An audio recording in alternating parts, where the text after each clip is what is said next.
You will feel at home in the Senate here. And so I take the opportunity on behalf of all to welcome you and to give other senators a brief opportunity to be able to express their own individual welcomes. They may either wish to do it now or they may wish to do it when they stand to make their contributions at any time during the proceedings. It's purely a matter of choice. So, Senator, once again, the most hearty and warm and fraternal welcome to the House of Senate, and I look forward very much, and especially as your maiden debut, the budget, as you make your debut here, I will sit very intensely to listen to your contributions. And honorable members, I do thank you. So the floor is open for anyone who wishes to conjoin or say anything, or as I say, you can do it when you rise on another occasion. It's all a matter for you.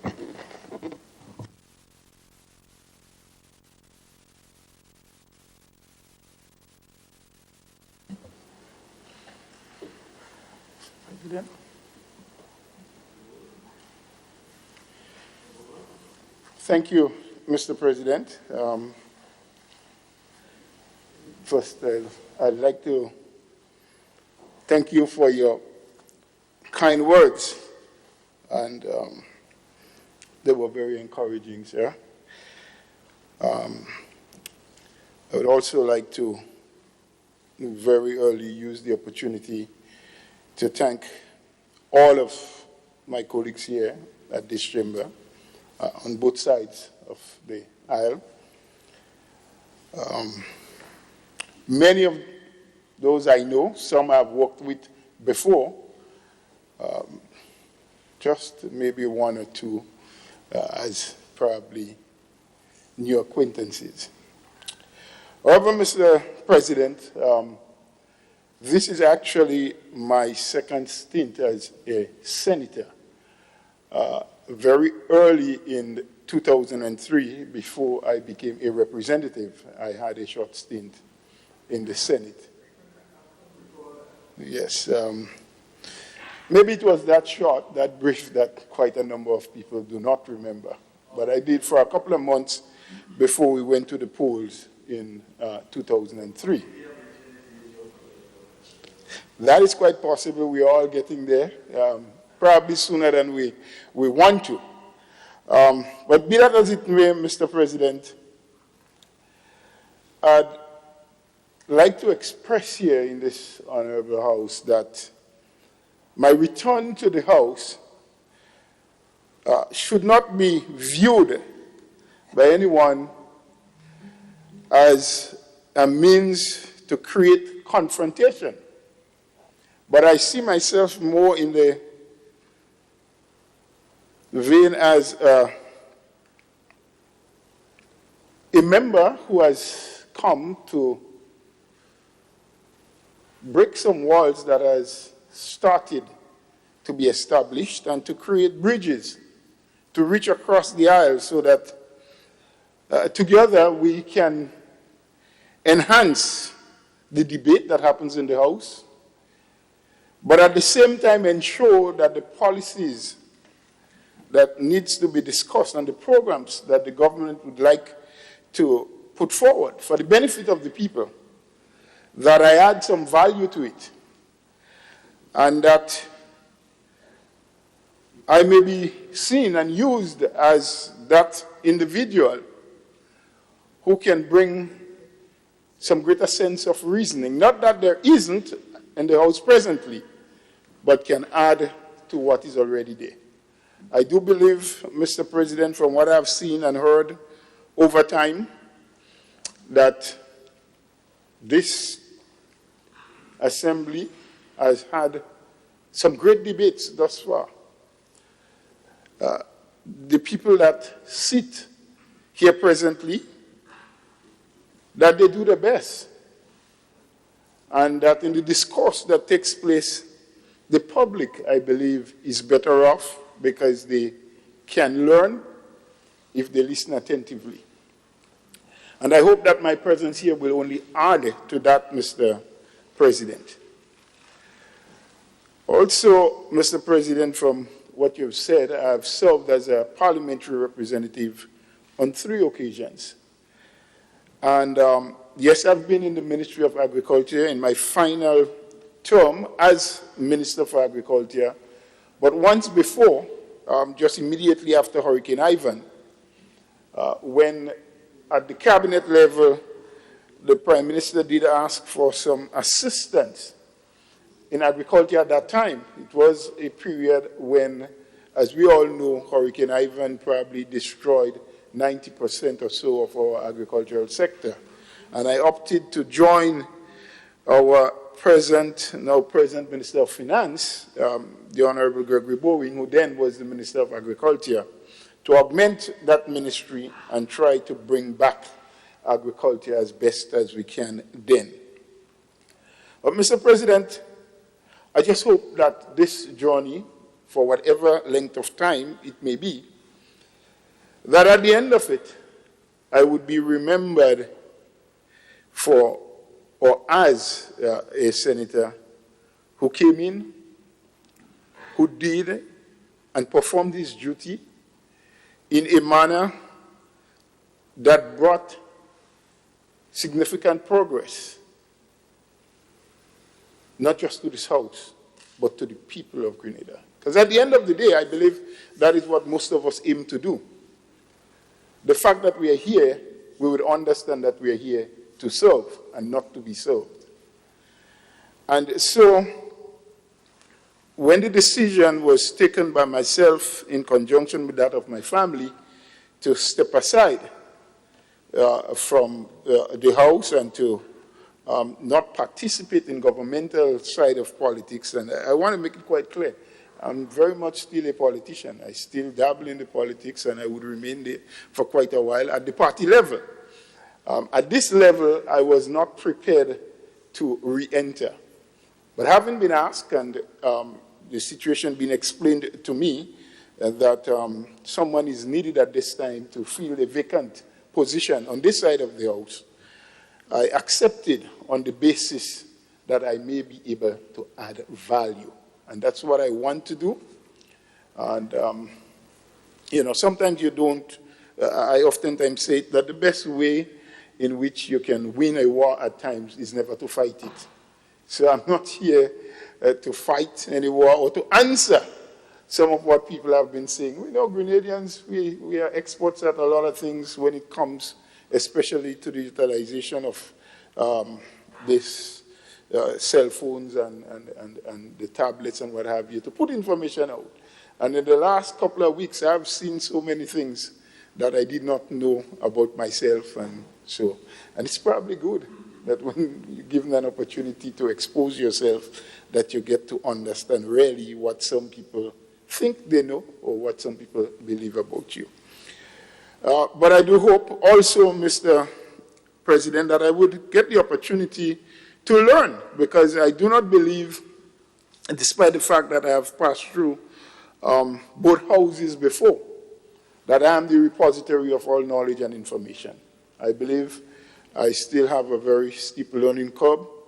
I believe that the new and modern educated people who are in this house can still teach me quite a few things, and I'm prepared to learn from them, as well as I'm also absolutely prepared to share whatever knowledge, what experience, and what skills I have. So I look forward, Mr. Speaker, to the time here. I look forward to the debate as we will engage, I believe, in what should be fruitful debate, probably even more than the lower house, because in the lower house we have more presentations than actual debate. But that we'll have rich and fruitful debate here that definitely would cause our people to be better off and to make much more serious decisions. So I do thank you, and I thank all of the other members for welcoming me here. Even your staff, Mr. Speaker, they have all already expressed to me a very cordial welcome. Most of them, I should say. I am happy for that. And to just remind you, Mr. President, that is not only 7 members sitting here that is from St. Andrews, but also your clerk is a St. Andrews man in totality, yes? And also are practicing farmers. So the farmers of this country can feel very proud that there are several of us within here that are practicing. I am a very small farmer myself, practicing to do a few things that I hope the senator with responsibility for agriculture and fisheries will at least look in my direction sometimes to give me some assistance with what I do. And together we can all help the people who need the assistance the most. So again, I thank everyone. I don't want to be long. There will be an opportunity later on in this house for me to engage into the debate and to say a few more things. But I think that is where I want to stay for now, and to once again thank everyone here, but also to thank the Honorable Prime Minister and his team for giving me another opportunity to be of value to this country and to this Parliament. Thank you very much, Mr. President.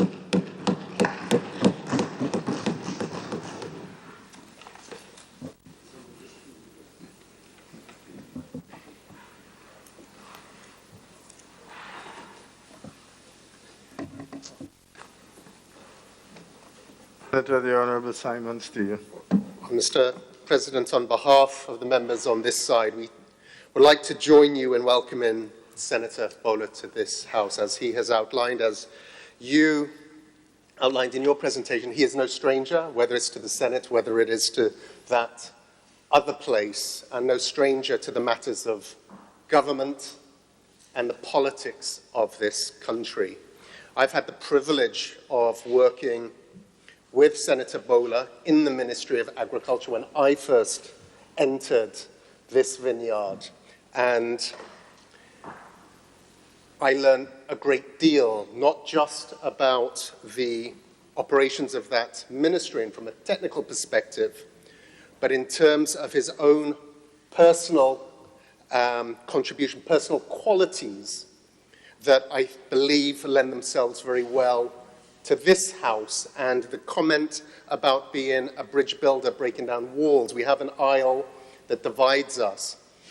But Mr. President, the discussions and the work of this House go beyond wordplay, wordsmithing, and the academics, the intellectual piece on debating bills. It's also about furthering the causes, the matters that are brought before this House, whether it is agriculture, fisheries, whether it's from labor, whether it is from business, from the private sector, whether it is members on the other side who are adding their voice to the national debate and national development. We all, at the end of the day, have this country's best interest at heart. And I certainly see the member as a lot more than just filling an empty seat. The value that he will bring to this House, we will see demonstrated in the deliberations over the next 3 days of this debate. And I certainly look forward to his contribution, as I do the contributions of all as we journey along this path together. So once again, Mr. President, I welcome Senator Bowler to this honourable House.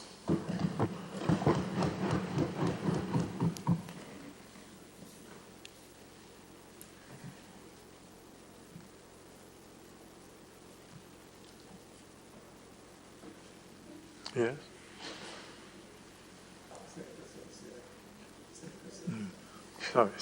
Sorry, Senator Sincere.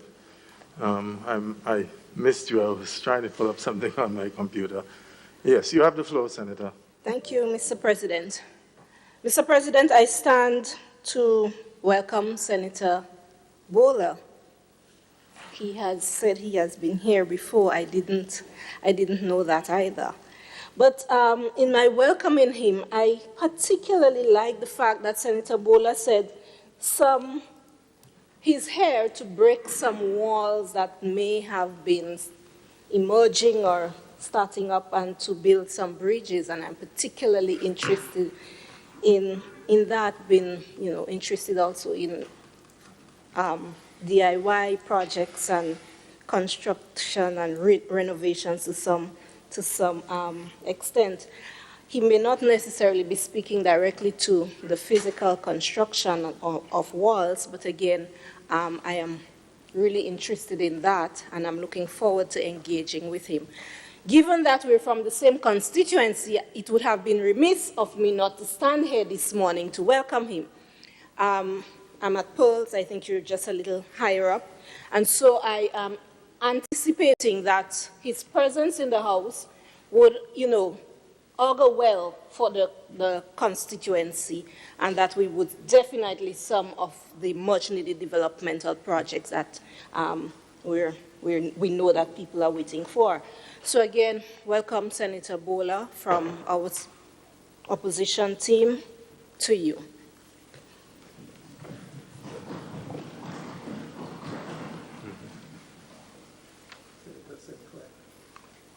Senator Sinclair. Yeah.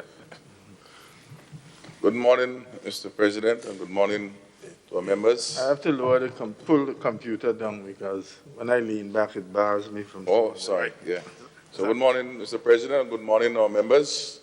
And of course, I want to give a very hearty welcome to Senator Bola.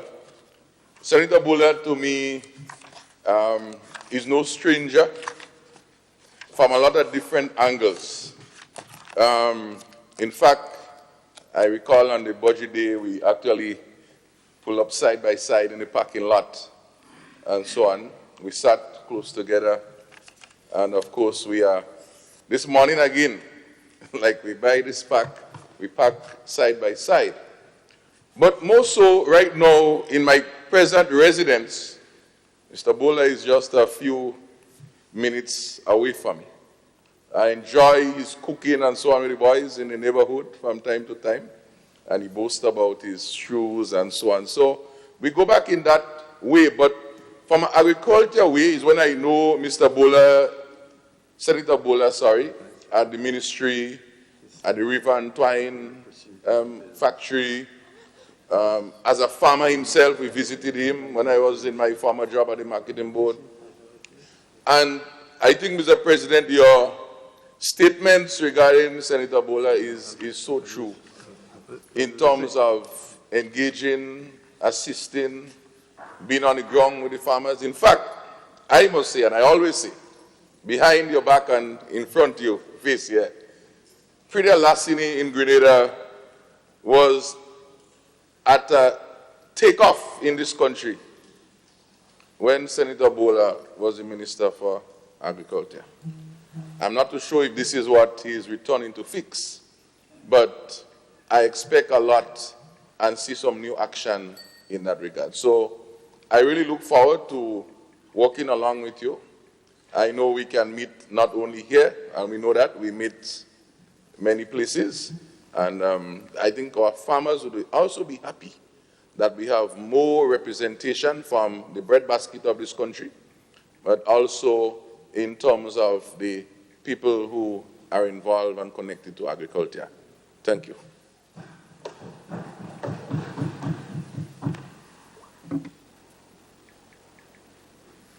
Thank you, Senator Sinclair. Senator Andrew Lewis. Thank you very much, Mr. President, and good morning to everyone. On behalf of Labour, I rise to welcome Senator Bola. And it's a bit strange, and it's an honor, to be frank with you. I've listened to you over the years. We many times may not share the same views, but I've always respected the way in which you have conducted yourselves, right? I think I may have picked up and probably this ingrained thing in me. On this side, when my dear sister Senator here said that you're from the same constituency, I recognize the choice of words. I do not know what that may mean in the not too distant future, but I look forward to the engagement. I look forward, on behalf of Labour, to your contributions. And in particular, I know we are not there yet in terms of the debate, but given where we are, in terms of our country future and your background in agriculture, I look forward to your intervention. So once again, welcome and thank you very much. Thank you, Senator Lewis.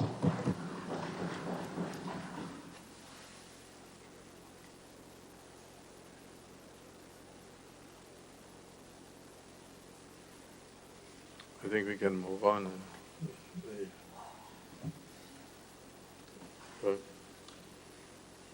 Item 4, confirmation of minutes. Senator Steele. Mr. President, I beg to move that the minutes of the proceedings of a sitting of the Senate held at the Parliament Chamber, Mount Weldale, St George's, on Tuesday, the 10th of November 2020, be taken as read. Honourable members, the question is that the minutes of the proceedings of a sitting of the Senate held at the Parliament Chamber, Mount Weldale, St George's, on Tuesday, 10th November 2020, be taken as read. All those who have that opinion say aye. To the contrary view, say nay. I think the ayes have it. The ayes do have it. Senator Steele. Mr. President, I beg to move that the minutes of the proceedings of a sitting of the Senate held at the Parliament Chamber, Mount Weldale, St George's, on Tuesday, the 10th of November 2020, be confirmed.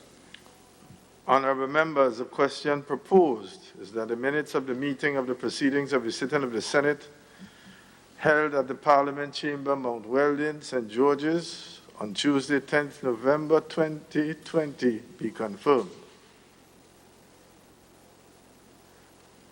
Honourable members, the question is that the minutes under reference be confirmed.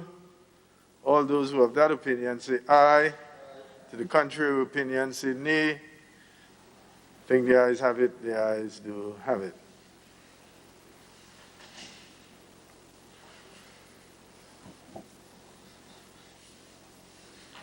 Item 5, messages from the Governor General. Item 6, announcement by Mr. President. Honourable members, as I am sure that you are aware, the principal and focal point of this sitting would be the discussions and the motions on the motion for the income and expenditure for the year 2021, January 1st to December the 31st, and the arising statutes and bits of legislation which would be necessary to give that effect. In common parlance and common parliamentary language, this process is described as the debate on the budget. I would wish to take you very quickly through the standing orders so that we have a clear view of how the procedural matters are to unfold. And reading from SO, which is my abbreviation for Standing Order 38, it says, 1, on the presentation of and debate on the annual estimates of revenue and expenditure, referenced as the budget, in the Senate, the following rules shall apply. 1. The leader of government's business in presenting the said estimates may speak for no longer than 1.5 hours. The leader of the opposition may speak for no longer than 1.5 hours, equal time. All other members shall speak for no longer than 1 hour. And section 2 of 38 says, in every case, the presiding officer may allow a member an extended period of time not exceeding 15 minutes in the discretion of the president. I have, since becoming the presiding officer, exercised without discrimination unbiased, I have exercised that discretion in favor of all senators. So for the purposes of this debate, all senators will automatically get the 15 minutes. 5 minutes, I think, Mr. Clerk, before you reach your 1 hour, the bell will give a little toll. And at the point of 1 hour, the bell announces the death of your contribution. When that is done, you now have 15 minutes, which the President has said will be given automatically without discrimination. The bell will ring again when you are 10 minutes into your 15th minute. And therefore, you will have 5 minutes to wrap up. And on the 15th minute, the bell will not ring, but it will toll. And that indicates the death of your contribution. Now, I wish members to make my job of an equal opportunity presiding officer, not inflicted or infected with any virus of discrimination, to make my job easier by simply complying with the rule. Because if I allow it for Tom, I must automatically allow it for Jane.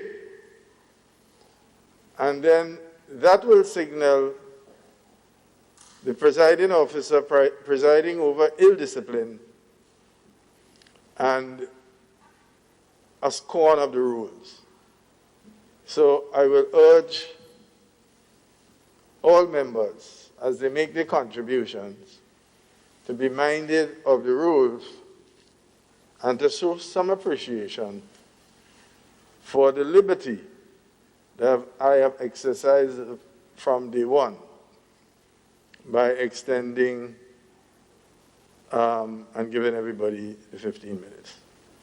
So I just thought that before we engage in the debate, that is done. So thank you, honorable members. But on taking my seat, I would like to have the leader of government's business approach the chair.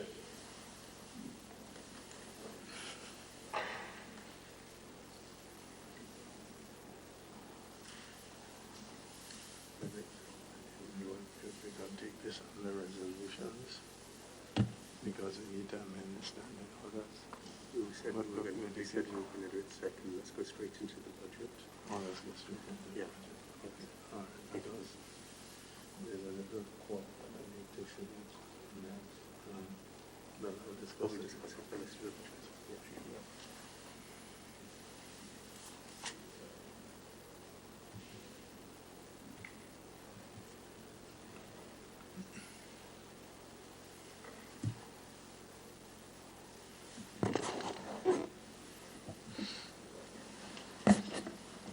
Item 7, ministerial statements.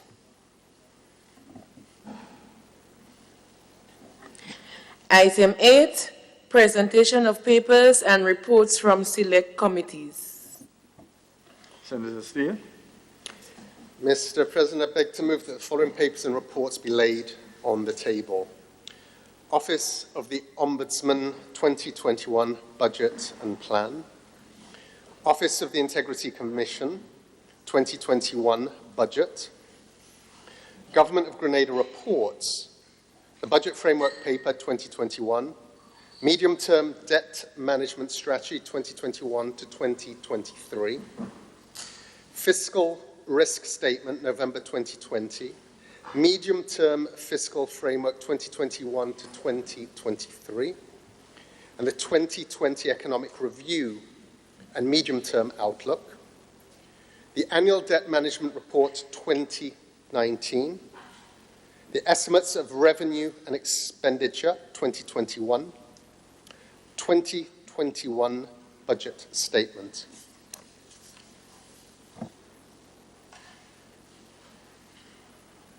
Honorable members,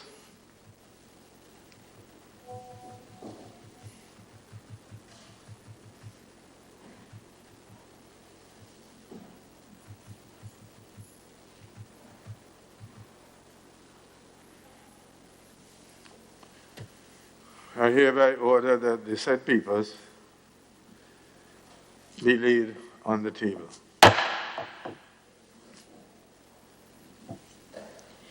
Item 9, petitions. Item 10, government notices. Item 11, unofficial notices. Item 12, questions.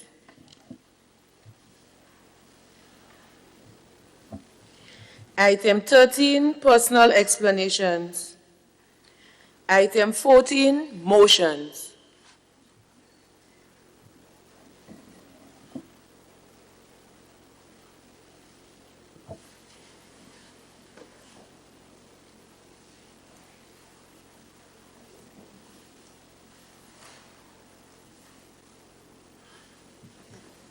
Senator Steele. Mr. President, I beg to move the following motion standing in my name. Whereas it is necessary to provide for the state of Grenada for the year 2021 by means of an appropriation act, be it resolved that the estimates of revenues and expenditure for the fiscal year January 1st to December 31st, 2021 be approved.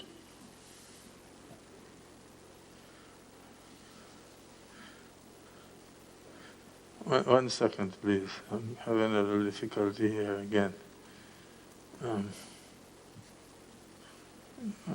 Clerk, I'm having a little difficulty with this.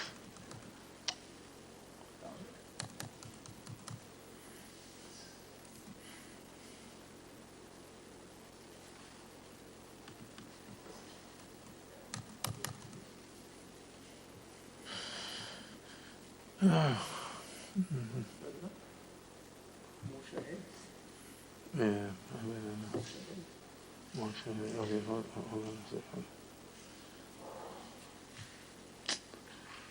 Just give me a couple seconds here.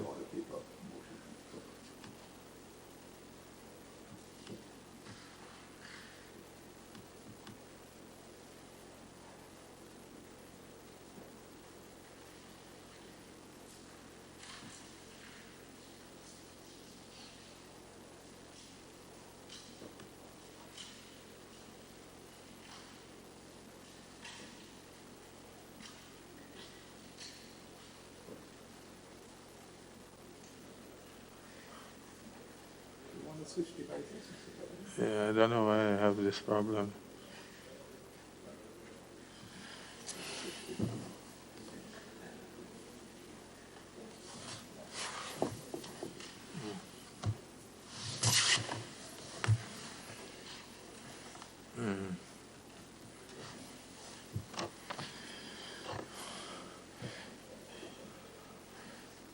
Honorable members, the question proposed is the motion standing in the name of the leader of government's business.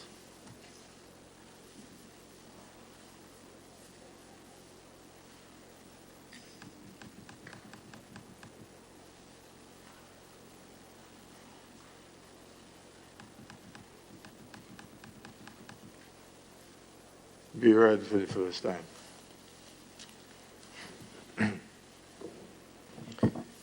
Mr. President, as this is a money motion, I wish to signal to this Honourable House that the motion has been endorsed with a speaker certificate and that I have the necessary consent to proceed. Mr. President, in compliance with the Fiscal Responsibility Act and regulations under the Public Finance Management Act and the Public Debt Management Act, I wish to advise that the following reports are being submitted to this Honourable House. The Medium-Term Fiscal Framework 2021 to 2023, in accordance with Section 9 of of the regulations of the Public Finance Management Act, number 17 of 2015, the Budget Framework Paper 2021 in accordance with Section 13 of the regulations of the Public Finance Management Act, the Medium-Term Debt Management Strategy 2021 to 2023 in accordance with the Public Debt Management Act number 28 of 2015 as amended, the Fiscal Risk Statement in accordance with Section 12 of the Fiscal Responsibility Act number 29 of 2015 as amended, the 2020 Economic Review and Medium-Term Outlook, and the 2019 Annual Debt Report. Mr. President, I wish to start by congratulating the new Minister of Finance and his team for the significant work and effort that went into the preparation of the 2021 budget. Ordinarily, the compilation of a national budget is an enormous undertaking and not one to be taken for granted when placed in the hands of an experienced Minister of Finance, let alone a newly appointed one. What is remarkable about this year's budget is the extraordinary circumstances and environment under which this budget has been prepared. Mr. President, it is these unprecedented COVID-defined times that has set the context for not just this year, but also for the period ahead of us. A global crisis that is not unique to us here in Grenada, nor any individual country, or any one region, but the entire world. This pandemic is a real and present danger, not only for the health and safety of the global population, where we are all exposed to this deadly threat, but a crisis that has also negatively impacted the global economy. The pandemic is expected to shrink global output by $8.5 trillion this year alone, and it's thrown tens of millions of people across the world into poverty and unemployment. It has brought some of the most developed, most wealthy countries in the world to their knees. Never before have we experienced a crisis of this magnitude.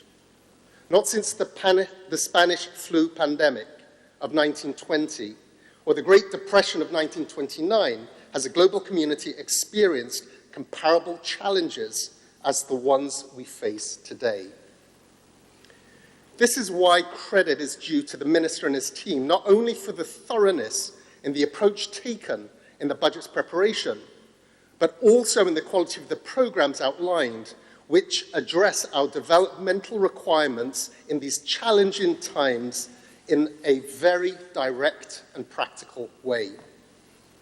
This 2021 budget speaks to the need to keep our nation safe, to re-stimulate and accelerate economic activity, to get our people back to work, those without work and those newly entering the workforce, and to continue to build resilience and to get back on track with our national transformation agenda.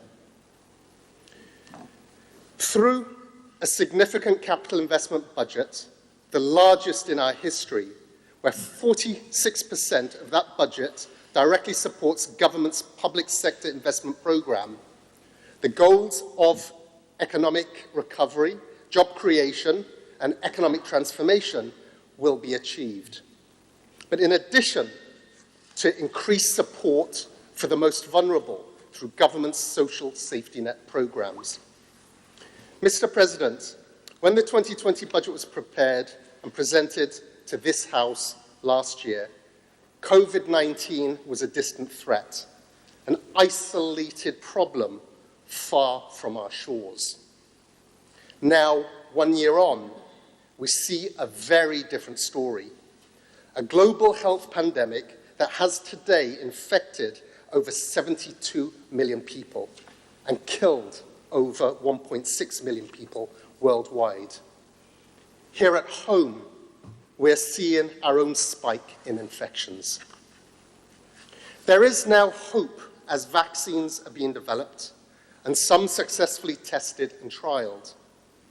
As the world prepares itself for the largest logistical challenge ever faced as a global immunization program gets underway. It is generally accepted that it may take another 2 years before this immunization program reaches the furthest corners of our planet. In the meantime, the path ahead of us will continue to be a difficult one as we restructure and rebuild our economy and society for this new normal. And at the same time, do all we can to keep our people safe. But, Mr. President, there is hope as we present this 2021 budget.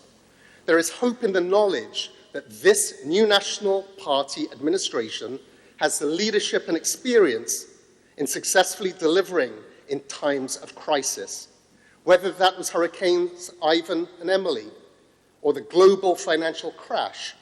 We delivered then, and we will deliver now, Mr. President.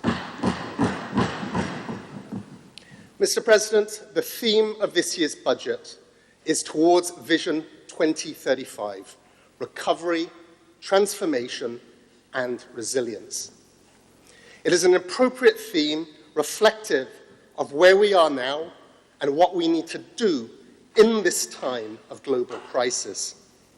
Firstly, by addressing the immediate challenge of reversing the current economic downturn, then putting us back on a transformative and resilient path in line with our 2035 National Sustainable Development Plan.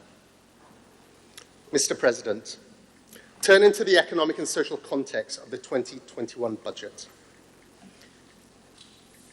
Global and regional economic outlook. Mr. President, as a result of the pandemic, according to the latest IMF World Economic Outlook report, the world economy is projected to contract by an estimated 4.4% in 2020, compared to growth of 2.8% in 2019. And that although the outlook for the global economy has improved slightly relative to its earlier forecast, the situation remains extremely grim. The economic forecasts for our main international tourism markets, the US, UK, and Canada, which are still struggling to manage the pandemic, are as follows. The US economy is projected to contract by 4.3% in 2020, with a growth forecast of 3.1% in 2021. The UK economy will experience an estimated sharp contraction of 9.8% in 2020, with growth projected to rebound to 5.9% in 2021. Canada's growth is projected to contract from the 1.7% achieved in 2019 to minus 7.1% in 2020. In 2021, growth is expected to return to 5.2%. In China, where lockdown measures were eased in the second quarter, growth returned and is projected at 1.9% this year. Strong growth of 8.2% in 2021 is projected. However, the IMF warns that the path to growth ahead will be long, uneven, and uncertain, and is contingent on public health and economic factors that are difficult to predict. Therefore, the downside risks and uncertainty are significant. Regional outlook. With the exception of Guyana, the Caribbean region has experienced economic declines ranging from 4% to 20% this year. The impact on the Eastern Caribbean Union is especially great, given their small economies, limited resources, and high dependency on tourism and the global economy. The impact on the pandemic on the local economy. Mr. President, Grenada has recorded 7 consecutive years of positive growth, averaging 4.4% over the period 2013 to 2019, one of the fastest and most consistent growth rates within the region. However, due to the global crisis, data for the first half of 2020 indicates a major decline in all sectors of the economy, with the tourism and private tertiary education sectors most severely impacted. Grenada's tourism industry and St. George's University jointly comprise nearly half of our total GDP. With the suspension of global travel as countries around the world shut their borders and the departure of SGU's international students, it's clear to see why the overall impact is so dramatic. As a result, an overall contraction of 12.2% is estimated for 2020, in contrast to the 3.2% positive growth projected at the start of the year. Fiscal performance. Mr. President, Grenada's strong fiscal position established before the global crisis weakened considerably in the first half of 2020 as revenues declined severely and expenditure demands increased to cushion the economic impact of the pandemic, which have placed government's finances under serious strain. By the end of 2020, the following results relative to the approved budget are expected. Current revenues of $654.2 million compared to a target of $786.2 million, a shortfall of $132 million. Grants of $114.6 million compared to a target of $218.6 million, a shortfall of $104 million. Combined current revenues and grants underperformed by $236 million as a direct consequence of the pandemic. Current expenditure of $620.1 million compared to a budget of $633.7 million. Capital spending of $122.1 million compared to a budget of $196.4 million. A primary surplus of $82.2 million compared to a target of $246.2 million, and an overall surplus of $26.6 million compared to a target of $170.6 million. The negative impact of the pandemic on government's fiscal performance is clear to see when compared to the past period. The overall surplus of $26.6 million, or 0.9% of GDP, is a fraction of the overall surpluses generated during the period 2014 to 2019, which averaged 3.8% of GDP. In addition, the estimated primary surplus of $82.2 million, or 2.9% of GDP, is significantly less than that recorded in the previous 5 years, which averaged 5.3% of GDP. Mr. President, Grenada's debt to GDP ratio at the end of last year reduced from 108% in 2013 down to 58%, below the ECCU target of 60% by 2030, and one of the lowest in the region. Mr. President, this was a significant achievement, receiving high praise from regional and international institutions. However, in order to respond to the social and economic demands brought on by the global crisis, there was the need for additional borrowing at highly concessional rates from our development partners. As a result, there will be a corresponding increase in our debt to GDP ratio, estimated at 69% of GDP, a debt level that remains sustainable, and that's important to note, Mr. President. With an economic recovery projected in the medium term, it is anticipated that the debt levels will return to a downward trend moving forward. Unemployment. Mr. President, when coming into office in 2013, the unemployment rate stood in excess of 40%. Government's clear and deliberate strategy to re-stimulate the economy at that time focused on providing greater job security for those already in work, and the creation of new jobs for those either out of work or entering the labour market, especially for our youth, saw the unemployment rate plummet to a record low of 15.1% in the fourth quarter of 2019, our lowest unemployment rate in history, Mr. President. However, as a direct consequence of the economic shock from the pandemic, these gains have reversed with an unemployment rate of 28.4%, equating to a loss of 14,000 jobs recorded in the second quarter of 2020. Preliminary data to year-end indicate signs of economic recovery as activities in key sectors, including construction, agriculture, wholesale, and retail, continue to increase. Unemployment is therefore expected to start falling again, with an estimated unemployment rate of 20% in the final quarter projected. So, Mr. President, government's response to COVID-19. This government's effective management of the economy over the years produced fiscal surpluses that were used to cushion the impacts of the pandemic.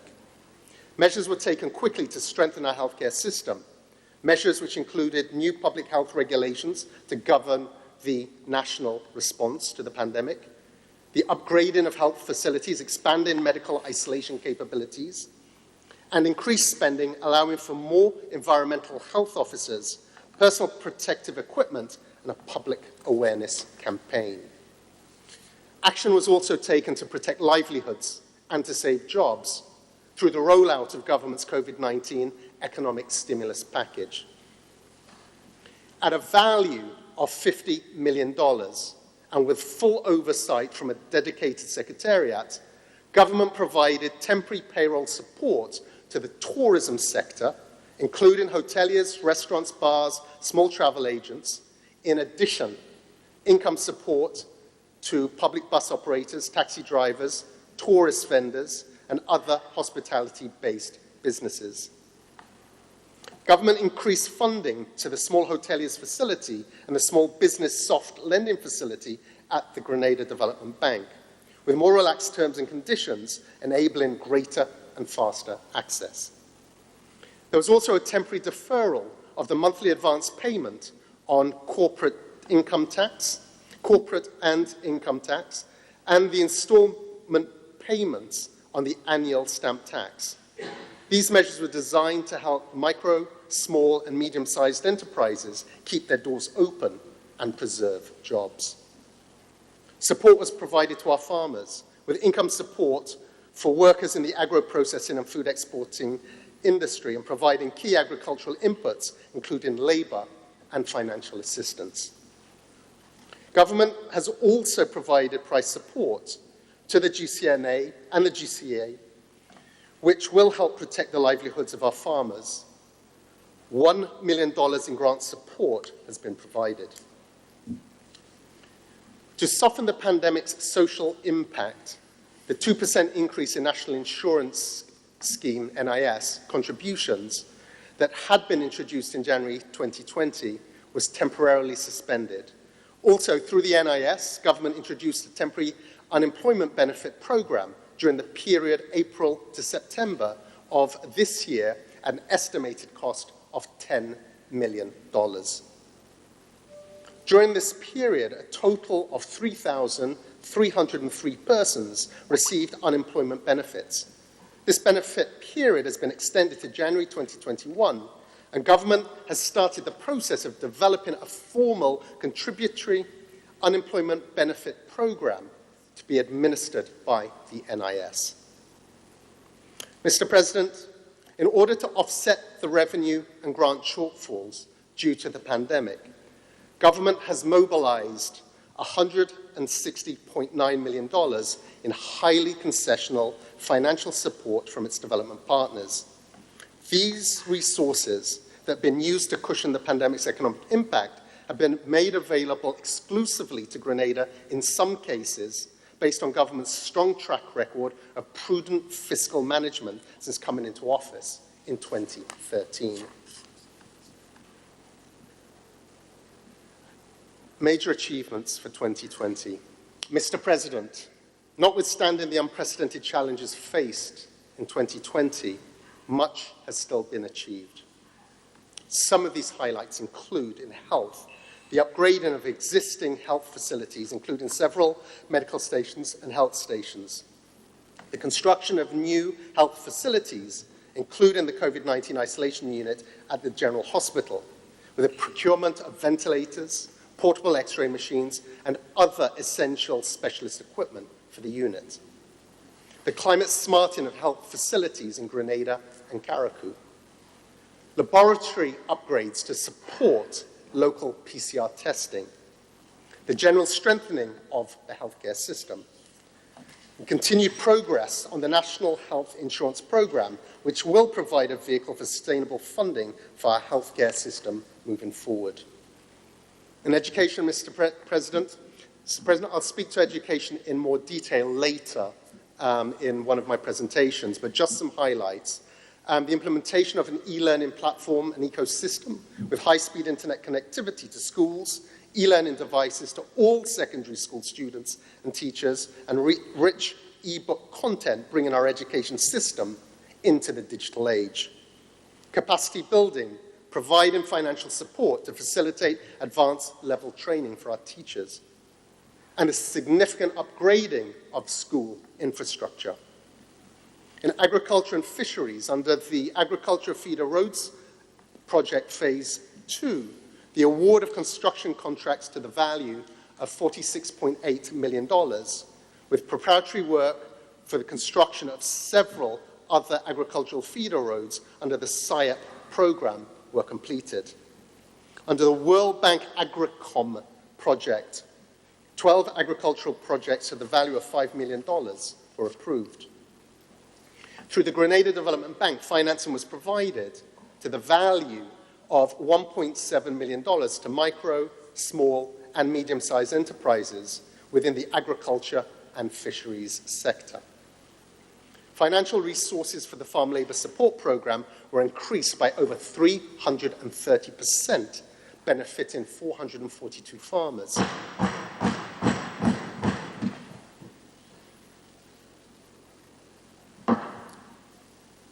The development of an agriculture youth enterprise entrepreneurship project proposal valued at $4 million, which will support government's youth in agriculture agenda. And government's continued support of the GCNA through grant support for price control, for price support for nutmeg farmers. For our youth, on-the-job training and scholarship opportunities were provided to over 2,000 young people throughout the course of the year. 360 young men benefited from training and entrepreneurial support provided under the Empower project in helping them to start their own businesses or find gainful employment. The continuation of the community youth rehabilitation programs, including FLY and ACE, the upgrading of youth development centers, and the strengthening and expansion of the small business unit, WeiVybz, which provides microfinancing opportunities to young Grenadians. Mr. President, these are but a few of the many initiatives successfully executed in these very difficult times. Now, the outlook for 2021. Mr. President, the outlook is a return to positive economic growth in 2021, driven by the agriculture, construction, wholesale, and retail sectors. Key sectors such as tourism and private tertiary education, talking specifically about St. George's University, are projected to recover at a slower rate, which will continue to impact our recovery rate. But government is working closely with St. George's University to determine the appropriate and safest time for the return of their students. The growth rate projected for 2021 is 6%. Although some revenue areas are projected to show modest increases, overall growth in revenues are expected to remain flat, with a decline in many major tax types, including corporate and personal income tax, since they are based on this year's economic performance. Mr. President, significant focus will be placed on containing discretionary recurrent expenditure to enable greater spending on an expansive capital investment program. As stated earlier, the largest capital spend in our history. That will boost economic recovery and job creation. As such, a strategic approach will be taken in the execution of government's public sector investment program. PSIP, prioritizing those projects that build resilience, stimulate growth, and create jobs. And recognizing the importance of delivering on this aggressive agenda, measures have been put in place to build internal capacity to achieve the implementation rates that are required to succeed. Fiscal measures, revenue measures. Mr. President, this 2021 budget introduces no new taxes.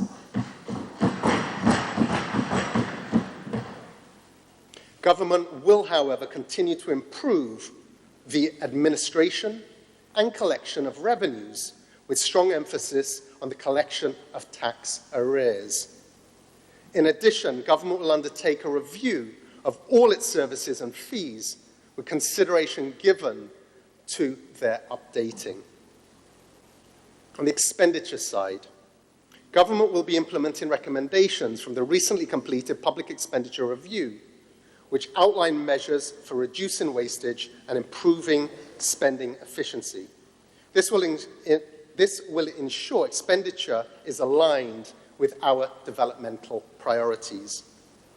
And with support from the World Bank, our internal audit capacity and expenditure management framework will also be strengthened. Mr. President, government will rationalize specific areas of spending where millions of dollars can be saved. These include a freezing on hiring in truly vacant positions, which will bear approximately $11 million of savings. These are positions with no substantive holders appointed by the Public Service Commission, and no officers holding contracts, acting, or serving probationary appointments against these positions. A 20% reduction in utility bills, which will save approximately $6 million. And a 75% reduction in overseas travel, saving approximately $700,000. Mr. President, government has also appealed to public sector trade unions for general restraint in making any demands for wage and salary increases during this period, with a specific request for the deferral of the negotiated 4% salary increase for 2021 for public workers. A deferral to a time when we see an uptick in the economy and government's realistic ability to pay. The resultant $13.4 million short-term saving will go a long way in helping to preserve jobs in both the public and private sectors in these uncertain times. Cooperation is required, Mr. President. Mr. President, I now turn to the estimates of revenues and expenditure and the specific interventions for 2021. Estimates of revenue and expenditure 2021. The 2021 estimates of revenue and expenditure provides for a total expenditure, including amortization, of $1,232,670,049. The overall budget is summarized as follows. Recurrent revenue, $653.5 million. Total grants, $263.6 million. Current expenditure, $629.6 million. Capital expenditure, $305.6 million. Current account surplus, $23.9 million. Principal repayments, amortization, $297.4 million. Primary surplus after grants of $45.5 million, that's 1.5% of GDP, and an overall deficit after grants of $18.2 million, that's 0.6% of GDP. This represents an easing of government's fiscal restraint relative to the pre-COVID period. This expansionary fiscal policy position is necessary at this time to stimulate demand, accelerate economic recovery, and support job creation. To facilitate this, we have invoked the escape clause under the Fiscal Responsibility Law. But once we are back on a firm path to recovery, Mr. President, which is anticipated in 2022, government will return to the fiscal rules as laid out in the FRL. Budget allocations. Outside of statutory obligations, including public debt and pensions, the 10 largest applications by vote are the Ministry of Infrastructure Development, Transport and Implementation, $133.7 million, which represents 10.8% of total expenditure. The Ministry of Education, Human Resource Development, Religious Affairs and Information, $124 million, which represents 10.1% of the total budget expenditure. The Ministry of Finance, Economic and Physical Development, Public Utilities and Energy, $119.9 million, which is 9.7% of the total expenditure. The Ministry of Health and Social Security, $94.9 million, 7.7% of total expenditure. The Ministry of National Security, Public Administration, Youth Development, Home Affairs, ICT, Disaster Management, $73.3 million, 5.9% of total expenditure. Ministry of Housing, Social Services and Community Empowerment, $60.2 million, or 4.9% of total expenditure. Police, $51.6 million, 4.2% of total expenditure.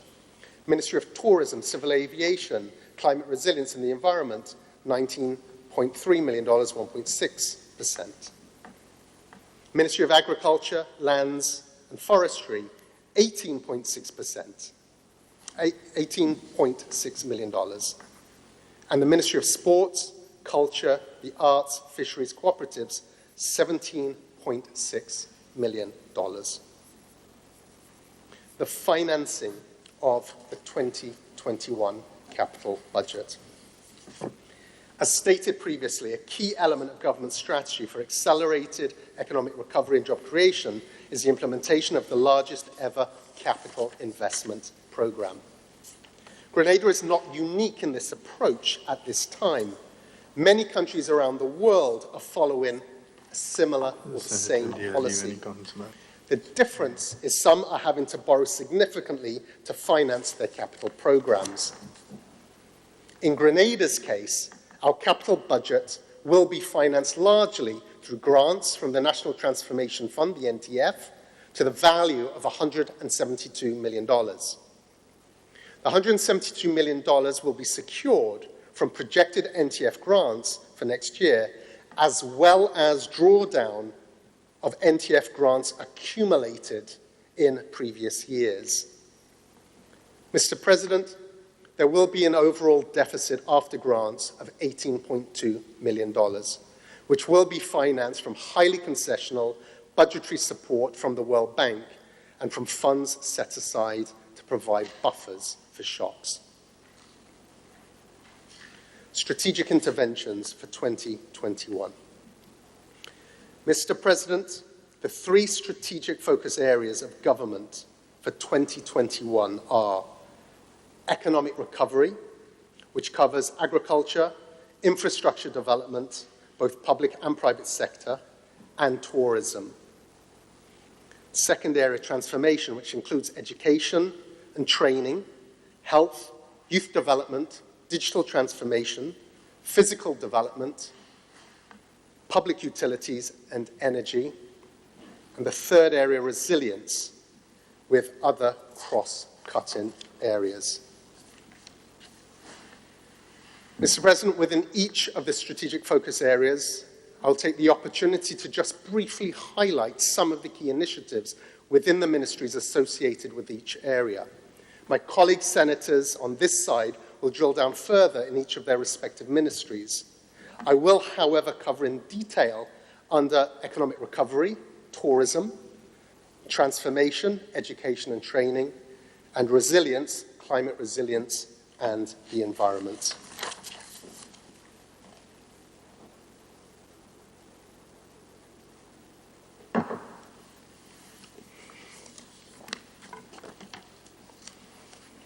So strategic focus area 1, economic recovery.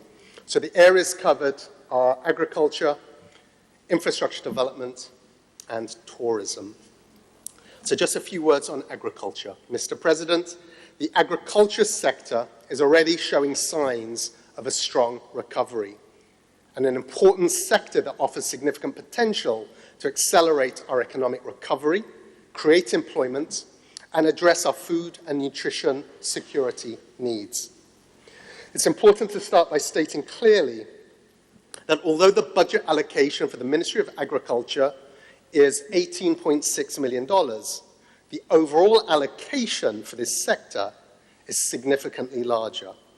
When combined with agricultural-related projects assigned to other ministries, such as Agriculture Feeder Roads and SIAP, the total budget in the agricultural sector, the total spend in the agriculture sector exceeds $40 million. So some of the key initiatives that government will embark on next year are as follows. Several projects will be implemented as part of the $10.8 million CDB-funded SIAP program. Approximately 140 persons will benefit from short-term employment opportunities under the project, which will also support business development in rural areas through the provision of grant financing to approximately 150 young people.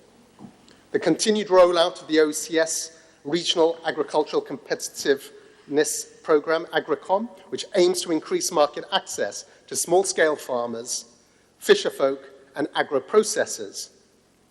$1.2 million has been allocated to support grant matching to eligible agricultural businesses. With grant support from the CDF, the Mirabeau meat harvesting and processing plant will be upgraded, and training and the strengthening of operating procedures will directly benefit the livestock sector. Government will continue to participate in the Caribbean Oceans Asset Sustainability Facility, COAST, and the Caribbean Catastrophic Risk Insurance Facility, CRFM, which will help protect the livelihoods of our farmers, fisherfolk, and agro-processors. And finally, with regard to the cannabis question, government will engage in public consultation to determine the feasibility and potential of the industry. Options for a path forward will be based on science and will be developed.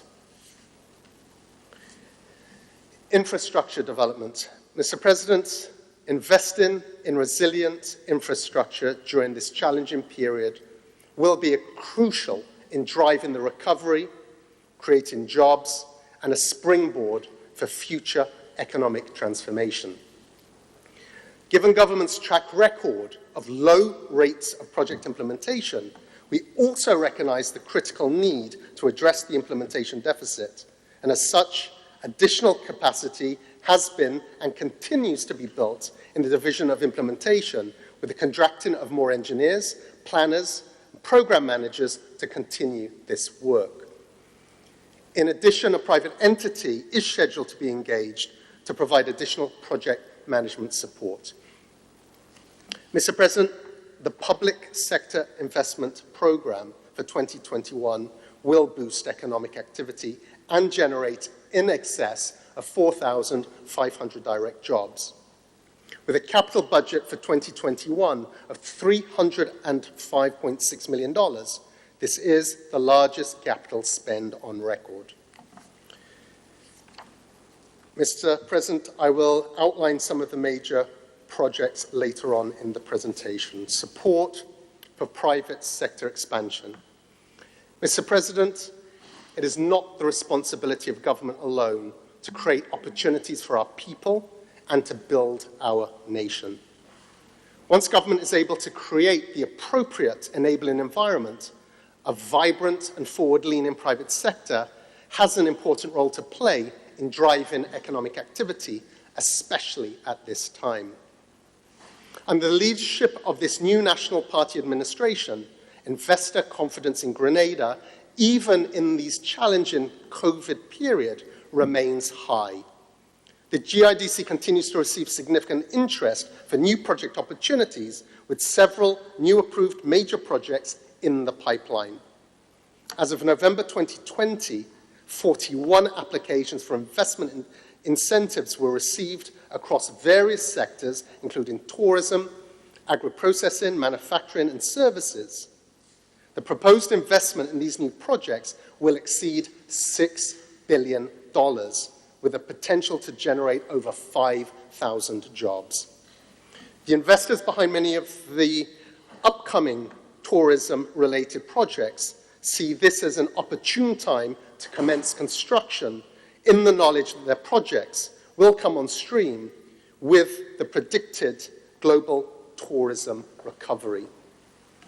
Government has sought to address some of the business challenges faced by the private sector at this time, such as access to credit, concessions, and business facilitation services.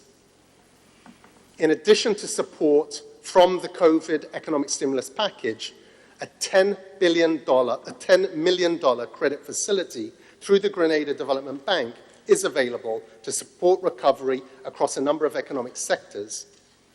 Also, approval is pending on a further Grenada Development Bank credit facility through the European Investment Bank and the CDF to the value of $10 million and $4 million respectively, which will provide even greater access to private sector credit. Tourism and private tertiary education. Tourism and private tertiary education are the final strategic focus areas under economic recovery. So just a few words on St. George's University. The economic impact of the departure of students has been significant, and the effects have been felt across other sectors, including the real estate accommodation sector and the wholesale and retail sectors. Government is working closely with St. George's University to determine when it will be safe and an appropriate time for the return of their international students to Grenada and the resumption of face-to-face classes. Most of those students reside in COVID hotspots such as the US, so there are safety considerations. Mr. President, I will now expand on tourism. Mr. President, the tourism industry continues to be an important pillar to the economic development of Grenada. Tourism contributions to GDP are approximately 25% and provides a total of 10,400 jobs, and those are both direct and indirect jobs. And this includes accommodation, food and beverage, vendors, taxi operators, jumpers, airports, porters, among many, many others. And Mr. President, prior to the closure of our borders as a result of the COVID-19 pandemic, Grenada was on its way to another bumper tourism year. Grenada's performance for the last 2 years saw back-to-back arrivals recording 500,000 visitor arrivals, Mr. President. Again, an all-time high in terms of visitors to our shores. So the impact of COVID. The tourism and travel industry was one of the first industries to feel the devastating effects of the pandemic. We saw the delay in the opening of new hotels, the closure of hotels, the halt in construction of those hotel projects that were underway, the layoff of workers. And we expect to see a very slow pickup of the industry going forward as the world continues to bring the pandemic under control. Grenada saw a decrease in visitor arrivals between the same period in 2019 and 2020 of 52%. And as I said, we've seen continued growth up to that point. The impact on the airport, we saw a significant decline in aircraft movements. Passenger movements declined by 73.8%, freight movements by 35.5%, mail movement by 56%. And the fall in visitor arrivals equates directly to a fall in government revenues, which has impacted our ability to do all the things we would ordinarily like to do. The Ministry of Tourism, the Grenada Tourism Authority, the GHTA, the Airport Authority, and other stakeholders have worked diligently in reopening our tourism sector, managing the risks as best as possible, and finding that balance between lives and livelihoods. The government response to the pandemic specific to the tourism industry, I mentioned that in my earlier presentation, but government provided substantial support to the sector in the first 3 months, or within the first 3 months following the closure of our borders. And the tourism piece, in terms of total beneficiaries of that stimulus package, was 40%. 40% of that stimulus package was to support the tourism sector. And that support...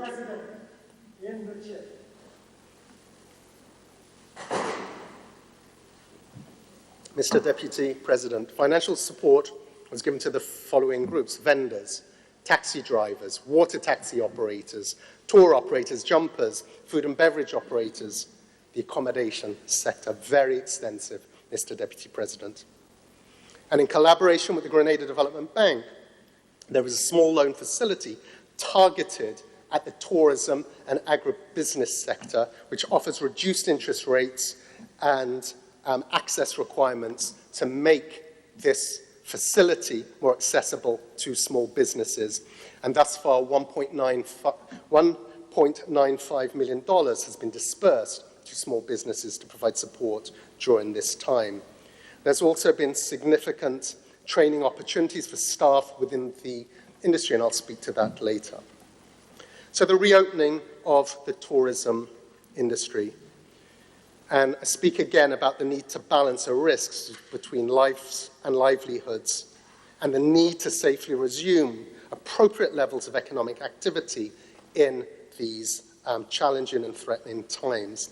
So to prepare for the reopening of the tourism industry, the Ministry of Tourism with the GHTA, the GTA, and the Ministry of Health partnered with stakeholders in developing the necessary COVID protocols and checklists which were required for the safe opening of establishments. And as part of that was a Grenada Pure Travel Stamp, which was developed with stakeholders based on best practices in order to certify tourism facilities. And this was a protocol that was accepted and approved by the World Travel and Tourism Council. To date, over 260 tourism businesses have received the Pure Safe Travel Stamp, making them eligible to operate at this time. The current spike in COVID cases highlights the risks that are associated here. The Grenada Airports Authority, in preparation for reopening, the Maurice Bishop International Airport put mechanisms in place, such as retrofitting of the terminal building and other operational areas at both MBIA and Lauriston in Carriacou, extensive protocol training, and the airport is continuously working with the Ministry of Health to update the protocols as and when necessary. In terms of stakeholder training, the Ministry, in collaboration with stakeholders, with other partners like the GTA, GHTA, CHTA, the Ministry of Health, trained over 2,000 stakeholders, both virtually and in person, in preparation for the reopening of the tourism sector, and an extensive training program. For government sites and attractions, significant amount of work went into the preparation for the reopening of sites. And again, working through the ministry and the GTA. And some of the interventions included the placement of hand sanitizer signage, outlining the protocols that required, the designation and outfitting of isolation rooms for visitors, and sites were provided with thermometers and additional dispensers, bins, etc. All of those things that are necessary to maintain a safe environment. The yacht arrival protocol, Grenada and Carriacou Strategic and Operations Working Team. Team was established together with the RGPF, Ports Authority, Immigration and Customs, MAYAG, the Marine and Yachting Association, the Ministry of Health, the Ministry of Carriacou and Petite Martinique Affairs. And this was all to look at, certainly with the hurricane season and the inflow of yachts to the region who needed to be hauled out, protocols were put in place, working with the marinas to ensure that the threat for yachts at that time of year were addressed in terms of facilitating their haul out during that period. And that haul out, bearing in mind those yachts were coming from various destinations, and how to ensure that those protocols were in place to ensure that that was done in a very safe place. The Ministry of Tourism and the GTA, with the Ministry of Health, collaborated to repatriate over 300 local crew members back to Grenada. So these are Grenadians working on cruise ships when borders closed. How do we get them back home safely and as conveniently as possible? Significant effort went into that. The enriching the visitor experience through product development enhancement. Mr. Deputy President, Grenada has a wide range of products that our visitors can engage in while they stay here. Products range from wellness activities, nature, agri and ecotourism, amongst others.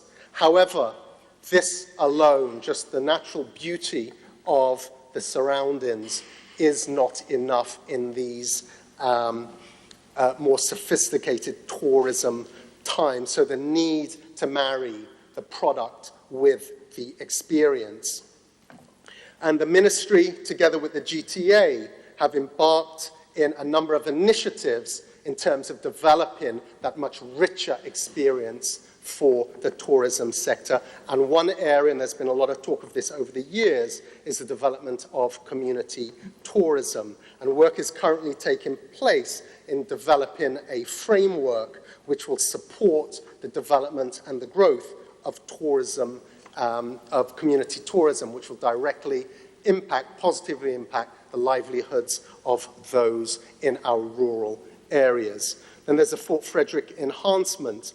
The ministry has engaged in work at Fort Frederick to improve the visitor experience there with upgrades to footpaths, installation of benches, other amenities, etc. And the same again for Tricentennial Park, looking at how that experience can be enhanced.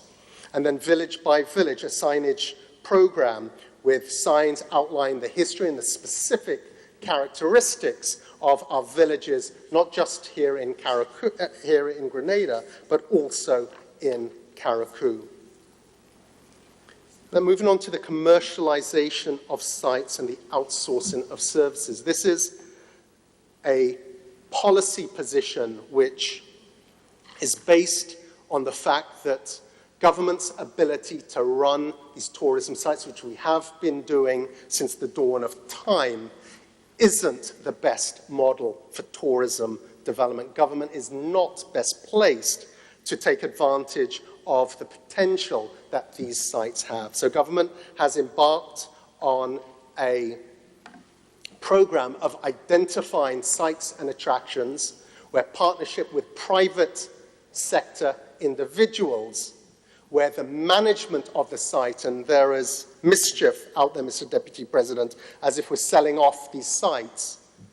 It is simply leasing, managing a management agreement that will enable persons, entities to invest, to enhance, provide more amenities, to improve the experience, so that the commercial value of those sites can be optimized for both Grenadians and for visitors. And one such example is the Annandale Falls, where during 2020, government signed an agreement with a new developer for the falls. And this facility is now in full operation. Everyone who's visited that site, Mr. Deputy President, is amazed at how that site now looks and the quality of the experiences offered.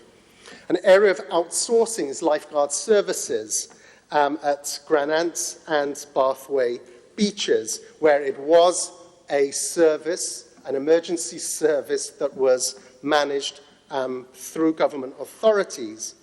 And now a private individual has come in, provided additional resources for training, for equipment, defibrillators, communications equipment, walkie-talkies, safety equipment, and recruited, I think it's now 16 persons, lifeguards, have been recruited.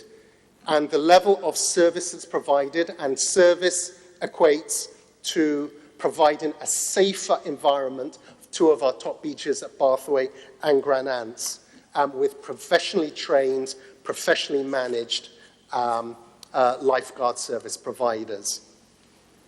Moving on to Maurice Bishop International Airport upgrade. A concessional loan from the Exim Bank has been approved for the upgrade of Maurice Bishop International Airport. Some are asking why at this time. And Mr. Deputy President, there could be no better time to invest in our critical tourism infrastructure at this time. And that investment speaks to upgrading of the runway. It's important that the facilities that are offered are kept to the highest international standards. Resources are required. Highly concessional resources have been accessed to be able to upgrade the runway, provide other safety-enhancing features which will improve from a safety perspective, but in terms of the efficiency of operations of that airport. We are offering an international destination. We require an international airport of international standards in order to service that, Mr. President. And this is in conjunction with a World Bank-funded airport project looking at navigational equipment, other electronic technologies that, again, speak to the safety and safe operations of the airport. It has to be done at this time, Mr. President. And working with our development partners, we are moving forward with that. The final area, Mr. Deputy President, is airlift. And a lot of the arrangements with airlines after the lockdown, borders were closed, had to be renegotiated. New arrangements made with the various airlines to resume or have a level of resumption of service. So whether that is now American Airlines 5 days a week, coming in, JetBlue once a week, the resumption of flights, Virgin, British Airways, new airlines, regional airlines, Inter-Caribbean and One Caribbean, and the resumption of the service with SVG Air to Carriacou. Airlift is our lifeblood, even in these difficult times where global travel has been severely impacted. The need to get people in and out of the country safely, based on protocols, based on this new normal, is of vital importance. And working with the Airlift Committee to try and resume a level of service that is in keeping with the demands.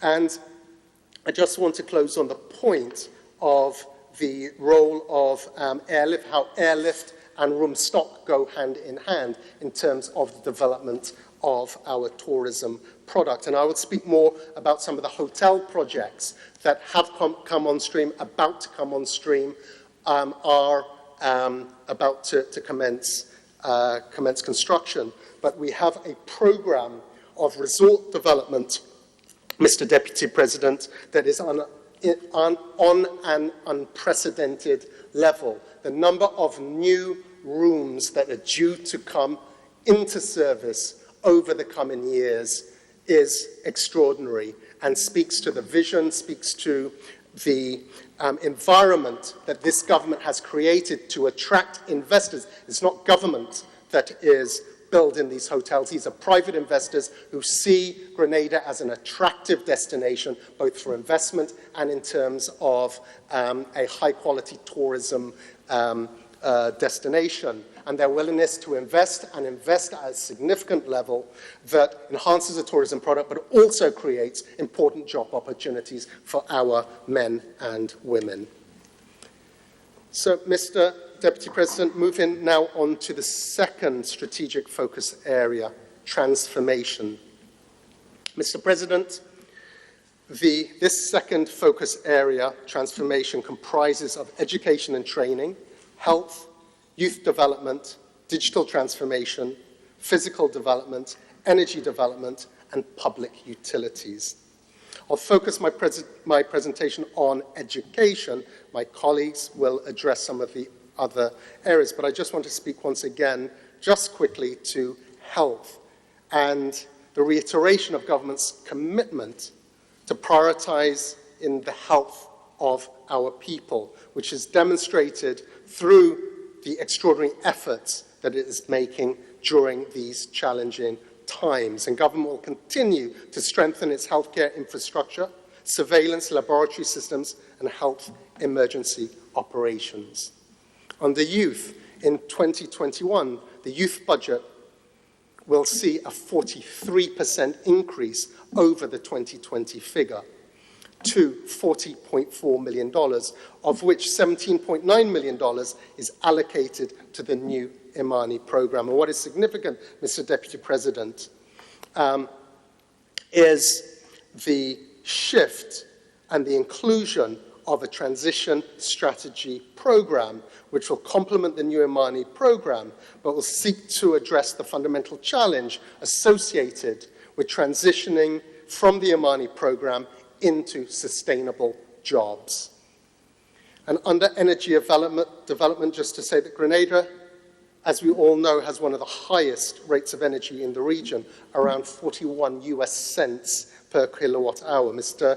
President, the government will continue its efforts to diversify Grenada's energy mix into renewable sources and to reduce the cost of energy.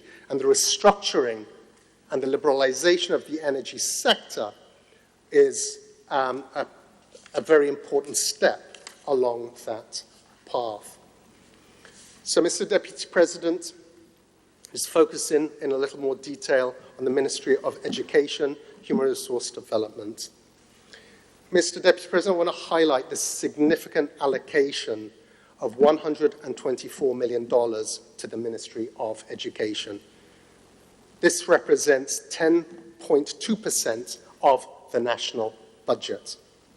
And this, no doubt, Mr. President, is a very strong statement about this government's commitment to its education sector and the education and training of our young men and women, our boys and girls. Mr. Deputy President, when the pandemic triggered the closure of our schools in March of 2020, had to figure out how teaching and learning could continue at all levels with over 20,000 students and over 1,700 teachers at home. An overwhelming challenge, Mr. Deputy President. But decisive action was taken to prevent a total shutdown of the education system. And these actions included the launch of the MSTAR online platform, which was used by many students to help prepare them for the 2020 CSEC examinations. 25,000 credentials were issued to students, teachers, and administrators. Recorded and distributed online tutorials were then supported from that MSTAR platform. And content for those CSEC examinations made available, created, made available, uploaded for students to use over this time. A new app was launched and was made available at no cost to the students, again, preparing them for CSEC, with over 20,000 practice questions. Over 60 educational videos were created and aired on TV stations, on YouTube, on social media, Facebook, etc. And these videos were later requested to be used in other countries. And as I build this picture, Grenada's established itself as a regional leader in terms of e-learning. A total of 1,500 teachers were trained during this period, Mr. Deputy President. And video material recorded, aired to help assist parents. How do parents transition to this new mode of education now in their homes? The approval and procurement process started for the purchase of over 20,000 devices and 18 e-books. Mammoth undertaking. Government, the ministry partnered with Digicel and Lime in terms of securing free data to support the work of teachers and students who had, and provision of cell phones for those who had no communication devices during the lockdown. Partnered with Digicel and Lime to zero rate the service for this e-learning platform, again, for teachers and students, so no cost to teachers or students. The distribution of cleaning and sanitizing supplies to all public schools in the reopening of schools. The development of a national timetable that catered for this hybrid system when there were some students at home, some students in the classroom, and how to facilitate that in the class hours of any given day.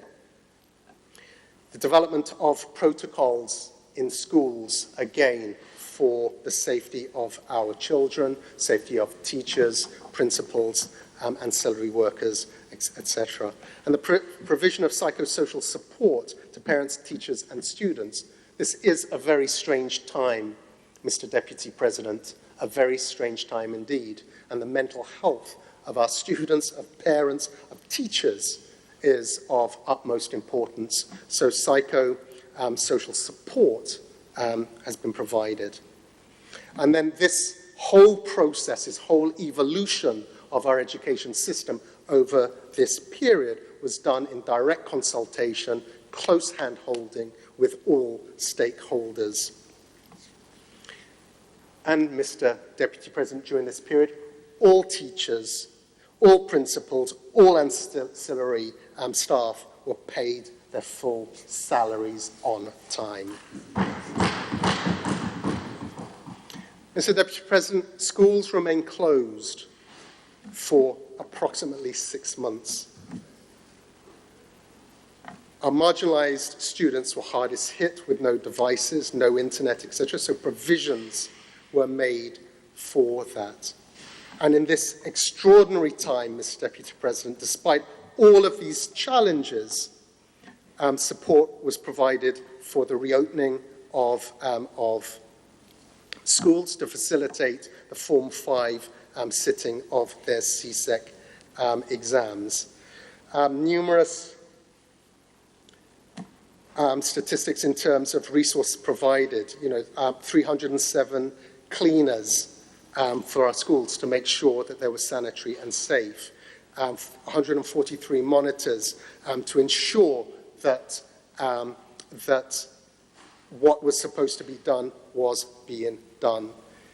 And in terms of results of these CSEC exams, Mr. Deputy President, a total of 2,302 students sat the regional CSEC exams with a 77.3 pass rate, an improvement compared to previous years. So even in these difficult times, the introduction of new technologies, new teaching methods, the pass rate and the attainment rate increased.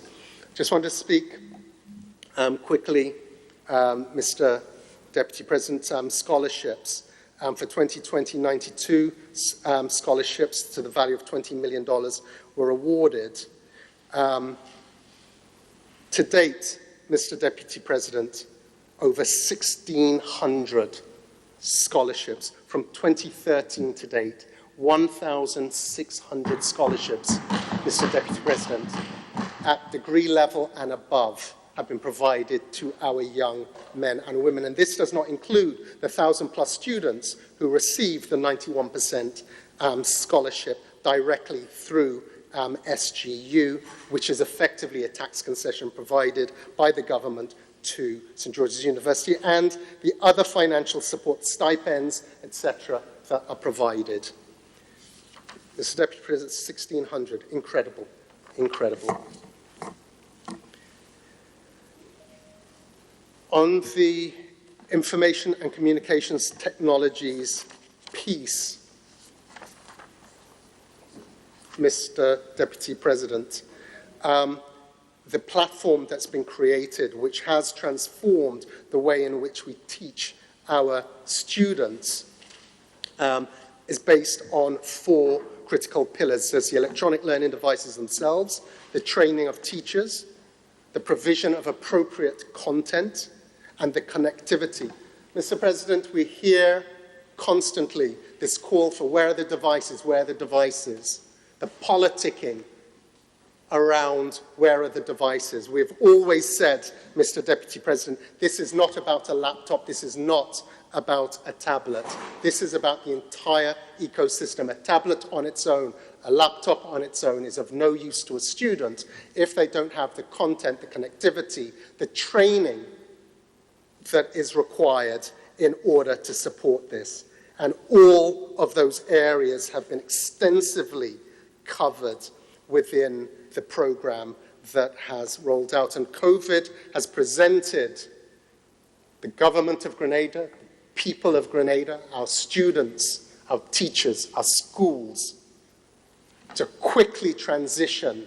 And it's a revolution that has happened, Mr. Deputy President, in terms of bringing our education system into the 21st century, into the digital age. And Grenada is now seen within the OECS, within Carriacou, as a leader in terms of this technological advancement. And it also speaks to, there's been this vexing issue of school books every year about the renewal, the purchasing of more school books that are lost, that are damaged, that aren't used, that are sitting under a desk somewhere, sitting on a shelf, sitting under somebody's house, and the millions of dollars every year that are spent on textbooks and the amount of inefficiencies associated with this.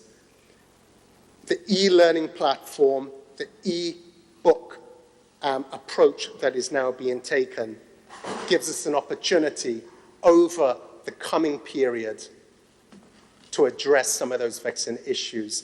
And at the moment, the two are working hand in hand.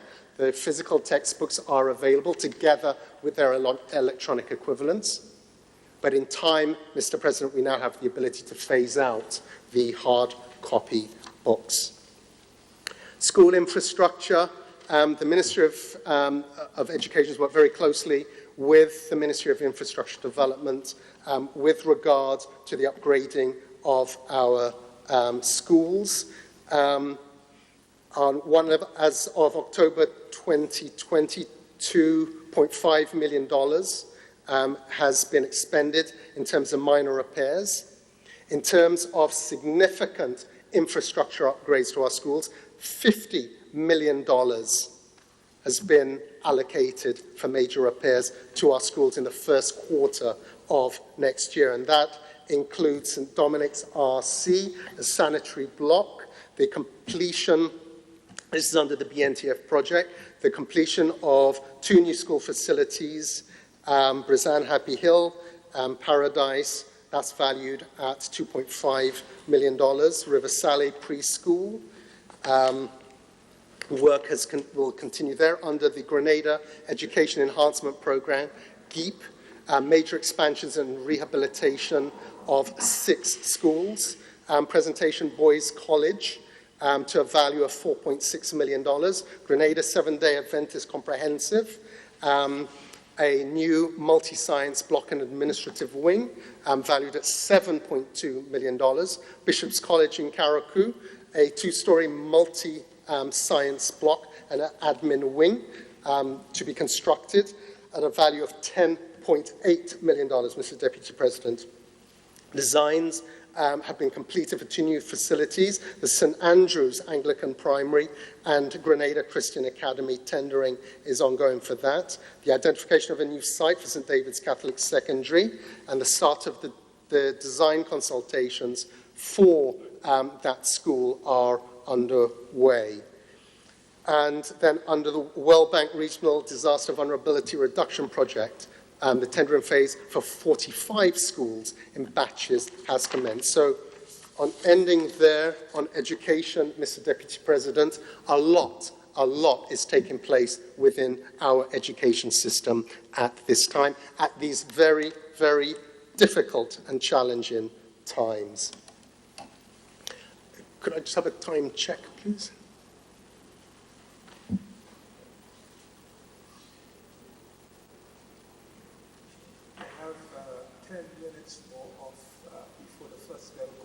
Okay. Yeah. The third strategic focus area, Mr. Deputy President, is resilience. And I'll speak to resilience in detail, but before I go into under other cross-cutting areas, just to speak under social safety nets.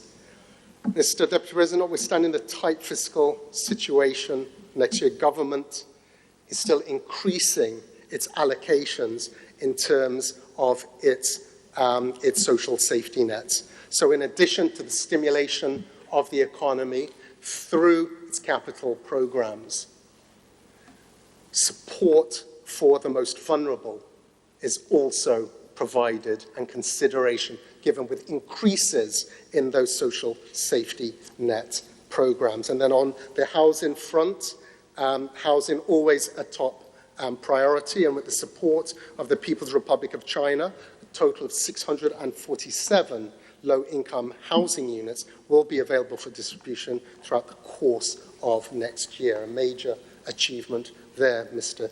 Deputy President. So, Mr.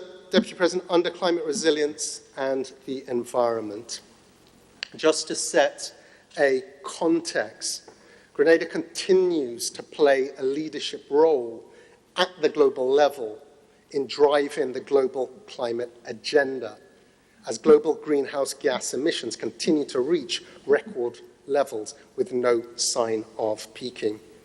The frequency and intensity of extreme weather events increase as sea levels continue to rise, threatening our coastal communities. Our coral reefs are dying, and we're seeing the threats to life and livelihoods due to climate change on our health through increased drought and flood, heat waves, vector-borne diseases, and risk to food and water security. The latest science tells us clearly that if we act now, we can reduce carbon emissions within the next 10 years and contain the increase in the global average temperature to 1.5 degrees above pre-industrial levels. And that is the magic number for us as small island developing states. But just maintaining that temperature rise to that magic figure of 1.5 degrees, we will still be seeing many challenges with climate change, but we will arrest the expansion of those challenges. Mr. Deputy President, within the Ministry of Climate Resilience and the Environment, this is the busiest time, this last quarter of any given year. And what was significant, or should have been significant about this year, was COP26. This is the main climate change negotiating forum. And what was significant about this year is it was the 5th anniversary of the famous Paris Agreement. And there were a number of commitments that were agreed to, established, issues that still needed to be resolved from the Paris Agreement, which would have come to a head this year in Glasgow. But because of the pandemic, that meeting has been postponed to next year, to November of next year. But it gives the global community time to address some of the vexing issues that remain in terms of actions that need to be taken within a global community level in order to address the challenges. And the change that we've had, the political change that we've seen in Washington should bear well in terms of some of the difficult decisions that need to be taken at a global level that will directly impact, bearing in mind we contribute very little to climate change, to global warming, but we are the ones who suffer the most. So, Mr. Deputy President, there is a lot of work that takes place not just within the ministry, but there are a lot of invisible people who are working behind the scenes in terms of promoting not just Grenada's climate agenda, but the climate agenda for all small island developing states. And I want to call out Dr. Spencer Thomas and Leon Charles, who are two Grenadian climate negotiators, world-class negotiators, Mr. Deputy President. I've had the privilege and honor of working closely with them over the last couple of years. I've seen them operate on the international stage. I've seen the respect and the contribution that they're making at the highest levels. And for a lot of us at home, we take a lot of that for granted, but it is significant, even though we don't see it directly. But that helps to continue to establish Grenada on the international stage. Our Prime Minister is one of the first Prime Ministers called among small island developing states when it comes to putting his voice or his leadership to many of the issues, key issues that are on the table right now. And just this last weekend, to celebrate or recognize the 5th anniversary of the signing of the Paris Agreement, Prime Minister Mitchell participated with other world leaders in terms of lending his voice on behalf of the people of Grenada, but on behalf of all small island states, in terms of the need for greater ambition and the need for greater climate action as we move down the path to COP26 next year. So all of that work that takes place has high value. Where we do see the results, it manifests itself in projects such as the Green Climate Fund G-Cruise project. This is a project, $125 million project, grant funding from the GCF, grant support from the German government, and a contribution from the government of Grenada.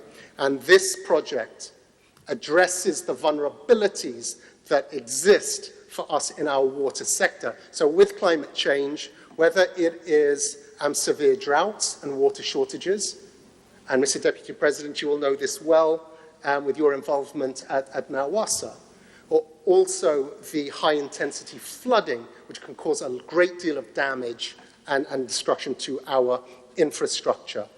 And the G-Cruise project, which implementation has just started, and we will see a rollout of that in the years ahead of us, will provide significant investment in our water sector. But that project, to get it to a point where it's shovel-ready, took the best part of 4 years. 4 years of lengthy discussions. And the need for patience, the need for an appreciation of how much effort is required, but it is our presence on the international stage. It is the advocacy of our Prime Minister, of others, in terms of putting the plight of small island developing states that raises our profile with the funding agencies that are behind this and the support that comes.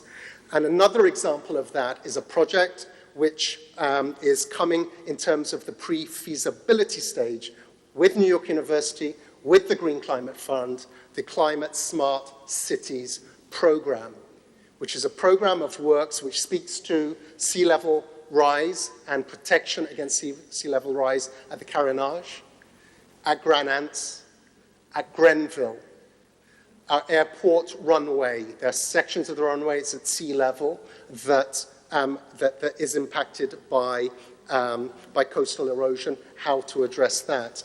Issues such as congestion, the generation of greenhouse gases, how can we alleviate the congestion that we're seeing in the south of the country? Sewage, and the treatment of sewage in the south. The building of capacity.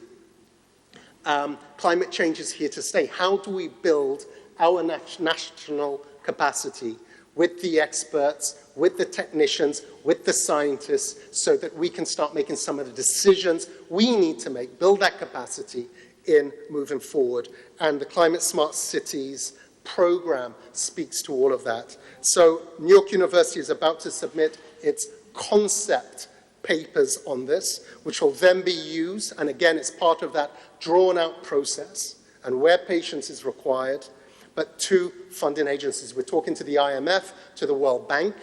The IMF has Grenada as a pilot country together with Dominica for its disaster resilience strategy, which is looking, thank you, Mr. Deputy President, which is looking at how to absorb. Leader of Government Business, you have up to 11:35 to conclude. 11:35. 15 minutes, okay. Okay. So, Mr. Deputy President, so working with the IMF, the Disaster Resilience Strategy, which is looking at the hundreds of millions of dollars that these programs, resilient infrastructure, nature-based solutions cost, and how that can be absorbed into our planning processes. One, identifying the sources of financing for these projects, and how the absorptive capacity to actually turn these from great ideas into financed, implementable projects. Also working with the World Bank, who are providing assistance in terms of developing the business cases, and again, identifying funding agencies. We were supposed to have, in the second half of this year, a donor conference that would have been organized by the IMF, that would have brought development partners from all over the world to Grenada, using Grenada as an example, with its climate adaptation, climate mitigation programs, and looking at how we can attract the necessary financing for those programs. But because of COVID, that has all been put on hold.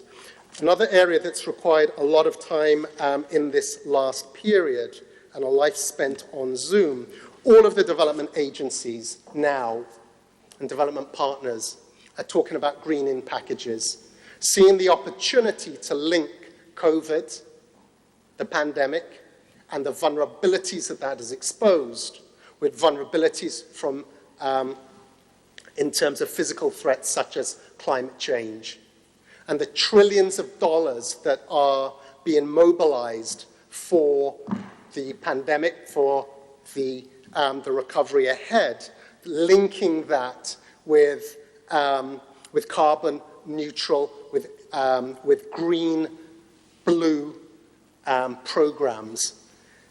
And there is a consensus now, a coming together within the international community in terms of recognizing just the level of vulnerability we face. As the discussions were taking place with regards to support for COVID, we were also in the middle of what was one of the most active hurricane seasons in history. We were spared by the grace of God. But the level of vulnerabilities that we face, be they social, we're seeing from the pandemic, be they economic, we're seeing that, the economic fallout of this, or physical from threats such as climate change. Mr. Deputy President, I'll just move on to a couple of, so our NDCs, just linking that to this. Grenada was one of the first countries in the world to submit to the international agency, the UNFCCC, its second national determined contribution. This, again, sounds like a very academic thing, but coming out of the Paris Agreement, every country in the world is to develop their NDCs, which will demonstrate what practical measures will take place, country by country, region by region, to reduce greenhouse gas emissions, to enable us on a global level to get to that 1.5 degrees centigrade target. And Grenada was the third within the Caribbean, the first OECS country, and one of maybe 20 countries in the world to submit theirs just a few weeks ago. And we got recognition at the highest levels within the international community for that submission. But what that submission highlights is the $1 billion that's required to implement this. And it just highlights the level of international resources that are required to address the challenges that we face. But within that are also significant opportunities. It's turning those resources, turning those activities into also addressing some of our national development priorities. So an opportunity is also presented there. Mr. Deputy President, I just want to speak quickly. I'll move on to perseverance. Just an update on where we are. A significant amount of work has taken place in terms of controlling the fire that started in March of this year at the Perseverance dump. It is an unmanaged, I think it's 50-year-old dump. There is no engineered sanitary measures in terms of managing the gases that are generated there. And it is those gases through the commingled waste that is disposed there that is actually the source of the fire. But over the course from March through to now, 70% of the area that was on fire has been brought under control with significant resources, significant support from the fire service, and additional equipment. $250,000 has been spent thus far in terms of managing that fire. Moving longer term, through the Integrated Solid Waste Management project with support from the Caribbean Development Bank, a project to the value of $12 million US, we will see over the course of the beginning of next year the capping of that old dump site and the creation of a sanitary, engineered, waste-managed site. And as part of that, the need for composting, the need for separation, for recycling, etc. Mr.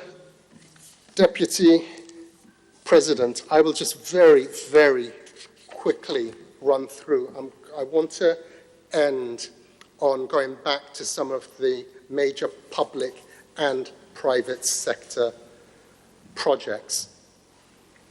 That massive capital budget, that massive public sector investment program, 46% the capital budget that speaks to our PSIP. And whether it is the water project that is in the pipeline, the $125 million G-Cruise project, whether it is the upgrading of Morris Bishop International Airport, whether it is the construction of the Grenville commercial complex, $8 million, creation of over 60 jobs. The St. John's River flood control project, $27 million, creation of 100 jobs. St. Patrick's Road rehabilitation upgrade, $15 million, and the creation of 150 jobs. Under the BNTF, $5.6 million project under the 9th cycle, 20 jobs created. Under the GEEP project, the education the school infrastructure project, $42 million, and the numerous schools that we went through. The integrated solid waste management projects at $12 million US dollars, which will address one of our environmental and developmental challenges. Road upgrades, water supply upgrades, concrete and asphalt roads. Again, further school projects. Mr. Deputy President, a portfolio of projects and programs that will create thousands of jobs. And the hundreds of millions of dollars invested within that program that will help stimulate the economy. And as I said, it's not just on the public sector side, it's also on the private sector side, a pipeline of 6 billion projects, the creation potential of 5,000 jobs. But that's a pipeline that we're seeing delivered in reality, whether it was the redevelopment of the Rex Grenada tourism complex, which is now the Royalton. That's $300 million. We've seen that materialize. The Point at Calavini, the construction of multiple luxury apartments and villas, and the upcoming second phase, valued at $175 million. The Siesta Hotel project, bringing additional rooms, much-needed rooms. The Range project, a $300 million EC dollar project in St. David's, in La Sagesse, which, again, is addressing this vexing issue for generations in terms of rural development, and seeing resort developments now spreading out, whether it is Range in La Sagesse, whether it is the Grenada National Resort Project up in Levera, the Mount Hartman project, a $2 billion project, Kawana Bay, coming to the end of its construction phase, $150 million invested, 240 construction jobs, many permanent jobs after that. And then running through projects coming in 2021, the Beach House, $54 million luxury boutique resort, the Silver Sands Legacy at Mount Cinnamon, $216 million project, which will start in the fourth quarter of next year and see the employment of creation of 300 construction jobs, the employment of over 250 persons during the operations. And then student accommodation, notwithstanding the fact that St. George's University, from a physical perspective, is in suspension. Their students are still operating. The university is still operating as universities all over the world, but in a virtual form, with students now working online. But the amount of investment, the hundreds and hundreds of millions of dollars that have been invested by many Grenadians in the True Blue area, providing private accommodation for those students, and the many, many projects, Virgin Beach, Xenia, Gavson, Waldorf Apartments, Crystal Sands Apartments, all multi-million dollar projects employing thousands of persons. And then on the agribusiness side and manufacturing side, Renegade Rum, $100 million investment. It's making rum, but its core business is also cane production. So a direct impact on our agricultural sector, $100 million investment, employing over 150 persons at Renegade Rum Group, and then 100 plus on the Cane Coast side of their business. And then what is quite incredible is the poultry.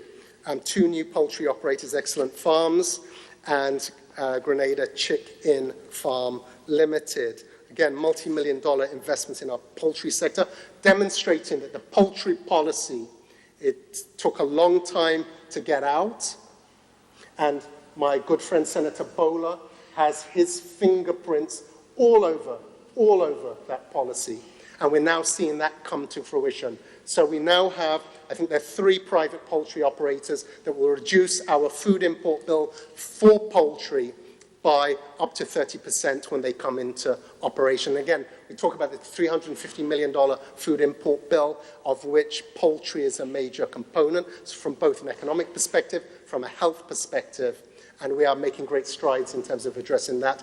Egg production, I heard just the other day, we no longer import eggs. We are now, at a national level, self-sufficient in terms of our egg production. Mr. Deputy President, we hear how the agricultural sector is in such a fragile state, but positive steps are being made, concrete steps are being made in terms of investment, not just at the government level, but in terms of private individuals, as we've just seen, and they are having an important and positive impact. So, Mr. Deputy President, before I lose my voice, just in wrapping up, these are challenging times. These are extraordinary times requiring extraordinary leadership, requiring extraordinary thought, extraordinary levels of cooperation by all in terms of dealing with whether it is from the health threat or, as we speak into the budget, the economic impacts and the economic fallout, Mr. Deputy President, of this pandemic. And what we have before us is a budget that addresses the issue of doing all that we can to keep our nation safe, to re-stimulate and accelerate economic activity. It's about getting people back to work. And it is about continuing to build that resilience and that transformative agenda that is laid out in the National Sustainable Development Plan. We had made significant progress coming into this crisis. As difficult, as challenging as things are, we're better placed, we are far more resilient going into this than many of our neighbors. We're far more resilient going into this crisis than we have been with all of the other crises that we have faced in our history. But that is due to the very deliberate and very focused actions of this new National Party administration when it came into office in 2013, dealing with a crisis there, getting us out of that, and then a crisis not of our making. But, Mr. Deputy President, what we have before us is a budget with programs, with initiatives that speak to the challenges that we face, short, medium, and long term. The financing for these initiatives are clearly stated. There are opportunities within the budget that is presented, notwithstanding the challenges that we face. And I believe that what we have before us, Mr. Deputy President, is a very clear path in terms of how we're going to get Grenada back onto a road of recovery as the external dangers subside in time. And it's for those reasons, Mr. Deputy President, that I present this motion. I commend this motion to this House. I thank you.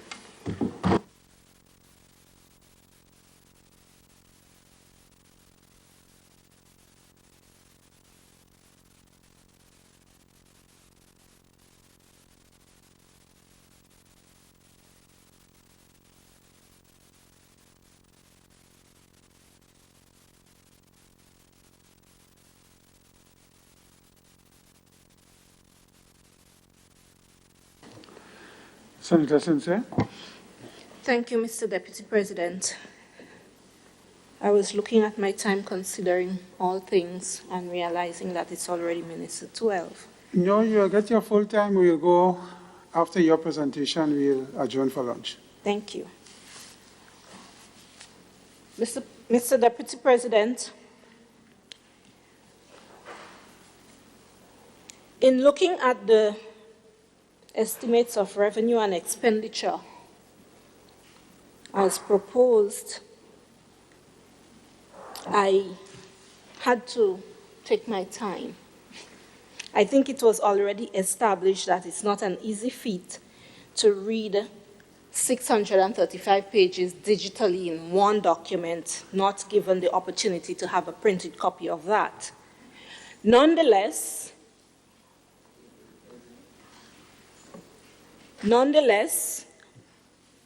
I took to the task, and I wish to start the debate or my presentation using a quote by Walter Anderson.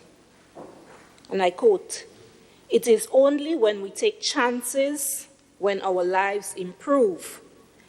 The initial and the most difficult risk we need to take is to become honest." End of quote.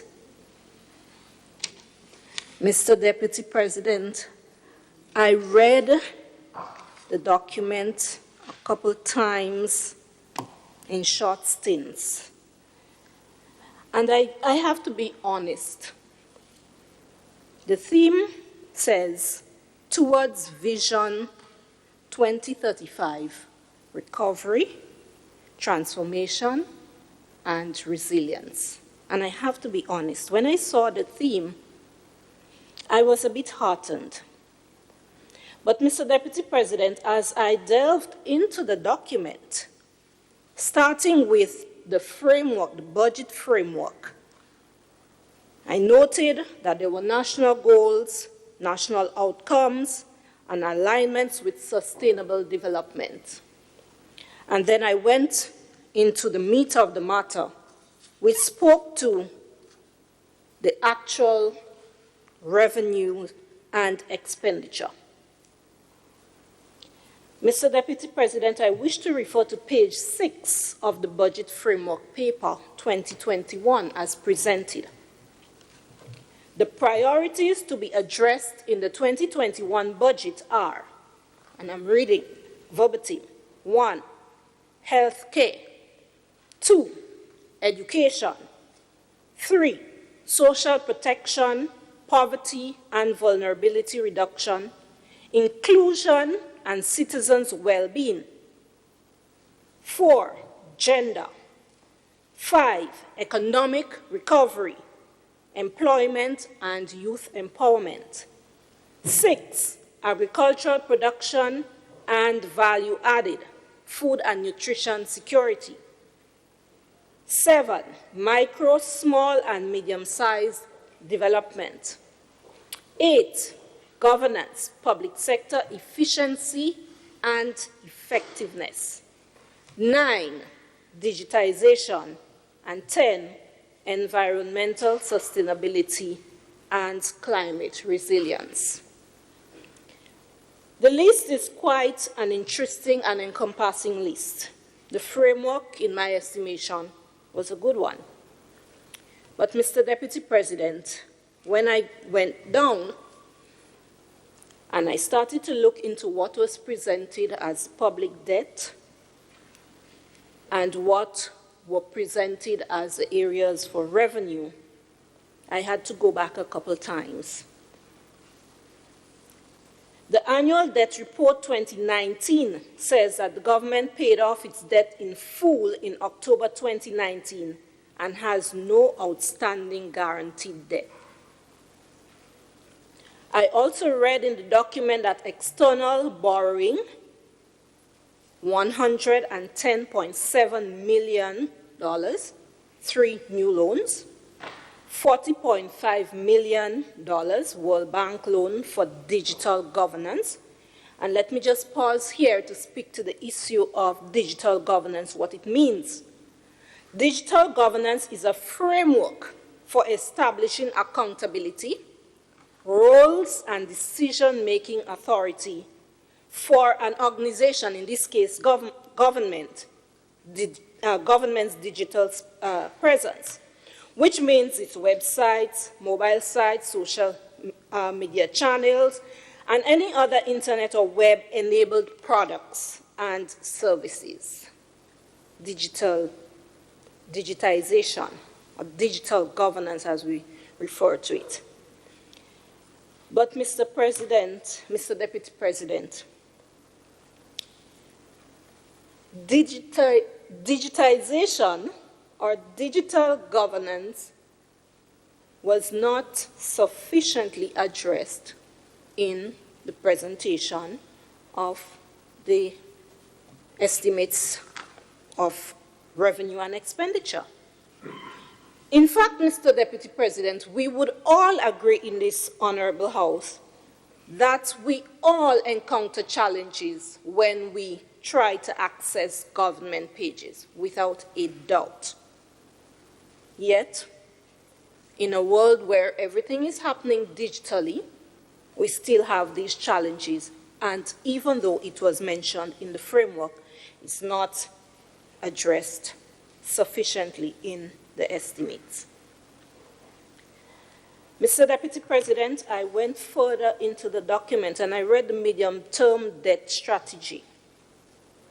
And it says, and I'm quoting page 8, given the impact of and government's response to the COVID-19 crisis, the rules outlined in the FRL were suspended in April 2020 for 1 year and was further extended to the end of 2021.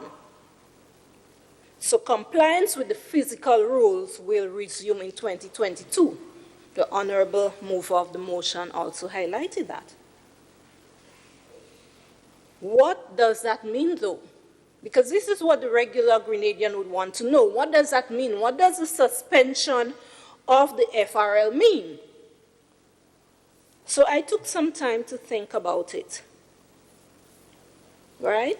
And I found in my research that the Financial Responsibility Law 2015 states that public debt to GDP ratio must not exceed 55.5%. The current debt to GDP is 68.6%. Again, note that the FRL has been suspended until 2022. It will resume in 2022. So what does that mean? What does that mean?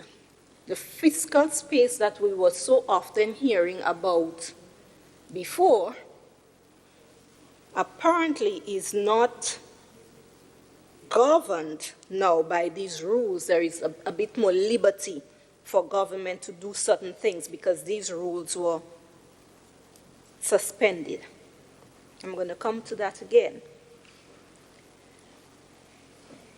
In my reading of the document, it also states that extended the ATM and ATR of the total portfolio to 8 years or more and 10 years or more respectively reduces the refinancing risks and avoids pressures on government to secure new sources of financing. So that's one of the strategies as presented that government is going to use. Now let's just look at this in layman terms. You take a loan, anybody takes out a loan, instead of paying off the loan now in 8 years or the given number of years, the government can extend or ask for an extension of the loans. So it doesn't put the government under so much pressure to pay the amount that needs to be paid. But it also means that there is a possibility that government is going to be spending more down the road because the extension of the loan means that the interest goes along with it. The document further says, over the medium term, 2021 to 2023, it is anticipated that multilateral institutions will expand their concessional lending. We heard the honorable member speak of that. The concessional lending window, and bilateral donors will commit to allocating a portion of their economic resources in aid of poorer countries. That's another strategy that the government is going to use. In this COVID time, Mr. Deputy President, all nations, no exemptions were made. The honorable member mentioned it this morning. He listed a number of countries. All nations are currently feeling the squeeze. So to use this as a strategy seems to me a bit short-sighted, especially when we're talking about recovery, transformation, and resilience. Because, Mr. Deputy President, everything I read, I reverted back to the theme that was presented. The funding from external sources is projected to be 177.9 million, or 53.9% of financing requirements, and will include multilateral and bilateral loans in the form of budget support and ongoing support for the PSI as reported this morning. So again, Mr. Deputy President, loans, not grants, loans. So it means that down the road, these will have to be repaid. Then I went to the revenues. And quite frankly, Mr. Deputy President, there were only two major collecting agencies as it relates to revenues. The Inland Revenue Department, which speaks to our taxes, and I'm going to go to that in a bit, and the Customs and Excise Departments. So basically, Mr. Deputy President, the revenue that is estimated or that is proposed is going to come from tax revenue, non-tax revenue, and grants. And we have the estimates here. Honorable member read it out this morning. So already we have been seeing, if you have not gotten yours, I've gotten mine already. Tax forms were sent out, and it was mentioned that government is going to aggressively ensure that all taxes will be paid. And when we're talking about taxes here, we're talking about personal tax. We're looking at the estimate here, $53.1 million. Withholding tax, estimated revenue, $7.9 million. Corporate tax, $42.2 million. Property transfer tax, $14.2 million. Property tax, $13.3 million. VAT, $103.1 million. And then the annual stamp tax, $15.1 million. And I did a double take. Because in presenting the major revenue honors by department as identified in the document sourced by the Ministry of Finance, considerations must be given. The honorable member just mentioned the level of unemployment and the need to get people back working. So I'm looking at these estimations, and I'm going to look into the indicators of employment in a bit. I'm going to speak to that in a bit because I have the breakdown. You know, we heard that 14,000 jobs were lost, but what we do not have is the actual numbers, or what was not presented to us. As it relates to Customs and Excise Department, import duty, $72.8 million. Petrol tax, $58.2 million. VAT, $116.8 million. Excise tax, $22.2 million. Customs service charge, $52.7 million. Environmental levy, $11.2 million. Mr. Deputy President, I challenge you to buy something and have it come in and see the taxes. Only last week I went to Clay and I noted the amount of tax that you pay. I haven't yet gone back to get into the meat of it to see what the percentages are for the items, but I will do so. So these are the major revenue honors, Mr. Deputy President: Inland Revenue Department, Customs and Excise Department, and then hopefully we would be able to get some grants to assist with budgetary support and some capital grants. And then I went into looking at our expenditures. I took the document vote by vote, so I wish to speak specifically to some of the votes. Vote number 1, Governor General. Rental of asset, which means the Governor General's residence, $220,800. Increased from last year and to be increased next year based on the estimates. The Governor General's residence.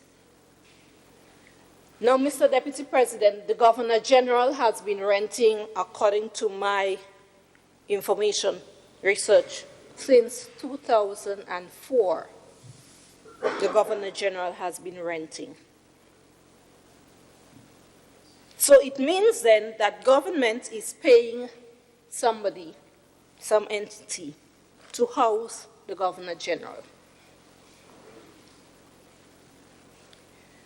Couldn't government, in its prudence, in speaking to recovery, and I'm looking here at economic recovery, in its prudence, secure a loan and renovate the Governor General's residence and use the monies that we're now paying for rent on that mortgage?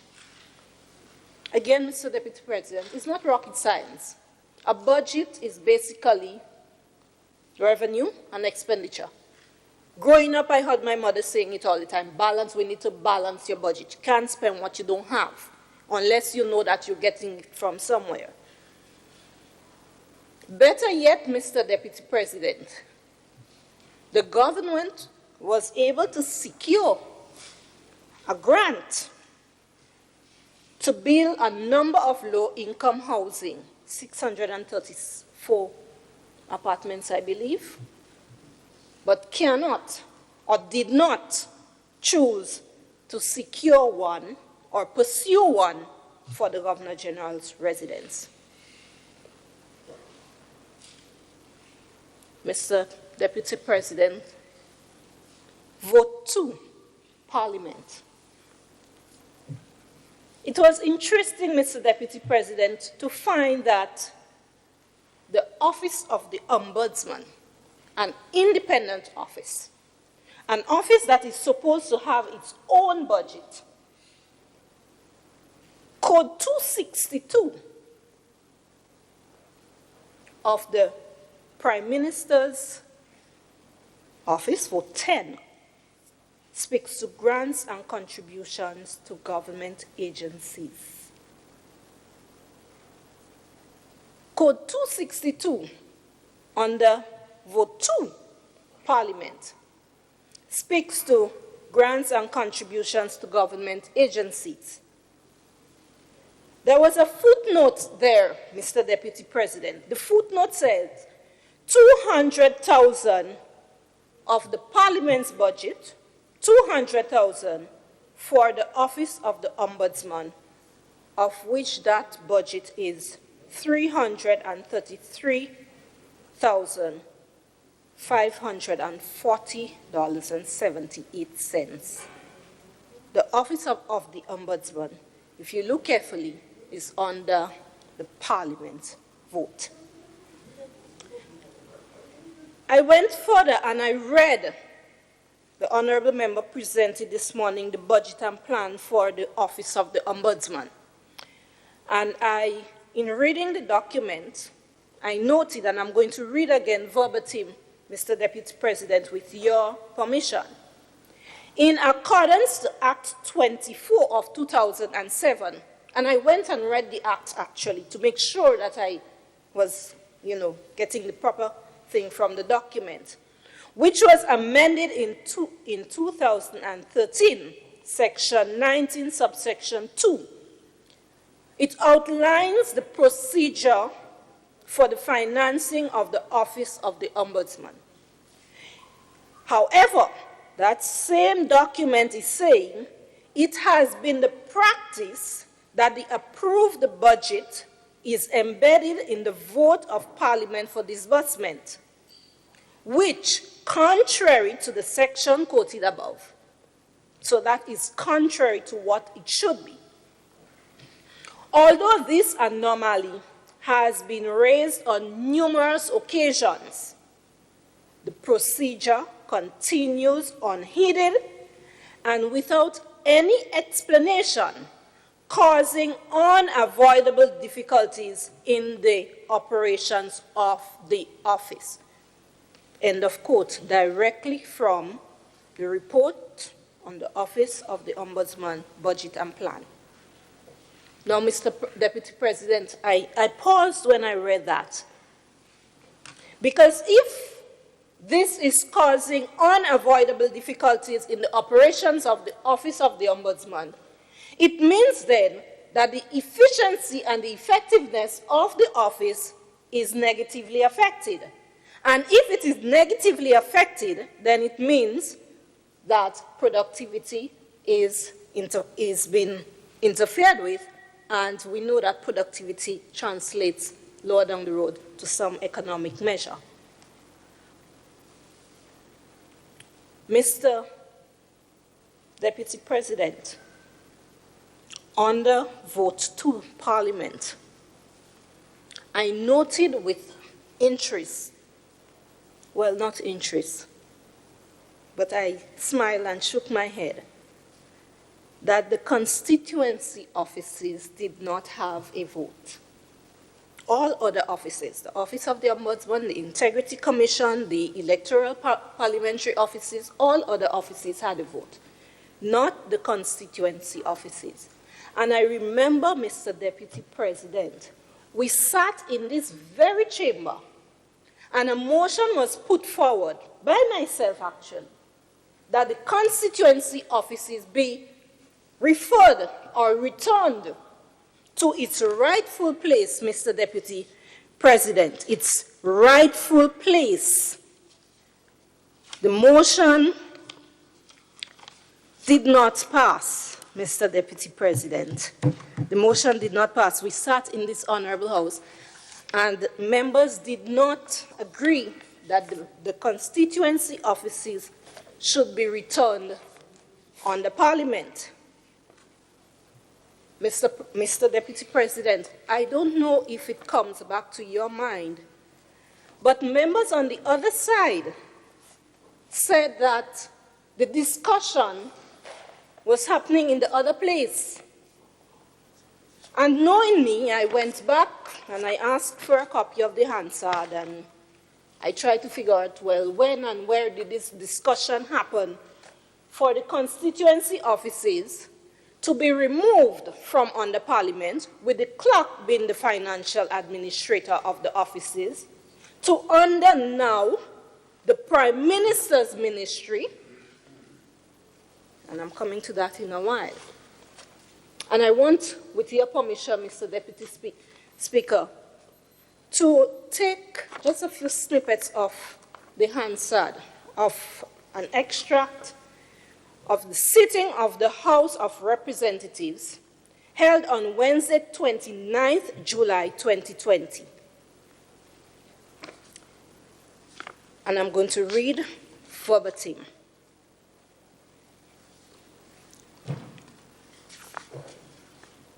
Thank you, Mr. Speaker. That's the Honorable Gregory Boeing speaking. Mr. Speaker, I cannot say that I'm surprised at the motion, and having been apprised of certain incidents that happened on this compound, Mr. Speaker, I will take all of us hold the same sentiments. I'm reading the unedited version, that of course the leader of the opposition should be provided with his official office. That was in response to the the leader of the opposition's office in this building. He went further down, Mr. Deputy President. Excuse me, a point of order, Mr. Deputy Chair. Two things. First of all, she's quoting from a document, Hansard, from the other place, if that can be circulated. But is it the purpose of this House to be going through the record of a debate in the other place?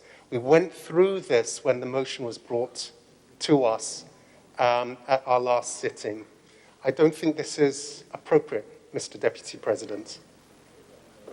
We're not here to rehash a debate from the other place and a matter that was discussed here and dealt with. Thank you. And relevance, Mr. Deputy Chair, to the budget. Yeah.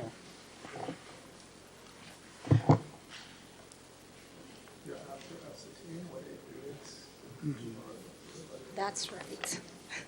Thank you, Mr. Leader of Government Business.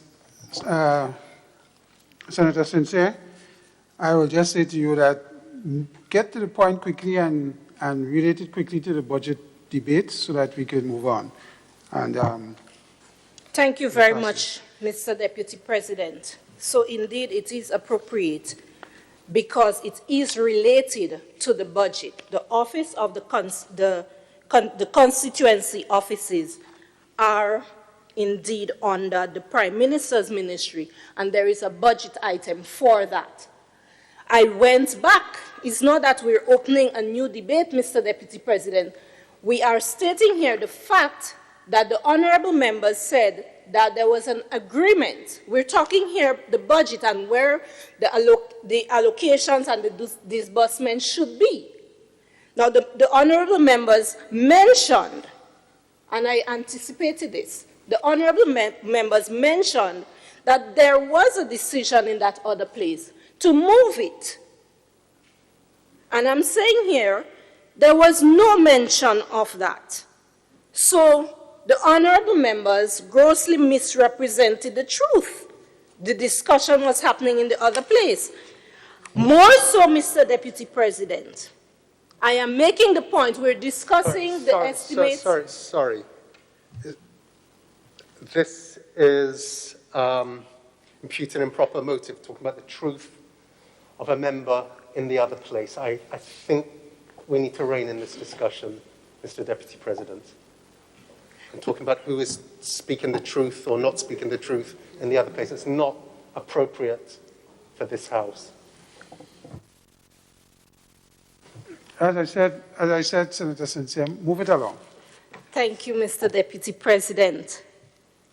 Mr. Deputy President, the estimates of revenue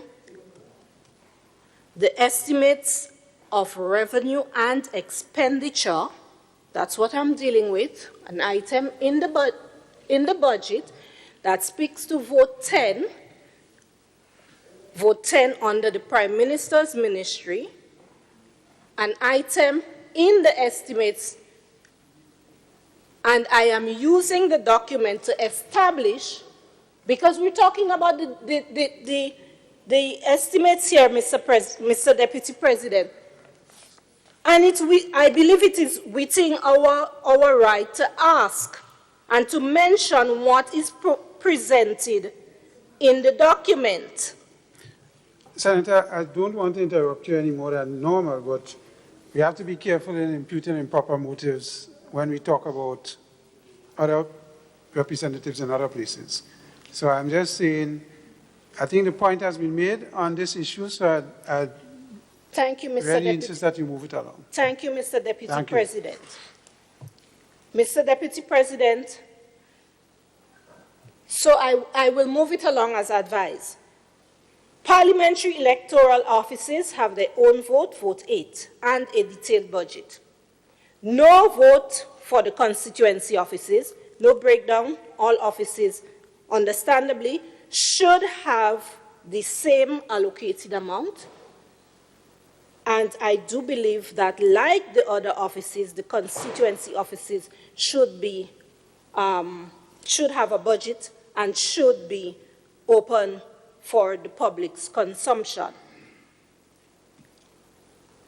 Mr. Deputy President, let's talk public health. And I've tried to be very, very concise with public health. Health and public health. We're talking about COVID, and we're talking about all of these things that are hinged on whether we get over COVID and how quickly we get over COVID. But, Mr. Deputy President, I would like to take the opportunity to just speak to public health, because I think sometimes we get a bit confused between medical care and public health. We're talking about a public health situation, COVID. Mr. Deputy President, public health is hinged on really three pillars, three core functions, as we call it in public health. Assessment, so we hear all the time of the contact tracing and all of that, assessment. Policy making, so we have come up with some protocols. And then we talk of assurance as part of the public health sphere. Assurance speaks to really the implementation and ensuring that the public's health is at its best. Now, Mr. Deputy President, I know the honorable members on the other side may decide to stand again, but I wish to make the point that following through on the implementation of the COVID policies speaks to assurance. And at no point should any leeway or any concessions be given to the protocols. What is good for Paul is also good for Peter. As old people say, what is good for the geese is good for the gander.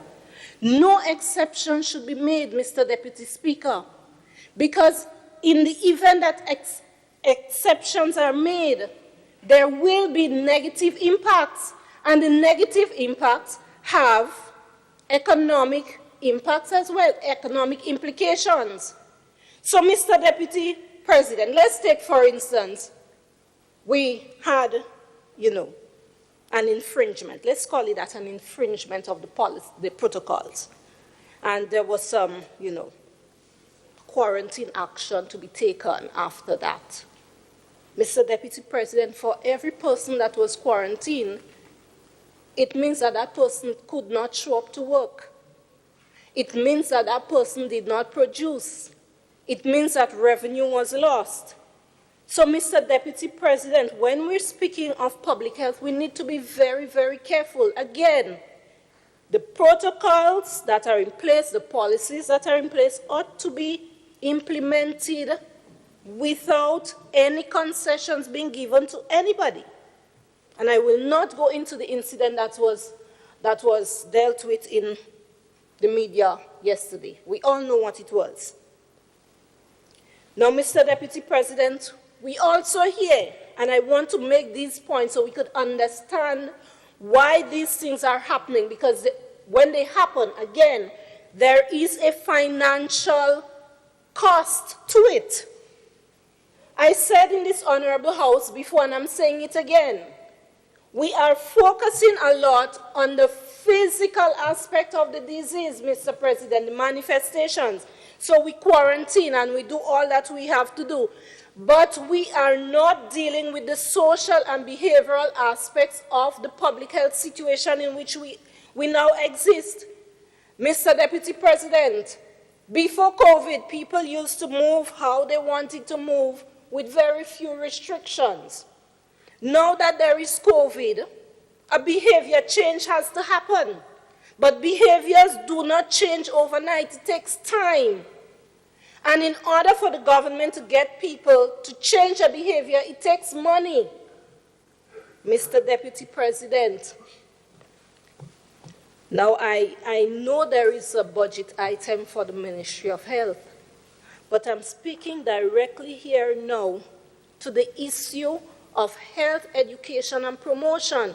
If we are talking about recovery transformation and resilience, we must talk about health education and promotion, because we're coming out of a culture of functioning one way into a culture of functioning another way. And that takes time and that takes money. Mr. Deputy President, I know the honorable members on the other side may say that while the item may not appear X or Y or Z, that was intended or that may be spoken to. I know there is a health promotion unit at the Ministry of Health. And I know in my conversation with the honorable member on the other side, he was anticipating that I would raise this point. Health promotion and education cannot be overlooked. And the unit must be re-energized. It must be. Monies must be put in place for the health promotion unit. Mr. Deputy President, I looked at the budget. Down to 4 o'clock. I got up 4 o'clock this morning to go back into it again. We need to focus on the health system. We cannot deal with issues independently, in isolation of each other, if we expect the health system to function effectively. Mr. Deputy President, public health is an integrated system. If I get into my profession of teaching public health, you'll be surprised. Fire, public health. Education, public health. Prisons, public health. Schools, public health. Road safety, public health. All of those things fall under public health. But for some reason, we're currently dealing with the issue, and yes, the budget is hinged on COVID. And so I need to speak to public health. And I noted here that there was information put forward on upgrading of health facilities. So we're talking here about public health infrastructure.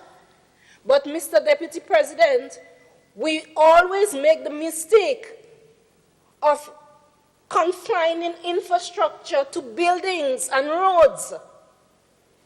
Mr. Deputy President, in public health, that does not work.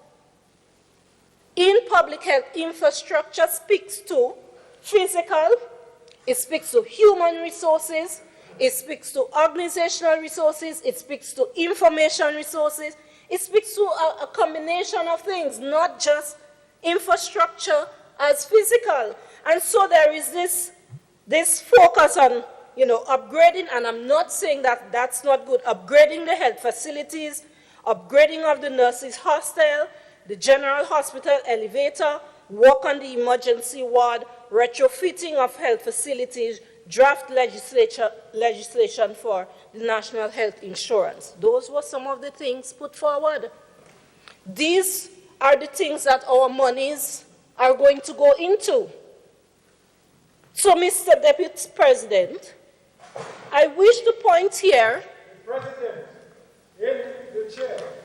So, Mr. President, I wish to point here the absence of electronic medical records as part of the public health infrastructure. Why do we need to have electronic medical records? You'd be surprised to know what these, just getting the system working. There is a lot of data. There is a lot of public health data available, but it's in folders and files, and it has not been digitalized. It has not been put in an electronic format. The system needs to be improved. And we have been speaking about that in academic public health for a while. Mr. President, imagine that I can go to the Granbra medical station for a particular issue, and later go to the general hospital for an issue. These two entities, with the ease of the electronic medical records and a functioning system, would be able to speak to each other. ease of access to information. And I challenge the members on the other side to look into the need, the necessity of spending monies on an electronic medical record system. In fact, a management information system for health. If we are talking serious recovery, transformation, and resilience, transform the public health infrastructure, Mr. President. Let's talk about quality of services. I listened to the presentations in the other place. And yes, some services are going to be offered and, I listened. And it was mentioned that research. But Mr. President,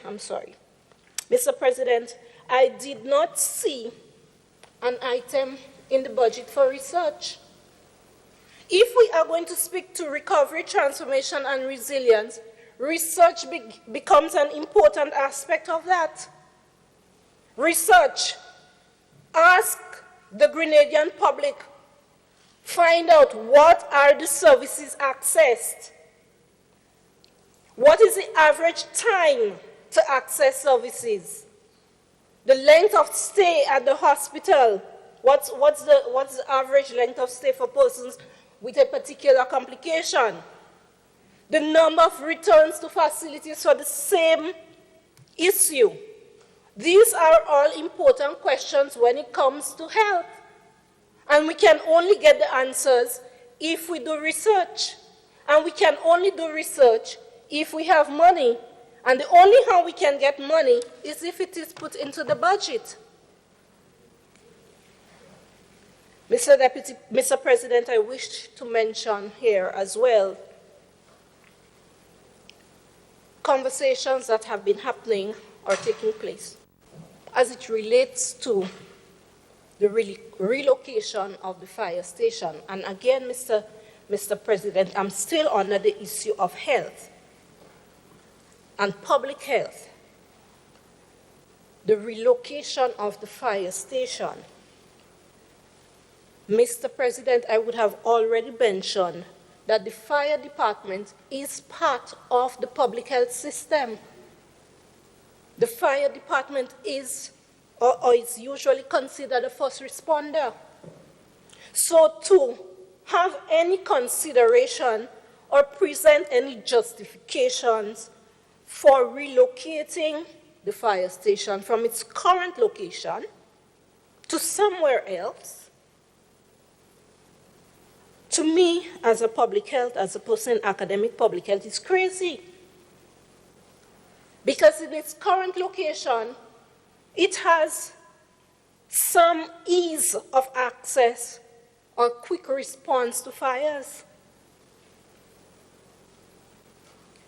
Mr. President, the current location takes into consideration the building density in the town of St. George and the history of fires in the area. To relocate it to somewhere further means that we are going to be jeopardizing the public's health.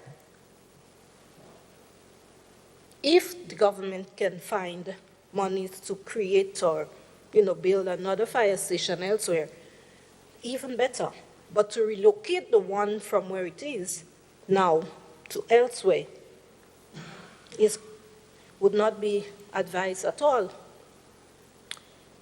Mr. President, again, since this budget has a lot to do with COVID, I wish to speak here directly to COVID, and in particular to vaccination. We had some estimates for a 2-year, 3-year period, and none of them mentioned vaccination. None of those estimates mentioned vaccination. Only yesterday, mention was made about vaccines possibly being implemented as early as March 2021. Only yesterday. But there is no budget item, there is no estimate As far as my reading, I would be happy if the honorable members could point me to otherwise. But there is no mention in those estimates for vaccination. And mind you, Mr. President, I'm not necessarily advocating for or against vaccines, but I'm speaking directly to the documents. Mr. President, in keeping with health, I wish to mention the low-income housing projects that have been spoken about, presented. Now, we are happy, Mr. President, that persons can get housing and can get housing at a cost that fits their pocket. But again, Mr. President, housing plays an important role in public health. The types of housing, the location of the housing. In fact, research has actually shown that persons residing in low-income facilities seldom emerge out of their situations. So it means then that extra safety nets need to be allocated to these housing projects. I did not see that in the budget, Mr. President. We talk about personal space. You know, when we're growing up, we always hear people saying, don't come in my personal space. Well, I have news for us. Personal space is actually a dimension within public health. That is why only so many people can fit into this place. That is why we have different doors. This is public health in reality. You cannot have one door for entrance and exit. You must have an escape route. The door must swing outward, not inward, because if there is an emergency, we should not pull the door to us, we must push the door out. Public health, in reality, in actuality, we live public health. And so, Mr. President, I wish to mention that the budget, the estimates of expenditure, revenue and expenditure did not speak to giving some of these considerations to the low-income housing projects that were proposed or that are being given. Mr. President, I'm happy to hear the honorable member speak of waste management, because again, this is an important aspect of public health, the separation of garbage or waste, the proper management, a proper treatment facility. All of these things speak to public health. Now, Mr. President, still on public health, I wish to speak to the issue of mental health. Mr. President, you would remember that when we had the very first session when I became a senator, I mentioned the importance of psychosocial assistance and support. It continues to be my plea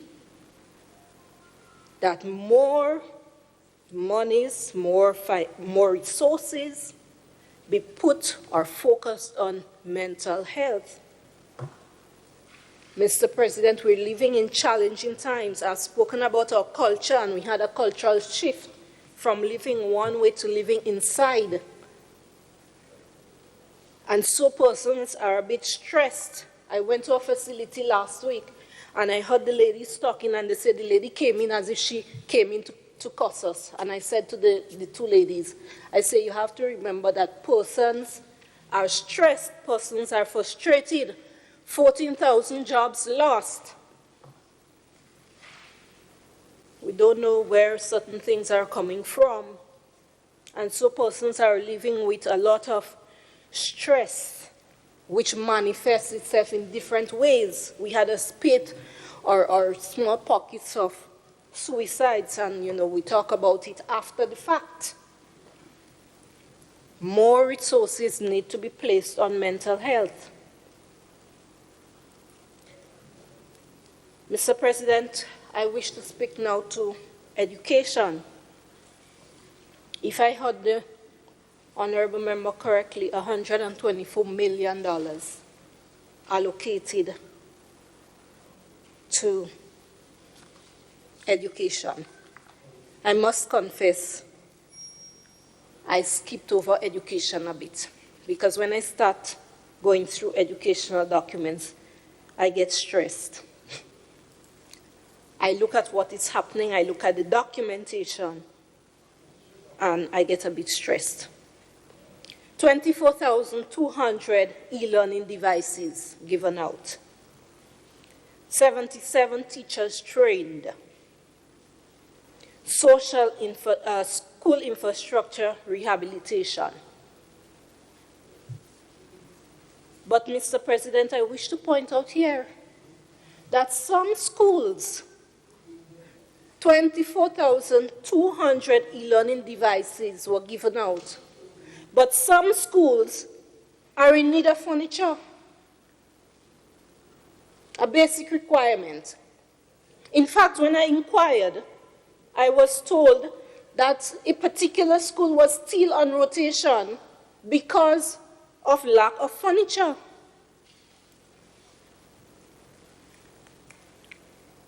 If we are going to transform the buildings, we have to ensure that all the amenities are available.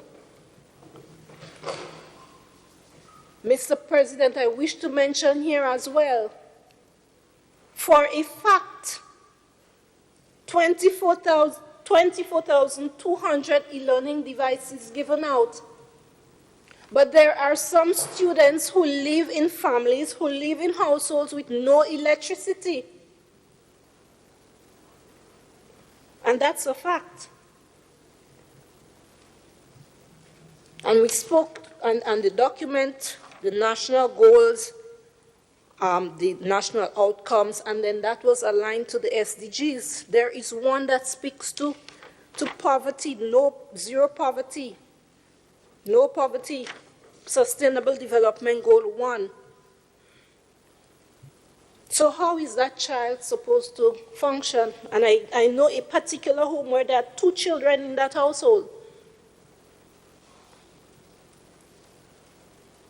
So already they're starting from the back. Mr. President, the STAR project, I asked about it before. I got an answer. And so I noted that $0.5 million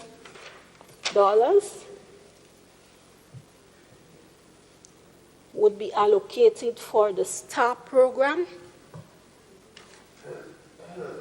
And I also noted, in asking my question in this honorable house, that part of the answer was that more schools would be getting the STAR program. And one would expect that before such an intervention is opened up, because it was piloted at a particular school, that some economic analysis be done, cost-benefit analysis, cost-effectiveness analysis, cost-utility analysis. Now that the STAR program at the piloted place would have ended, was there a review? Was there an analysis? So we know that before we spend monies put into this budget on offering that project to other schools, that we are indeed spending monies on worthwhile projects. Mr. President, I can speak on a number of issues as it relates to the STAR project. I'm sure I'll engage with the honorable member on the other side during lunch on those issues. Mr. President, in an era of Zoom and Skype and digital learning, teaching and learning, I noted that no allocation was made for the review of the Education Act, no allocation for curriculum reform. In fact, as far as I know, the SPEED 2 document, which should have ended in 2015, may still be the one being used. I know that there should have been a review and an update, but I noted that no allocations were made on those fronts. So, Mr. President, again, I'm going back to the theme. If we're talking recovery, if we're talking transformation and resilience, we must also talk to the Education Act, which governs the education system, and curriculum reform.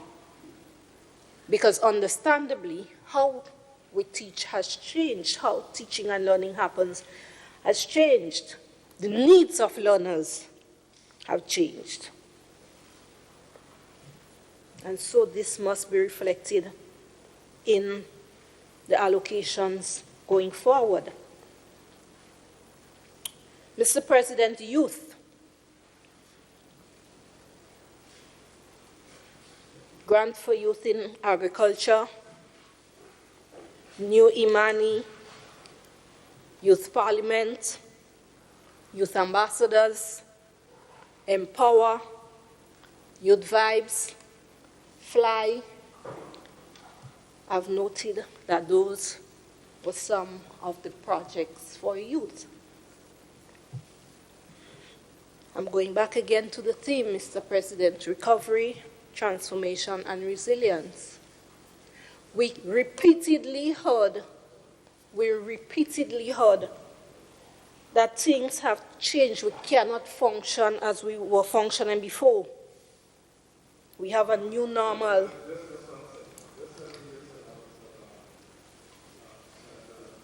Has some personal issues which have just arisen, and he has advised that he would wish to leave, and will be here to do his presentation tomorrow. Yes? Okay. Senator Noel, all the best. Thank you, Mr. President. Now, Mr. President, I wish to point out that under youth, the projects that I've just listed were projects that were happening in 2019. There was an increase in the youth budget. So it stands to reason, Mr. President, that either we're going to get more youth involved or more of the interventions across the nation. Nothing new there, just more money being put into youth. I had a couple of questions that I had asked. I'm still waiting for some of the documents promised as it relates to youth ambassadors. Mr. President, I wish to mention here that as it relates to the Empower program, I did some research, and Empower is one of the programs that, is been funded now under the Prime Minister's ministry since the move. It is focused on marginalized men, young men. There are different things being offered: CVQ classes, soft skills, apprenticeship. So Empower started in 2019, and that was Empower 1.0. We're now in Empower 2.0, and it is anticipated there will be an Empower 3.0 next year. So far, according to my research, 800 persons would have gone through the program. And when asked what was one of the main issues with the Empower program, attrition. The young men come in and they drop out. Why were they dropping out? They were dropping out because they were brought into the program without basic arithmetic skills. And because that was part of the program, the frustrations led to them dropping out. Now again, Mr. President, if we are going to be spending more monies into these programs, then proper reviews, proper evaluation, proper analysis need to be done before they can be continued or before they are offered more broadly.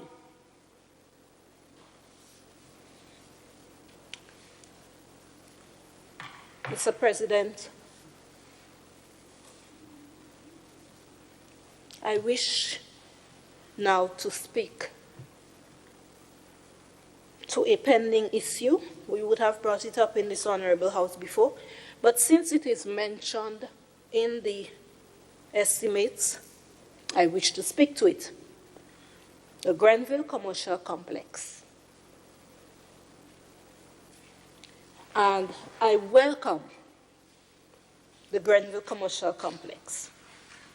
It promises to be a good project. For one, a library is promised, and I'm really looking forward to the library. So, according to what was presented, construction of a commercial complex to house the district revenue office and library and offer some spaces for rent. The project will, the project to date, the design is completed and construction will commence in 2021. Now, Mr. President, I wish to return to another issue, the issue of flooding in Grenville. The commercial project is going to be in the epicenter of the flooding in Grenville. We have a number of senators in this honorable house with ties to St. Andrew, and they can attest to the fact of the location of the flooding. Now, when asked about the flooding in Grenville, we got a response. It's going to take some time. A certain grant was awarded for smart cities and for climate resilience and all of that. We spoke to the flooding and the erosion at Telescope and how that is affecting the flooding in Grenville. And the answer to us was, it's going to take some time. But we are going to construct, Mr. President, a commercial complex in the middle of Grenville, in the middle of a flood-prone location. Something seems wrong there, Mr. President. It seems as if either the horse has gone or the cart is not before the horse. Because I do not understand why in the budget for next year, there are allocations for the construction of that building, high potential building, but no allocation to deal with the flooding. And in fact, the answer was that it's going to take some time to get fixed. So then why construct the building when we have a flood-prone situation? We know that there is poor drainage in Grenville. We know that when the tide rises, the sand comes into the drains get blocked, and there is no outlet for the water. Now, Mr. President, I wish to ask a question. When the hurricane season starts next year, or the following year, based on when the construction is completed and the building is put into use, what is going to happen when the rain falls and Grenville gets flooded? Let's go back again to productivity. Let's go back to the potential loss of goods and services. All of these translates back to money. Mr. President, this is something that needs to be addressed. Now, Mr. President, I know I have not used up all my time, but I wish to now speak to the constituency of St. Andrew Northeast. And in particular, I wish to speak to the Pearls area because I looked at the estimates of revenue and expenditure, and I see a number of things that I need to address here today. The Simon Cultural Center, welcome project, we're welcoming that. But Mr. President, there will be a swimming pool. The swimming pool will not be of Olympic size. But there is conversation going on, or a presentation was made in the other place that a swimming pool will be constructed at the stadium location. Why not at the Simon Cultural Center where construction has not yet begun? What is the reason, what is the rationale for not having that Olympic-sized swimming pool at the Simon Cultural Center? We're talking rural transformation, decentralization, everything you have to come down to St. George's. Mr. President, the Pearls, playing field and pasture, and I look at my honorable friend on the other side, and I smile because I mentioned that before. And I know he anticipated that I would speak to it again today. The Pearls, playing field or pasture, as we call it. Cricket goes on there. When cricket season is open, one of the main areas for cricket. No washroom, no walking washroom facility, no stands. When the rain falls, it becomes flooded. Granted, I must mention that the soil is relatively good, so the water gets seeped out quite easily. But I remember the honorable member mentioned that a drawing was already in hand. And I noticed that there were other places getting all other things, but the Pearls playing field or pasture remains neglected. Mr. President, I wish to also mention the Pearls basketball court.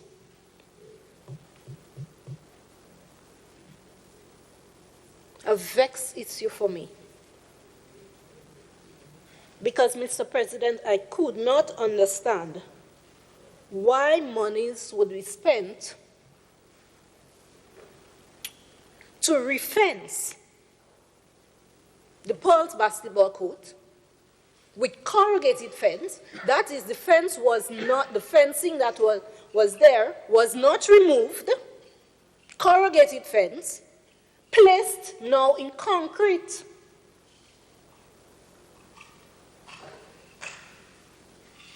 And I'm challenging I think our new senator can speak to that.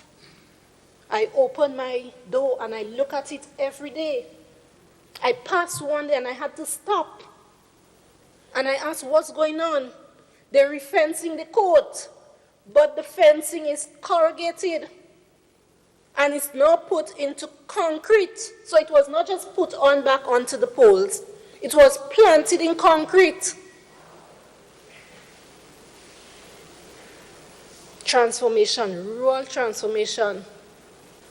I was happy to see last week, finally, the backboards for the court were put up. I was happy to see that.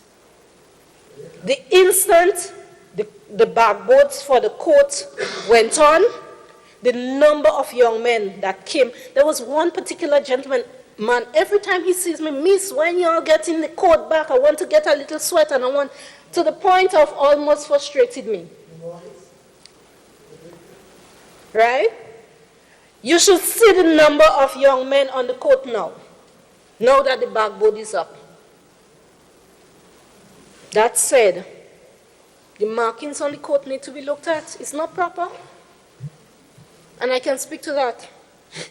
I can speak to that. I sound like an MP. I wonder if the honorable member is trying to get me to say something there. Mr. President, I live in Pulse, and I like to give accolades where accolades are due. I'm very, very happy, as it relates to the transformation of the police barracks. Mr. President, I am very happy to see that Camp Raymond, situated at Pulse, has finally gotten a facelift. Sometimes I just wonder what is going on there. Dilapidated, pieces of ply blocking windows, SSU base. This was the SSU base. The renovations, they're now happening, and I'm very happy to see that. Mr. President, I wish to end.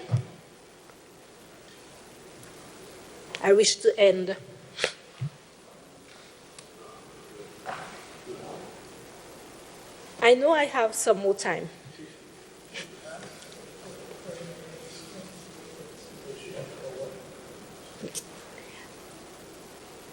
I wish to speak to the issue of community tourism.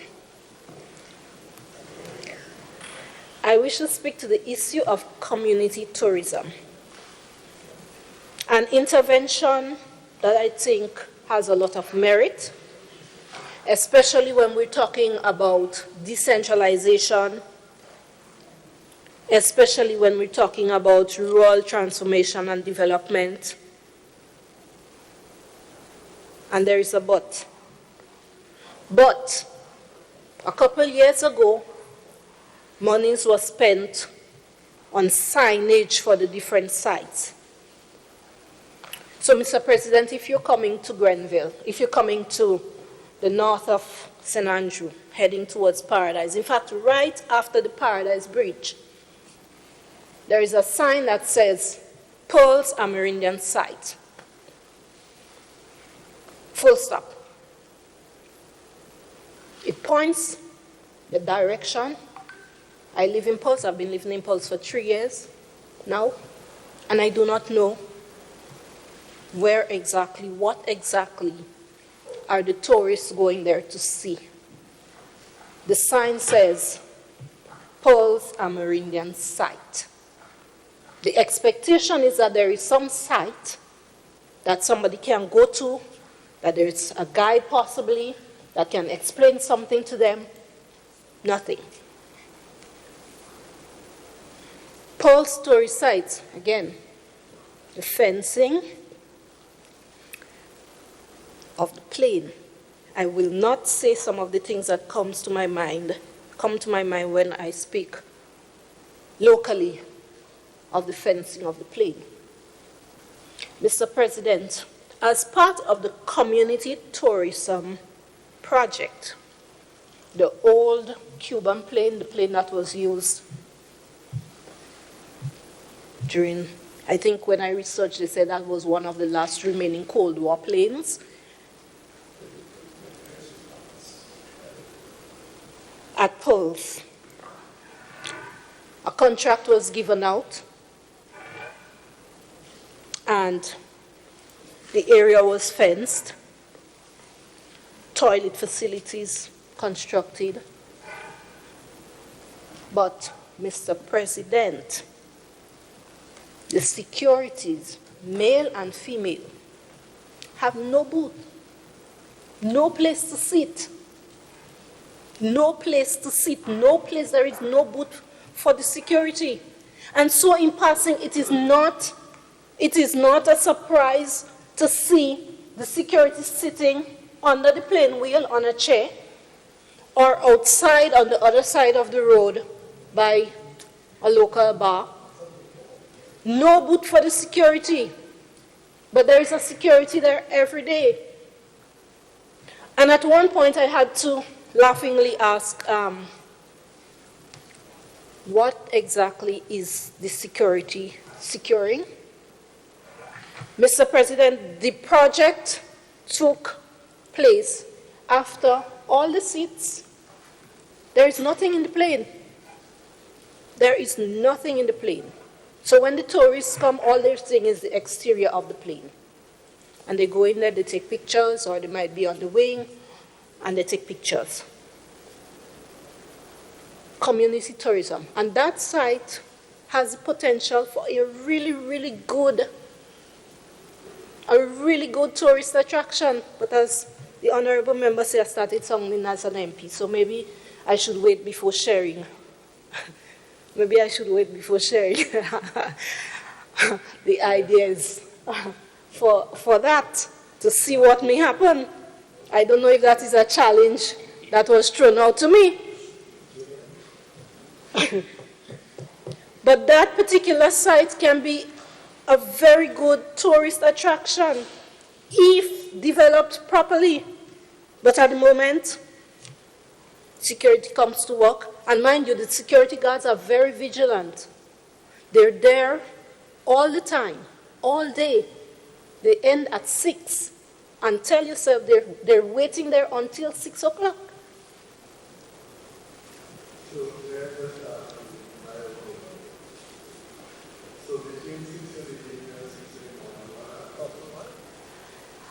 Mr. President, if I may respond to that. Between 6 in the morning and 6 in the afternoon, Camp Raymond is right there. And although I was annoyed at the beginning, Camp Raymond has now initiated a roadblock.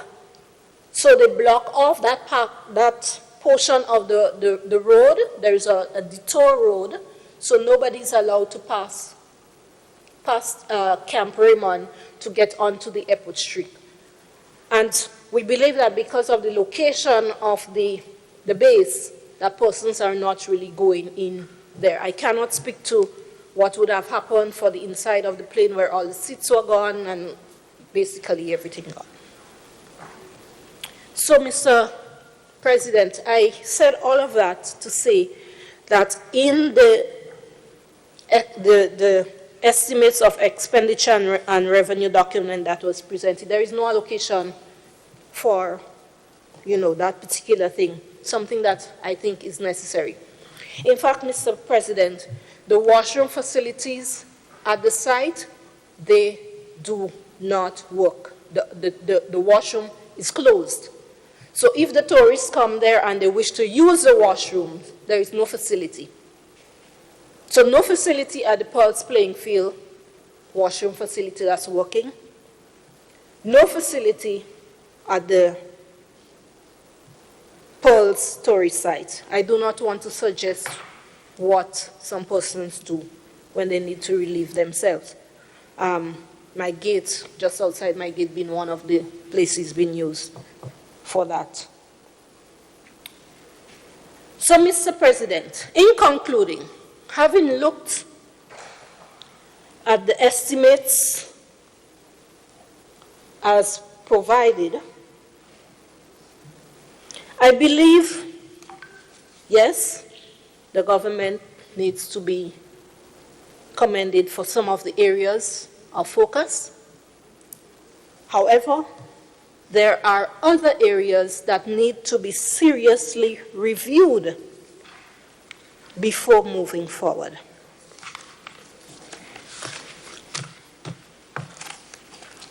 Particular reference being made now to unemployment, because the honorable member mentioned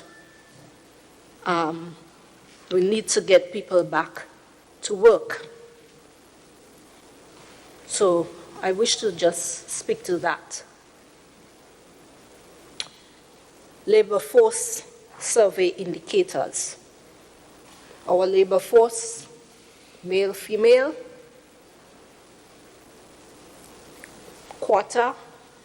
first quarter of 2020, total 50,197. The distribution is kind of even, 25,184 male, 25,013 female. Employed labor force. Employed labor force.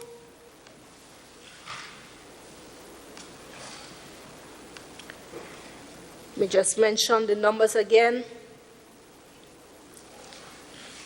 Mr. President, employed labor force male, female. Total employed, again, first quarter of 2020.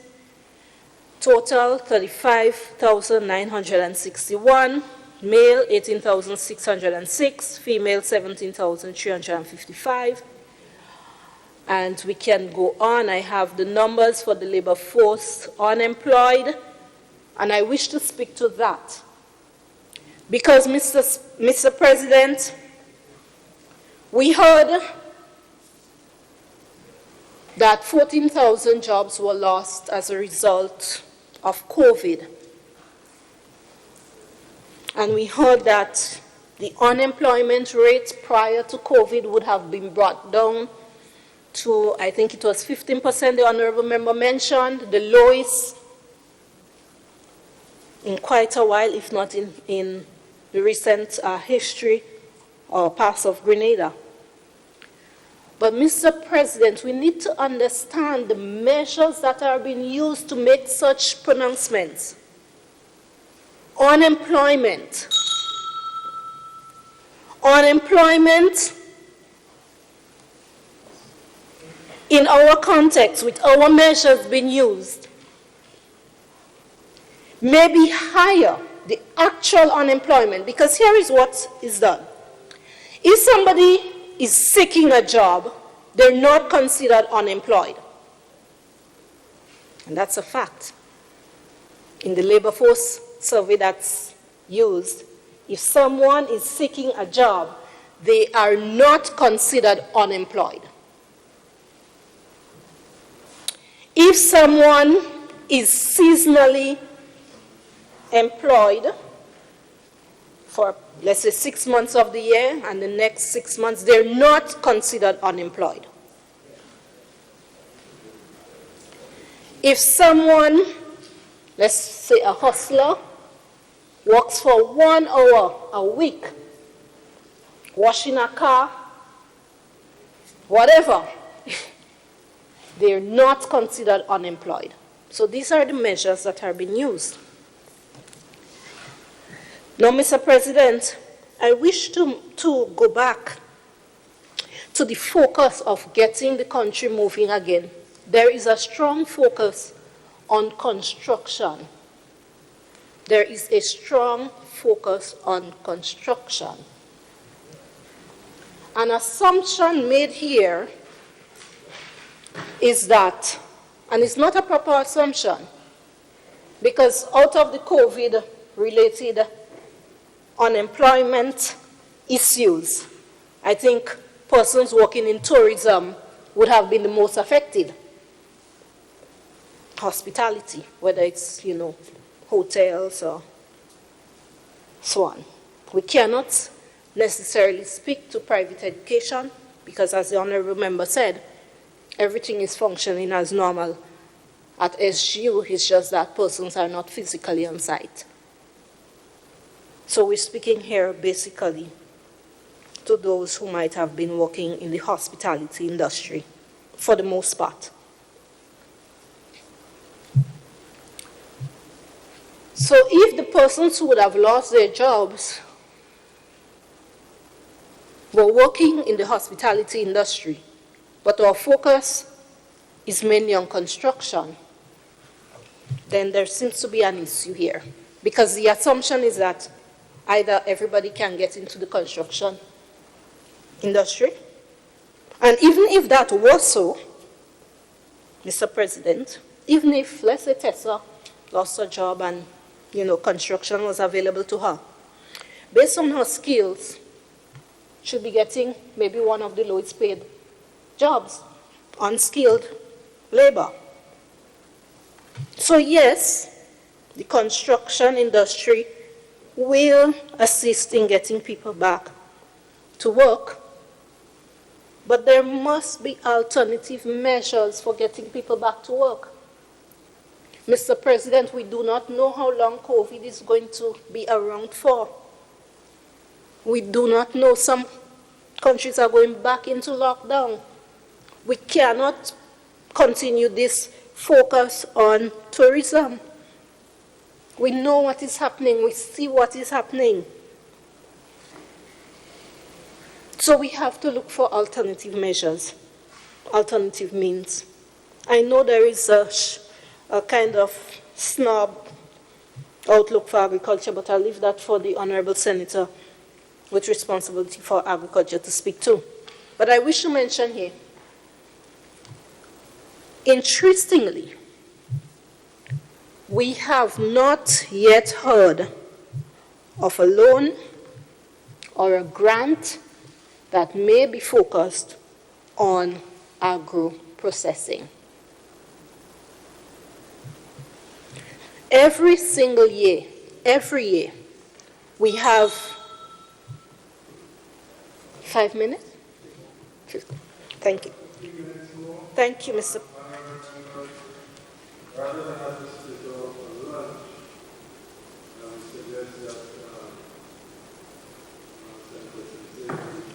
I'm finishing up. I know.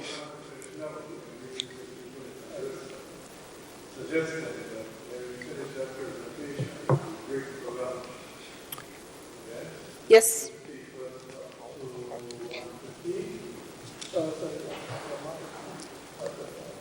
It's up to 1:15. Huh? Yeah, and when we resume, Senator Steele, are we going to go beyond the 4 o'clock hour, or are we going to still maintain it at 4? Or you want to finish before 5 or on today's session? Or?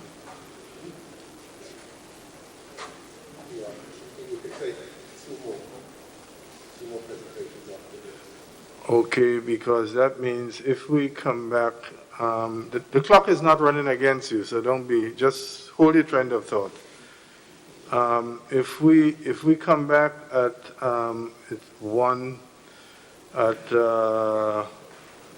it's now 1 minute after 1 according to this. So if we come back at say 2:15 and we do the other 2, that will take us close to 5. Because it's an hour and 15 minutes, 2 and 2, 4 and 15, yeah. So we could be exiting somewhere in between the 4:30 minutes to 5. And I'm assuming that members consider this to be a reasonable schedule? Yes?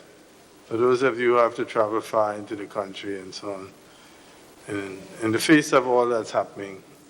Okay? So, Senator, you can resume. I will give you back the time. My records show that we took 2 minutes to do so. So at 13:17, you will conclude. Thank you, Mr. President. Mr. President, I was making the point that within the estimates that were provided, there was no indication that agro-processing would be pursued, as there was no allocation for it. And I was making the point, Mr. President, that every year, we have millions of pounds of fruits and vegetables either going to waste, or we may find one of the persons who do trade between the countries, whether it's Grenada, Trinidad, or whether it's Grenada, St. Vincent, buying these fruits and vegetables, some of them, sending them down to, or sending them off to another country, and then, Mr. President, we buy them back as a value-added product. We buy them back, red mango, golden apple stew, plum this, that, the next, plantain chips. So we're exporting our fruits and vegetables where we can use them if we had the proper facilities and sell them in the diaspora. So, Mr. President, that was something I needed to speak to as well. Mr. President, I'm going to close on this point. The mismatch between education and employment. I heard the discussion. I know the discussion. I work in education. I've been in education for more than 2 decades, believe it or not.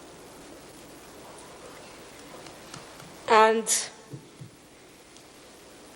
we see the mismatch. Our education system, and I was very happy to hear the member in the other place mention it, that our education keeps training, our education system keeps training our young people only in certain areas, the traditional areas. We have not yet diversified our education offering so significantly that we can address the gaps.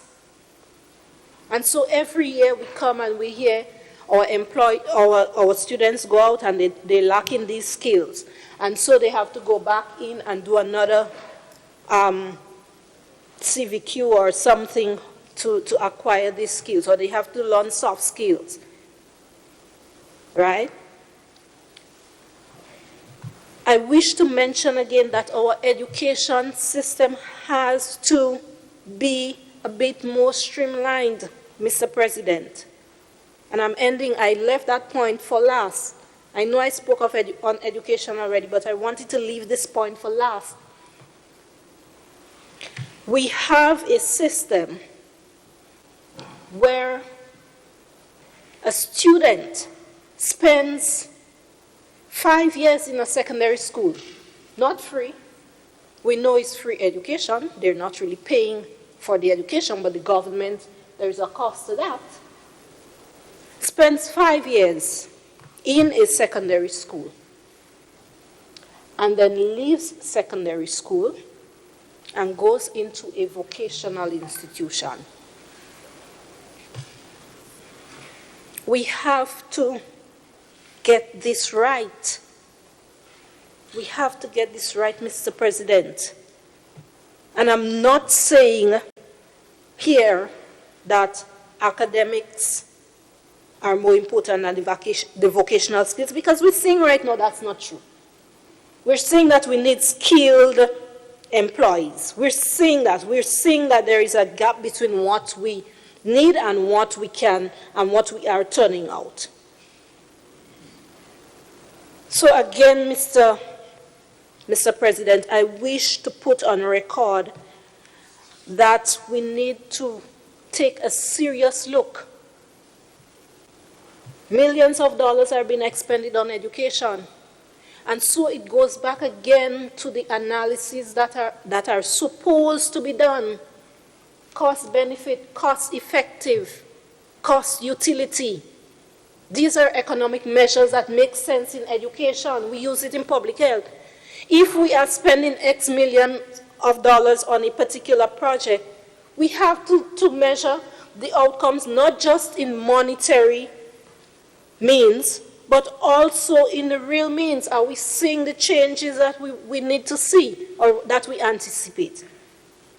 And with this point, Mr. President, I would end my presentation on what was presented to us as the estimates of revenues and expenditure. Thank you. Thank you, Senator Sincere.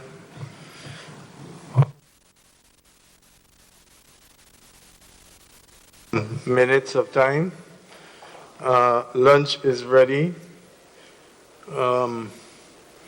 I would suggest that we be back here at, I don't like these odd times, and since we are doing multiples of 15, I would suggest that we back here at 2:15. Yeah? No. Let's have a full. Let's have a full hour in accordance with the, I believe it is the labor code. So this house now stands adjourned for lunch at and resume at 2:15.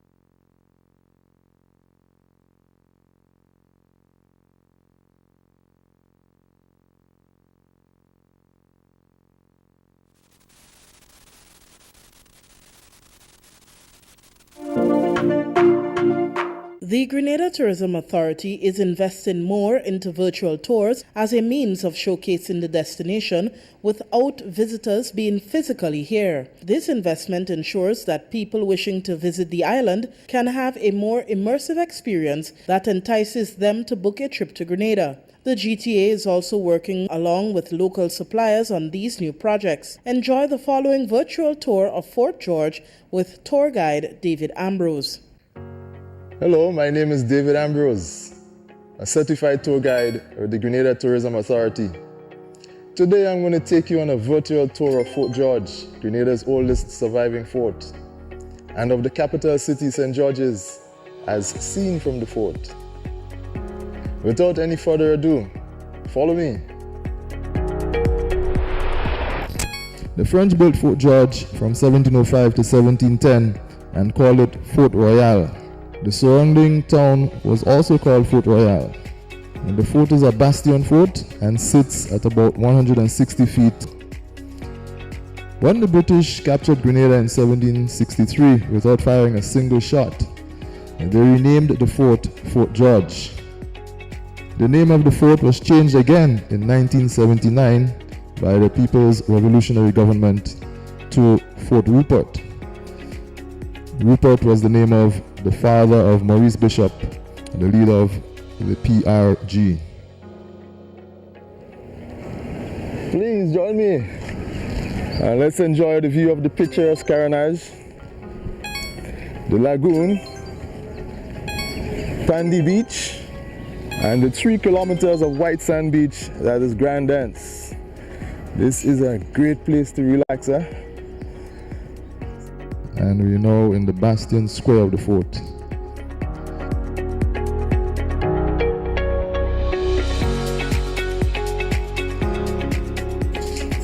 Follow me. Oh, that was interesting. We're about to enter the main square in the middle of the fort, and this square has a lot of history. The square itself has a pretty dark history because it is here where the Prime Minister of Grenada of the People's Revolutionary Government was killed along with several of his cabinet ministers.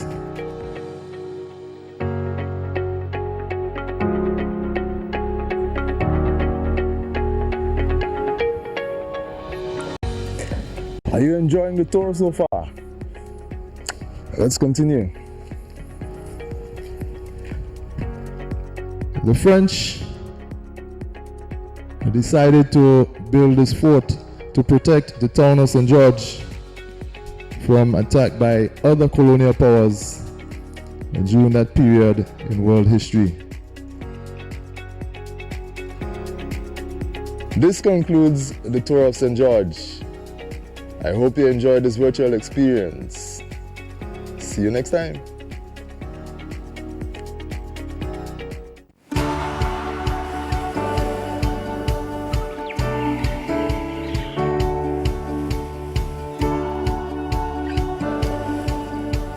We've been apart for a short while, but now the time has come when you can join us again in our little slice of paradise.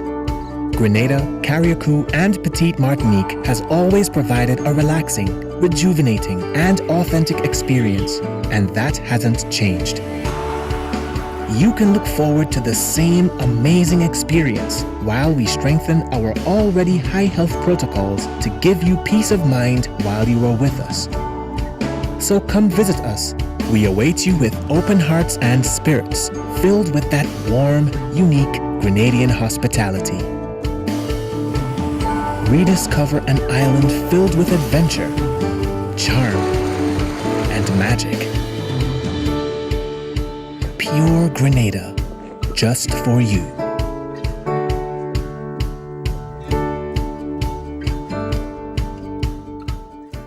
The Ministry of Tourism and Civil Aviation continues to put the spotlight on our local heroes in tourism with a series of videos highlighting individuals and groups making sterling contributions over decades in the industry and creating memorable experiences for visitors. The following video highlights our water taxi operators. In this video, we are highlighting our sometimes unseen but important local heroes sustaining our tourism industry. Let's meet our water taxi operators. My name is Eric Callis. I represent the Grenada Water Taxi Association. The association was in existence for probably like 41 years. And my role is when if the cruise ship come in here, we take them from one of the most beautiful ports in the world to the best beach in the world, Grenada Beach. And we enjoy doing it. I've been a water taxi operator for, like I said, over 40 years. I survived by it. I live by that. The benefits that they bring to the economy is economic activities for themselves, letting the people know what is the culture, what is available here on the island, what they can share when they go back to their destination, and being, ambassadors for us here in Grenada. I learn a lot from them. They also learn from me. I teach them about the island, and I learn about their country as well. I've spoken with the water taxis over the years, and they have developed friendship with persons abroad. Because of my role, how I handle them, I went over to Europe, the States, and all over, and it was very good, so that's why I will never stop doing this. So government has to work with them so that you can continue to train young people so that they can see that it's part of the tourism stock, and it's an important sector of the economy. The pandemic impacted my life because all the tourists stopped coming. It's very quiet, but we're looking for a better return, and we would not stop. We are waiting. When it comes, we are ready. We hope you enjoyed learning about our unseen heroes in the tourism industry. Remember, tourism connects us all in Grenada, Carriacou, and Petite-Martinique.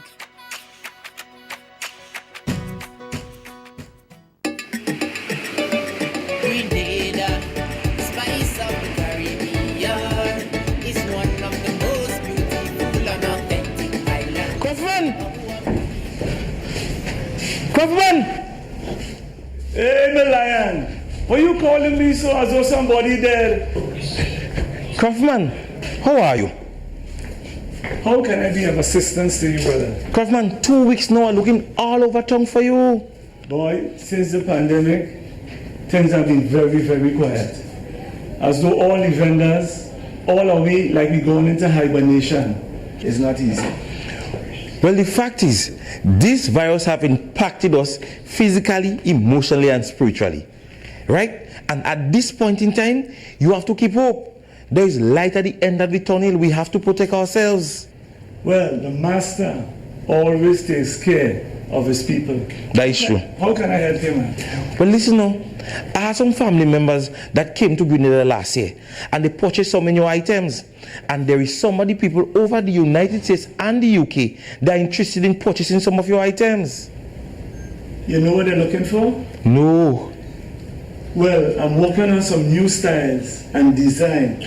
I call it the COVID creation. Let me show you some of them.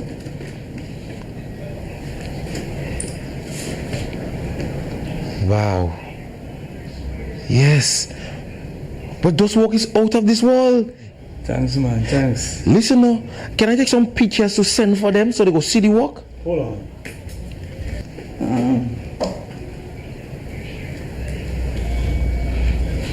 Wow. And on Facebook too, and on Instagram, so we make it better. Well, Crashman, you take this thing to a different level, man. Boy, I want to take the thing better than yesterday. You know, as a little boy growing up in Cubs, yeah, them guys used to always tell us, take it to the next level, and we must always be prepared. Right. And I'm taking that. I'm working with that. So here's what I'm going to do. I'm going to get in contact with them as to what they would like to purchase, and I'll get back in contact with you.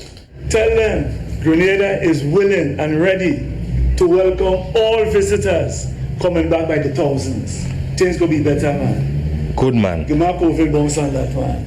Later, man. All right, thanks again, man. Yes, Have man. a good day, man. You too, man.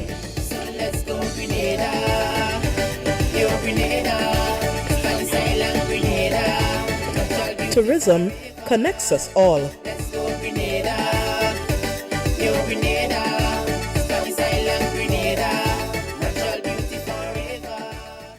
Our sister isle Carriacou took center stage in 2 videos highlighting the important connections between tourism and other sectors of the economy as part of Tourism Awareness Month.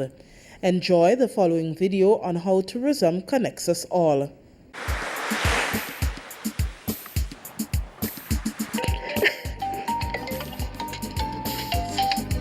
Hello, good morning. I love Reefs Tours. Oh yes, of course we do land tours and hiking tours. Yeah, now the sun is going to be a bit hot at noon. Do you have flexibility to do it a little later? Okay, well good. So there's 10 of you in the party. The price is 100 EC per person, and that's inclusive of transportation up to the starting point of the hike. Of course, you would like a picnic lunch at the top of High North? Oh, that's wonderful. Okay, what would you prefer? Would you want chicken, fish, or vegetarian? So all 10 of you would like fish. Fish! 10 extra people need fish. Where am I gonna get fish? I need to get more fish. Who can I call? Let me try Mojo. Hello? Hey, morning Mojo. It's Allison. I'm in a tight jam here. I need some fish. Do you have any? No, wow. Okay, no problem. Thank you.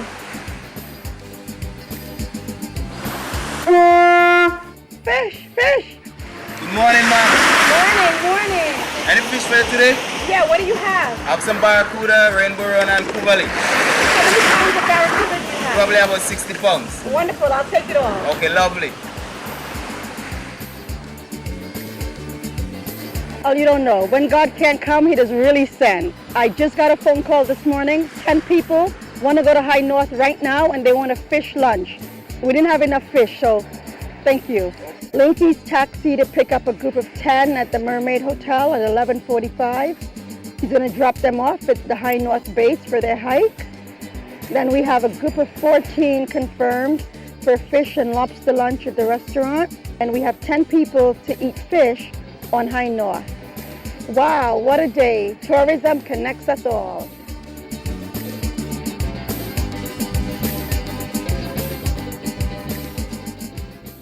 Minister for Tourism, Civil Aviation, Climate Resilience and the Environment, Honorable Dr. Clarice Modeste-Kerwin, delivered a message of hope and steady recovery as she addressed the House of Representatives during her budget presentation. She highlighted the achievements for 2020 and the priorities for 2021, commending the hard work of stakeholders in the industry. The minister is looking forward to the continued growth in the destination's room stock with current and future projects, as well as the necessary upgrades to the Morris Bishop International Airport. Additionally, Minister Modeste-Kerwin lauded the global health and safety campaign Pure Grenada Just For You, aimed at targeting a wider international audience to the destination. Dreaming of taking a break and escaping to an idyllic, happy place? Well, finding it does not require you to go too far. You already live in paradise. All it takes is for you to go out and discover it. Grenada, Carriacou, and Petite Martinique are blessed with a wide variety of accommodation that satisfy any taste and budget. Find the one that suits you and your family and treat yourself while having peace of mind that your health and safety is a priority. Knowing that we have gorgeous waterfalls, stunning beaches, and flavorful cuisine, let's be tourists in our own islands and enjoy paradise at home. Visit www.puregrenada.com/deals to choose your amazing experience today. I am Ria Murray, the Communications Officer of the Grenada Tourism Authority. Thanks for joining us and stay tuned to this station for more updates in the coming weeks.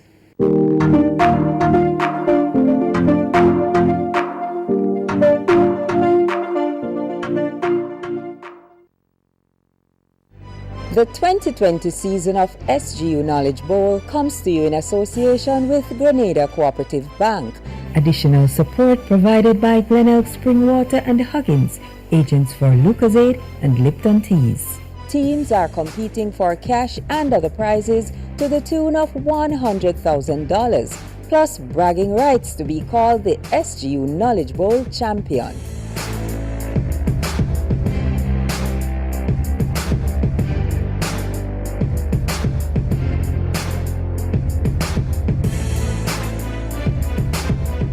Hello, I'm Kimon Sandy. And I'm Yashira Peters. And we are your moderators for the 14th season of SGU Knowledge Bowl. 14 secondary schools have lined up in the Intercall of Academia to capture the coveted SGU Knowledge Bowl Championship trophy, cash, and other prizes. And Yashira would be your moderator for this evening's epic battle.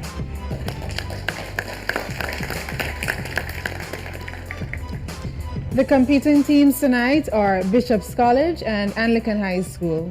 And I will invite the players from Bishop's College to introduce themselves. My name is Katie Mills and I am a 5th form student of Bishop's College. My name is Daryl Alexis and I'm a 4th form student of Bishop's College. My name is Gerald Pope and I'm a 5th form student of Bishop's College. Thank you, Bishop's College. Now the Anglican High School players will introduce themselves. My name is Mahi Jadar. I'm a 5th form student of the Anglican High School. I am Kamasha Donald and I'm a 5th form student from the Anglican High School. My name is Seema Patel and I'm a 5th form student of the Anglican High School. Thank you, teams. The rules have already been explained to our players, but for you, our viewers, there are 3 rounds in the competition: science and technology, arts and humanities, and general knowledge. A bonus question is offered at the end of the first 2 rounds. Teams get 2 points for each correct answer, except the bonus question, which is worth 5 points.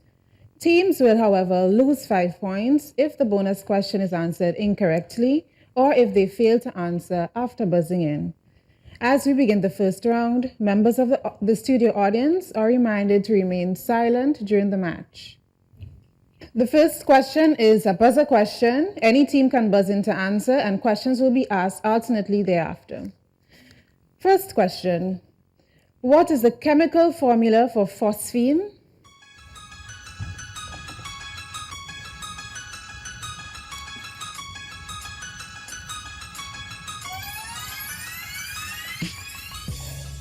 That's time. The correct answer, pH3. Bishop's College. What is the complete chemical formula for the substance which is commonly referred to as milk of magnesia?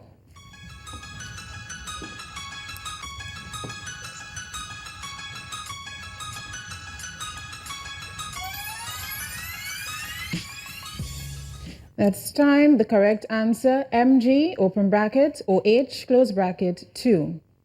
Anglican High School. What is the main component of urine? Yes.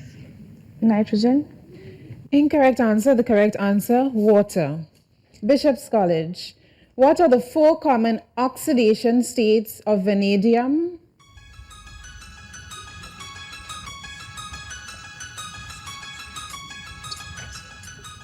Two plus, 6 plus, 8 plus, and 0. Incorrect. The correct answer, +2, +3, +4, +5. Anglican High. What is the term for the obstruction of a blood vessel by a foreign substance that has been transported by the circulatory system?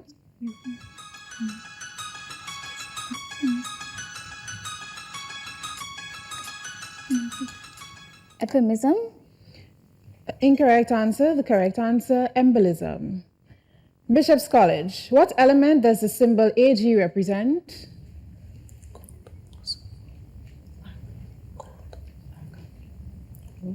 Gold. That's incorrect. The correct answer, silver. Anglican High. You ate a lot of popcorn and feel thirsty. Which hormone is released and which gland is responsible for its secretion?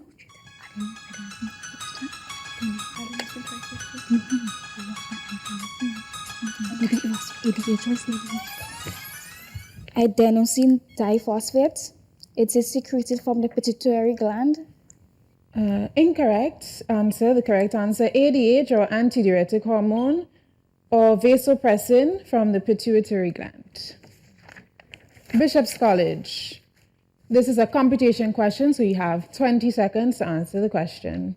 What is 87.5% of 720?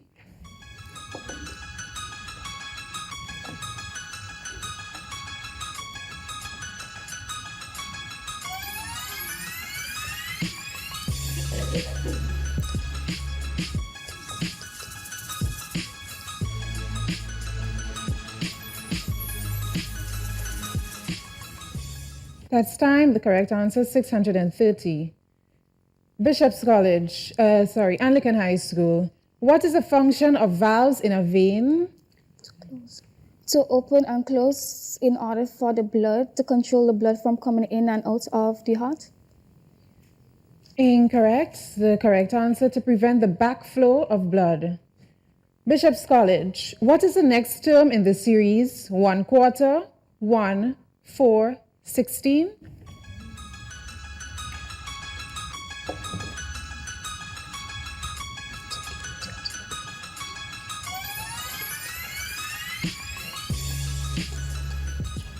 $240. Incorrect. The correct answer, 64. Anglican High School. Who discovered nitrogen?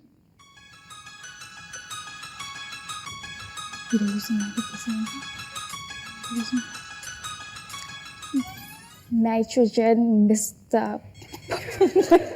That's incorrect. The correct answer, Daniel Rutherford. Bishop's College. Which are the only two known isotopes of aluminium that occur naturally? 2+ and 3+. That's incorrect. The correct answer, aluminium-26 and aluminium-27. Anglican High School. FSH is the abbreviation for which hormone? Follicle stimulating hormone. Correct answer. Bishop's College. Name 3 types of colloids.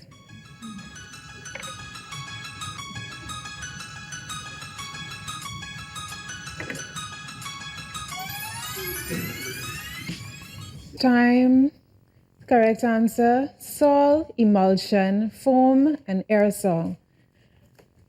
Anglican High School. What type of lens bends incident parallel rays so that they appear to come from a common point?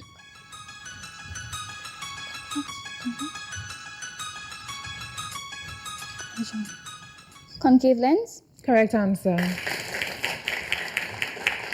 Bishop's College. The menu which is used for pointing to the selection of colors is called?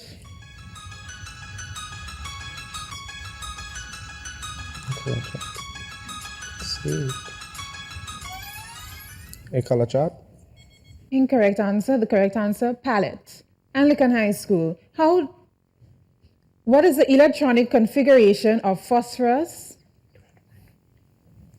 2, 8, 5. Correct answer. Bishop's College. AgNO3 is the formula for what? Silver nitrate. Correct answer. Anglican High School. This is a computation question. If 119 is divided in the ratio 10:5:2, what is the second largest?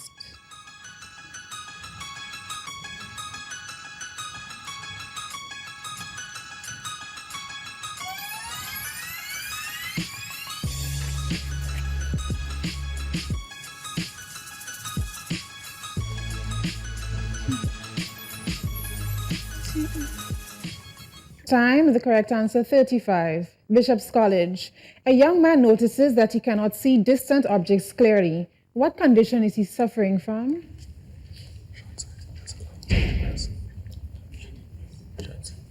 Short-sightedness. Correct answer. Anglican High School. What is NFI in agriculture economics?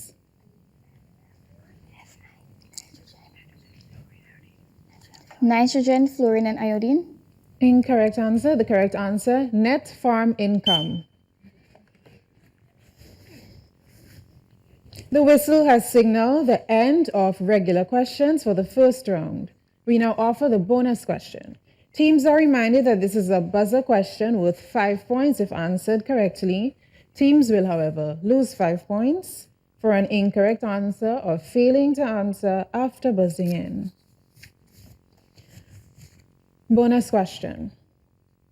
In IT, what does the abbreviation CML mean?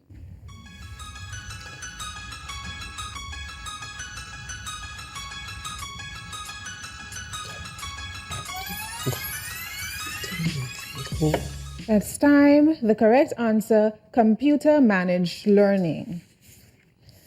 This concludes the science and technology round. We will return after a word from our sponsors. I'm the first to leave town. I'm the first to go to university. I'm the first to feel this is where I belong. The first to make them this proud, and the first to start a career that will lead to better things for me and my family. With 23 degrees of study and 60 scholarships exclusively for Caribbean students, St. George's University is your chance to be first. I'm always on the move. Training, traveling, competing. So it's good to know I have Co-op Bank in the palm of my hand. Introducing e-banking, one of many customer convenience services from Grenada Cooperative Bank, and there's more to come. It's swift, simple, and secure. Welcome home.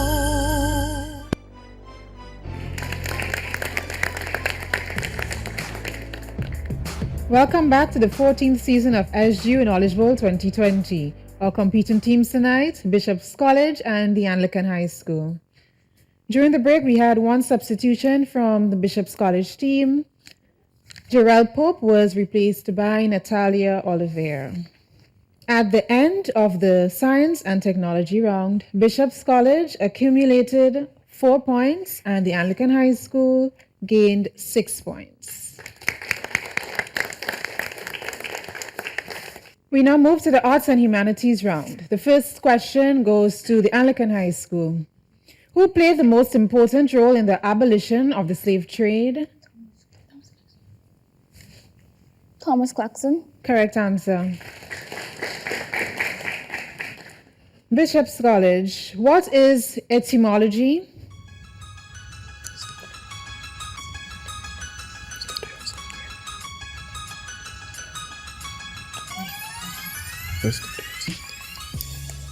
That's time. The correct answer, the study of the origin or the history of words.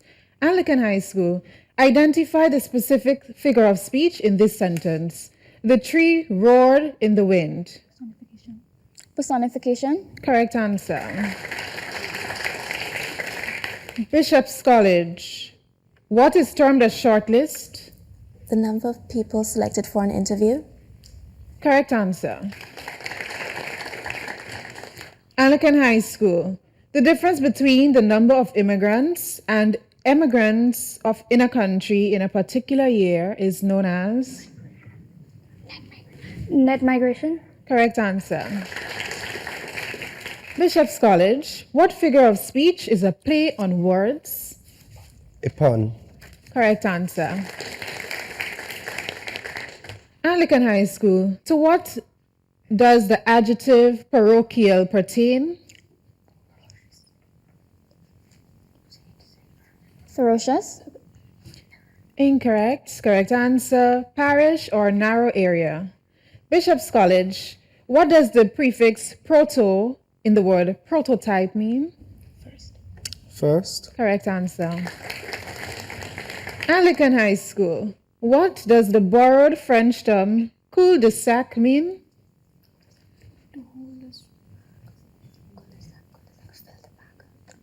To fill a bag.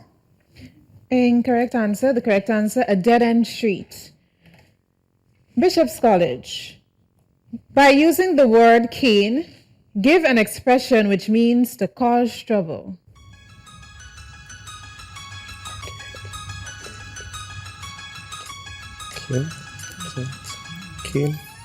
Cane. Sorry, arcane. Incorrect answer. The correct answer, to raise cane. Anglican High School. Who signs the minutes of a meeting? The secretary. The secretary. Incorrect answer. The correct answer, chairperson.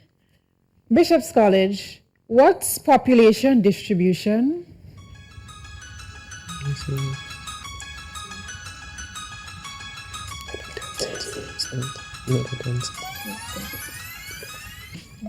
The amount. That's time. The correct answer, pattern of the location of people.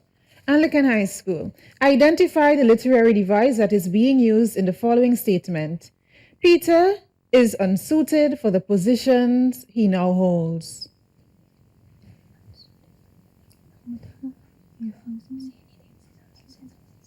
Metaphor? Incorrect answer. The correct answer, euphemism. Bishop's College. What does it mean to bite the bullet? To take a risk. Incorrect answer. The correct answer, to deal with a situation that is unpleasant but unavoidable. Anglican High School. Using the word cold, give an idiomatic expression which means to ignore someone. To give a cold shoulder? Correct answer. Bishop's College. What does it mean to get into hot water?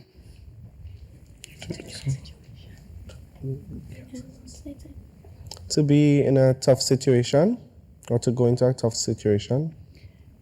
Incorrect answer. The correct answer, to get into trouble. Anglican High School. What does the prefix "audi" in the word audience mean?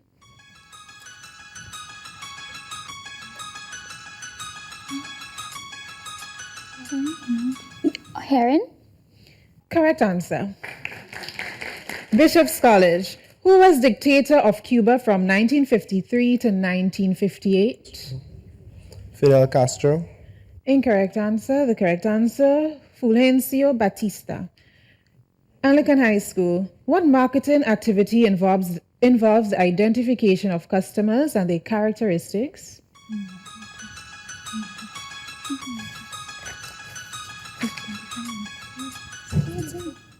Identifying market? Incorrect answer. The correct answer, market research.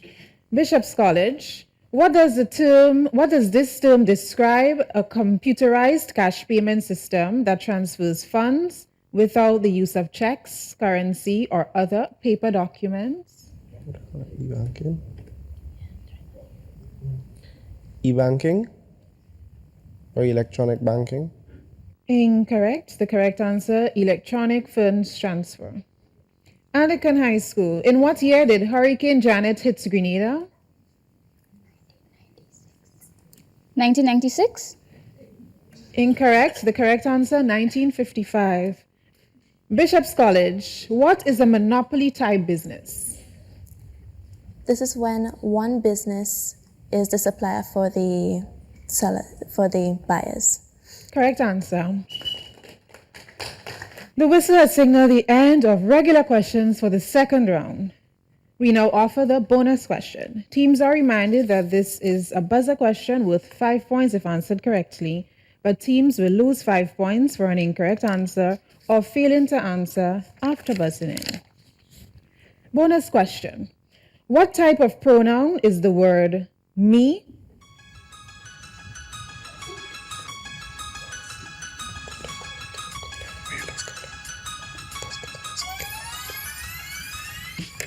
That's time. The correct answer, a personal pronoun or object pronoun.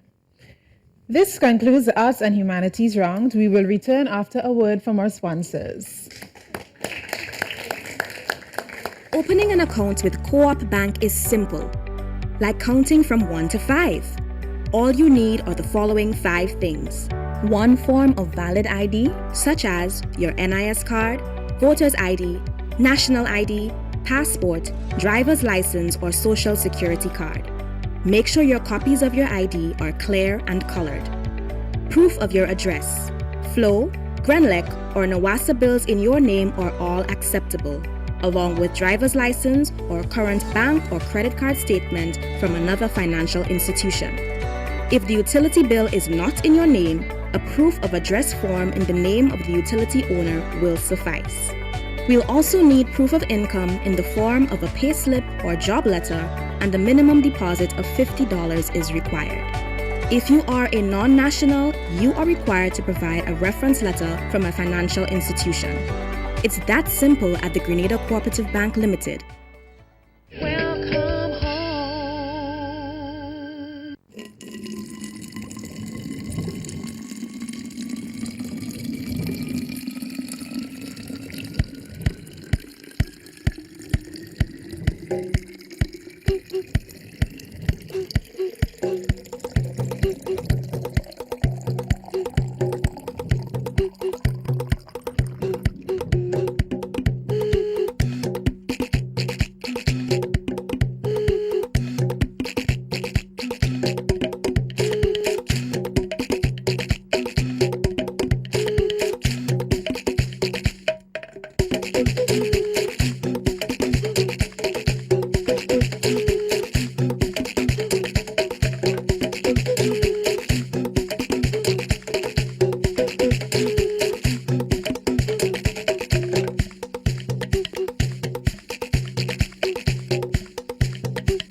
education and culture. Bring him up, and see your hair, you covered.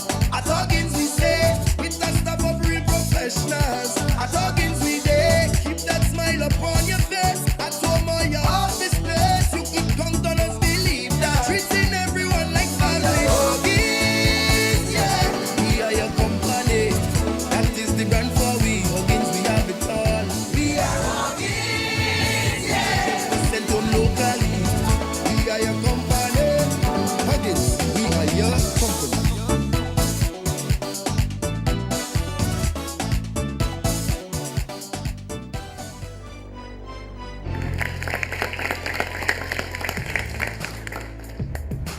Welcome back to the 14th season of SGU Knowledge Bowl 2020. Our competing teams, the Bishop's College and the Anglican High School. During the break, we had one substitution from the Anglican High School. Kamisha David was replaced by Cameron Williams. Also, during the break, we had 3 challenges. 1 was struck down by the judges and 2 were upheld. The 2 upheld were opposed by Bishop's College, which resulted in them gaining 4 points. The first question that was challenged was, what does it mean to get into hot water? The answer given was to get into a tough situation, and the judges decided to uphold that, and Bishop's College thus gained 2 points. The other question was, what is the term used to describe a computerized cash payment system that transfers funds without the use of checks, currency, and other paper documents? Bishop's College, the response from Bishop's College was e-banking or electronic banking, and the judges upheld that challenge, and Bishop's College was thus awarded 2 points. So in total, Bishop's College gained 4 points. Therefore, after the second round, the points standing are Bishop's College, 16 points, and Anglican High School, also 16 points.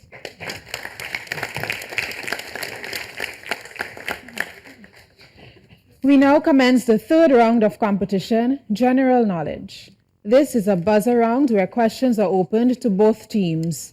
The first team to buzz in earns the right to offer an answer after being identified. If a team fails to answer or gives an incorrect answer after buzzing in, the question will be offered to the opposing team. Teams, have your buzzers ready. What is the study of mountains called? Bishop's College. Geography. Incorrect. Offered to Anglican High School.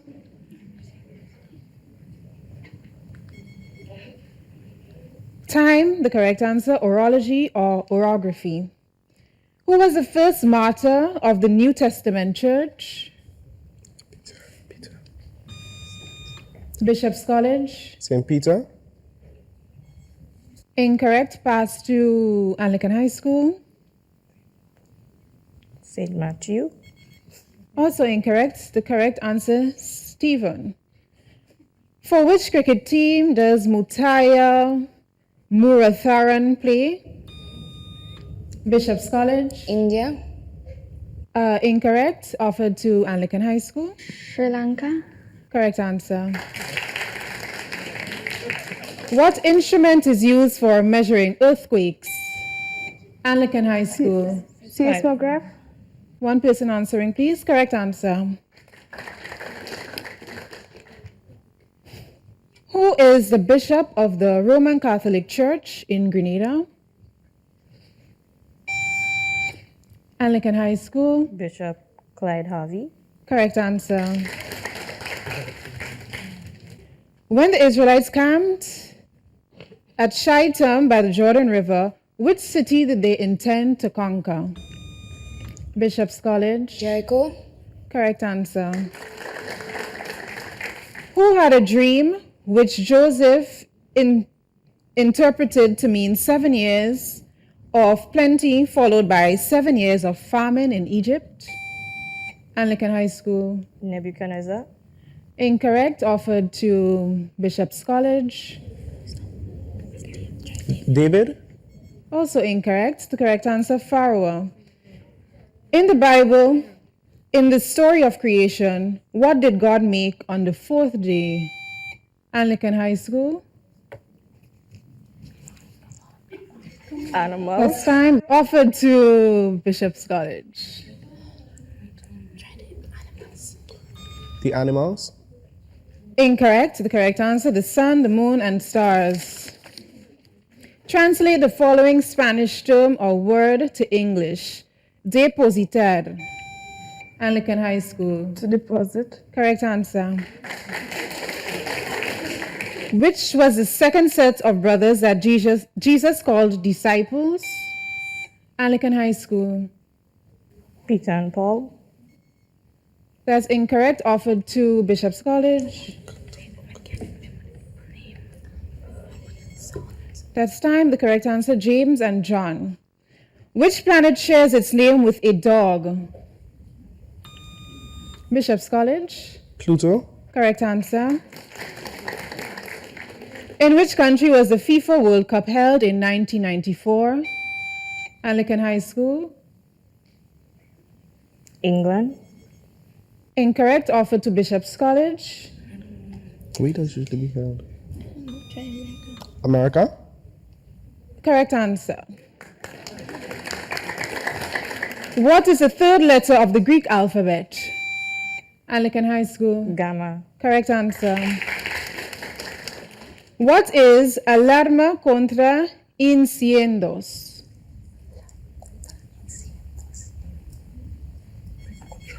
That's time. Correct answer, a fire alarm. Translate the following Spanish term or word to English. Gato. Cat. Bishop's College. Cat. Correct answer. Which hurricane caused major damage in the U.S. city of New Orleans in 2005? Anglican High School. Katrina. Correct answer. In the Bible, in which river was Jesus baptized? Anglican High School. Jordan. Correct answer. The whistle has signaled the end of the general knowledge round and the end of the match. After the break, we will give the final scores and declare a winner.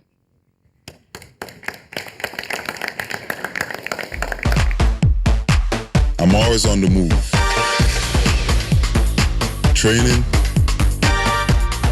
traveling, competing. So it's good to know I have Co-op Bank in the palm of my hand. Introducing e-banking, one of many customer convenience services from Grenada Cooperative Bank, and there's more to come. It's swift, simple, and secure.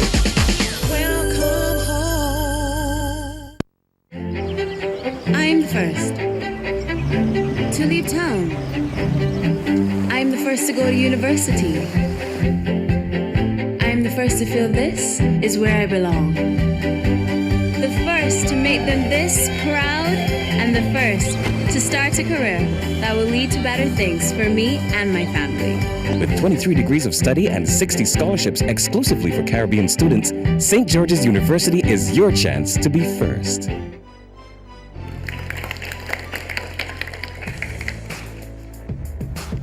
Welcome back to the 14th season of SGU Knowledge Bowl 2020. Our competing teams tonight are Bishop's College and the Anglican High School. After 3 rounds of questioning, Bishop's College amassed a total of 24 points and the Anglican High School amassed 30 points.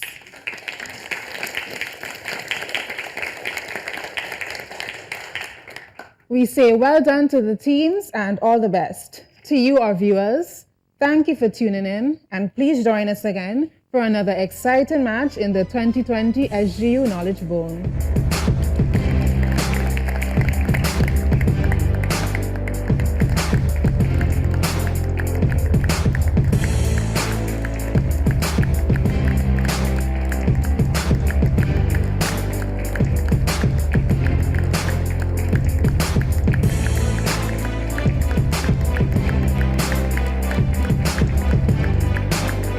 The 2020 season of SGU Knowledge Bowl came to you in association with Grenada Cooperative Bank. Additional support provided by Glenelg Spring Water and Huggins, agents for Lucozade and Lipton teas. Teams are competing for cash and other prizes to the tune of $100,000, plus bragging rights to be called the SGU Knowledge Bowl champion. Coughs and sneezes spread diseases. So cover coughs and sneezes, please. Not with a rag or bandana. They trap germs. When you use the rag again, you put germs on your hands and everything else you touch. When you cough or sneeze, cover your mouth and nose with tissue. Throw the tissue in a bin and wash your hands afterwards. If you don't have a tissue, cough into your sleeve or elbow. Alcohol-based hand sanitizers are also effective in cleaning hands.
Report it. Corruption. Report it.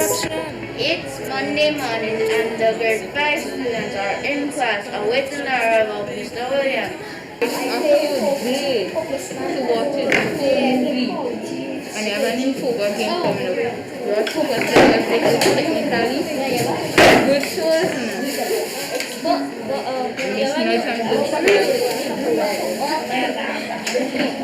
Mr. Williams enters the class.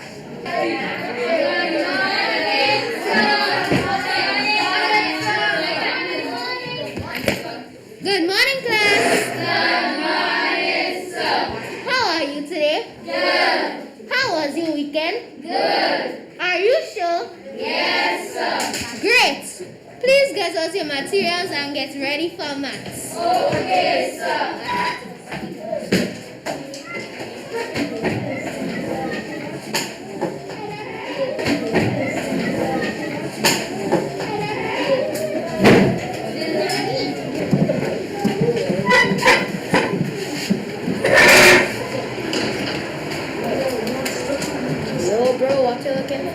Pencil.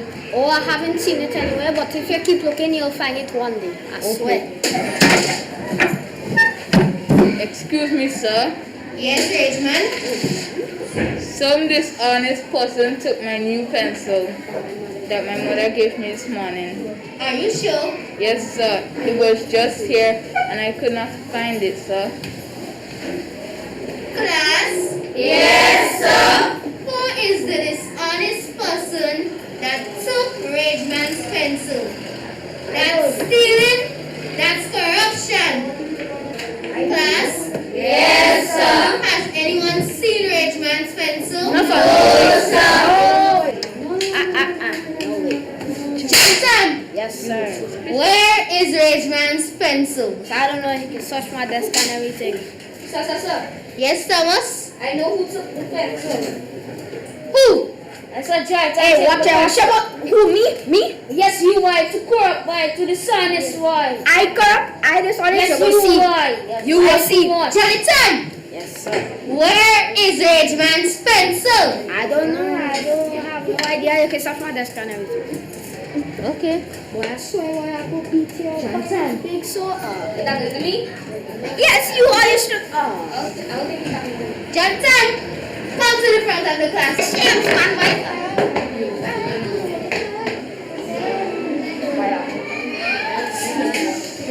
Jonathan, what is this? Wait. Jonathan, give Ridgeman back his pencil. Oh, shit, my pencil now. And you are On the playground. On the playground, boy, you will see. 10, settle. The bell rings and children go out to the playground.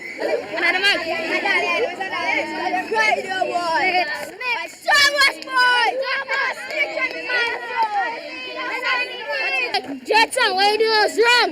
My friends told me to speak out against what is wrong. If I didn't tell you, I stole the pets myself, boy.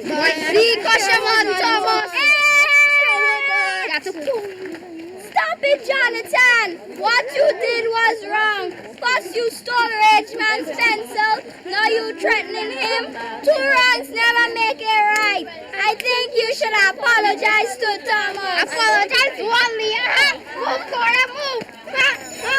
The bell rings and the children return to their classroom. Okay, class. Please settle down.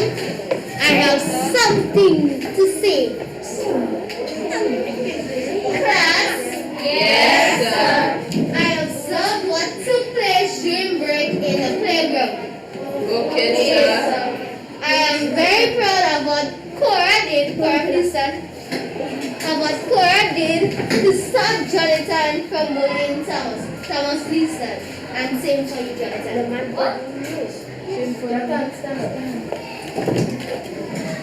Stealing is a form of corruption, and it is wrong. I think she displayed a high level of integrity. Wrong is always wrong, and you must not support it. You must stand up and speak out against it. Okay, class? Okay, sir. Yes, Cora? I have something to say. Come to the front of the class, please. Class, please listen to what Cora has to say. Thomas and Jonathan, please sit down. Corruption in any way affects everyone. So we must all stand to fight against it. I have taken my stand. Will you? Intimidation, report it, corruption, report it, corruption, report it, corruption, do not support it.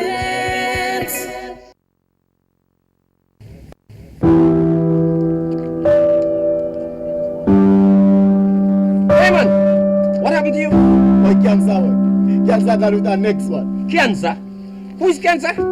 And who you go with? Who is cancer? Oh, you don't live in it? My cancer is a disease caused by too much abnormal cells in a part in the body. That cancer is a real killer. Yeah?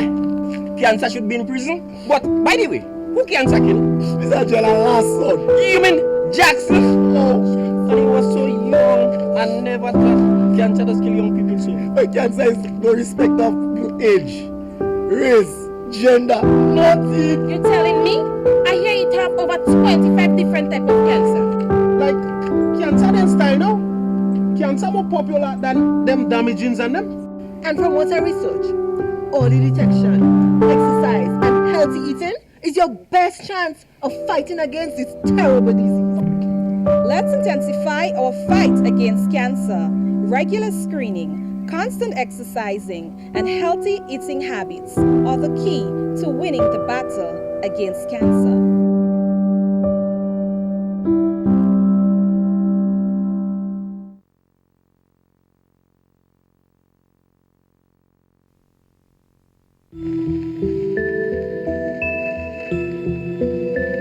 If you spend 2 hours in a room where someone's smoking, you'll inhale the equivalent of 4 cigarettes.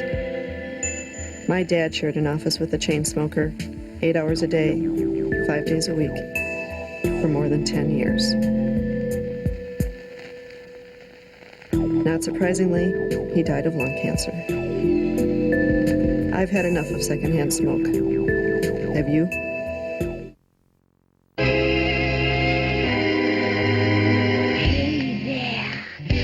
Dengue Mozzie, we look for containers of water where we can lay our eggs. Close to your house, we love to suck your blood and bite your legs. We don't live in swamps or rivers, we live in your house day and night. We'll give you dengue fever when we give you a great big bite. We hate it when you spray Insect repellent we fear. Throw out that water. We're out of here.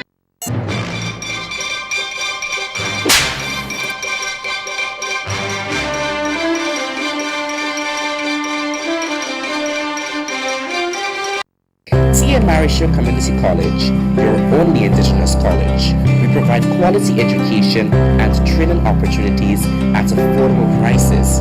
Our TAMCC alumni occupy 75% of the Grenadian workforce with international connections. We take you from where you are to where you want to go. For more information, contact TAMCC at 440-1389 or visit our website at www.tamcc.edu.gd. TAMCC, unlock your potential. In December 2019, there was a cluster of pneumonia cases in China. Investigations found that it was caused by a previously unknown virus, now named the 2019 novel coronavirus. In this video, we'll take a quick look at what's currently known about the virus. Keep in mind that this is a new virus, and what's known about the virus now might change in the future. Coronaviruses are a large group of viruses. They consist of a core of genetic material surrounded by an envelope with protein spikes. This gives it the appearance of a crown. Crown in Latin is called corona, and that's how these viruses get their name. There are different types of coronaviruses that cause respiratory and sometimes gastrointestinal symptoms. Respiratory disease can range from the common cold to pneumonia, and in most people, the symptoms tend to be mild.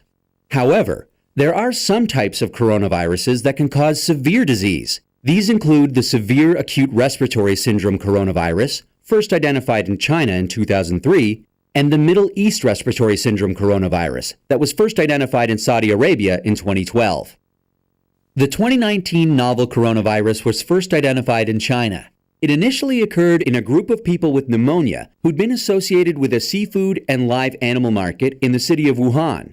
The disease has since spread from those who were sick to others, including family members and healthcare staff. There are many cases at present, and the disease has spread within China and also to a number of other countries. So, where did the virus come from? It's known that coronaviruses circulate in a range of animals. Sometimes these viruses can make the jump from animals to humans. This is called a spillover and could be due to a range of factors such as mutations in the virus or increased contact between humans and animals. For example, MERS-CoV is known to be transmitted from camels and SARS-CoV from civet cats. The animal reservoir of the 2019 novel coronavirus is not known yet. How is it transmitted? The exact dynamics of how the virus is transmitted is yet to be determined. In general, respiratory viruses are usually transmitted through droplets created when an infected person coughs or sneezes, or through something that has been contaminated with the virus. People most at risk of infection from the novel coronavirus are those in close contact with animals, such as live animal market workers, and those who are caring for people infected with the virus, such as family members or healthcare workers. So, how does the disease present? Well, from what is known so far, there can be a number of symptoms ranging from mild to severe. There can be fever and respiratory symptoms such as cough and shortness of breath. In more severe cases, there's been pneumonia, kidney failure, and death. The mortality rate is not known yet. How can we tell whether someone is infected? The infection can be diagnosed by a test called PCR, or polymerase chain reaction. This test identifies the virus based on its genetic fingerprint. There's currently no specific medication for the virus, and treatment is supportive care. There's currently no vaccine to protect against the virus. Treatment and vaccines are in development. How do we prevent transmission of the virus? This new virus currently has a limited geographic spread. However, there are a number of standard hygiene practices that have been recommended to protect against infection and further spread. These include covering your mouth and nose when coughing or sneezing with a medical mask, tissue, or flexed elbow, avoiding close contact with those who are unwell, the appropriate use of masks and personal protective equipment, especially in a healthcare setting, washing hands regularly with soap and water or alcohol-based hand rub. Actions that can be taken to prevent infection from an animal source include avoiding unnecessary unprotected contact with animals, washing hands after contact with animals or animal products, and ensuring that animal products are cooked thoroughly before they're consumed. It's important to stay home if you're feeling unwell, but if you have a fever, cough, and difficulty breathing, seek medical care early and share your previous travel history with your healthcare provider. That's a quick look at this emerging infectious disease. Given that this outbreak is evolving rapidly, what's known about this virus can change. Please check the websites below for the most up-to-date information.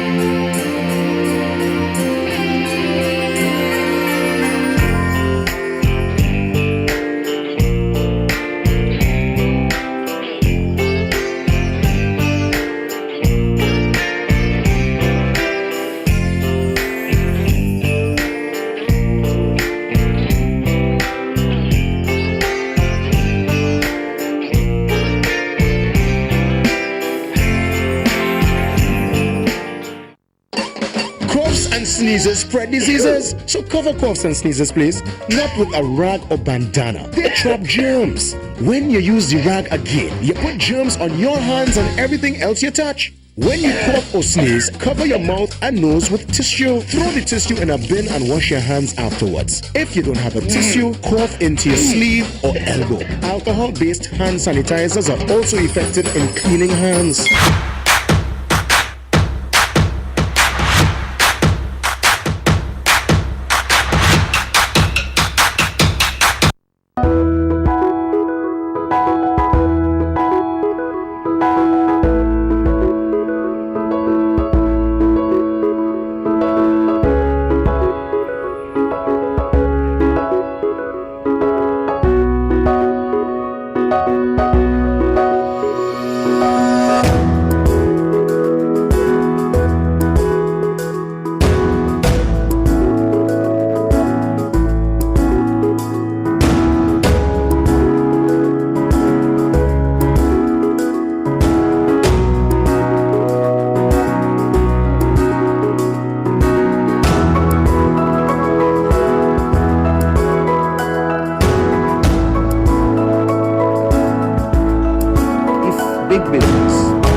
Forestry Department will be having its annual Christmas tree sale.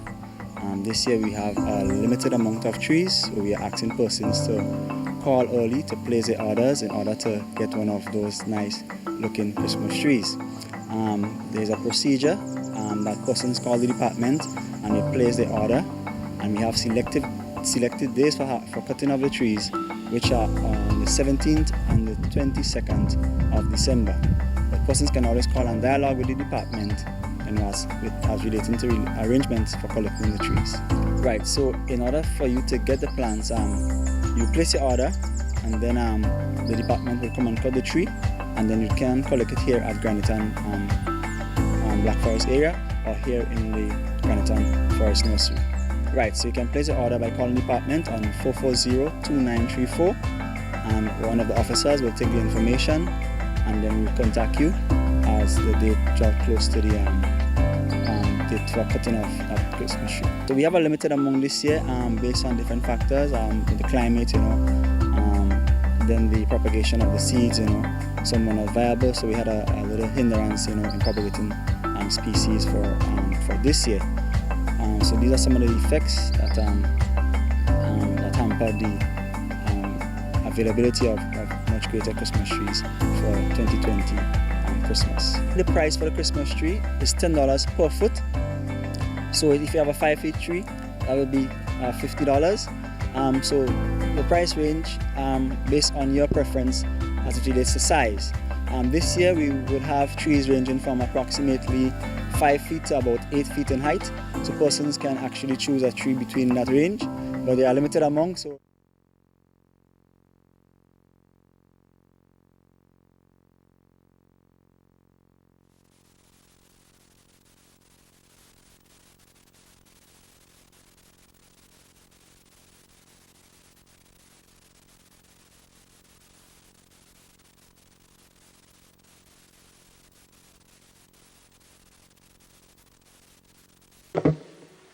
Senate now resumes.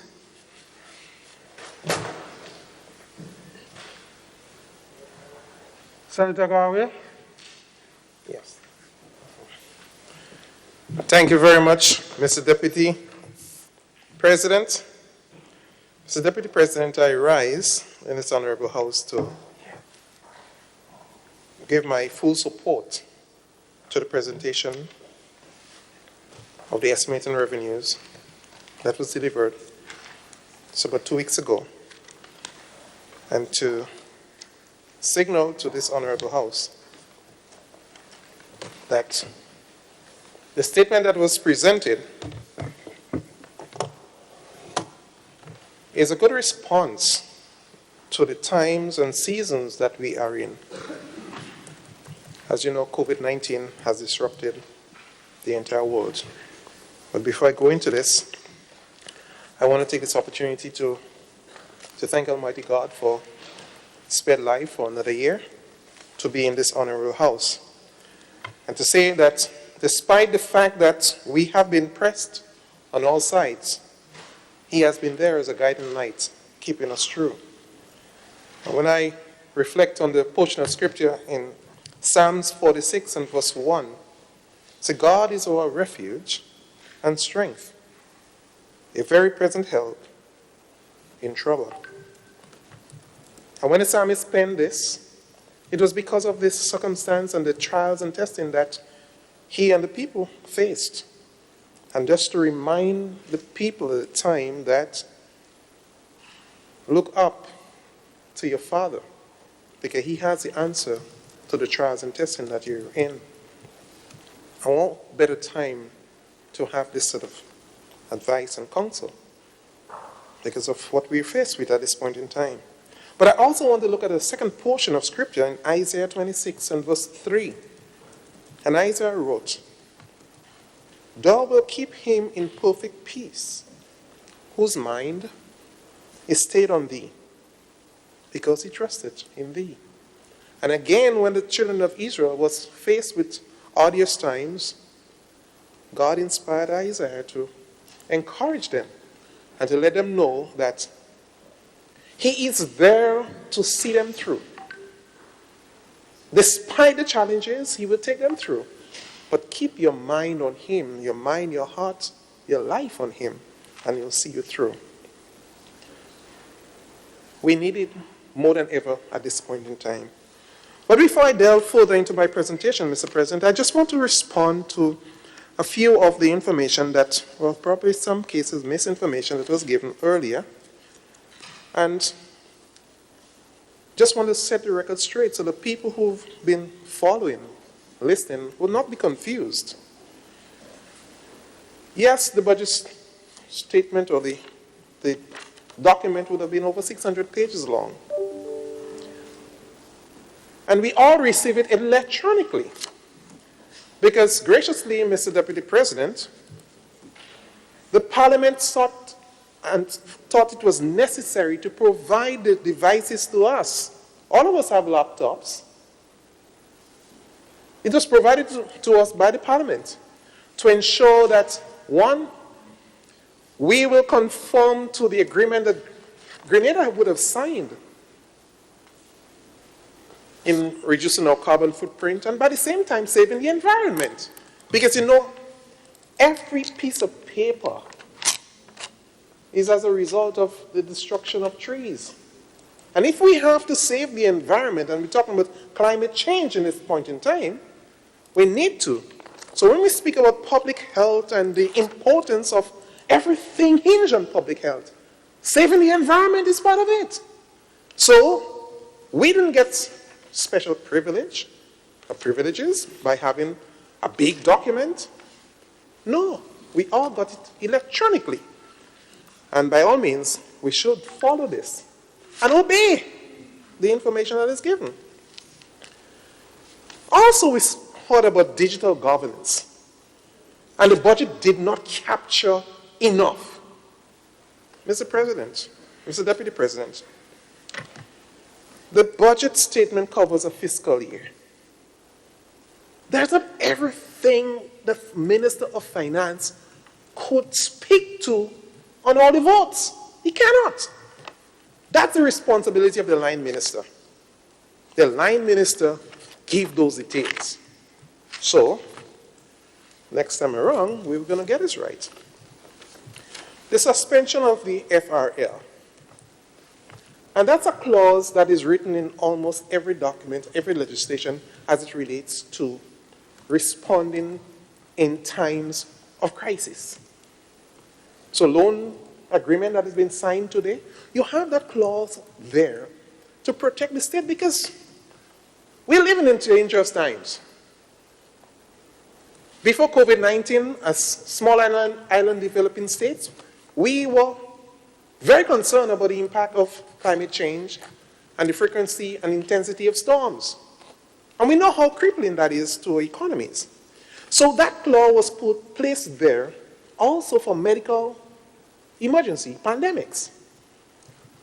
You have to give this government credit for thinking of this when the FRL was passed. So it was suspended at this point in time so that we will be able to get ourselves back on track. Yes, it speaks to debt to GDP ratio of 55%. By the suspension and with the loans that will be taken to finance the deficit in the budget of $18 million, will increase our debt to GDP ratio by 13% to 69%, to be exact, 68.8%. But let's look at what has happened over the last 7 years, Mr. Deputy President.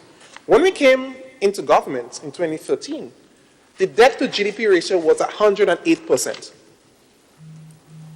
And in less than 7 years, we have reduced it to 56%. That's a commendable feat. So to bring it up by 13%, to respond to this medical emergency pandemic, and by the way, you know, the Eastern Caribbean Currency Union, the ECCB benchmark is 60% debt to GDP for all its members of the ECCU. We're just up by 9%. But looking at our record in the past few years, this is easy for us. As soon as the economy starts growing again, and there are signs of it, we will see the debt to GDP ratio declining, going further down. But at the same time, I spoke of issues of natural hazards and disasters and so forth. In 2004, Mr. Deputy President, when Hurricane Ivan passed, it devastated the country. We remember that. And who was hardest hit? The most vulnerable in our society. And what would have been the greatest need at this time? Housing for those vulnerable people. And the government went out to find support from its partners to give housing, affordable housing, to the people of this country. I thought it was an attack on the vulnerable people in this country, the poor and marginalized. When I heard, my honorable member on the other side would say, we went to get housing for the vulnerable and not the Governor General. I mean, the priority is so different. Why is it that we always take time to attack the marginalized in the community? Why is it it's so easy to beat on them? Come on. They're the ones that need the most. And today, Mr. Deputy President, this government would have moved into ensuring that we're looking to eliminate and eradicate pit toilets and so forth. The same vulnerable people in our societies, we're looking to elevate them and to give them that status by having, as we say, inside toilet and bathroom.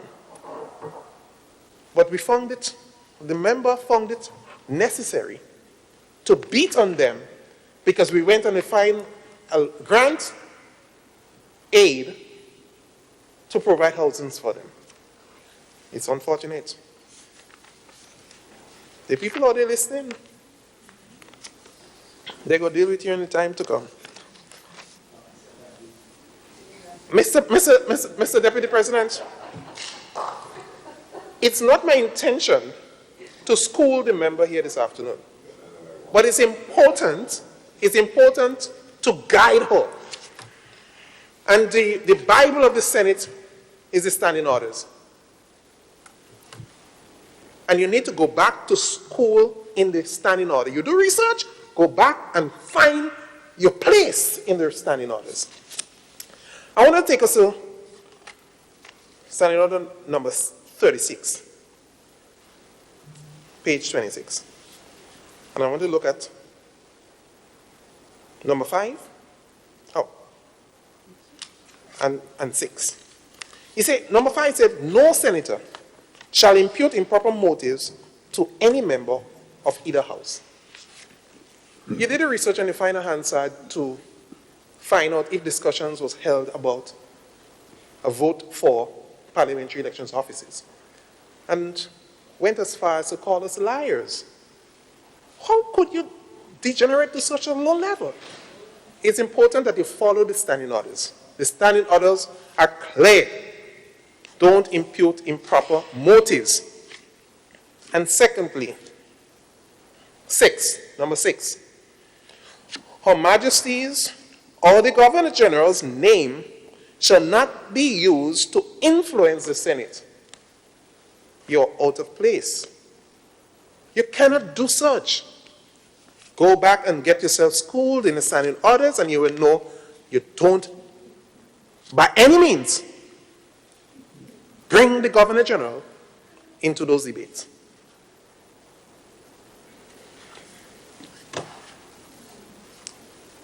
I agree with you on the whole idea of health infrastructure. It's much more than buildings and so forth. It has a lot to do with softer sides, softer skills and all this stuff and so forth. Mr. Deputy President, a specific reference was made to electronic medical records. Why aren't we doing this? I just want to say to the member, with all the research that you have done, you didn't do a proper research. Mr. Deputy President, I just want leave to read 5 lines. Well, probably 3.5. Electronic medical record system has been implemented with the community health since 2016. There are also some other electronic systems for patient care. Electronic immunization registry, immunization program, SCLAB system, laboratory, patient lab results, that is there. X-ray system, system for antenatal program, all are there. So simple research would have proven that we have electronic medical records implemented in the country since 2016. I do believe probably the member in the research didn't find those information, but I just want to correct the record so that the people know it is there, and we have been doing this since 2016.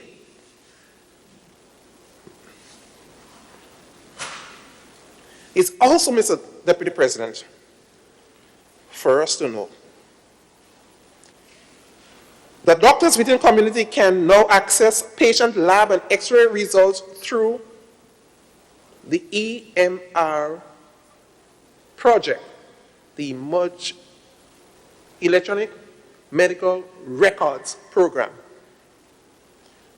No more traveling to St. George's to collect results. If I could make one little research and I could find it. Oh, I couldn't. Why? How you didn't find it? You're selective in your researching, man. Got to do better than that. When we're educating our students, we have to make sure that we cover all the bases. We get all the information and give it to them, because we do not want to misinform them.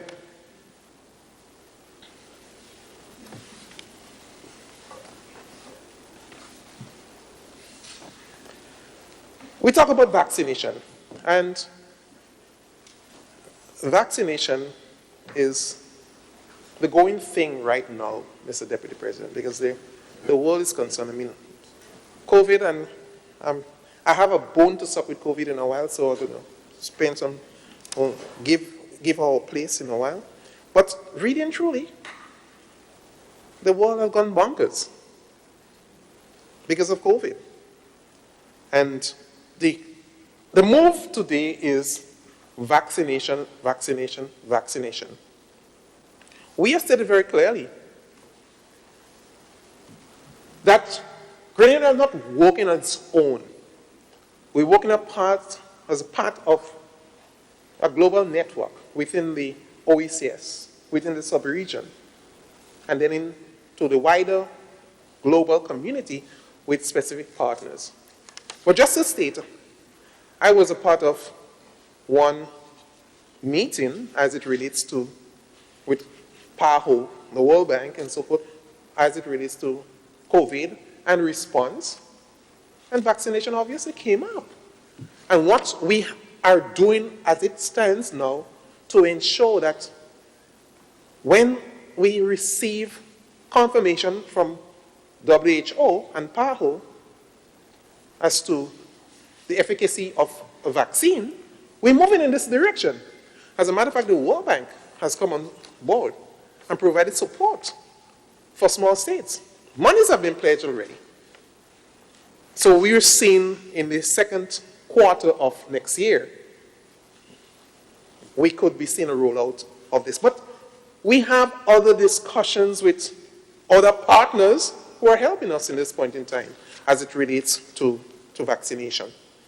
And let me say to you, there is a plan already for distribution. The world is saying the first to get it is the frontline workers and your most vulnerable people on the line condition. We have a plan to ensure that this is done and done right. There's this other one. And I just want to set the record straight for the people of St. Andrew, my people, as it relates to the reconstruction of the revenue office. It's not the building, it's a reconstruction, because on the current site, there is a building that used to house the revenue office and so forth. That current site will be the site for the reconstruction of this complex, which will house revenue office, library, and so forth. So it's not a new location going into a vulnerable area. It is presently existing, the structure is presently existing in that spot. So it didn't come over right. So I want the people to know it's the same site. The building will be erected. And then this other one, Mr. Deputy President, the strategy to receive funding support from our multilateral partners, bilateral partners, and countries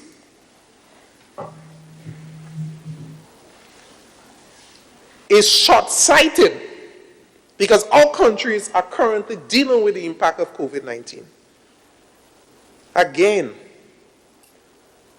research. You could have come and asked me. You could have asked anybody else. If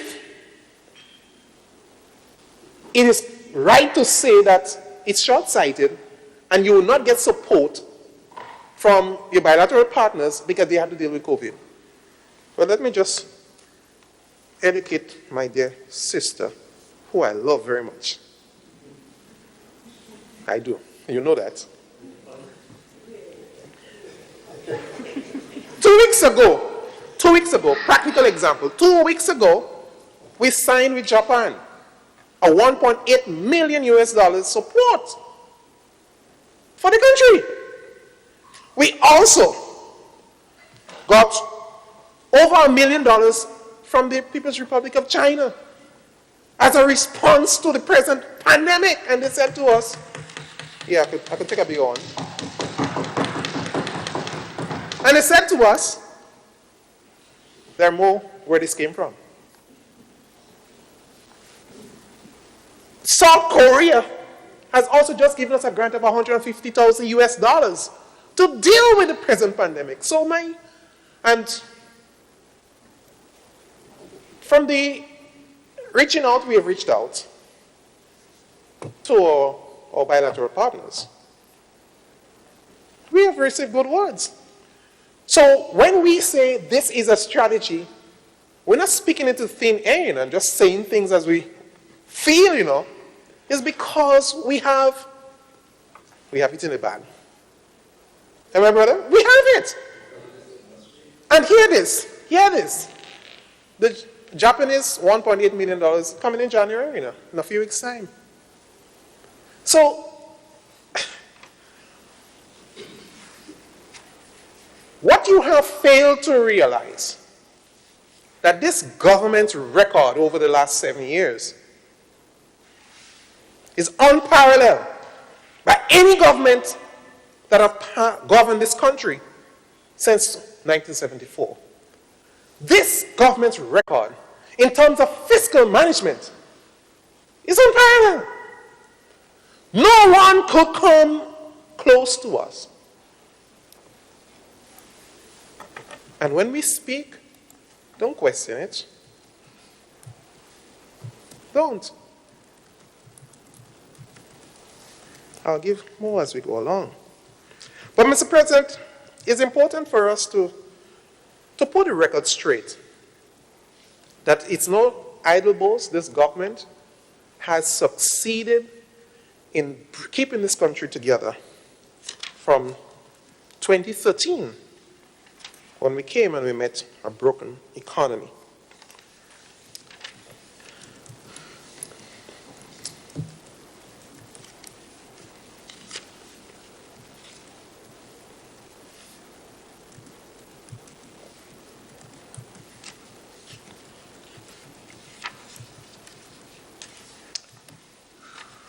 Mr. President, as I've said before, the world is dealing with this coronavirus pandemic,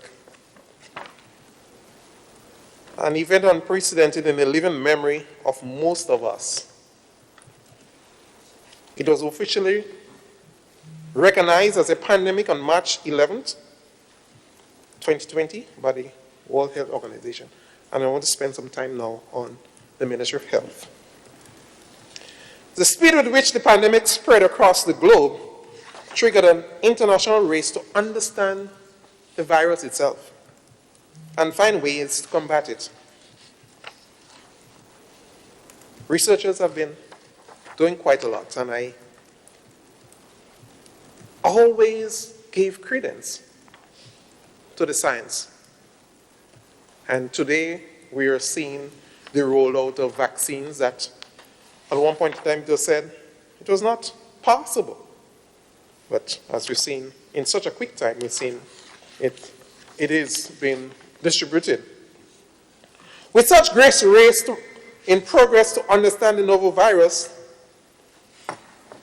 the inevitable result was that the scientific consensus shifted frequently as new data emerged, and this undoubtedly presented challenges to policymakers who were trying to craft public health measures and provide clear and consistent guidance to its citizens. The global nature of the pandemic has resulted in the issue becoming a highly politicized one requiring clear national and global positions. Citizens must continue to depend on the government to set parameters for what they can or should do to validate information and to conform of social reality. Our government has responded. We have been quick to issue, sometimes not perfect, but recommendations and institute regulations to guide the behavior of all citizens in response to this virus. In our quest to ensure that we manage the public health crisis, we have sought to engage all stakeholders in an effort to ensure that collectively we make the most appropriate public health interventions. In short, Mr. Deputy President, we should not politicize health. This thing creates serious problems. Despite government's efforts, one of the areas of grave concerns was people using politics when we had to come together to combat the virus. The dangers of such acts have been flagged by government and lead organizations the world over, including the WHO. At home, Mr. President, we have consistently called for national unity to respond to COVID.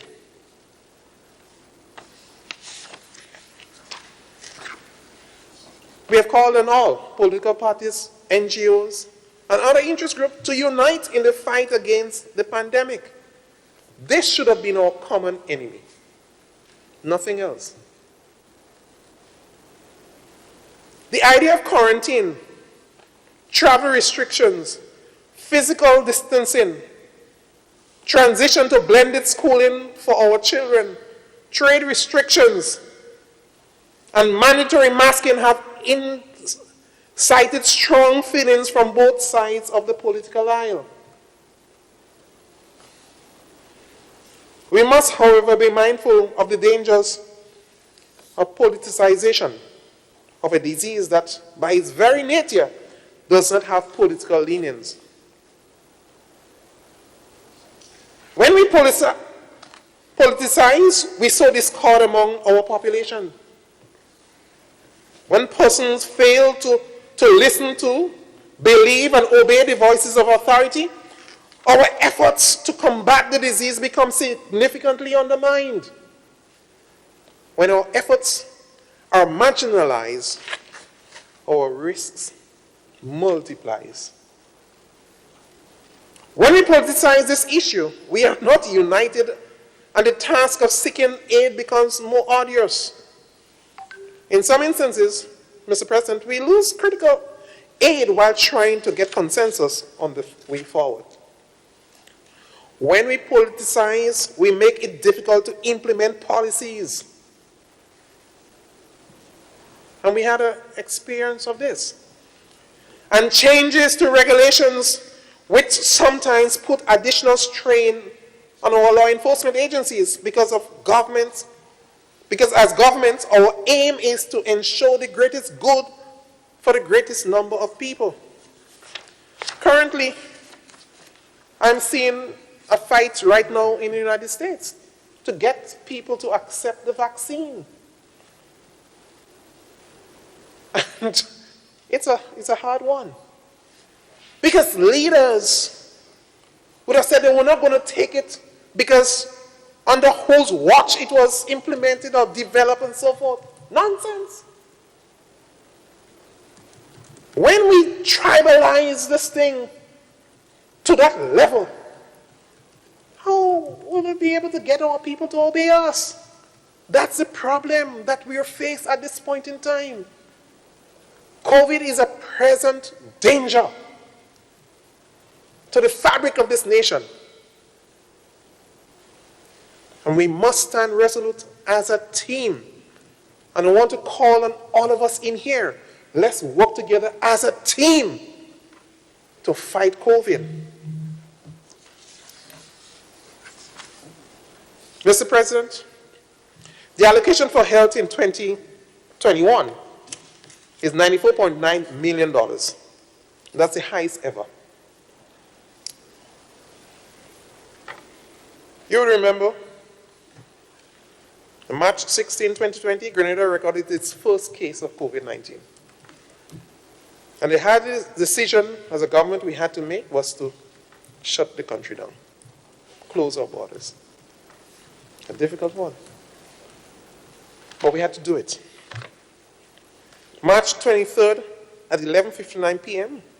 to March 29, a 24-hour curfew. Bring back memories that I don't want to revisit.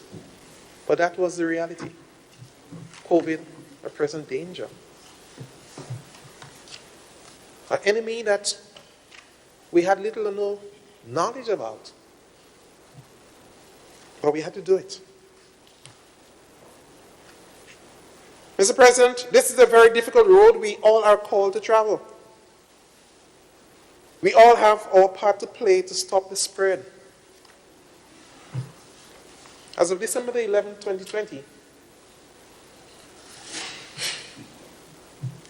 we had a total of 45 laboratory-confirmed COVID cases in the country. 41 recovered. But in a matter of 24 hours, this number moved from 41 to 71.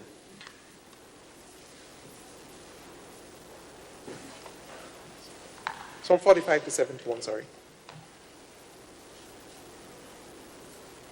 This, of course, has jolted everybody.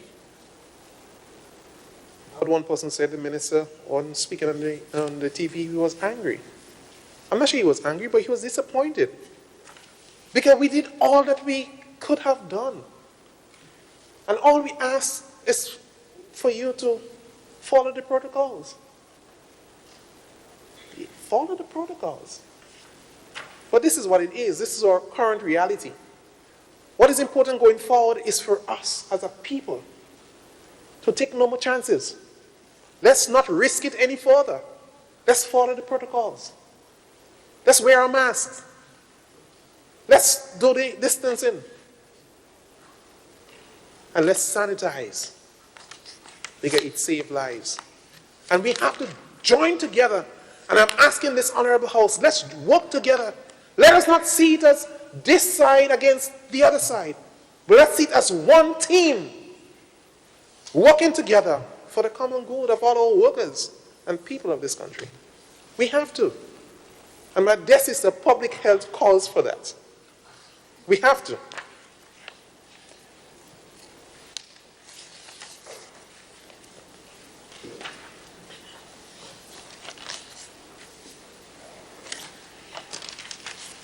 Mr. President, mindful of the potential impact of the virus and the ability it has to destabilize and to kill people,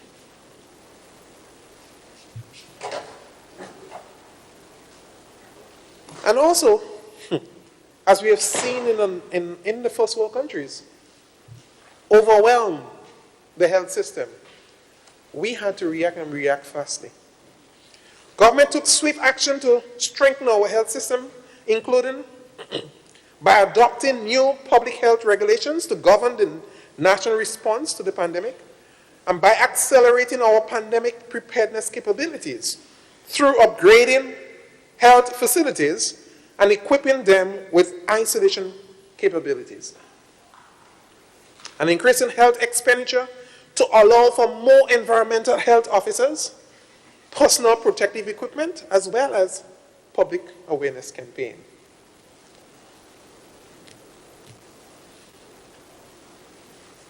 What was even more daunting for us, Mr. Deputy President? COVID-19 was not budgeted for. It came as a thief in the night, but we had to stand up to it. For the country's sake, for the people of this country's sake, we had to. And we had to find the resources to mount an adequate response. And up until the 11th, we did an extremely fantastic job. And I want to take this moment to commend the Ministers of Health right now and the team of first responders for keeping this country safe for this over 9 months without any deaths. We have to be thankful. Mr. President, the Ministry of Health embarked on a program of upgrading existing health infrastructure. Several medical stations and medical centers were refurbished, including on this list, Woburn Medical Center, Good Hope, Pedmutter, and Grenada. Also, the upgrading of Nurses Hostel at Princess Royal in Carriacou, as well as the replacement of one of the elevators at the General Hospital. On the issue of sustainable health financing, work advanced on the National Health Insurance Project, including the completion of the draft legislation. We are moving towards ensuring that we have a facility through NHI to provide the best health care for the citizens of Grenada, Carriacou, and Petite Martinique.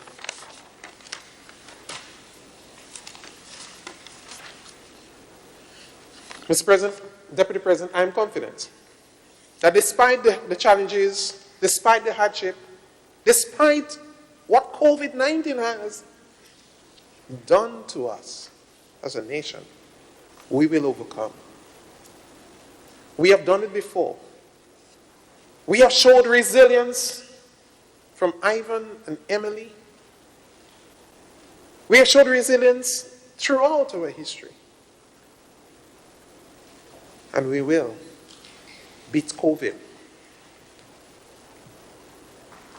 In direct response again to ensuring that we build capacity within the health sector and to provide the necessary means to roll out the best health care. Government would have hired new staffing for the General Hospital. We had nutritionists, intensivists, oncology nurse specialists, ear, nose, and throat specialists, ophthalmologists and OBGYN specialists, registered nurses, and staff nurses. The Ministry of Health deployed major equipment at district medical centers. 6 electrocardiogram machines, ECG machines, placed at all health centers.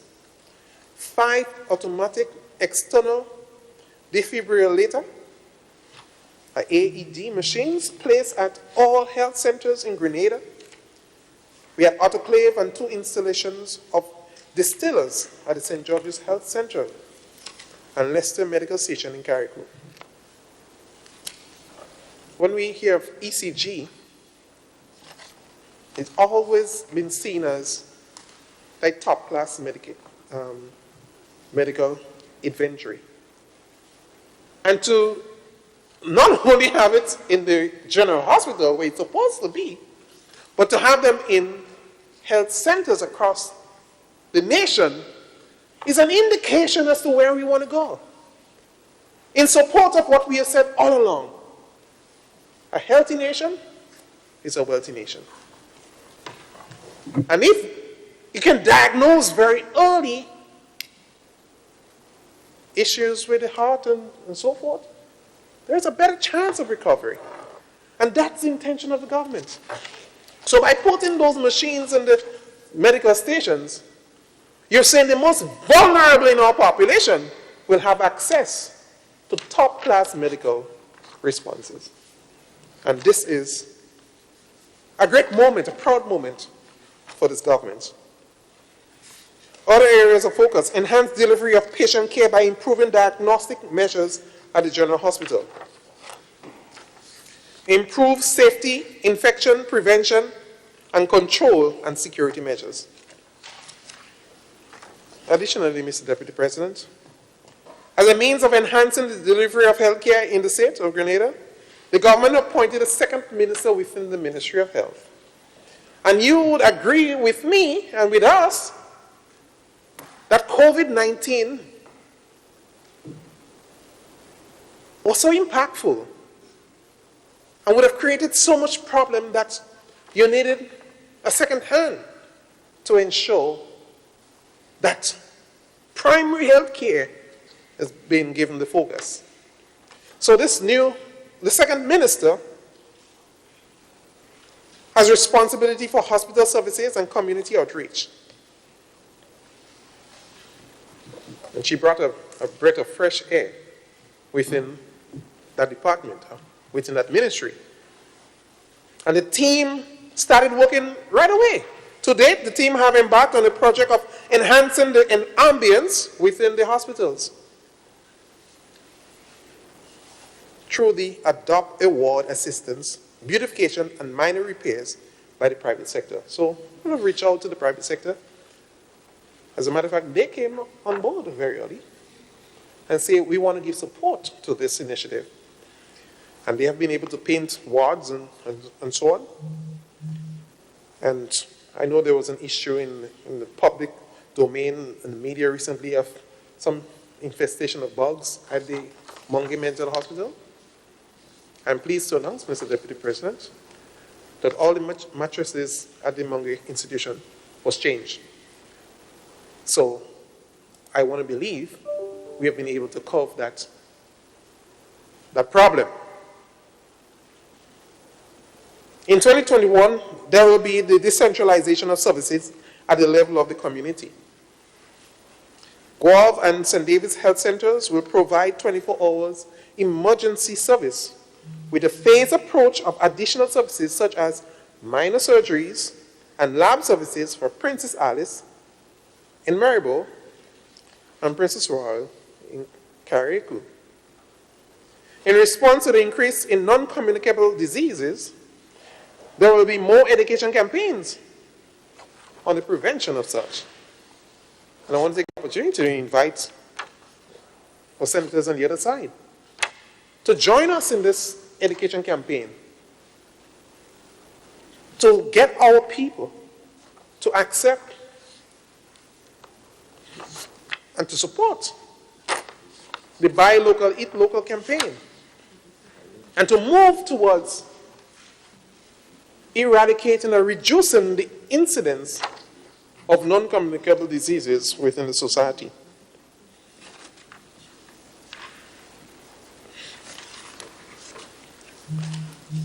Mr. Deputy President, I want to move on to National Disaster Management Agency. Our vulnerability to natural hazards and other exogenous shocks compels us to cement resilience at the very core of government, and more importantly, embedded it within the fabric of our communities. Government is already doing its part to ensure that resilience is a key principle integrated into the design of policies and projects across government. NADMA, as a central coordinating body for disaster risks reduction, continues to work assiduously, despite the many challenges and constraints that have plagued the Secretariat for years. Notable strides in 2020.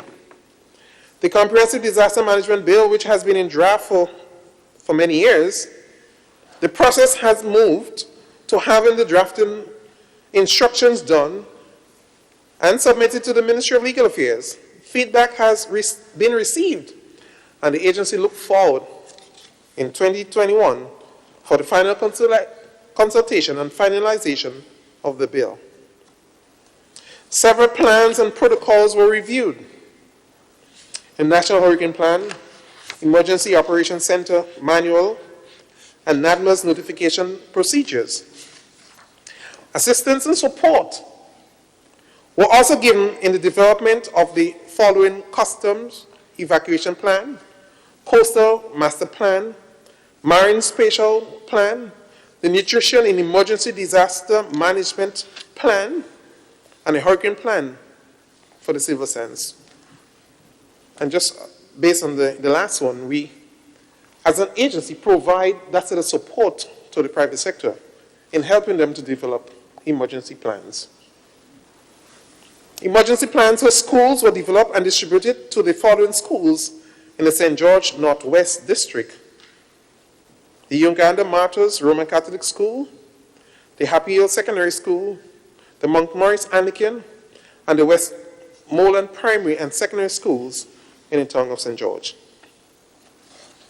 Construction of the Emergency Operations Center, Disaster Relief Warehouses at Munjaloo in St. George, and Bele in Carriacou. Mr. Deputy President, both projects are funded by the United States Southern Command and the government of Grenada to the tune of $6.5 million US. These projects are currently on schedule and are expected to be completed by March 2021.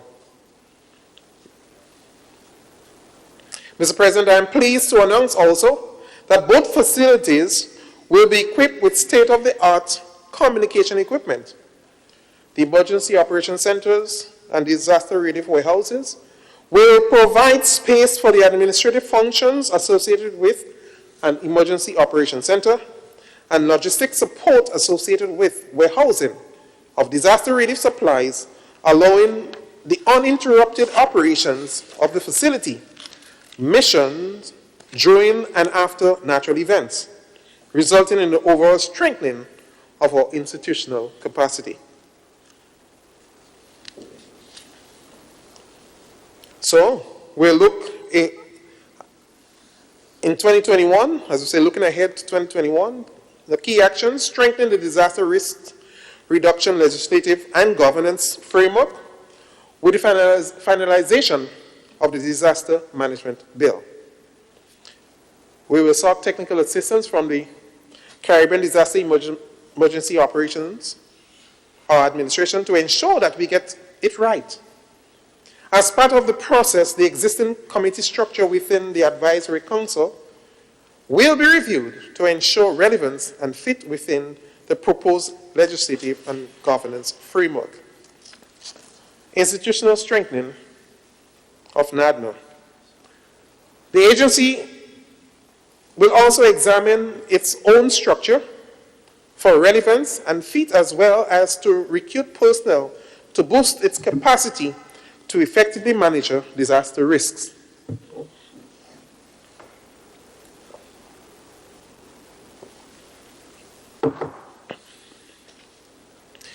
Dedicated focus will be given to strengthen our volunteer corps.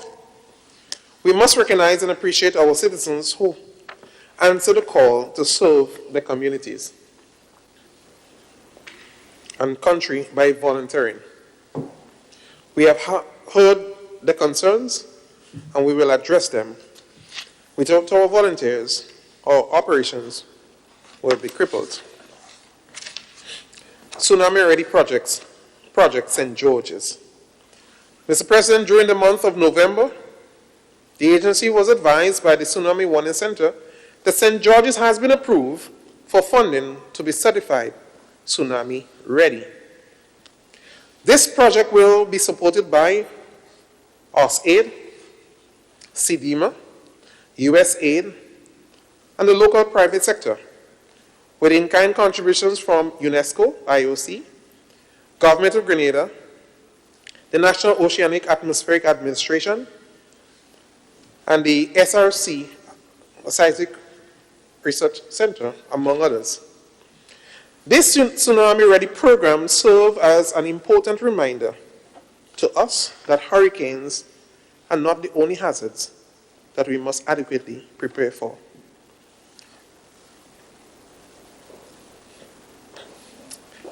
Our environment demands that we devise more robust systems to comprehensive disaster management, an observation that is reinforced by COVID-19.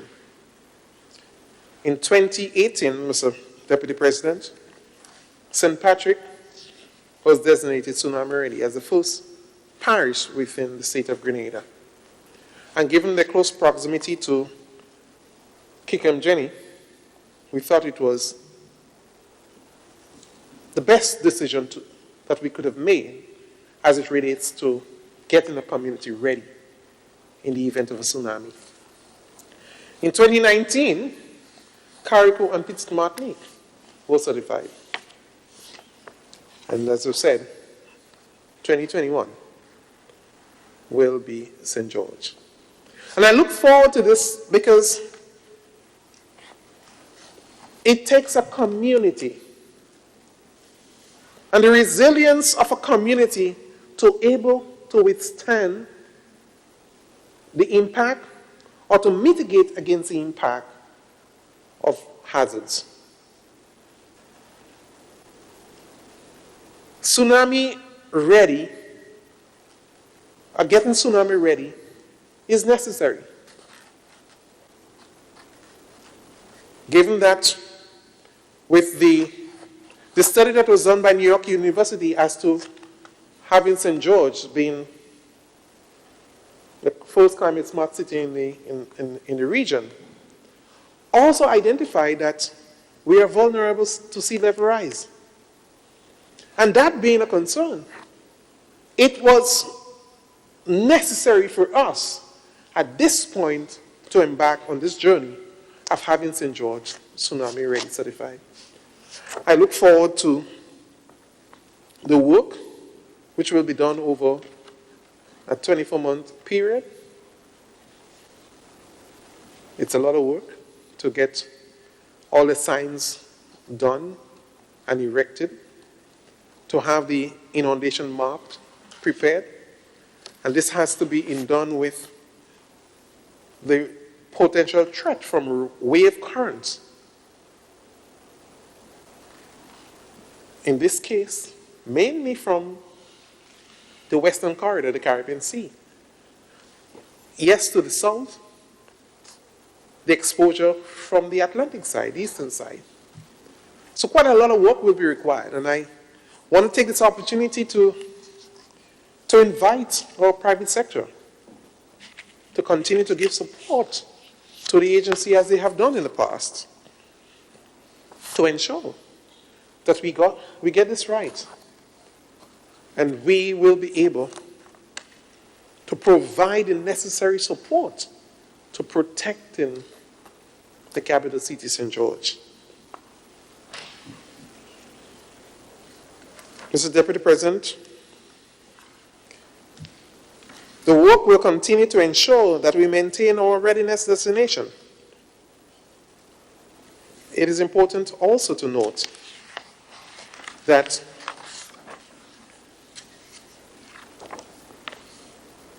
the threat of natural hazard is not only hurricanes. I understand between June and November,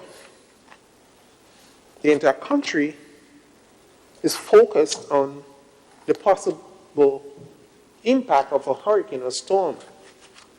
But as I've said before, there are several hazards that we are exposed to. I know we have done a study on the western corridor because we had a boulder some time ago sliding off the banks and unfortunately falling on a minivan, one of the buses. And all the passengers perished. That's a danger that we are exposed to.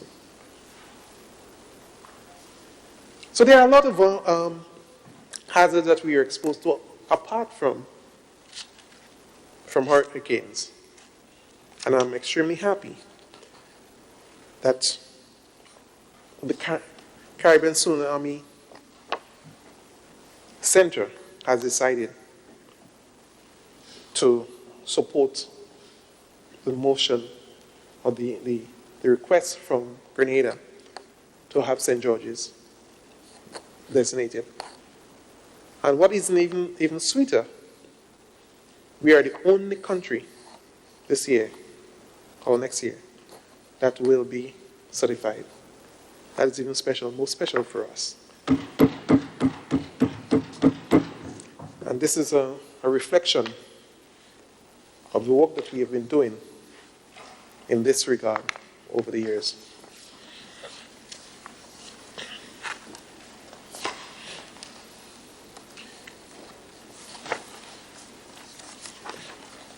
The Department of Public Administration.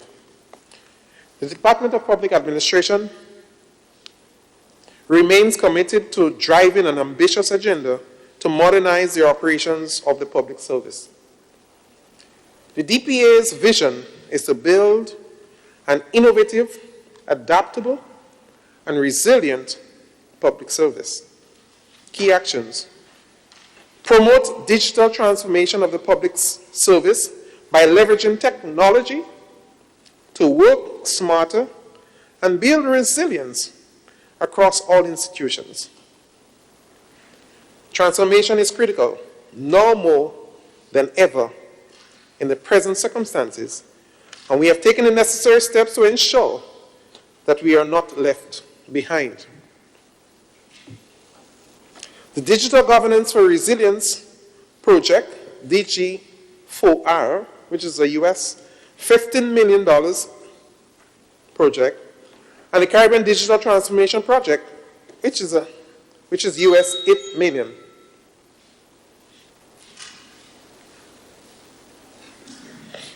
Senator, you have 15 minutes left. So on the bonus. Okay, thanks. I think I got it right, yeah.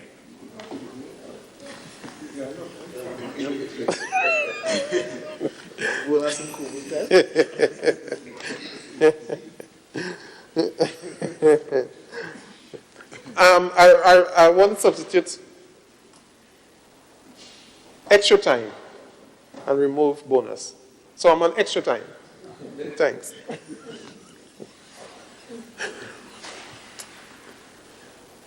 Key action, as I said, to promote digital transformation of the public service by leveraging technology to work smarter and build resilience across all institutions. Amidst the disruption of the ongoing pandemic, key procurement activities have been initiated. In 2021, work will begin on the completion of the digitization of the Records and Lands and Deeds Registry and the digitization of the records at the Probate Registry will be completed. Other major project activities would center on e-payments, digital identity, tax administration. Overall, the DG4R project will develop the cross-cutting enablers of digital government. The Caribbean Digital Transformation Project activities are designed to support the expansion of the benefits of this digitization to the general public and private sector through skills and technology adoption support. It is without question, Mr. President, that technology is what's going to drive, or what is driving us in this period. And COVID-19 has taught us several lessons. But one important one is this: you have the tools, use it. Use it. So, and that's the main focus of the Department of Public Administration, to ensure that we stay at the cutting edge of the using of the technology, but most importantly, to bring the entire public service in this direction. Information and communication technology. Government is cognizant that its greatest future assets are digital assets, and that it must actively drive the development of the digital economy. A critical part of that infrastructure is a national data center, which has been constructed with funding from the CASIP project. This facility will host critical systems and digital services. Work is almost complete, and the data center will be commissioned in early 2021, allowing for the migration of several disparate government agencies into a state-of-the-art digital hosting facility. And just to say to you, the facility will be within the compound of the Emergency Operations Center and warehouse for NADWA in Manjulu. What a beautiful mix. We will be there as NADMA to coordinate responses to whatever impact we may have from hazards. We will provide security, of course, for the digital data center. But let's look at how they will complement each other. And I look forward to both facilities being commissioned in early 2021. But Mr. Deputy President, it speaks also to the forward thinking of this government in ensuring that we bring this country along with technology, because that's the way we need to go. And if we've been talking ever so long, Prime Minister being the Prime Minister, the Minister within the region for Science and Technology. And one may ask, what do you have to show for it? What we're doing in the transformation of government and the governance of this country, and having your data center and all your data housed in a specific location to ensure that you're able to respond adequately to the needs of your people? That is forward thinking. And that is progress. And that's what we have been saying all along we will do as a government. Education is a co-enabler of going digital. And so the Ministry of ICT procure Microsoft Office 365 license for all students, teachers, and the Ministry of Education officials to promote online collaboration and sharing of information. Teamwork, remote learning, and will greatly enhance the education of our nation's students.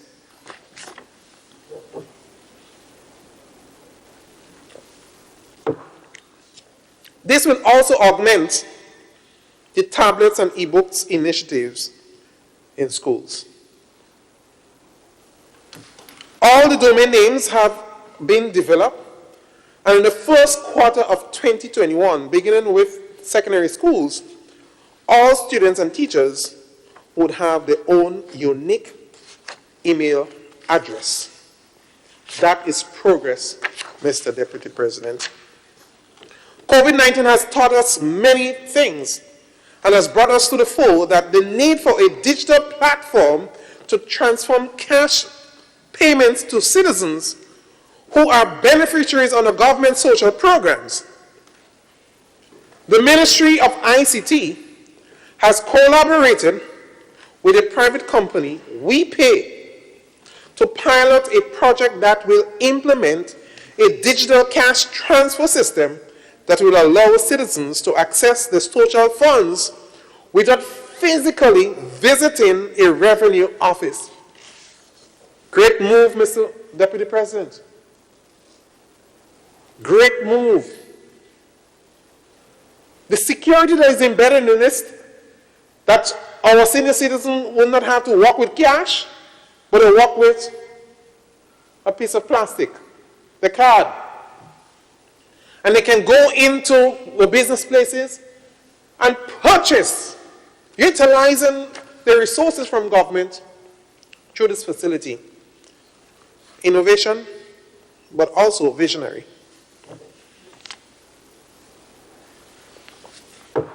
Very innovative move, and I want to commend the Ministry of ICT for taking this proactive stance to assist our most vulnerable people.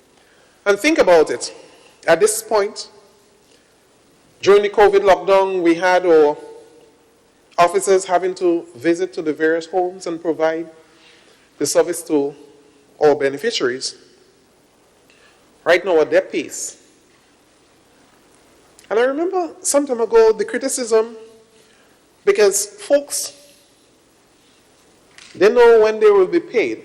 In the past, there was some competition in the Treasury, because those beneficiaries of seed and other government recipients of whatever benefits met up at the Treasury. And we had long lines, and people had to remain in the sun and all this stuff and so forth. There will be none of this anymore. You have a card, and at your own pace, you go into your supermarket, into your wherever, and able to access your funds. This will revolutionize government social program delivery by increasing accessibility and reducing inefficiency in the payment system. Additionally, WeiPay will also provide support to 1,000 small businesses seeking to do business online. The pilot will be implemented at zero cost to the government of Grenada. What else you want? Your government is at work. Government working for you, ensuring that you have the facility, and WeiPay will be working with 1,000 small businesses, so they will have the facility so our beneficiaries can redeem the card or get the funds from the card. Special projects. In the area of special project, government was able to improve over 50 minimal infrastructure projects within the various communities to the tune of $7 million. And in so doing, created close to 900 jobs for both men and women within the communities. In the coming year, the focus will be on strengthening the means of implementation for sustainable development. Additionally, in its effort to reduce poverty, government was able to assist over 6,000 vulnerable families and over 12,500 students in receiving quality education at a cost of $2.1 million. As a long-term priority, government will keep in focus the reduction of poverty through its wider social protection efforts. And Mr. Deputy President, as we have said and we agreed to, and I know you agree to this philosophy, the surest path towards removing or taking your people out of poverty is through education. And the government spare no effort through its school books program, through its uniform assistance program, through its transportation allowance program, through its tuition program, to ensure that our students, the beneficiaries of those programs, are given the opportunity to enhance themselves. And I'm pleased to announce that some of our beneficiaries not only succeeded at the common entrance level and the secondary level, but at the tertiary. Excuse me. And also at the university level. They have succeeded coming at the top of the classes. So it has shown, Mr. Deputy President, that if you provide the means as giving them a hand up, they will succeed. And that's what we are seeing through these programs. The Ministry of National Security will continue to focus on strengthening the national security architecture. To this end, a comprehensive multi-sectoral strategy and corresponding policy will be developed, which will address moral, economic, environmental, and social issues. The crime statistics at the end of September, when compared to the same period in 2019, has shown a reduction in reported cases of all major categories of crime, except for property crimes, especially pre-deal larceny, housebreaking, and stealing in general.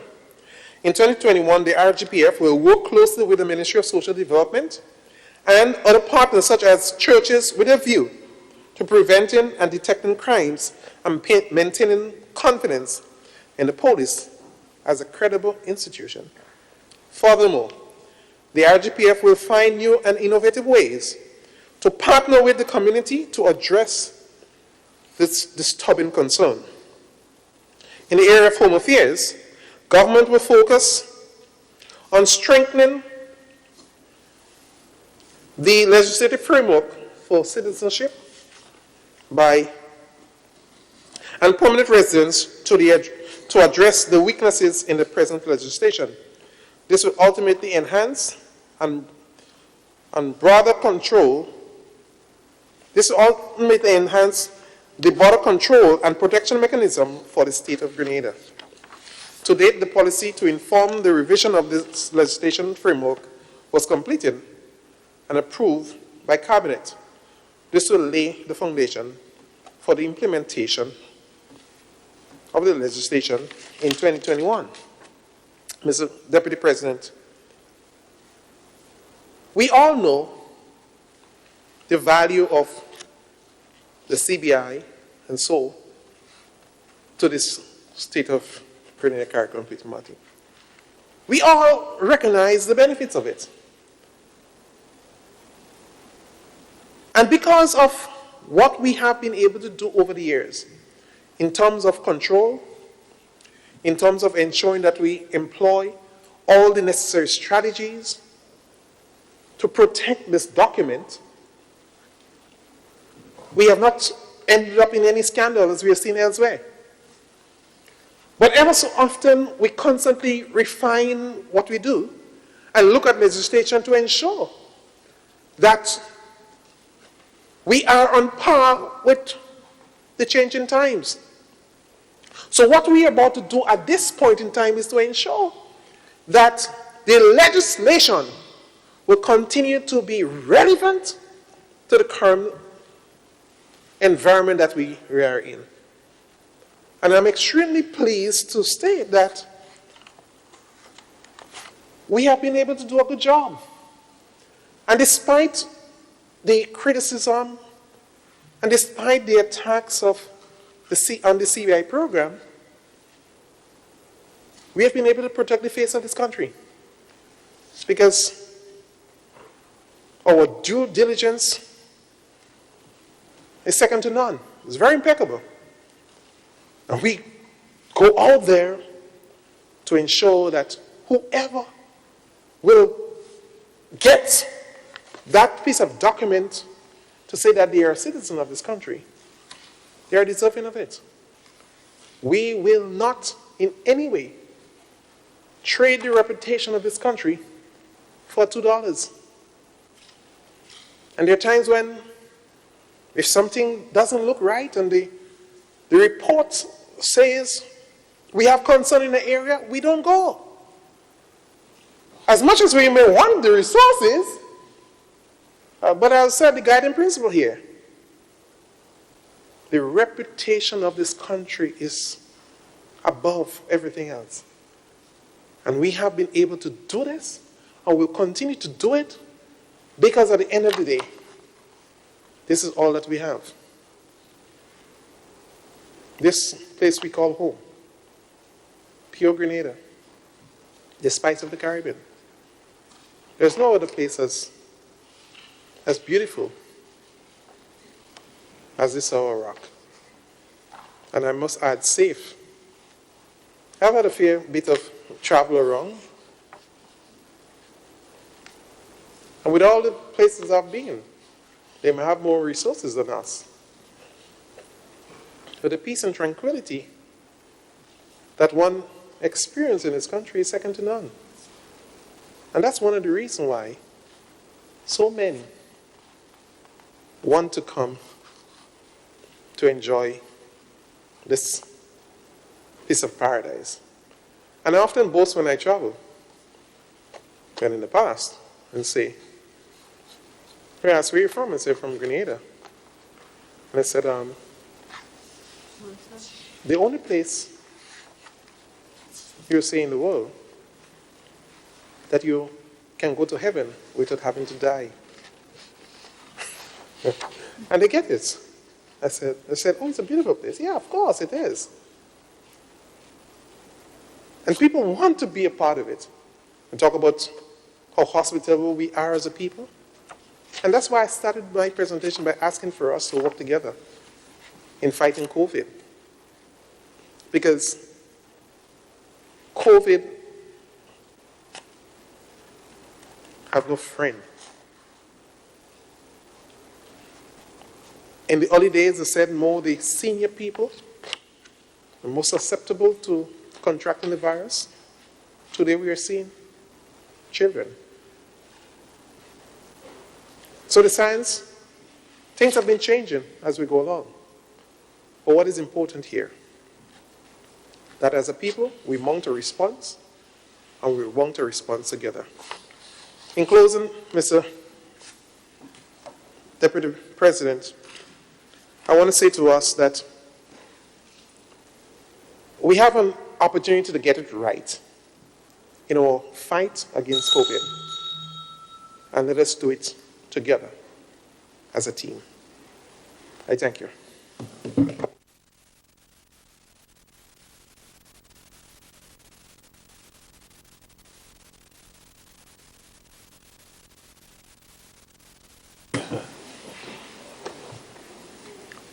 Senator Sinclair?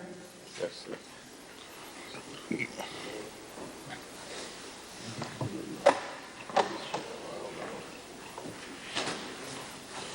Okay.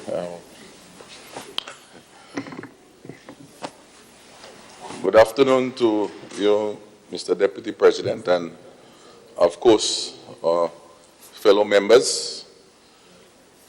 I want to say good afternoon also to everyone that's listening, both locally and overseas, to our farmers, fisher folks, processors, I would say my constituents. Good evening.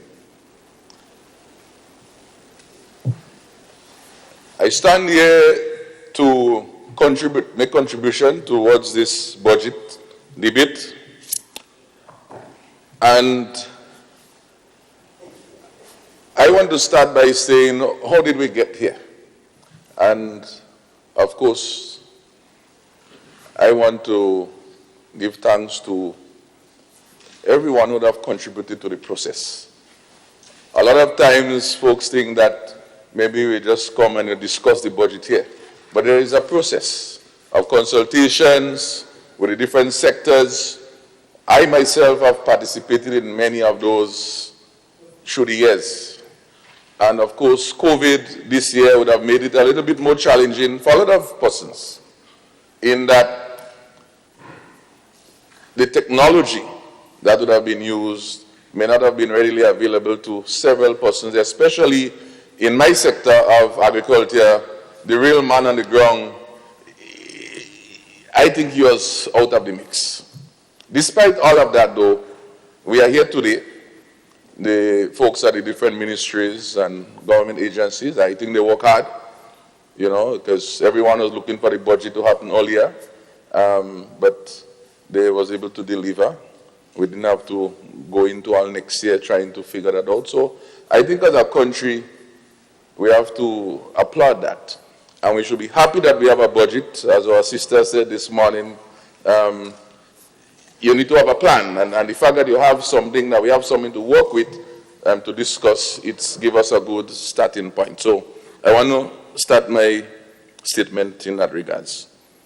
I want to say further, in response to my good brother, Senator Garwe, on the other side, in terms of working together, and he raised some important issues as it relates to being healthy and resilient and all of those things, because once we want to be able to fight this disease, they would have taught us from small, we need to be eating our fruits and vegetables and those things. And so, as a senator representing this very said constituents, we want to say we are happy that you would be highlighting that, because you could talk about it, but we are the ones that have to give you, and the rest of the nation. But to do it, we would need the means. Yeah, we can't just do it so. If we don't have land, we don't have seeds, we don't have fertilizer. So we need to ensure that it's supported, because we could have all the campaigns and all of those exhibitions, and we'll stand there with open hands, with empty bags, waiting for the produce to come, and it may never come. The good news is that I think the United Nations General Assembly, only recently, they have recognized the significance of these fruits and vegetables, to the point that it's not only about supporting the livelihoods of our farmers, but also the whole issue of our health and wellness. We in Grenada, we know that we have done well. It's not all that bad. We have done well. We have been able to get fruits and vegetables. In fact, while I'm here, I actually got some fruits and vegetables a while ago that I want to share with some of the... I actually have some fruits and veg from our local farmers that I want to show us. The ginger, which they say is good for COVID, have citrus, bananas, seasoning, avocados, you know, and so on. So our farmers are producing, well, not one package for everyone, but you can have samples at the end of the day. Okay? So, but also our farmers are producing. And I wanted to make that point here today. I didn't bring fish because that's another discussion in terms of keeping it on ice, and we have ice machine issues, which we're going to talk about later on. But the fruits and vegetables, and the fact that next year, 2021, is the fruits and vegetables year, I want to bring it here, and so it's a good start for all of us. In 2022, which makes it even good, in 10 years period, 2022, it will be the year of artisanal fishing or fishing and aquaculture. So we on the right track. We're on the right track. So I wanted to start off my presentation with these comments.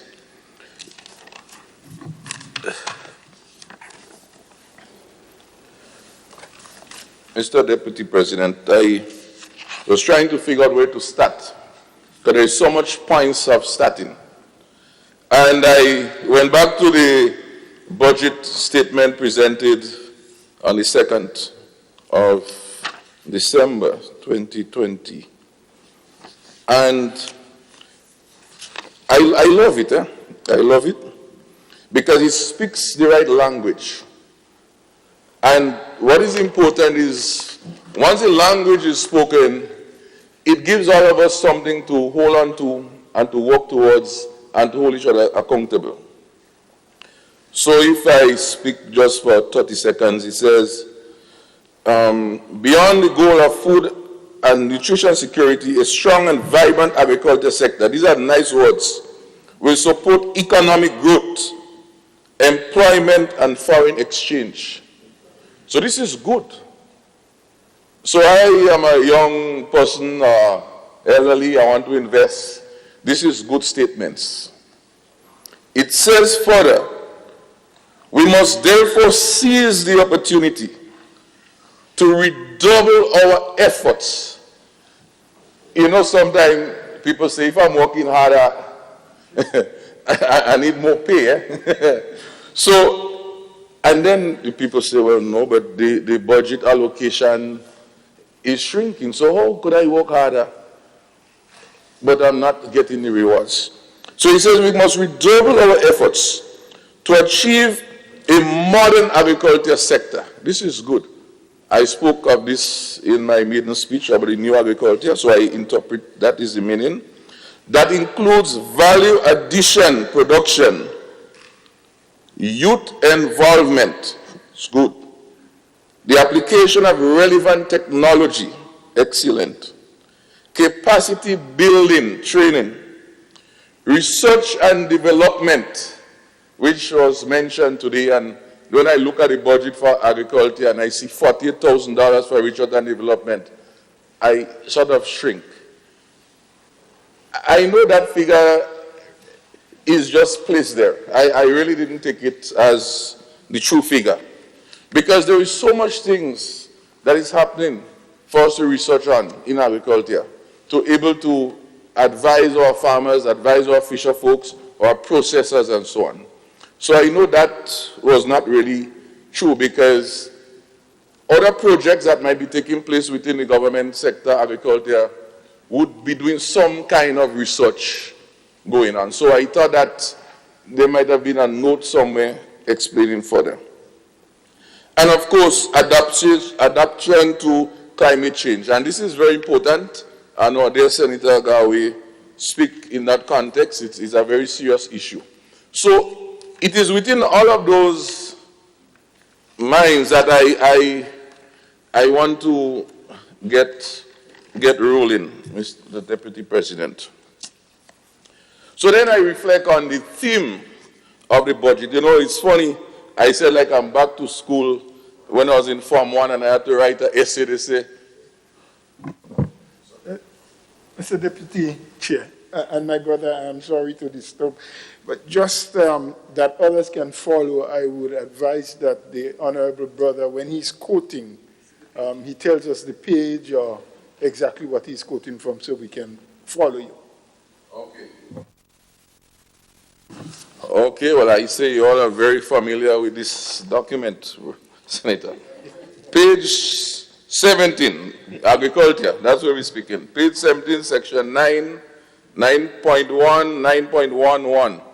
Okay, within that page, okay? But it's a good point. It means that no one is sleeping here this evening. Okay. So, on the issue of the theme for the budget, we speak about towards 2035, and it's good.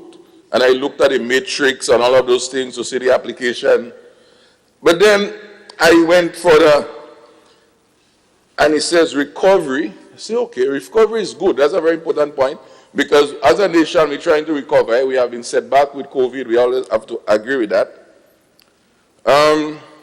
You speak of transformation, but I'll come back to and you speak of resilience, and I sort of understand resilience, you know, is how do you withstand and handle. But the transformation part, I had some difficulty trying to understand the transformation. So I use technology and I say, let me go and see what Google has to say on transformation. And it says that something must change to the point that you're not to show what it really was before, but not only changing that you didn't know what it was before, meaning that you don't mash it up, but it must be better.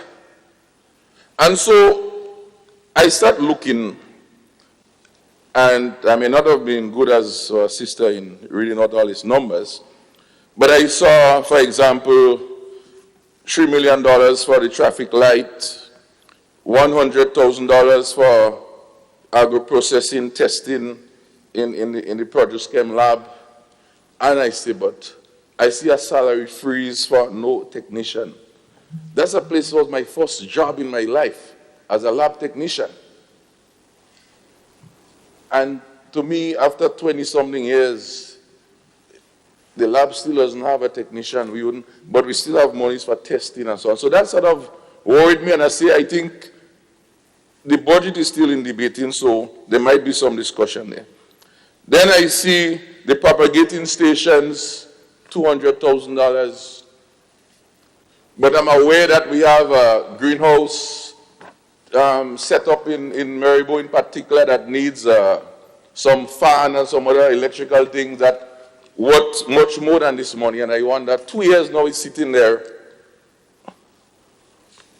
What is the transformation? That is my concern.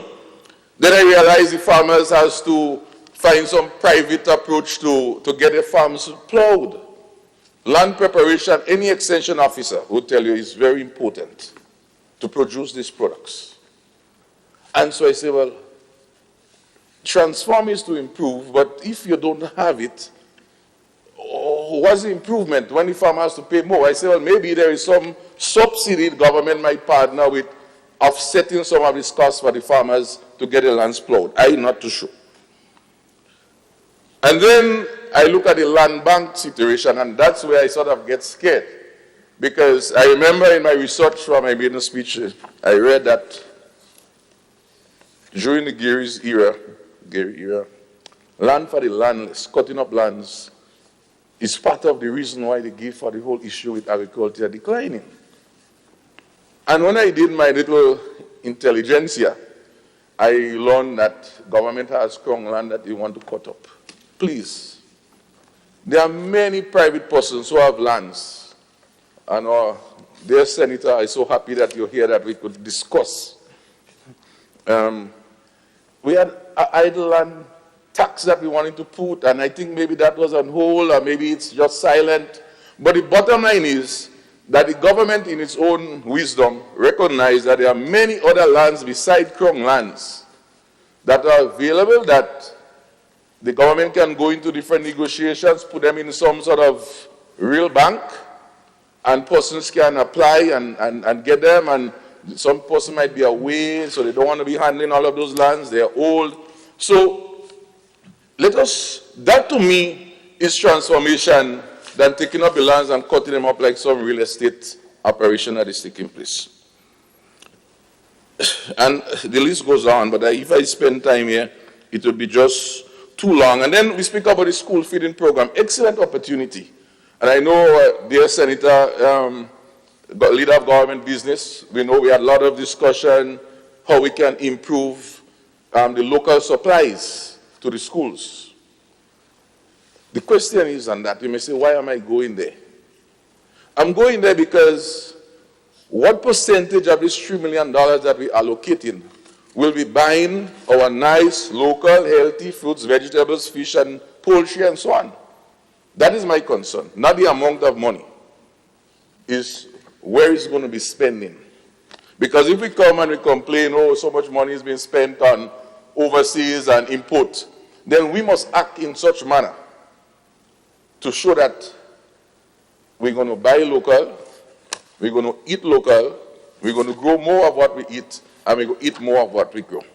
That is the sink of the language. And of course, our Youth in Agriculture project, I know the money that is there is not the real money. I know you have a project coming, so I know that was also a sort of understatement, and so I applaud that. Right? But we will speak more about that. Community tourism. Well, I learned a while ago it was a lot of it to do with signs and so on, but I think we need to do more with that. And so I asked myself, and I'm going to bring it up early so I get it out of the way, why is it we tend to have all tourism project and construction taking place on the seaside? Along the shores, and putting so much of pressures of pollution and so on our coastal lines, affecting our fisher folks, our fisheries, our tourists who maybe want to still go and swim. Why? You mean there is no more lands? Is there some law saying that it's only around our coastal zones we have to put these resorts?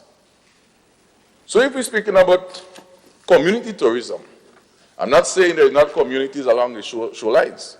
But there are a lot of communities on the inside of our country that we don't have to be big 500-room hotels, but a lot of these nice little boutique hotels and so on we've been speaking about, where these stories can really intermingle and really be part of this community that is supposed to be, rather than them having to take a taxi and go to some place and say they community tourism. I think. So I think we can do better there. Then I take a look and I see, and I personally went and checked out those fish markets throughout the country. And myself and Minister Joseph, Minister Bain Hosford, we had a nice meeting and we shared the views. And she actually expounded on those views in her presentation. But when I look at, so we have to do some work in Sotes in that fish market there. It's not right. And we agree on that. But I look at the budget of 180,000, and I hope I see it right in the budget. And last year we spent just $6,380. But what is interesting, Mr. Deputy President, is that the sales from ICE was over $300,000. Yet still, several of our ICE machines are down. In fact, there are private persons selling ice to the fisher folks. The Sotes fisher folks, they are very good to get some benefit from the MAREP program. So there are some good things, and I don't want us to lose sight of that. And there are other good things that is happening, which I will speak about in a while. So we need to get the ice, because that will affect. Fishing is our #1 export, if we're not too sure about that, to over $20-something million.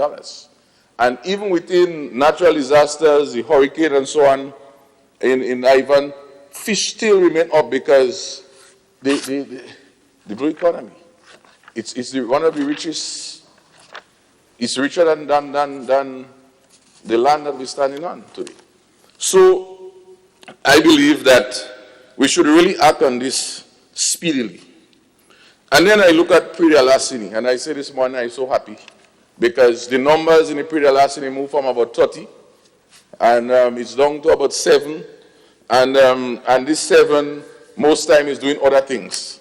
Yes, I see a lot of newspapers saying that, they hold some people and they hold some other persons for stealing, but as I would have said before, we need to have what I refer to as community wardens, where these persons are within the community so they know who those thieves, as we would say, are, rather than they're sitting in a police station and then they'll be reassigned. Because of course, if the police have some emerging matter, and we all would understand that, they want to call on that first, and then on the other side, the real purpose. And so at the end of the day, we'll come and make noise about it. But really and truly, if we do it in that sort of way, it would be helpful for everybody, safer and better. We speak about export. I just going through your budget information, and I heard the Minister for Trade. It was very nice. So, marketing board, you need to do more, and we'll do, and we know marketing board have their own challenges, but strike that. I think the institution is there, and we have to support the institution to be able to do what it's supposed to do. I think that's the spirit we have to work with. But on the back end, I would have heard our finance minister say, for agriculture to really do good, you have to be export. You have to export. And this is good, so that we could provide more jobs. And that is how agriculture would really have a benefit. So I say, but hold on. But we're doing the bushing, we're doing farm labor support, that provides a lot of jobs too. So if we also export, we would provide more jobs. But I want to make a point, because I know our farmers and fisher folks might be saying, you need to address this matter. Almost 10,000 farmers in this country would have at least 1 or 2 persons working along with them. With them. I know our dear senator knows that. And if I've heard the definition right, I'm not a labor specialist. Once you work for an hour a day, you're employed. So if I work the 10,000 maths, and even if you say half of that, hire at least 1 or 2 persons, we could easily calculate the number of jobs with simple maths. So what I'm saying is that when we say those things, I'm not seeing the transformation. So I then take another look, and we speak about, well, we need more jobs and we need the construction, and we all agree with that. Let's don't lose sight of that. And then I say, well, if we are doing these jobs, this is good. But if we spend $3 million to do these traffic lights, what would happen to those wardens that just be all around town managing things? Wouldn't we have to send them home? Or we have places that we don't have no traffic light that we go find to put them? I even joked this morning with a friend and said, well, I know you normally have a free warden guy working on top Cemetery Hill there, that maybe he might even need to get work too, because he's doing an excellent work and there's no traffic light up there. I would say there's one traffic light that is working in Grenada. 90% of the time is the one in Paradise Bridge. Travel that every day. When there is no traffic light, it creates a little challenge. Other than that, I wonder. I drive through St. George's, and I even call the head of the traffic in town, and then I say, keep the ladies as the traffic warden, please. Because when they're on the traffic moves through St. George's so smooth and nice, you will not. I called him personally, Mr. Langdon. I think he's not too well now, but I don't know. That's another research. But it's a fact. That is my experience. Okay? So, and then the last part, before I go into some other things, I say, okay, people talking about the airport and why we should spend money on the airport and so on. And I I don't want to go into that debate. The debate I want to go into is when it is said that, you know, if we have the airport, and I understand some of those challenges because, I mean, for my whole job and exporting and so on, we have issues of cargo compliance, and we understand all of those challenges. We will have more facilities, cold storage facilities. We understand all of those things. And I think on behalf of the Exporters Association and other exporters, we'll welcome that because sometimes you have to ship, like if you have an early plane like that leaving, say, 6 o'clock in the morning flight, and as a passenger you have to reach 3 hours before, so that's 3 o'clock. The cargo going through the same area, they have to come at least 2 hours, so almost 5 hours, so sometimes 12 o'clock in the night, 1 o'clock in the morning, exporters have to be on the airport to get their stuff through and then clear enough for the passengers to pass. So I understand all of those things. My concern is we would have more flights coming in. And the history I've seen is that the more flights come in, is the more I would have to provide this airlift subsidy. Have it there just in case they don't meet their quota to sub. And that is my concern. So when everything come back to normal, with more airlines coming in, I'm seeing us having to dig deeper into our pockets to subsidize these on-field flights when they cannot make it. The irony about this, Mr. Deputy President,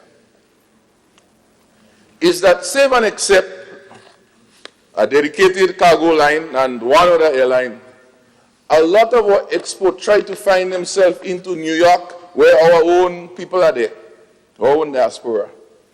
And some of those flights that come in here with the passengers, they don't take any cargo to go back to the places like New York and so on because of the different policies and so on.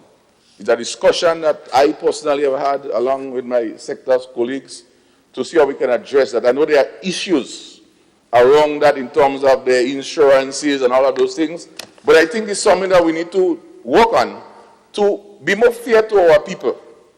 Because if we go back to the history, I'm not too sure what Gary would have said, but Maurice Bishop would have said when the airport is established, planes will be leaving with our goods from Grenada. But the only how the planes will leave with goods from Grenada now is that I have to make sure that I have a ticket, and that is my carry-on and my other cargo that I would have to pay as a passenger. I think, to use the word of Saint Agawi, we have to do better than that. So, I will spend a few minutes and say what is good. There are a lot of good things. The climate-smart agriculture, the feeder roads, and I see all of those. And some of those, based on my personal involvement, I am involved in a lot of this, and so I'm good with that. Crop insurance, I know we are working on it. I know the government is supporting this initiative.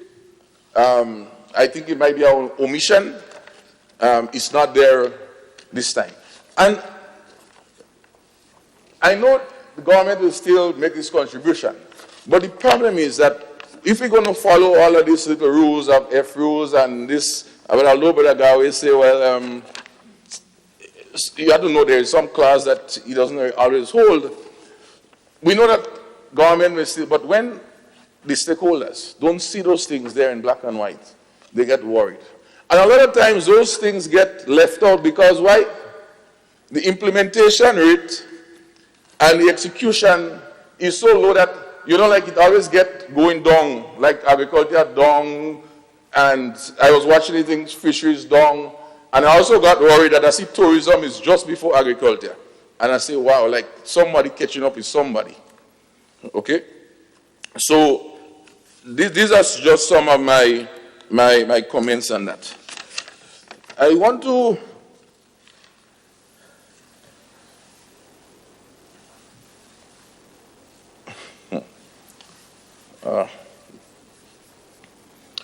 sorry about that. I had a mental block because I see the word freeze, and that's why we say that we have a lot of freezing of positions. I'm very worried, particularly in the two industries for which I speak. Fisheries, we've known, if we look around, and I cannot call their names there, but a lot of the senior, all the fisheries officers, they are gone. The same thing in Ministry of Agriculture. And I was so happy that Brother Senator Bola is back, because it is like another reinforcement. I'm not too sure where he'll find himself eventually, but to provide that support within the Ministry of Agriculture. But himself, if he end up back in the Ministry of Agriculture by some chance, along with my good friend Minister David, generals may have ideas and sit in the back room and they may put on the boots and they may go all out. But the real man on the ground who fighting day and night is the real infantrymen. And they are not there in the Ministry of Agriculture. 99% of them, I'm sure, are retired. In fact, I was in a session only last week to deal with some climate resilience. Another nice project again, it's lovely. Don't think I'm against those things. And, you know, the chairman of the session said, you know, it's a bittersweet moment, you know, because we've been working on this thing for so long, you know, and such who was working is retired. And so, you know, I and all even almost nearly cry about this thing, because, you know, you put all your effort into something and they sit back and say, oh, Lord, I'm not there to help implement it. So it shows us that with all the good intention,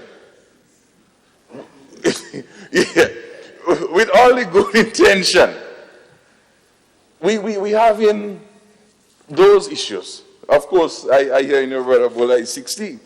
But there is something called planning.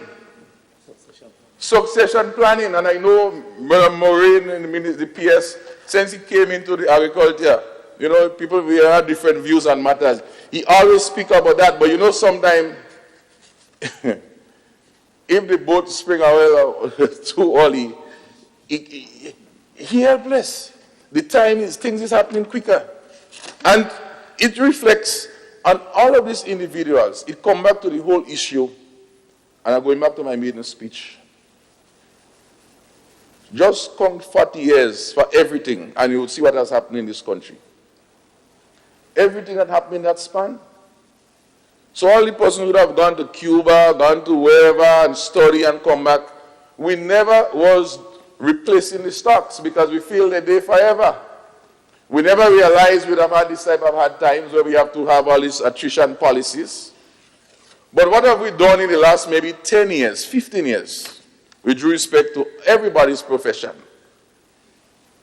Lawyers, doctors, engineers, business persons, economics, psychology, not agriculture. So what really has changed? That all of a sudden, the maybe 200-300 persons who were studying agriculture back then, like a new generation of persons, they don't know what. So now we say, well, we have to have youth in agriculture. So we're starting again. And it will take us maybe another 4 or 5 years. By that time, I gone 60, all of us gone 60. And what happens to our food security? That we know that we get in lapse right now. We may pass the budget. Monies may spend, things may happen. But in the next 8 to 10 years, we might be sitting down and wonder, where is the food coming from? Who is there to prepare the food? So sometimes they say, how you make your bed, so you shall lie. And I think we have a good chance to make a good bed before we lie down. So I look at it and I say to my dear Minister of Agriculture, I'm worried for him. I was speaking to a farmer and he said, you know, he's a good man. He come out and he see us and everything and he say, but you know, like they set the pack and all he end up with is Jack. I say, oh, I say, I don't understand. He say, You say, well, if the man is on bear jack, people don't play cards like that, you know. You have to knock again for a reshuffle. Mr. Bola. Mr. Bola. I know you is not another Trump. So, I know you're not another Trump. You know, but, yeah, but it's like that, eh? It's like that. But I think it brings a good spirit. And so I think all of these things are going good. So in that context, I know sometimes we get the bell 10 minutes before, but I'm not too sure how much minutes I have again. I have time? Okay, good. So I want to go into some thoughts and suggestions and approaches that we can, with what we have, is how we do it. I'm not even asking you to take more money and to find more money. You might realize you need less money. And so, again, my good minister speak of organization and planning, which is so good. He started in the right place. We need to kind of refresh and put everything in perspective. And I endorse that. So, what do I propose? I come here today and I try to figure out every time I speak, I must have a topic sentence. I must have a topic, a theme with which to communicate. And so, this is how much now. Senator Sinclair, sorry, I need to adjourn for 5 minutes, okay, and then we come back and you continue in mid-flight. Okay, I thought, wow, I thought I was wondering what time, you move this time fast forward, no problem. No. Thank you. The chair needs a 5-minute break. Okay, no problem. So, we adjourn for 5 minutes. Okay.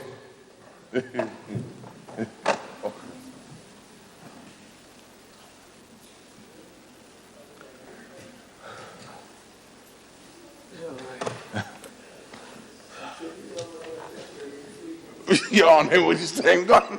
Yeah. No, I mean, I'll finish maybe before time, and I want to, with this time, accelerate too.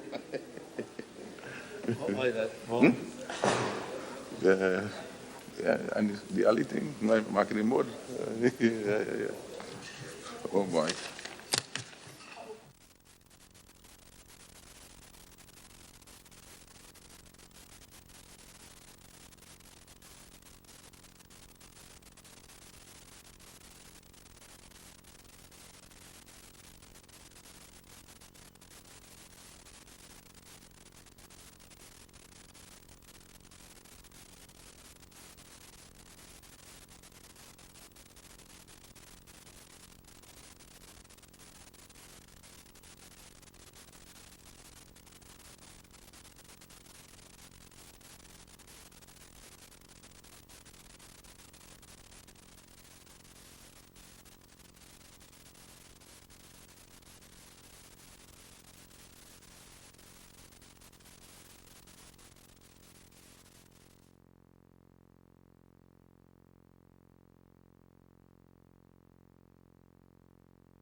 Feel good tax.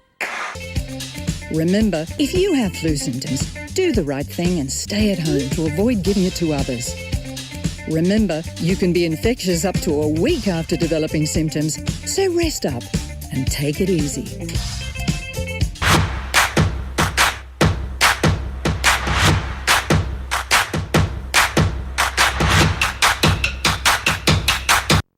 Feel good facts.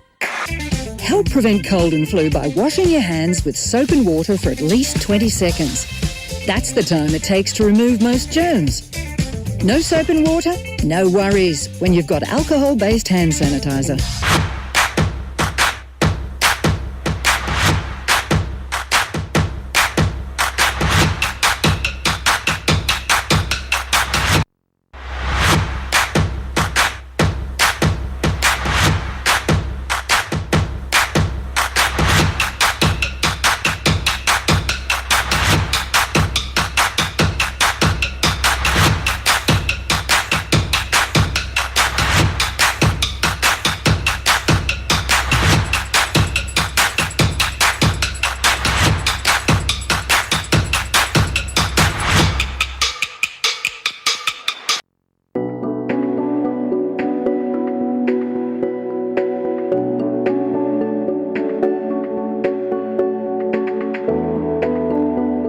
TA Marischal Community College, your only Indigenous college. We provide quality education and training opportunities at affordable prices.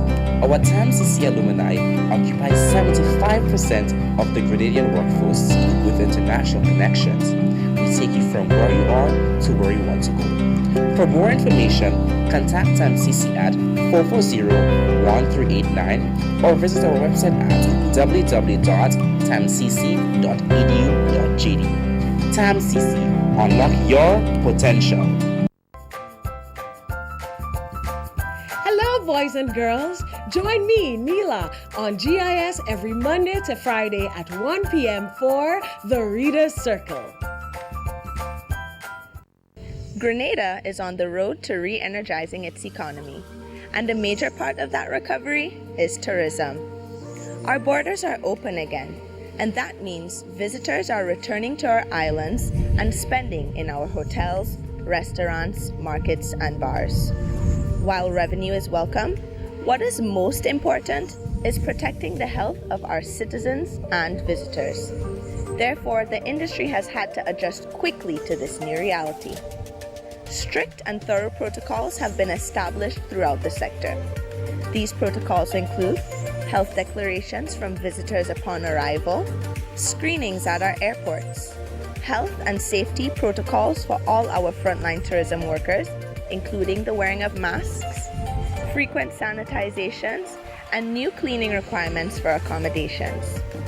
Now, it's time for us to all do our part in ensuring that Grenada, Carriacou, and Petit Martinique is not only an outstanding but a safe tourism destination.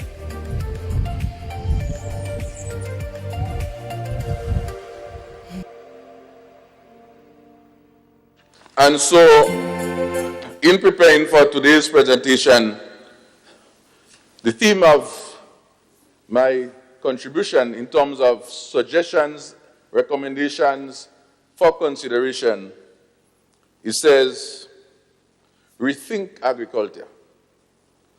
Okay, rethink agriculture.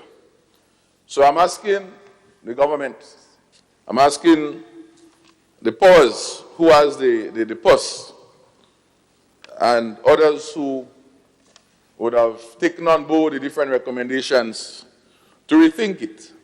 And in this process, I want to also put forward on behalf of my constituents,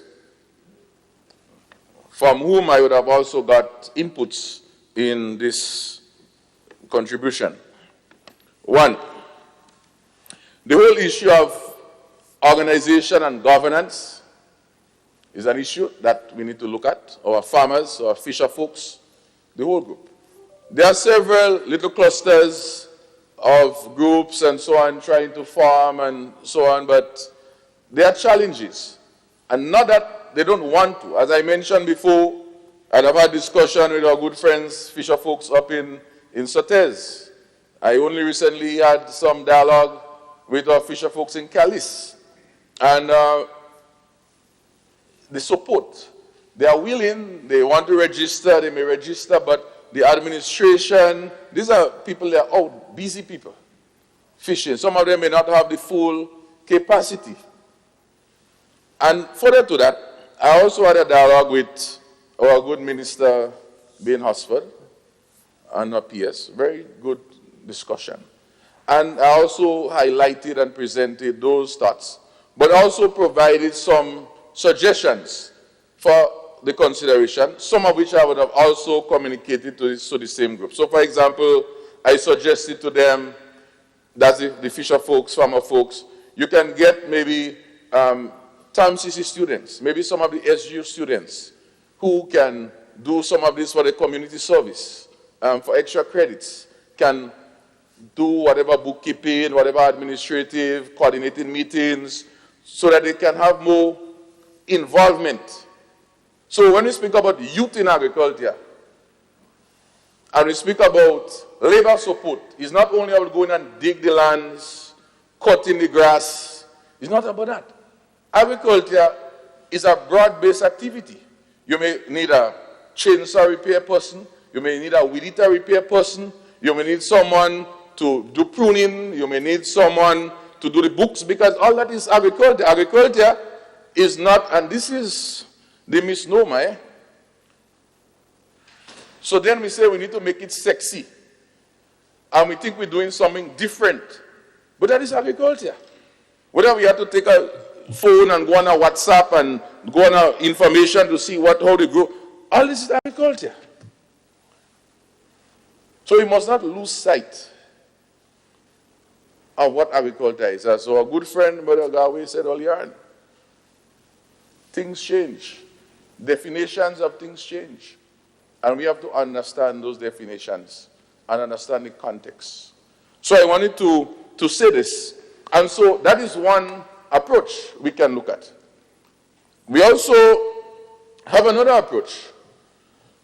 And that approach is where you create what I call a hub of technocrats. And they are technocrats, whether they are 8 years, 10 years, 15 years, and they know how to do administrative work and know how to call, make phone calls, to make connection to market and all of those things, because the farmers are out doing things. So they can have an office space in a community center, in some common ground, and they can have a mentor or two with them, maybe a marketing person, a bookkeeping person, and they now will provide support for, say, maybe 4 or 5 cooperatives or farmer groups in that area. In that way, we provide more value, we create more execution, and you don't have a sort of duplicity taking place all over the place. So this place, for example, inside here, you could have a room and we are technocrats, and we servicing, we providing service, and people do it, Accountants does it. Accountants sometimes do bookkeeping for 20 different businesses, and they get paid. So this money we have for youth in agriculture, that's why I say, how are we spending this money for what? And if we want to support the cooperatives and support the farmers, we cannot be cursing and say, oh, farmers already. We have to stop that. We have to stop it. The farmers are crying. I meet a young fellow in Sotters, and he just didn't go down in tears. The president of the Sotters Fisher Folks Organization. He says, sir, I really see what we just can't. And when I tell him all the time, he says, that's a good idea now. We'll see if we could do it. Spoke to the Minister of Cooperatives. I know it might have been too late to put it in the work plan, but you don't need no work plan for that. Because the Youth in Agriculture project, and the money we have for youth empowerment and all those things, we could retool it. Because what I don't want us to lose sight of is that the very youth that we say we're targeting to empower and do all of those things, these are youth, if they are real jobs, they could walk in the morning and go in a teaching job, in a bank, in anywhere, because they have all the different subjects and capabilities. In fact, the money will tell you some of them have degrees and masters. So it's not people that can handle themselves. It's just how we put them to work for this country. And that is the question. There's another part to the cooperatives, and that was a very important concern that the minister raised with me. And the minister said, Sinclair, it's about 11 persons, I think, to farmer cooperatives. But sometimes you have 4 persons, they're working nice together, and they want to form a cooperative, but the law don't set up for that. So it's something that we have to work on, and I support her in that direction. If we can make some revisions so that we could be able to better, because sometimes they say 1 extra cook spoil the broth, so sometimes 4 could work good, but because you have to get 11, the whole thing turned old mess.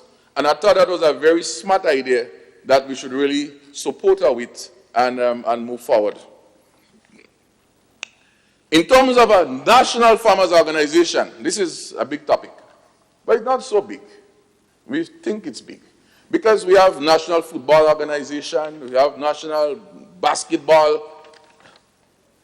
How they operate? They have clubs, they have competitions, and they're doing things. They may have the challenges, is along that similar model. I am proposing that we look at that. I already speaking to some of my colleagues in the region, Barbados, Jamaica, Trinidad, who have similar models like the Barbados Agriculture Society, and I know my good Senator Bola is fully aware of some of those things, and I think that we have a good opportunity to to look at those models and really make a difference for our farmers, where they can be better organized. For example, right now, Carriacou has some consultation going on. The private sector is sitting there, and agriculture is not at the table. So they are making decisions maybe to import more and more goods from Europe or somewhere, and where is the farmers at the table? Always getting left. So part of my duty, part of my job, I'm in contact with them and we're going to champion, and I'm looking for the support of my other colleagues so that we can have a representation.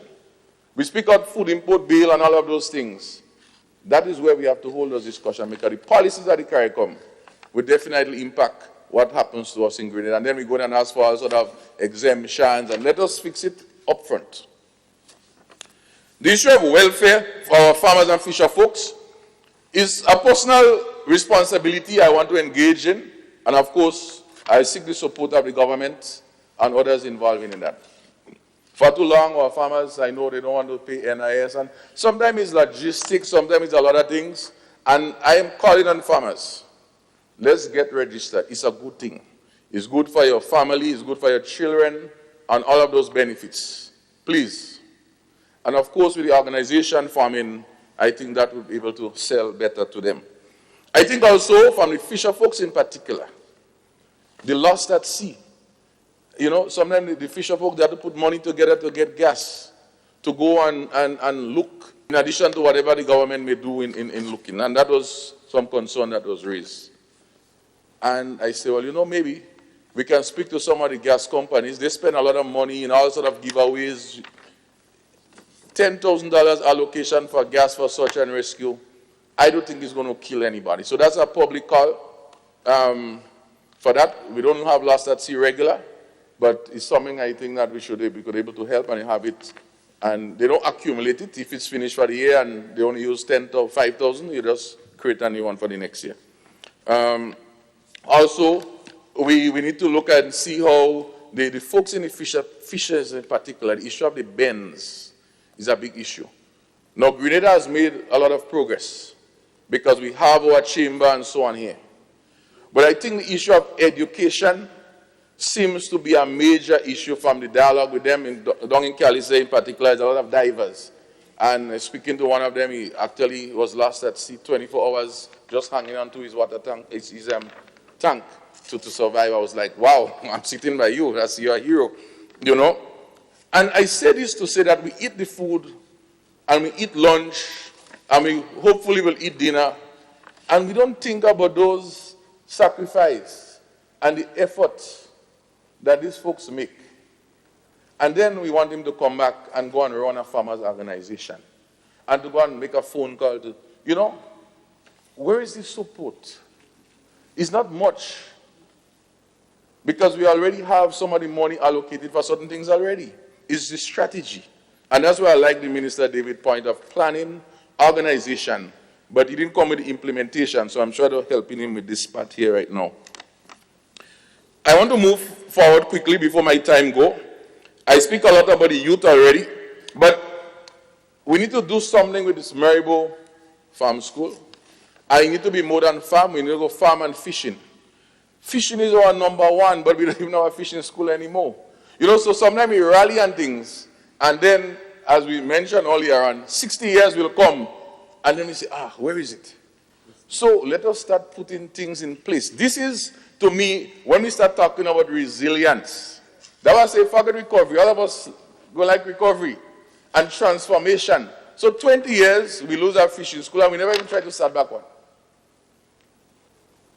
And we're happy. We're eating fish. And we don't even know how these guys and them catching the tail outside there.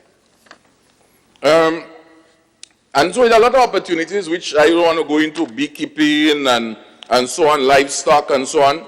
There are a lot of opportunities, but one of which, though, I want to put on the table is that during the summertime, I'm not too sure if you know right now, maybe 15 years ago, almost every summer, children was going and learn computers. I guess all of us know computers now that we're even teaching it from our home, you know, each one teach one. And it's interesting that people used to be teaching computer science, all that business may be almost closed now. Could you imagine if the same thing happened with children going and learn about fishing, learning to plant a nutmeg tree, learning to milk a goat, learning to rear a rabbit in the summertime. If the same theory holds that each one teach one because you learn so much that you could teach among yourself. So this is something I think we could take on board, and all that is part of you money for youth. So that we don't wait till they get a master's and whatever degree, and then they say, oh, we're looking for a job. And we don't have jobs, so let's put a program. You might be smart today and want to do that as a government. But 20 years from now, a new generation will be here. And they may not be so kind as you. And there might be more problems. So let's put a proper system that can guarantee a more stable future, as maybe our foreparents would have done. Scholarships. We speak a lot about that. But I want to see more scholarships, real scholarship. Let us send some more tertiary in agriculture. And maybe tomorrow, when the government side come, you might be able to do a quick research and tell us how much persons over the last 5 years or 4 years gone to do some degrees in agriculture, so we could say, okay, yes, food security, eat what you grow, and farmers can know there are technical people to help them. Okay?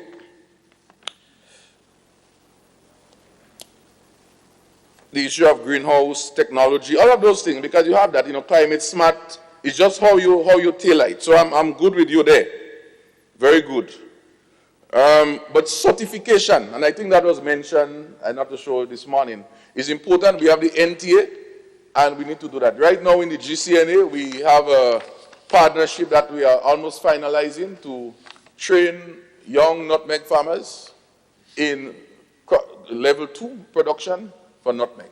And so this is something that we could repeat. And maybe again, whilst we're worrying about money in the first instance with this project, we can get some of the same youth money to do that for nutmeg, for cocoa, for beekeeping. And let's do the thing properly. So 20 years from now, if we're still alive, for those of us who remain, we could say, but yes, we did something good in shooting. The labor support program, and it's funny that it's written I had to do some investigation, it's written as strengthening rural opportunities. Nice fancy word, lovely. But it's basically, most of it is for labor support with the farmers. I know the farmers are concerned about they not getting proper work, and sometimes it's because the persons who are doing the work, they're not trained. And again, I'm not speaking to the converted. I'm speaking to the converted. You know the story. So maybe again, in our whole youth money, let me train persons how to dig a drain. So when they leave there, they are certified farm labor support under some NVQ, CBQ, and if they have to go and work in another country, they could go, and then where we could say we could export labor, and we know the remittances and so on could add back to the country. That to me is transformation. But if we're just going to cut the bush thing, go home, take the money till another one come, in 2 days that money done, and they know better off. I don't think it's fair to us, and the farmers don't think it's. In some cases, some farmers send them back, and I don't want to call a name here. I want to say that the bushing program, which I kind of put as a farm labor support, because as a young boy, you see someone say, I go in the bush. They're not going by the side of the road in bush, they're going in the lands. That's what they really mean. And I want to put the debushing program in particular, and a little bit with the farm labor support. We should really get the Solid Waste Authority more involved in this process. Because this bush cut, it sits by the road sometimes for days. I drive in the road every day. And I always wonder where this bush is going when it's cut. And then the place looks so nice when it's finished cut. And I say, but this is like cutting a yard, it's like landscaping. So I don't know why we even call it debushing in the first place. Maybe it's just our colloquial name and you have a different name for calling it. But I think if we take this and we put this under the Solid Waste Authority and you build different compost and stuff throughout the country, all of this is part of a whole green climate, and you get the same persons involved and you package this thing and then you go back into a whole organic system. To me, that is transformation. But I think further that I think they say Gary did that once, and they say Gary was a madman, but when he thought of that, I say, but we can then beautify our communities, plant nice flowers along the road, we can get our folks in the diaspora, even also ourselves, who, I from Ladig, you from St. James, wherever, I going to fund $100 for 200 feet of road to put some nice flowers, and then the whole of Grenada can be beautified in such a diverse way that in itself would contribute to just local sightseeing. It would enhance your whole community tourism and all of those set of stuff. That to me is transformative. Because these persons can then continue maintaining and all of those things, and they have that pride in the community. Then you can start learning about people who know about biology and insects and flowers, and I don't know. I mean, I don't know if I was dreaming when I had these thoughts, but it's good to dream. In Costa Rica, Mr. Deputy President, at the end of the day, in the markets, they take all the waste and they put it into compost, and they use this vermouth thing with the worms and all those things. So all of this could be part of this whole encompassing thing. Who will hire the folks? I don't know if it's the solid waste or if they will hire accordingly, but I want to suggest that. And it worries me. It worries me, and it comes back to the Ministry of Agriculture, that the Ministry of Agriculture, which normally would handle this labor support for the farmers, they didn't handle that this year. And I wonder, and I say, well, I know people are retiring, there's less labor. If there's a loss of confidence in the management capabilities within the Ministry of Agriculture, that they start moving out things from the Ministry of Agriculture, it worries me. Close down the farm labor, how they call it, the machinery you keep private people. But now, and the farm machinery thing, Mr. Deputy President, if we really want, I don't know what the problem is. The problem is maintenance, as the case may be. But this could have easily go down to the police garage, where we have trained mechanics who have full capabilities, who doing all government vehicles, all kind of stuff. I think we could have sent them down there. And so the police, so if fixing is a problem, they could do all the fixing and all this stuff like that. So I don't think we should really close this thing. No, I think this thing should be relooked. I think the minister mentioned that in his presentation the last time. So I'm moving on quickly. I spent a lot of time on that. And all I want to say on this is that we're promoting a camera, which is good. But you know, Mr. President, if I'm a farmer and I want to go and buy this camera and it's $2,000, and you, as a regular man in your home, want to buy the same camera, it's $2,000, two of us paying the same thing, but our interest is different.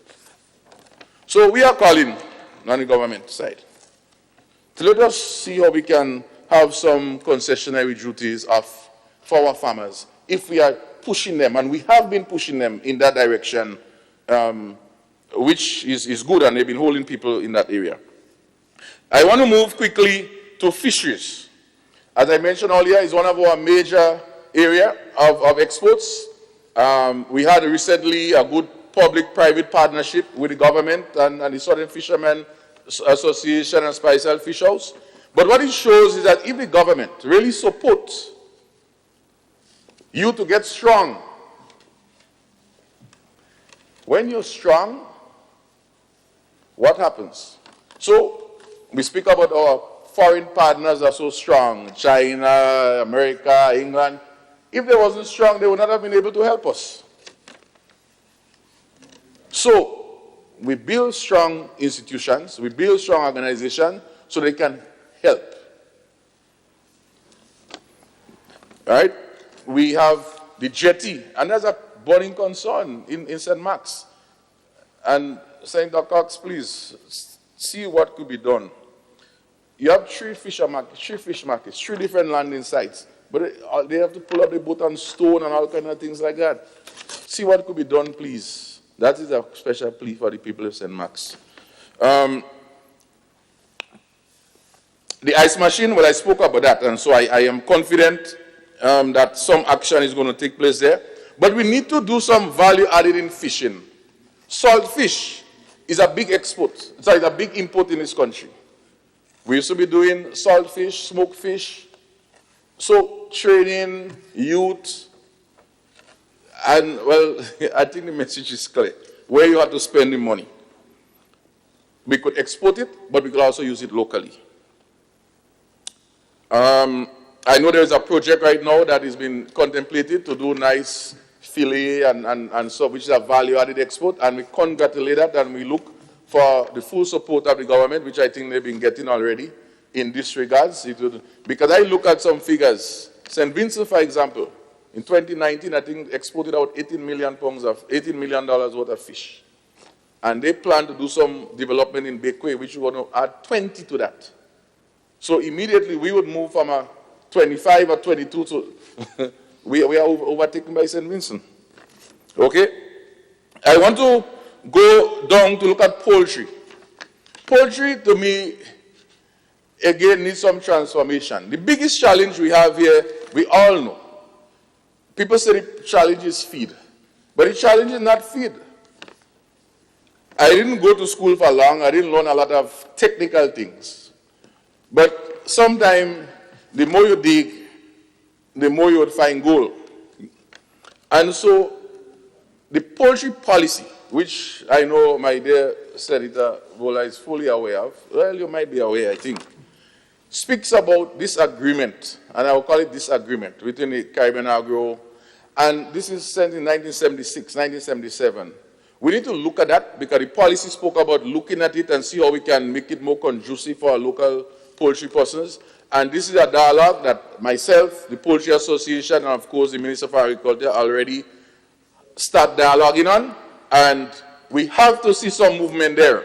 I visited one of the farms, family farms, only on the weekend, and what this young gentleman is doing is remarkable. We have to support him, and not only him alone, we have to support the whole poultry industry. Because I learned that in 1 month, the equivalent chicken, poultry that is imported in the country, what we consume, it works out to about 35,000 birds. That's what we eat every month. That's the equivalent. So, based on the amount of persons in the country we look at. So, we need to look and see how we can support the poultry. He has some challenges, though. The issue of finance, that's a big issue. I went on page 5, but it's okay. Finance is a big issue. And I say, we cannot go to the banks anymore because when we invest in agriculture, there's investment. When you go to the banks, it's for a loan. So I understand why banks give problem, because they don't see the investment part of it. So I am calling on the GIDC, I think, could do a better work. We have a lot of friends and family in the diaspora who have little monies that they may put in a bank here, and they put it because they think it may help our own people. But really and truly, he ain't helping.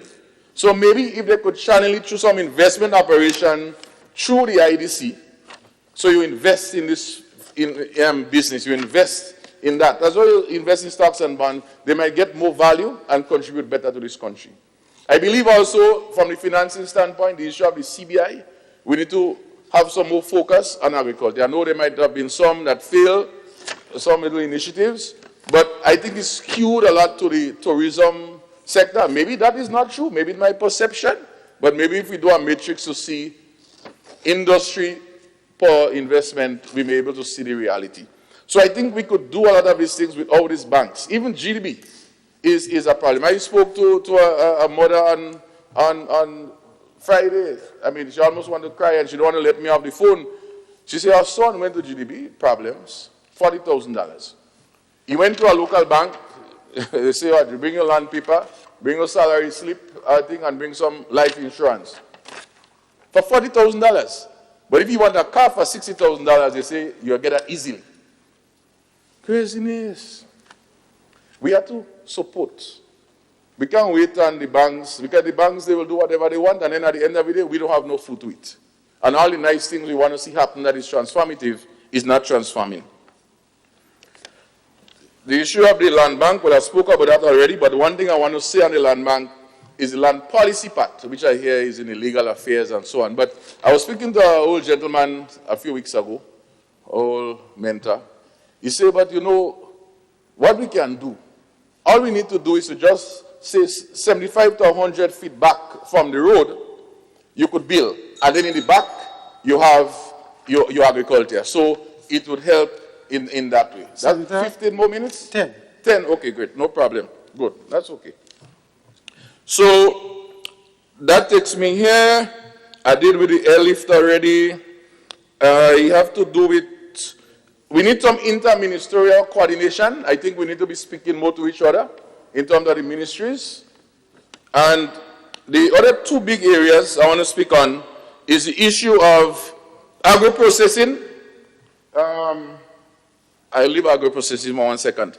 I want to speak of, I spoke about marketing board. We need to integrate marketing board. I believe that marketing board need to go back to the Ministry of Agriculture. It was doing much better when it was there to serve its real mandate and purpose. And so we can able to connect and organize markets better for the farmers. Of course, the commodities, we know its significance, but that wouldn't minimize the overall contribution that is doing. I think that when marketing board is focusing on agriculture, it's better. It provides more support to the Ministry of Agriculture, because the Ministry of Agriculture sometimes is functioning and you cannot connect farmers to market. But marketing board is for the market. Marketing board also need to be connected to the school feeding program. So when I speak about the education at $3.something million earlier on, marketing board should be supplying the school feeding program or hospitals and institutions, because that we know when they supply is local. If they're not supplying, then who else is supplying? And what are they supplying? The other two key areas I would speak on is one, to deal with the, I believe, Mr. Deputy President, I think my two main points I want to wrap up with. The issue of greenhouse technologies. I believe that we need to have like a bank, like you do like a 5 acres or 3 acres of greenhouses cut up in different quarters, and persons lease it, and they lease it to do their production. And so you may have a bank of maybe 2 acres in Sotes, 5 acres in Granans, wherever it is. So then, and that again could be funded through a CBI, through whatever. And then if I want to produce cabbages, I go and I list this for 1 month or 1 year, just like when you list an apartment. And you go and you make your production. When you finish, you go your way. Because if you do that, you also connect to market. So that is my model I want us to look at. With the, rather than giving that to farmer here a greenhouse, a farmer, that is a kind of putting strain on even monitoring and managing these things. Similarly, we could do a similar approach to deal with the small ruminants, because I see we try to put more money in the abattoir, when yet still, we keep importing animals to go in the abattoir. We need to have our own animals here going in the abattoir. Okay? So this is my contribution there. I want to also speak on the cocoa and the nutmeg. There is work happening there. We have been doing some value added, both cocoa and nutmeg. But we have some issues, road access, and I know there are some work doing on that, so I wouldn't cry there too much. But the whole issue of doing more with agro-processing and value addition. You know we are cash-strapped, everybody know that. But we are seeking partners so that we can be able to create that evolution and transformation in those regards. So that is what I would say. Crop insurance. Again, I know this is a discussion that is happening. I think I mentioned that already. Okay? Then agro-processing. I think that is where everybody would want to know about agro-processing. Mr. Deputy President, nutmeg, that's nutmeg hot sauce. This is some, not a tamarind sauce, Juve chocolate, herbal teas, cassava and breadfruit flour, honey. So the point is, and I think that was said this morning, we must not live here, and the farmers must not feel daunted that things ain't happening.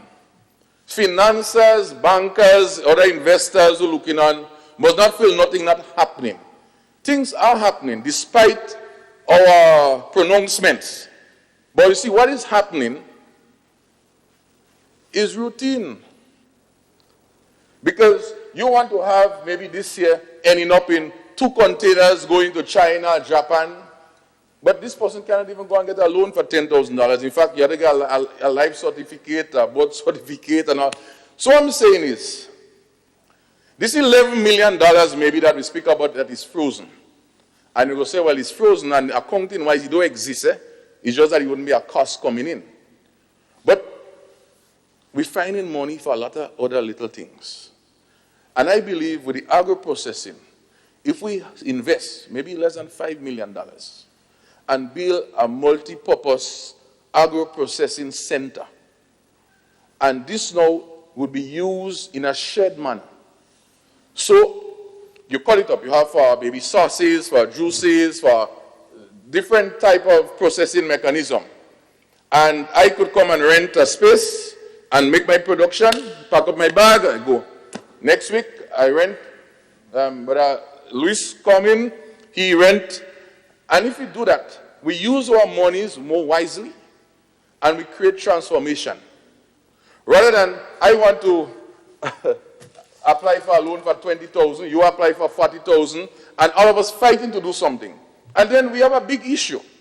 The issue of exports has to do with our food safety standards, our HACCPs, our British Retail Consortium standards. And my God, I mean, big institutions, GCNA, COCO, marketing body, get your hell to even do those things. You don't even have money to do it in the proper way. How we expect, I mean, Michel confectionaries, and so, how we expect that to happen? And then we want to say, well, we want to transform.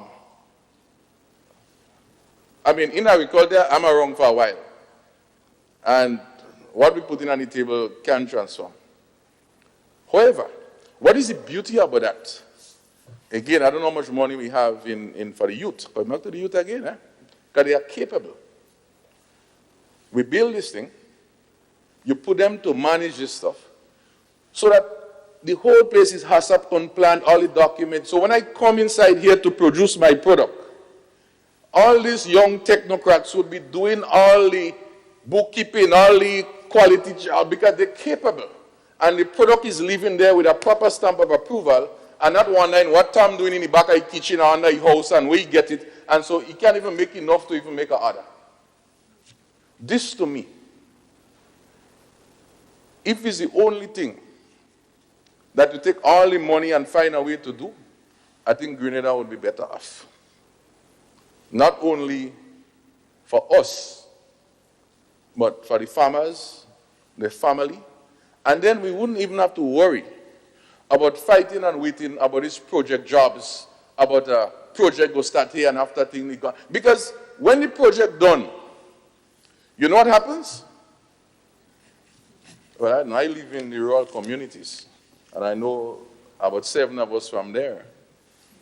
When construction is done, what is up? Agriculture is up. They go in the lands because they have time on their hand. And you could see that. So in the COVID, what has happened? No construction, other people went to their lands. And so after the thing, you see a lot of wonder where all these goods come out. So this would make a big difference with all the products our sisters speak about that spoiling. It's not spoiling because we really want it to spoil. It's spoiling because we don't have the means. So we continue to be POMI 1. So, Mr. Deputy President, I want to mention we need to keep our focus on the flowers and all of this industry, because cut flowers is a very important industry. Again, the youth. Soursop, which is like number 2 in our export, and if we don't careful and to provide the sort of support to soursop industry, especially in terms of the defense, in terms of the pest and disease, the same effort that we are putting in with the COVID, because it's the same issue, you know. It's the same issue. The issue about it, Mr. Deputy President, is because things that affect the plant are really killing us. So we're not bothering. With COVID, we're worried because we know if you don't have no one of us go dead. It's the same effort. It's the same effort we have to put with the defense for soursop. And in fact, I would want us, I have 5 more minutes at the end of me. Yeah, you have to wrap up now. Okay, good, right. I'm wrapping up now. And it's the same effort with golden apple, which we need to do some work on. I think I saw it went off the table. This was a $3 million export from Grenada many years ago. We had a fruit fly issue. And if we can get this back, we can do wonders again in this country. So with these few words, my colleagues, Mr. Deputy President, and of course, my constituents. I trust that you would consider. I saw you taking a lot of notes. I know you're not a journalist, and I expect you to come back tomorrow and give us some good answers. Thank you so much. Thank you, Senator. And I must indeed say, for your maiden voyage in a budget debate, you had all of us awake, and you kept us on the edge of the seats. I thought your ideas were extremely revolutionary. And, you know, I suppose that is testament to young brains and youth and the vigor and energy you bring to this particular topic as you make your deliberation in the Senate. I also want to say that I thought Senator Sincere for her maiden voyage also did well, because in any forum like this where you're coming the first time to do a budget debate, it can be a daunting challenge, especially with all the documents that you have to deal with now. And I know the challenge with it coming digitally as well. So, Senators, we're going to end the session today. We're going to adjourn to 9 o'clock tomorrow morning promptly for us to restart and hopefully complete our session tomorrow. So with that said, I formally adjourn the Senate to 9 o'clock tomorrow morning.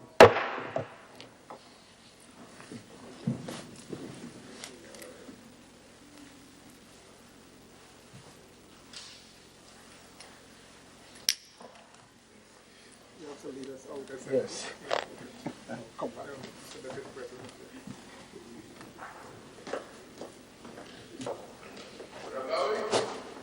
I can share this, but not this. No, I said share. I don't feel like using everything.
that can make you and others sick. Cover your nose and mouth with a tissue when you cough or sneeze. If you don't have a tissue, use your elbow. Wash hands often, especially after coughing or sneezing into a tissue.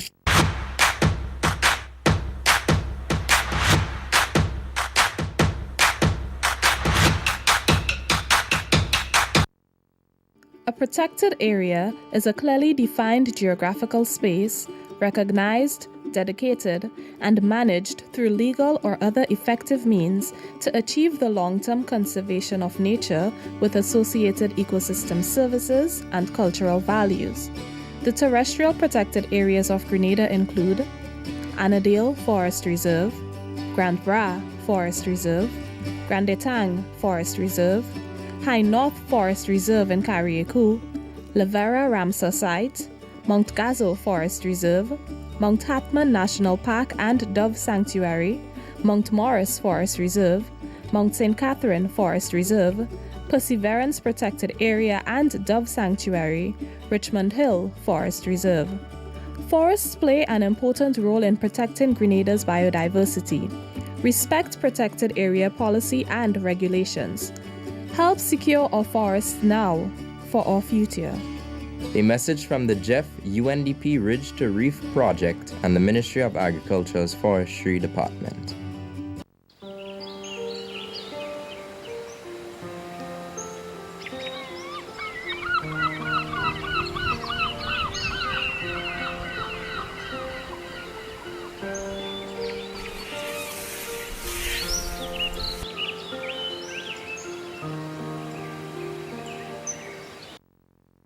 Stay up to date and informed with the latest developments in Grenada while on the go. Subscribe to the Government Information Services social media platforms. Get updates on your mobile devices for our live programs, news, media conferences, and much more. The Government Information Service, keeping the people of Grenada informed on the go.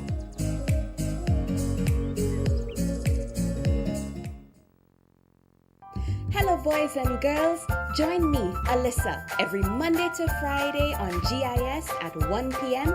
for the Reader's Circle.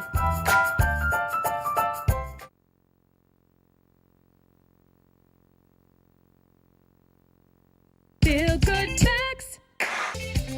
Remember, if you have flu symptoms, do the right thing and stay at home to avoid giving it to others. Remember, you can be infectious up to a week after developing symptoms, so rest up and take it easy.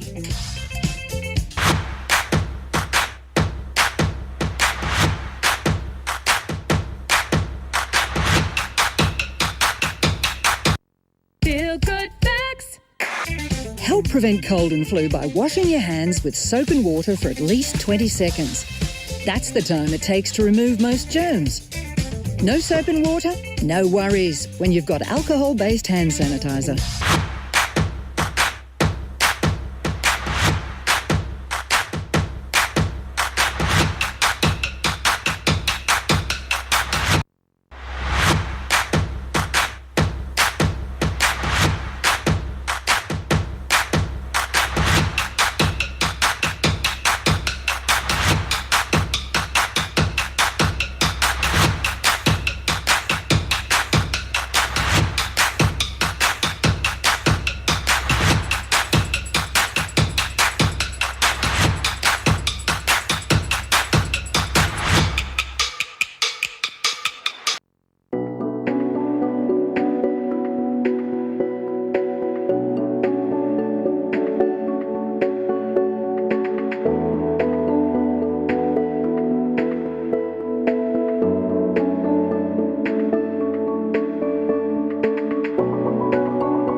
Good day and welcome to another episode of Let's Talk Agriculture.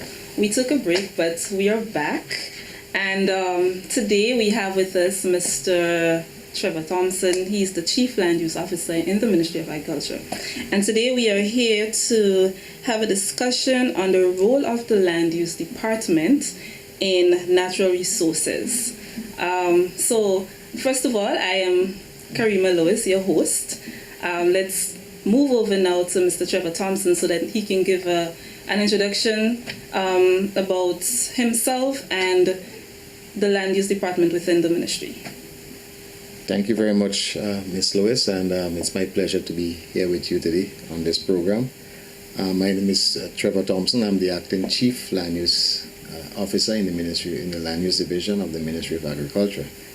And to give you a brief overview of the land use division, the land use division is the national repository for all geographic information services for Grenada, Carriacou, and PT Martinique.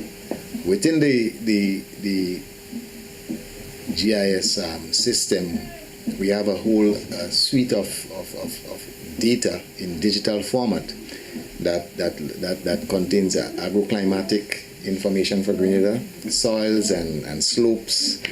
We have information on hydrology, rivers and streams and water bodies. We also have information on watersheds. We have land use information, which focuses a lot on agricultural land use, on physical structures, protected areas.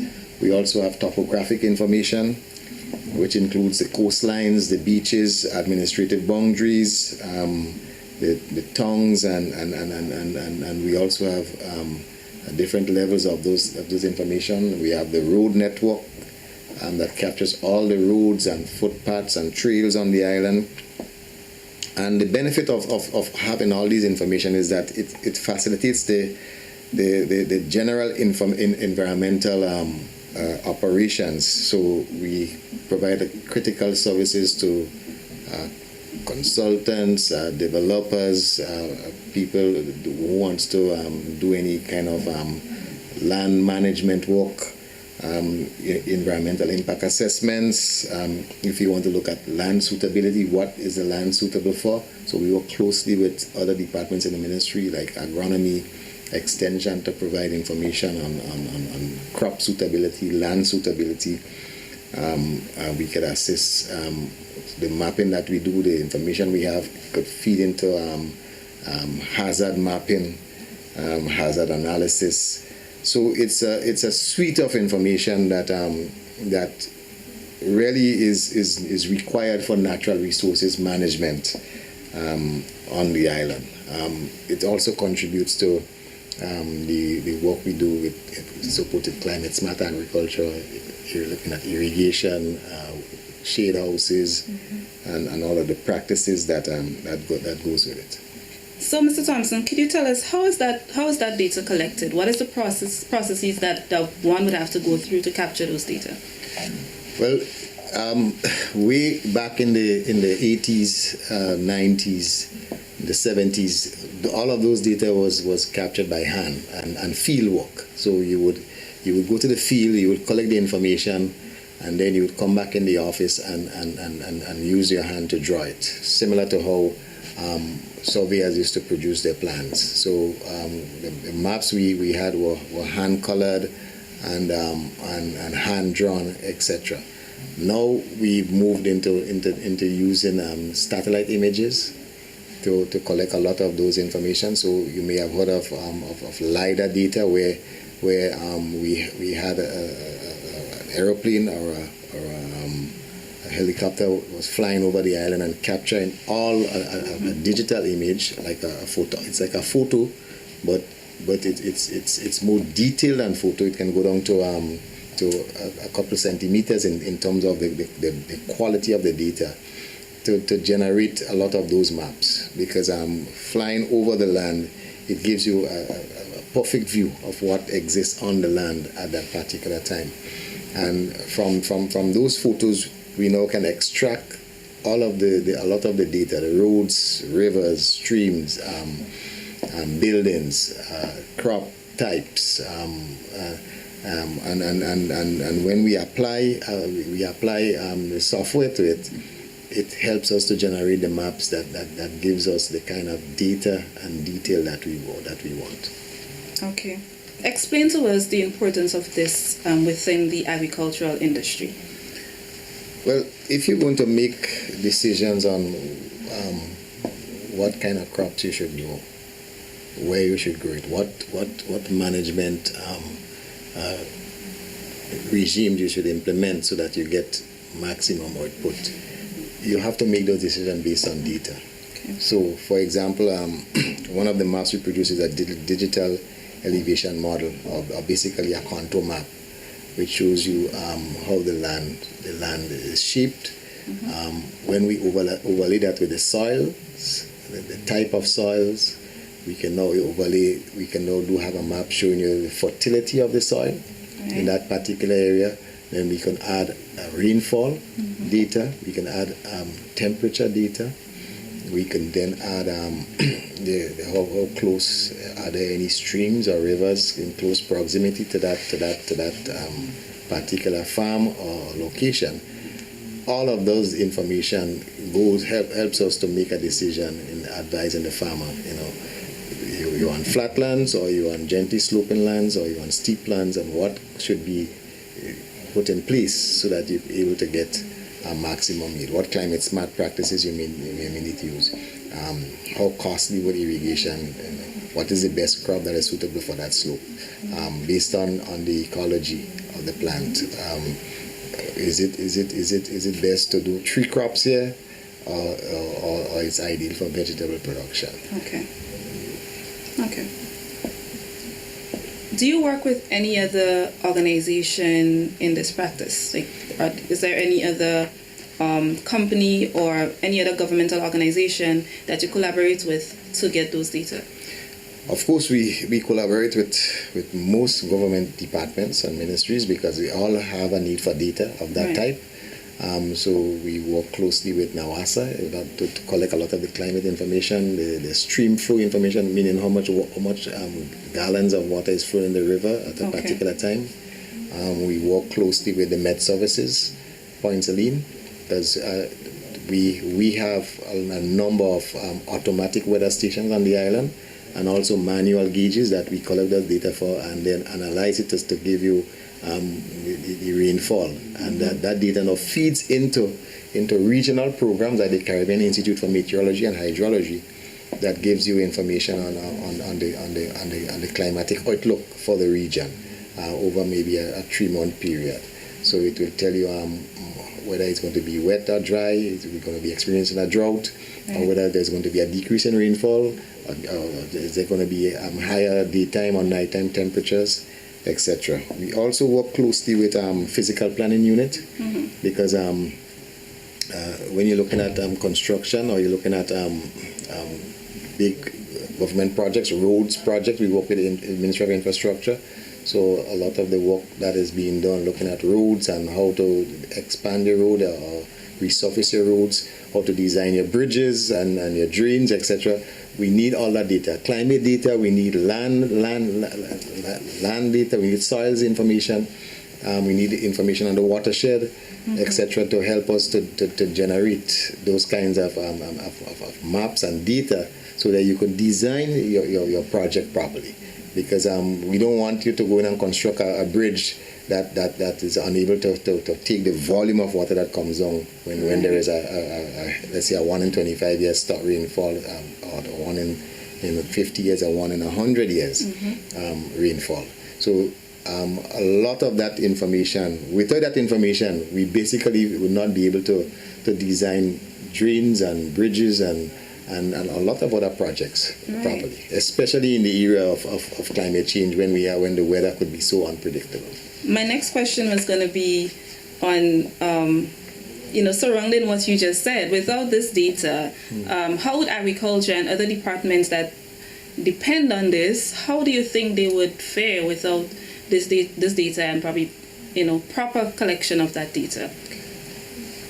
Well, of course, we have a lot of what I call inaccuracies in designs and assumptions. You then have to make your decision based on assumptions, which oftentimes could be wrong. Right. So, for example, if you know the slope of your land, you know the soil types, you know the fertility, then you're better able to identify which area is suitable for what crops, right? When you add your climate with that in terms of your rainfall and your temperature, then you're able to do a better analysis of what that area is best suited for. Because there are some crops that do well on flatlands, there are some that do well on slopes. Based on wind direction, there's some crops who wind direction, sunlight information, evaporation, etc. All of that information is taken into consideration before a decision is made. So that's why it's not just sitting in an office and saying I want to grow, for example, strawberries, and I just go. You need to know what conditions that crop will survive in and give you the kind of yields that makes economic sense. Even if you're looking at livestock, some poultry does best in certain areas, with certain conditions, and all of those information could be added. For example, even in the issue of land and its management, there are some lands that require terracing. Or would require drainage, etc. This data could help you. This data is even beneficial to surveyors, right? Who go and do surveying plans. We have, over the last 2-3 years, have acquired the geodetic network map of Grenada, meaning that we have all the what used to be called the trigonometric points. For giving you the accuracy of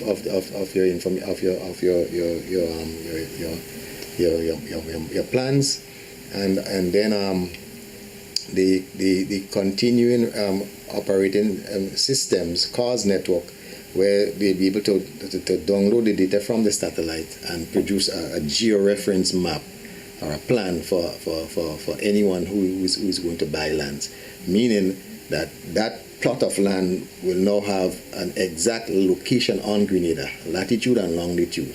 So the days of when people go in and move in boundary poles, etc., because in the past it was done on bearings and angles, is over. You can't move a latitude and a longitudinal point on a map. So you basically it will be easier now for matters of that nature to be resolved in the court. Also, for people who go into build, and they may need a topographic map of the plot of land, meaning the contours and how steep the land is and where to cut, where to fill. Surveyors now don't have to go and actually physically do a topographic survey.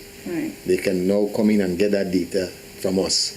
And the data is not expensive. We set it at 80 cents per kilobyte to private individuals, private consultants, etc. If you want digital data, so it's not expensive, and you'll get it. This could be generated for you in an hour or two.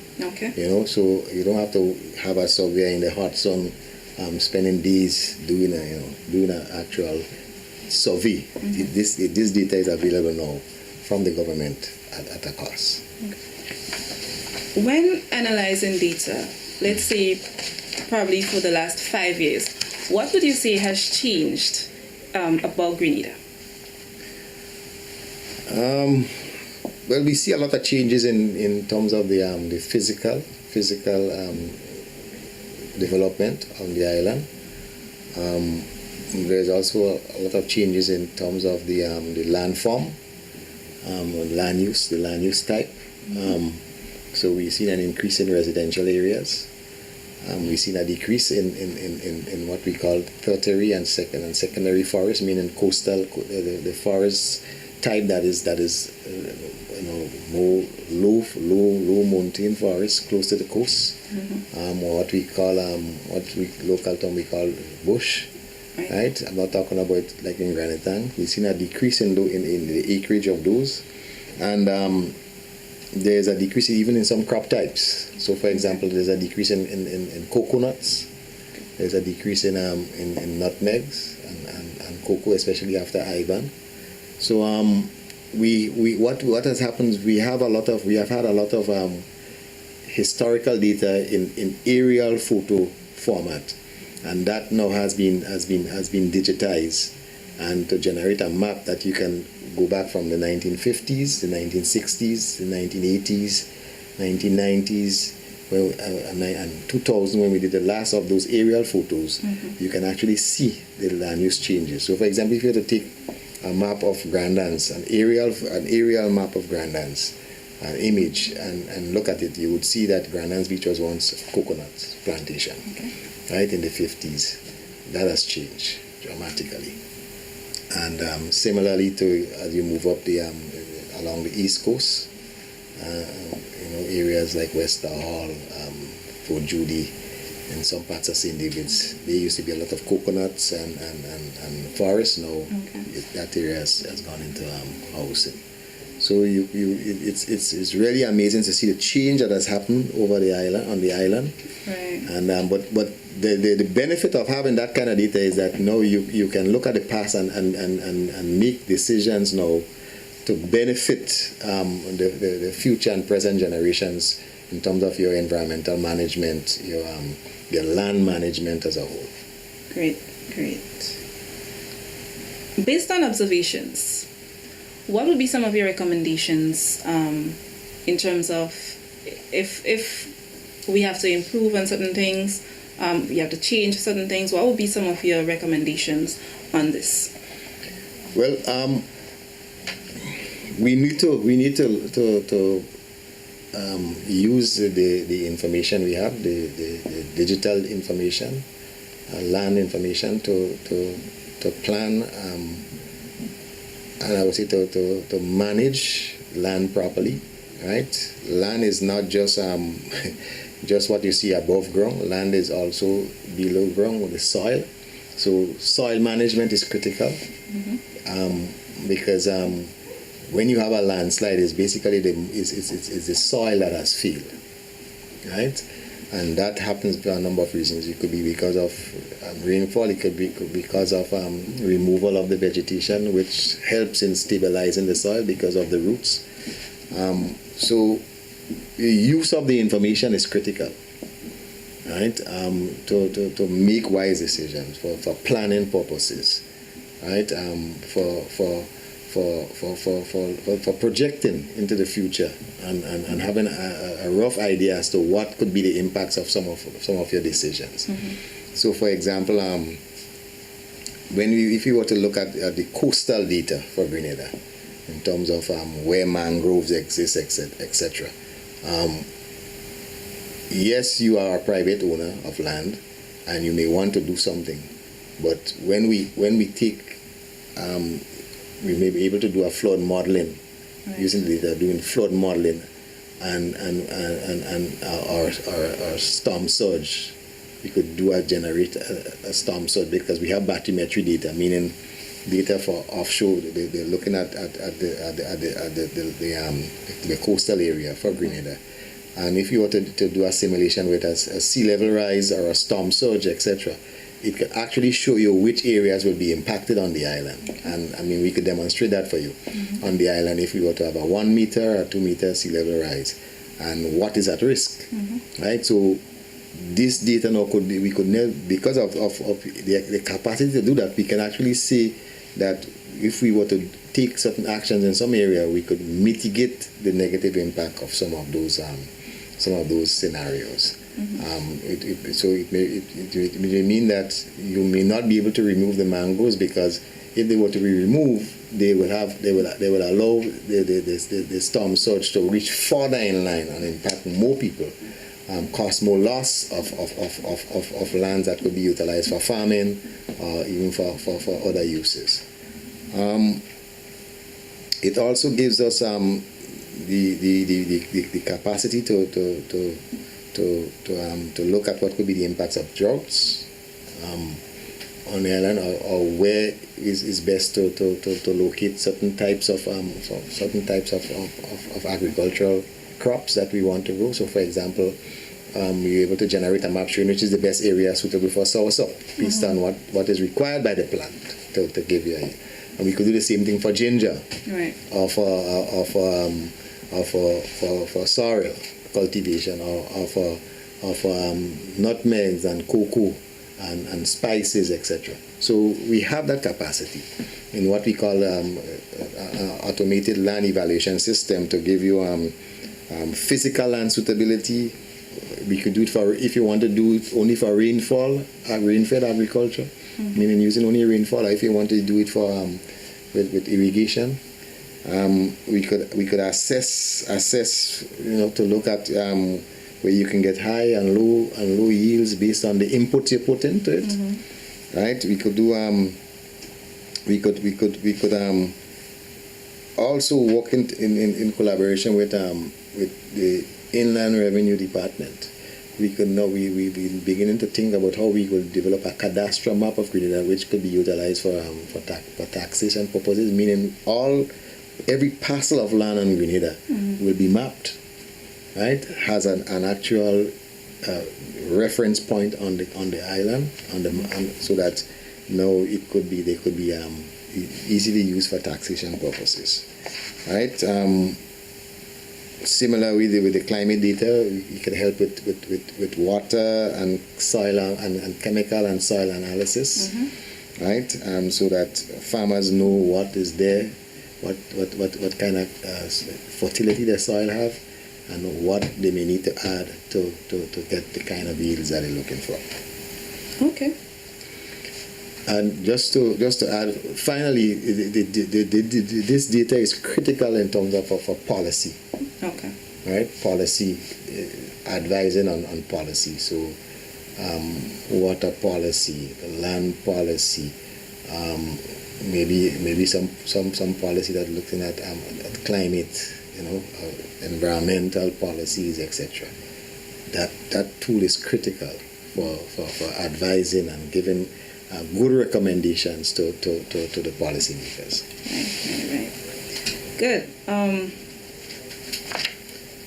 Would you be able to speak to just give me some specifics, if you can, about where this data was used to improve on probably some deteriorating conditions in the past, where it is currently being used, and so on? Would you be able to give me some specifics in that regard? Okay, so for example, after Hurricane Ivan, we were able to look at in terms of the crop cultivation on Grenada, meaning agricultural land use, right, to see what existed before, where we had pure stand nutmegs, where we had cocoa cultivations, where we had mixed cropping, and when we to look at the map now after Ivan, we can see what presently exists now, and we know we have a substantial increase in what we call abandoned lands, meaning land that was not recultivated after Ivan. So now we can just use this now to say these are areas that we should target to recultivate or put back into production, right? So for example, the government has a land bank project that is working on, where lands could be put into that bank by individual landowners, and then be released on specific terms and conditions by individuals who want to get into farming. This tool could now be used to provide some guidance to say, okay, this area was once under nutmeg cultivation, based on the slopes, based on the soils, etc. It's ideal for that. So we would recommend that you put this 5 acres or this 10 acres back into nutmeg cultivation, cocoa cultivation, etc. Right? So I mean the tool you can literally see before the changes that has happened, and then you can make recommendations to remediate. Right? Also, so for example, with the landslip in Molyneux, we were able to use the soils map to show what soils is existed in the area. We know it's unstable soil. We know it's mainly a gravel, a soil that is not stable, and that's one of the reasons why we have that. Then we able to use a tool to to actually map out the whole the quantity of land that will be lost for that area, and I mean and you can see it, you know. I mean, it's a tool that you can query. You can ask. You can put in whatever questions you want, and it will give you scenarios. So, for example, a practical example. If you want to map all the areas that are what we call hotspots for predial larceny, where there's a high incidence of people stealing farmers' crop, you can use a tool for that. Right? You could use a tool for the police could know which is the areas that are high crime areas. You can actually map it. Right? And then also we've used the tool we've worked with the fire department to generate and show them which is the fastest route to get to a fire, let's say in St. George's, from the fire station. So if, for example, or even the ambulance service, which is the fastest route to get from one point A to point B. So for example, you realize that before the fire engine used to do a circuitry route to get to a fire in town, now we did it with them, and you say the fastest route from the carnage to Central St. George's is you come across the carnage up up Young Street, and down to the market. Right? So that's the route they take now. Right? They don't try to go up Scott Street and come back down and all of that stuff. Because you can use the tool not just for land management, but you can use it for other purposes that could benefit society as a whole. Very interesting. But unfortunately, we are almost out of time. Is there anything you would like to add to what has already been said?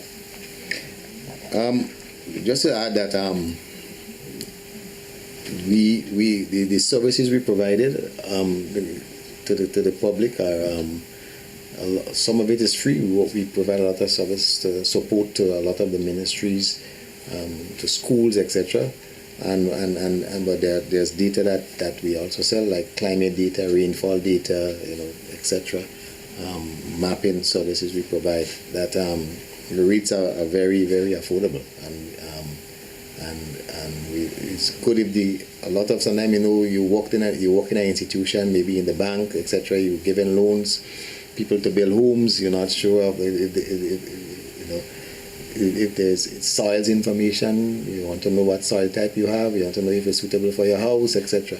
This information is available that we could provide. Of course, there's a fee that you pay into the treasury.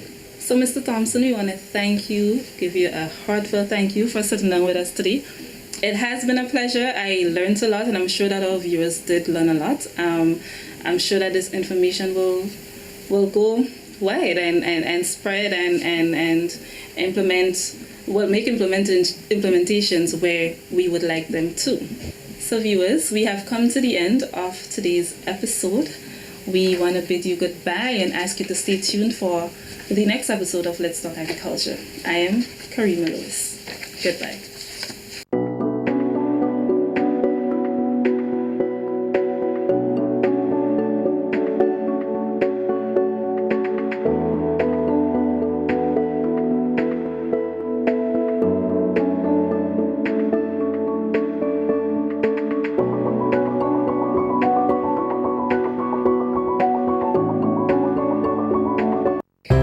Carriacou Community College, your only Indigenous college. We provide quality education and training opportunities at affordable prices.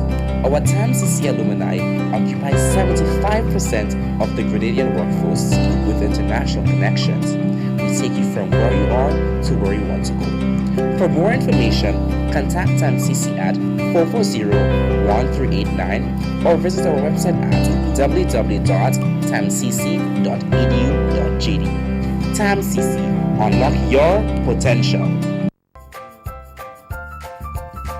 Hello, boys and girls. Join me, Neela, on GIS every Monday to Friday at 1 p.m. for The Reader's Circle. Grenada is on the road to re-energizing its economy, and a major part of that recovery is tourism. Our borders are open again, and that means visitors are returning to our islands and spending in our hotels, restaurants, markets, and bars.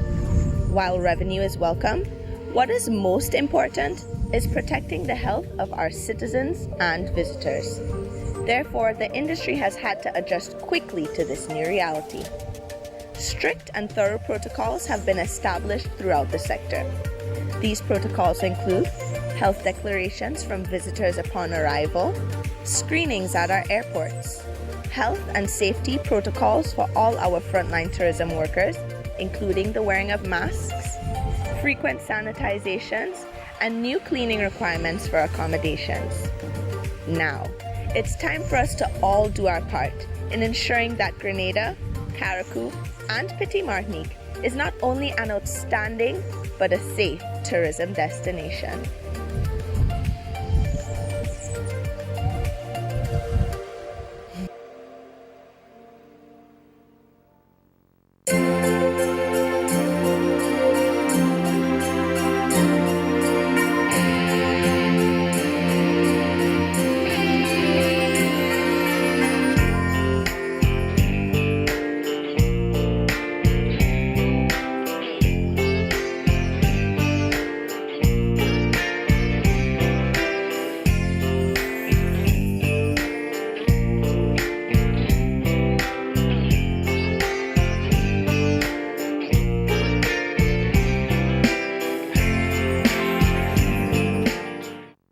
No one should live in fear of the person they love, children included. This is something that is really becoming an issue within our country, and we need to make necessary steps to stop it.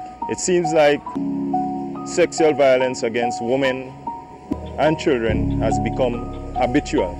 Abusers, Mr. Sickle, it ain't macho to get on, so I said no, I said no, I said no, nowhere. This has been a message from the Ministry of Social Development, Housing and Community Empowerment in collaboration with its social partners. If you or anyone you know is in need of help, please feel free to contact us at 440-2269. And remember, a life free from violence is possible. Feel good facts. Avoid the most common causes of spreading the flu. Cover your coughs and sneezes with a tissue, dispose of it straight away, and either wash your hands or use an alcohol-based hand sanitizer.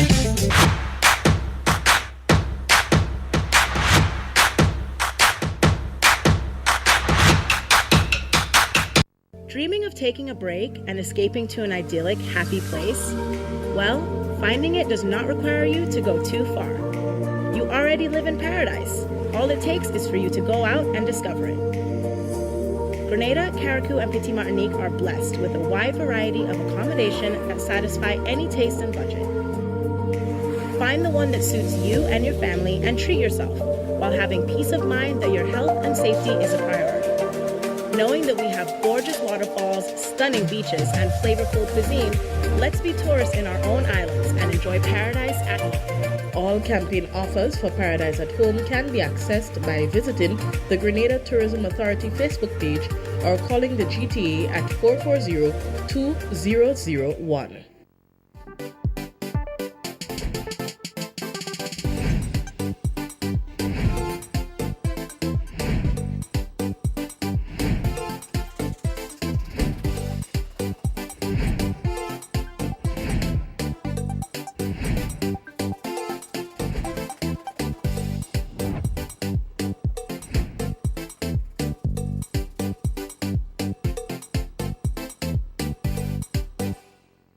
The COVID pandemic inflicted severe consequences on world economies, and particularly Caribbean countries, laden with debt and forced to respond to the unexpected impacts. Caribbean governments and people have been severely tested. Tonight, we look back at the past year's experiences and preview 2021 with a distinguished panel of world-class leaders. The chairman of CARICOM, Prime Minister Dr. Ralph Gonzalez of St. Vincent and the Grenadines in Kingstown. In Bridgetown, Barbados Prime Minister Mia Amor Motley, who served earlier this year Year as CARICOM Chair, and Alejandra Ivana, Director, Western Hemisphere Department of the International Monetary Fund. I'm Julian Rogers in Kingston, Jamaica, on behalf of our host, the Central Bank of Barbados, welcoming all on television, radio, and online to the December 2020 edition of the Caribbean Economic Forum.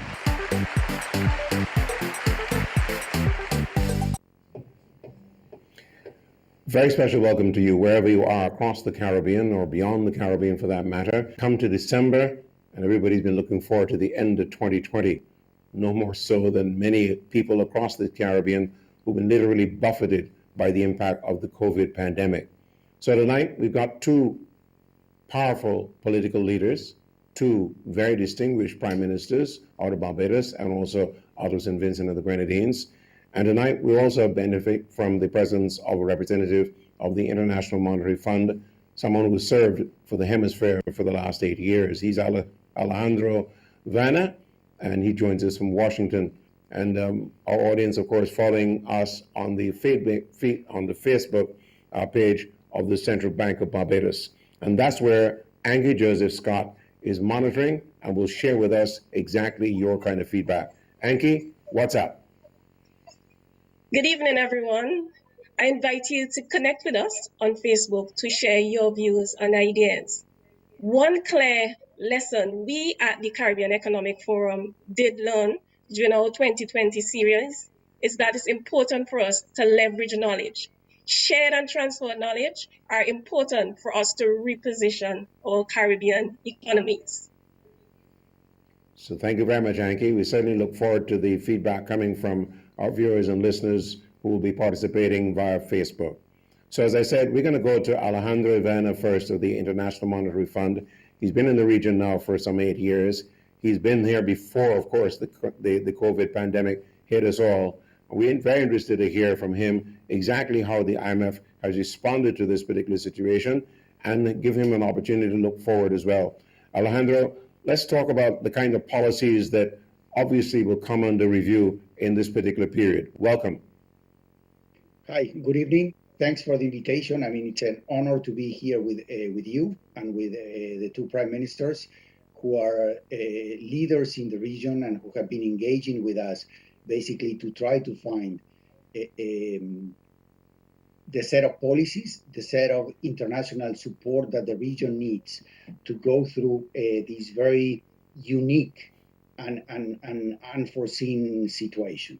So let me just very quickly summarize where we see the world economy. We're expecting that in 2020, the world economy is going to contract by 4.5%.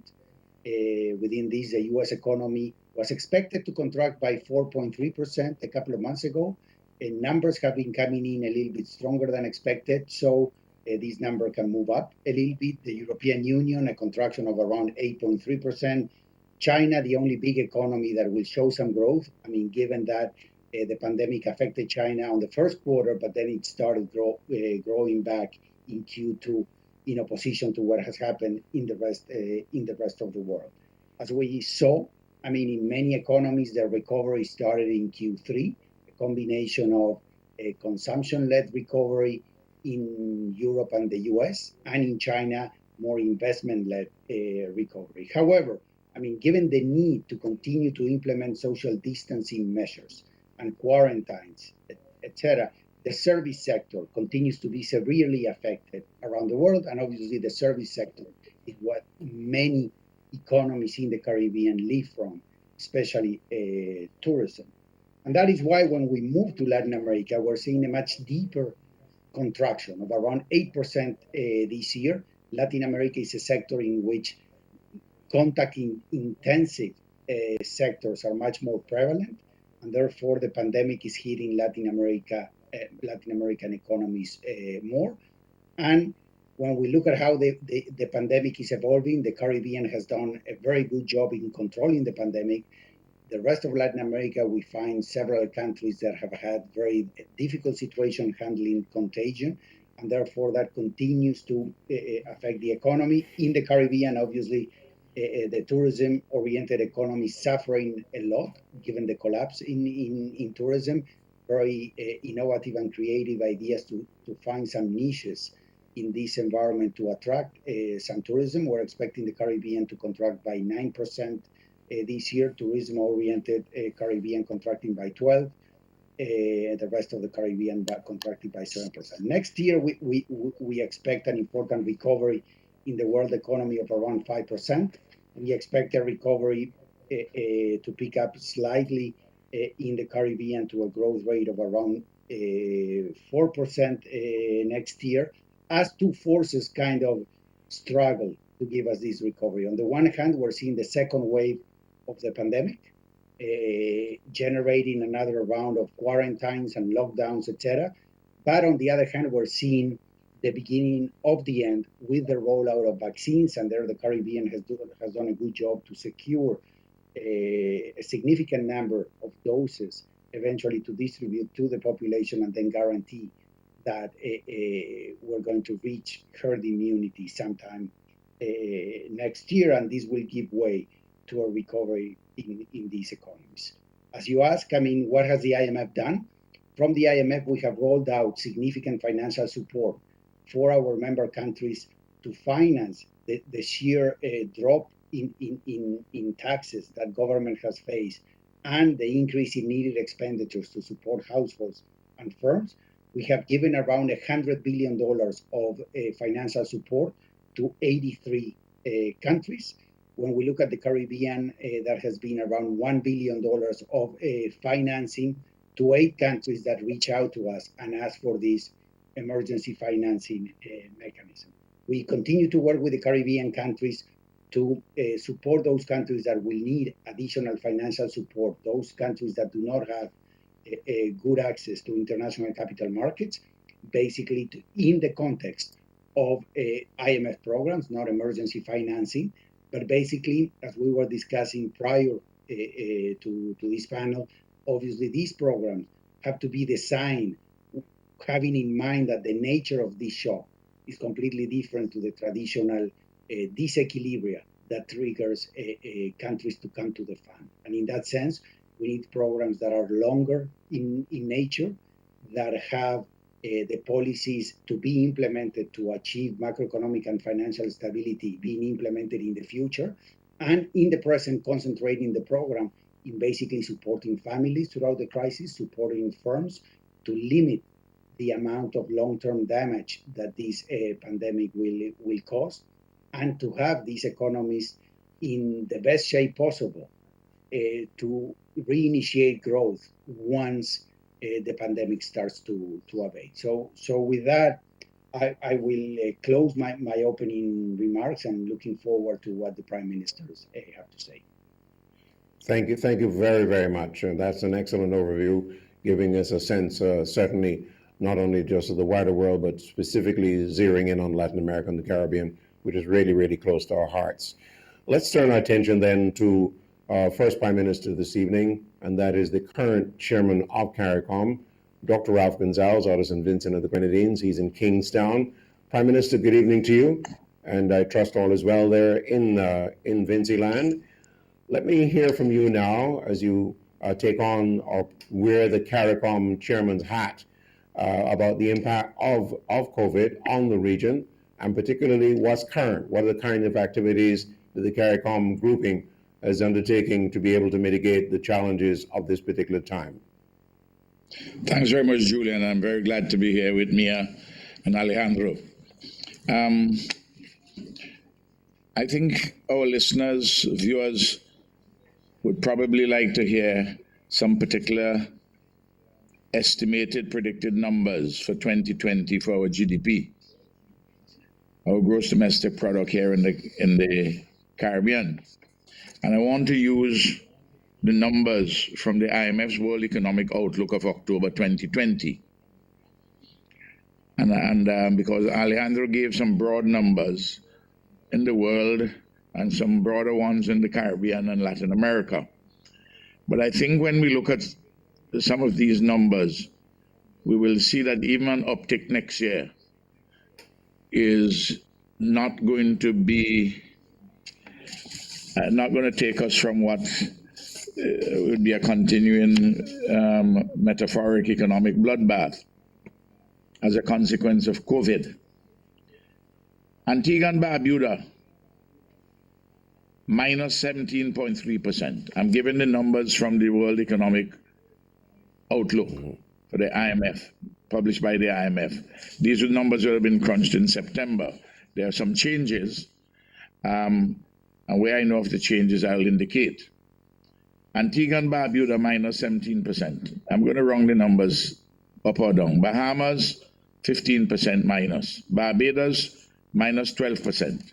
Belize, minus 16%. Dominica, minus 9%. Grenada, minus 12%. Haiti, minus 4%. Jamaica, minus 9%. St. Kitts and Nevis, minus 19%. St. Lucia, minus 17%. St. Vincent and the Grenadines, minus 7%. That has been, they're now predicting IMF a contraction of 4.2% in St. Vincent and Grenadines. Suriname, 13%. Trinidad, 6%. These are huge numbers. So that even if you have an uptick next year, as Alejandro is saying, in the region of about 4% in the Caribbean, that's not going to take us very far from these holes in which we find ourselves. So we have to think about some very special circumstances to make the uptick more significant and to try to help, as he points out, both families and firms. The numbers crunched by the Eastern Caribbean Central Bank are similar for those of us who are members of the currency union.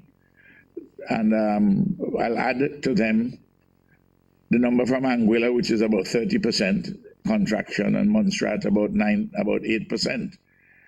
These are the rough numbers. So what are we having? We are having declining, we are having contraction of a very deep kind, because most of these economies are tourism dependent, and Alejandro has mentioned that. We are having, therefore, a lot of layoffs. We are having falling government revenues, except in one or two countries you may see the revenues holding a little. Guyana has significant economic growth, but that's a special circumstance with oil and gold. So people are being laid off. People are having lower incomes, those who have not been laid off. Government revenues declining, the debt is increasing. The deficit is widening significantly, because even in the case of St. Vincent and the Grenadines, where we see year on for the first 10 months, last year compared to this year, our revenues are up about 5%, but expenditure is up 20%, because we have to take care of people, and we have to take care of firms, families, and we have to try and get some investments going.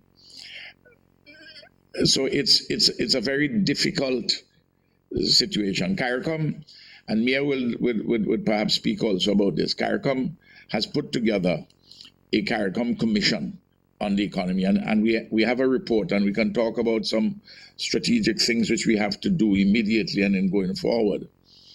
But I would say this to Alejandro: there's a declaration which was made by this committee and the first commission, and the first point is this. It says, now is the time for action, not to wait and see, nor to worry about moral hazard, nor stick rigidly to fiscal strictures and targets, even though, of course, we all have a long-term commitment to fiscal sustainability and to macroeconomic and financial stability. But we are going to require of the international financial institutions a level of support that we have not seen hitherto. And we are going to have new instruments and new initiatives. Alejandro pointed to that, but I'm not so sure yet that I got from him quite the extent to which the IMF may be prepared to go. They've gone some way, I acknowledge, but this is a matter of great concern for livelihoods.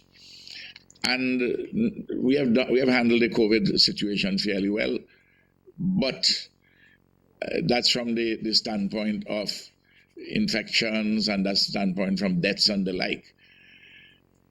But Heavenly Father, the economic situation is extraordinarily difficult and people are becoming very, very restless across the region. Workers in several countries. And it's going to get worse in the next few months, not better, because we're not going to see yet the uptick for the upcoming season in a significant way to offset the problems in the first three quarters of next year.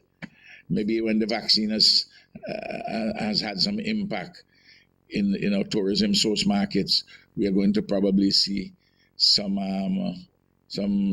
positive signs, revitalization. In the meanwhile, we have to do a number of creative things, and we can talk about them. But certainly, a lot of countries are going to have to look to construction. St. Vincent has to look to that. St. Vincent and Grenadine, fisheries, and hopefully medical cannabis and probably yachting tourism. That is what I would like to say to begin with, but it is an extremely difficult situation. I wouldn't say that it's a crisis, because a crisis is a condition in which the principals are innocent of the extent of the condition and have no clear idea, no credible idea as to the way forward. We know the extent of the condition. We are not innocent, and we have a clear set of ideas as to how we should get out of the condition, but we need support from the international financial institutions. And of course, all of us in the region, we have to pull our weight and work harder and smarter.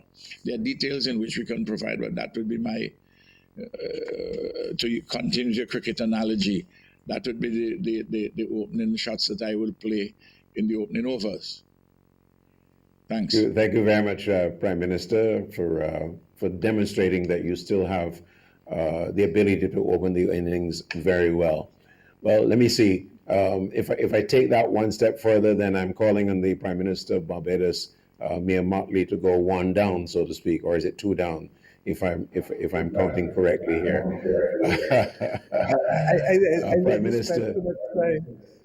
I think you spent too much time in Antigua, and you want me to come in as a Vivian Richard, but I prefer to be at number 6 like Gary Thomas. and be an all-rounder. I don't have a choice. Not in this guava crop. You've heard from my brother Ralph that in this guava crop is going to be very difficult, so we have to be all-rounders. Prime Minister, you've had your challenges at home, and you've also, of course, had the stewardship of the region as chairman of Carriacou. I'm going to give you a chance to talk about the experiences you've had so far, because I think it's vital, as we're looking at the lessons from this particular experience, to get a little bit of the backgrounds, a sense of some of the actions taken, and some of the challenges along the way. Well, first of all, I want to thank Alejandro for his comments at the outset, and my brother, Prime Minister Ralph, the 5-star General, for his comments and overview of the region. Suffice it to say that this has been an extraordinarily difficult year for the region, as we know. But by the same token, we've seen the region excel in some clear areas. It is regrettable that we tend to do it more when there is a crisis upon us, rather than consistently planning and working forward in a coherent way. I think we can all agree that the manner in which there has been cooperation in large aspects of how we've managed aspects of the COVID and the pandemic has been to our credit as a region. We are now trying to see if we can work together on an economic recovery framework, because quite frankly, all of us are facing some of the similar issues in terms of the things that we need to restructure, the problems that have put pressure on our central economy. We all face a private economy imploding in the region, particularly those who are strongly travel and tourism dependent. Ralph has already laid out some of the declines, and you will notice that in the tourism and travel dependent economies, the decline in GDP this year is literally double digit in almost every instance. For those who rely more on commodities and like Trinidad and Tobago, 5-6%. Guyana, of course, is a unique situation and is the only country, I think, in the hemisphere that is carded to grow in this year And it's, for those of us who know the history of Guyana over the last 20, 30 years, we are very, very happy for them. But it just goes to show you how circumstances can change over a period of time. With respect to the implosion of the private economy, what it did was to put immediate pressure on the governments in order to be able to meet the decline in earning power of most of our residents. In our own case in Barbados, we spent over 140 million Barbados dollars in unemployment benefit. That is just under 1.5% of GDP just on unemployment benefits alone. That does not carry us to the issue of severance, nor does it carry us to other programs that we've designed specifically. For example, self-employed people could not draw unemployment benefit. We developed for them a business interruption program, which allowed them to get some access to funds, the equivalent of $1,500 at the height of the crisis in April and May. We also provided a job support program for small businesses that allowed us to be able to pay out up to 5 employees, $500 per employee across 2 months. And we are still finding ourselves, as we've indicated, dealing with the major sector of tourism, where rather than seeking to simply go and recapitalize the Social Security system, we took a decision that we needed to have a job support for the workers at the same time as we need to be able to make sure that we can keep the hotel stock open, because if the hotels close, tiles will start to blow, bathrooms stop working, plumbing stops working, and all of these things will inevitably lead to a deterioration of the capital stock, such that when the tourists are ready to come back, we will not have any hotels to appropriately accommodate them in good order. So that amount, we've put another, just over 150 million Barbados dollars for the job support program, where the workers have agreed to accept up to a maximum of 80% of their wages, and at the same time, there are conditions for the hotels who are getting an investment. We're not giving them any money, and while they have that investment in preference shares, they also will not be able to pay dividends, or they will not be able to increase management fees. But largely we recognize that they needed access to capital, and because cash is king, and they need a moratorium with respect to how they're going to service that money that was invested into their companies. So far, we've had just under 30 hotels apply. We always knew that the hotels that were owned by multinational corporations were unlikely to come in because of the structure of preference shares. But we recognize that after entreaties from the Barbados Hotel and Tourism Association, that there may be some hotels who would prefer to take ordinary debt rather than to have preference shares, and we're reviewing that now. With respect to the other aspects of it, because the private economy is imploding, there's also a greater imposition on government to be able to have a more aggressive capital works program.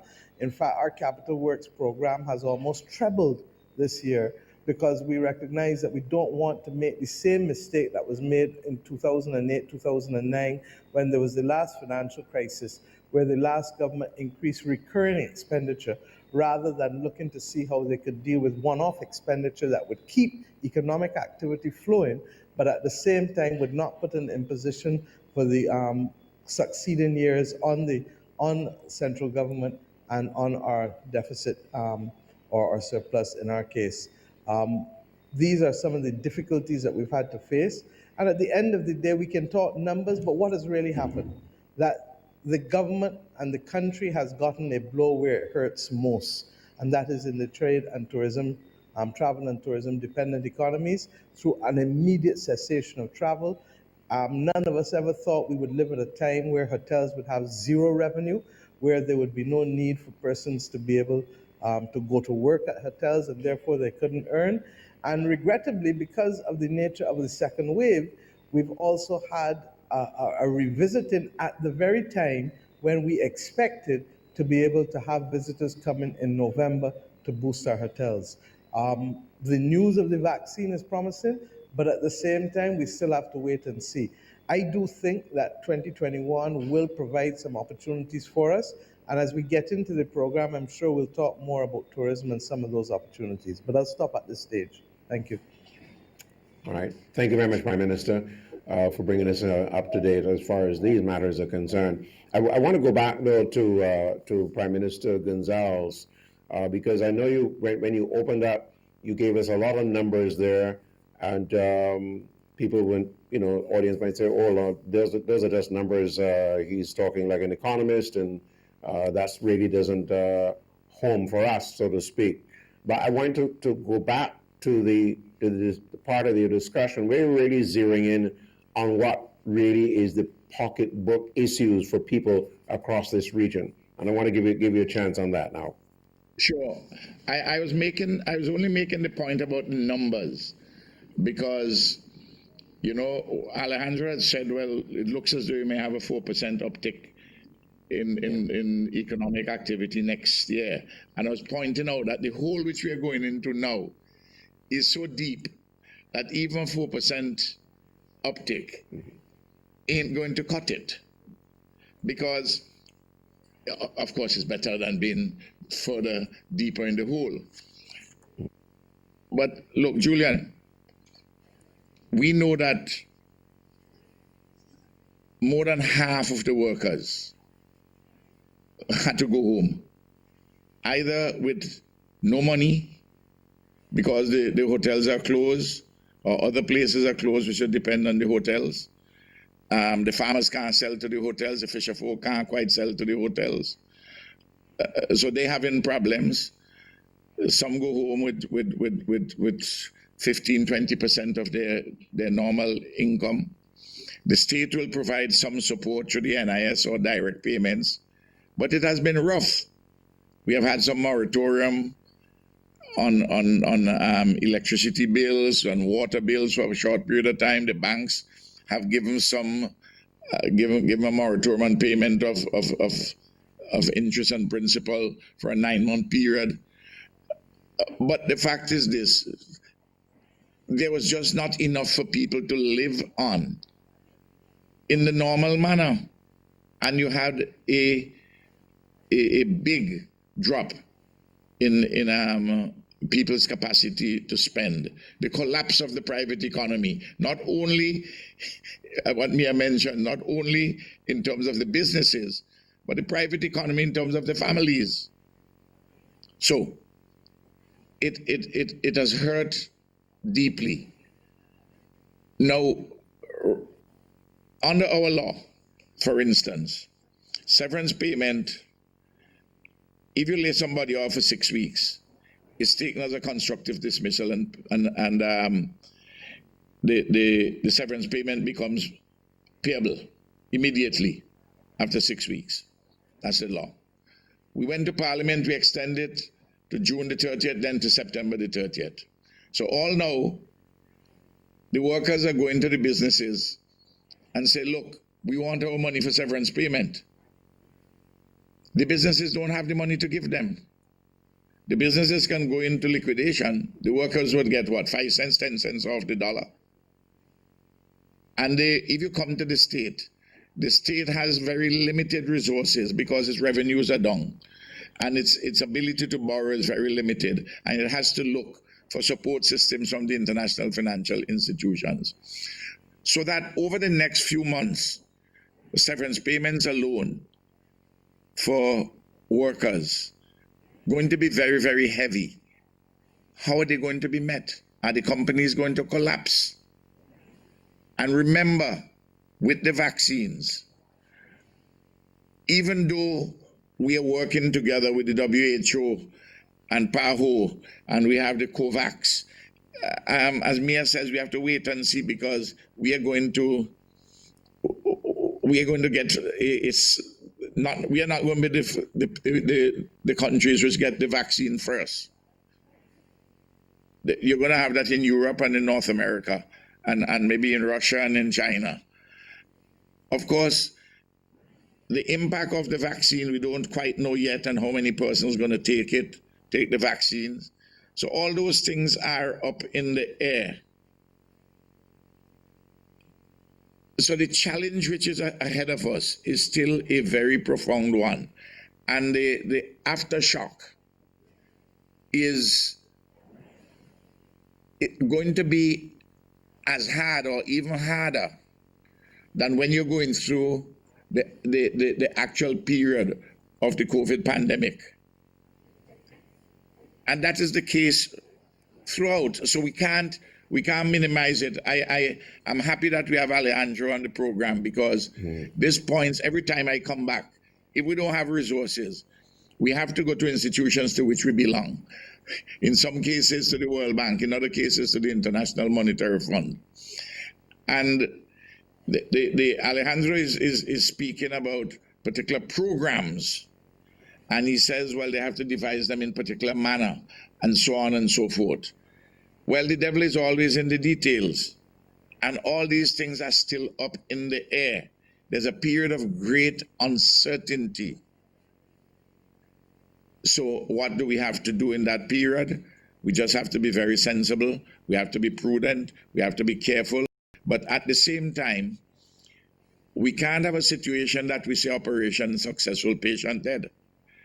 That you close your eyes to a number of things, and you say, well, it's just too bad. If you're suffering. And the government washes its hands. The government, you can't do that, because you'd have blood on the streets. We are in an extremely difficult situation. And it is good sense and support from all around, including new instruments and new modalities from the international financial institutions to help us in this particular period, while we ourselves do many things in construction, in agriculture, in fisheries. Those of us who have medical cannabis, those of us who can do some limited tourism and the like. Mia has a couple of other initiatives, like the one for people to come and work in Barbados. Some other persons have imitated that. But that is in a sense like what we say 1-1 full in bully, but it is not really, Julian, going to make the kind of a big impact until we see what is happening in our source markets, what we see in the case even of St. Vincent and the Grenadines, with Trinidad and Barbados having a problem. We can't sell our crops to them. You know, Prime Minister, it calls also greatly for deeper regional integration, a speeding up of our integration mechanisms in the CSME. Prime Minister, that's very good. Let me give Alejandro Werner an opportunity to respond, because he's heard a lot from both of you so far, and you both recounted the necessity for support for the international institutions such as the IMF. Alejandro, I should say, let me give you an opportunity to respond. Thanks, Julian, and I'm the only one that will not use cricket analogies. I'm sorry, after 8 years that I have not learned the sport, and it's something that I'll have to do. But let me respond in the following way. I mean, I was quoting numbers just to frame the challenge that the Caribbean is facing. I think Prime Minister Gonsalves put them in the right context.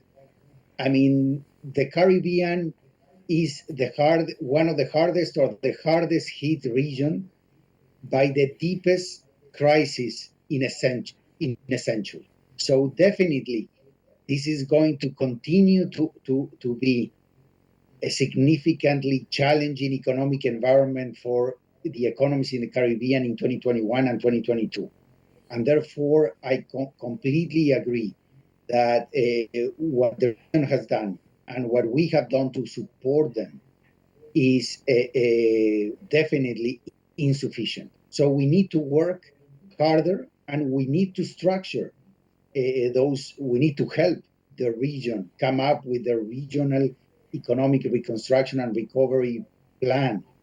And once we agree on that, we need to support that. And let me say that, I mean, a country like Barbados, that was already in a program with the IMF, already had the conduit to have this dialogue with us. And in each revision of the program that we did during the pandemic, we increased the size of the program. Why did we increase the size of the program? because given the size of the shock, I mean, obviously, we couldn't expect Barbados to continue to comply with the program that was set in the pre-pandemic environment. And we will continue to do this if the situation continues to turn out worse than expected. Obviously, many countries in the Caribbean were not within the framework of a program with us. The countries have to build their policies to respond to the pandemic. And hopefully, within that context, we and the rest of the institutions, the international financial institutions, we need to support those programs with sufficient financing. So that's the work we have to do. I take Prime Minister Gonsalves' words. We're already late in doing that. We need to accelerate our job on both sides and plan for the worst and hope for the best.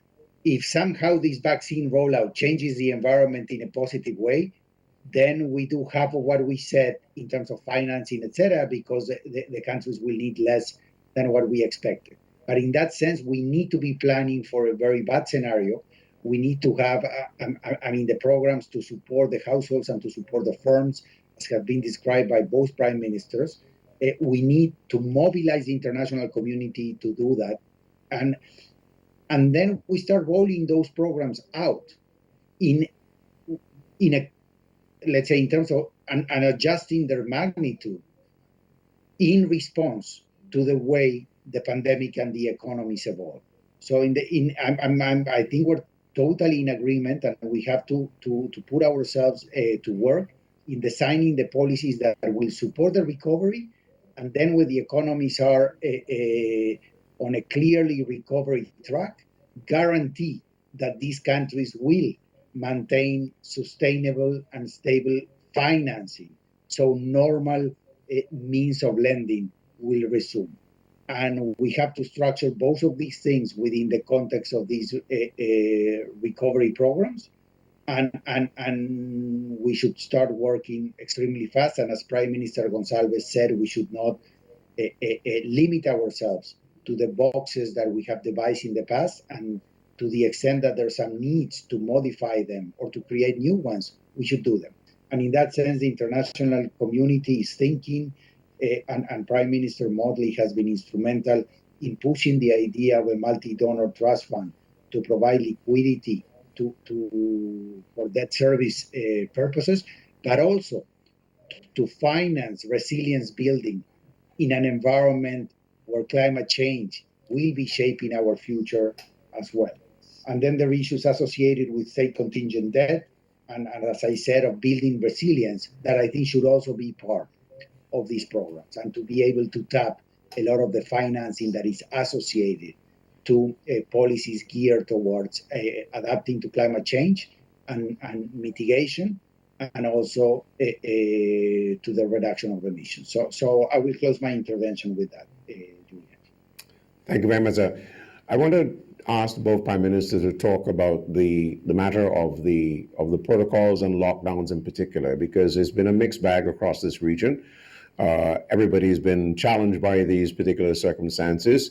Let me go first to Barbados Prime Minister Mia Motley and talk about what really can we expect in terms of the lockdowns. What is realistic in the circumstances? Are we just watching the numbers and trying to do a balancing act here?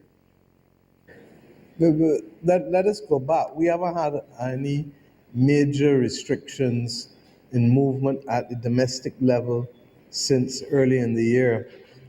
Fortunately for us, the restrictions we did put in place during April and May, for the most part, into June for some, did work.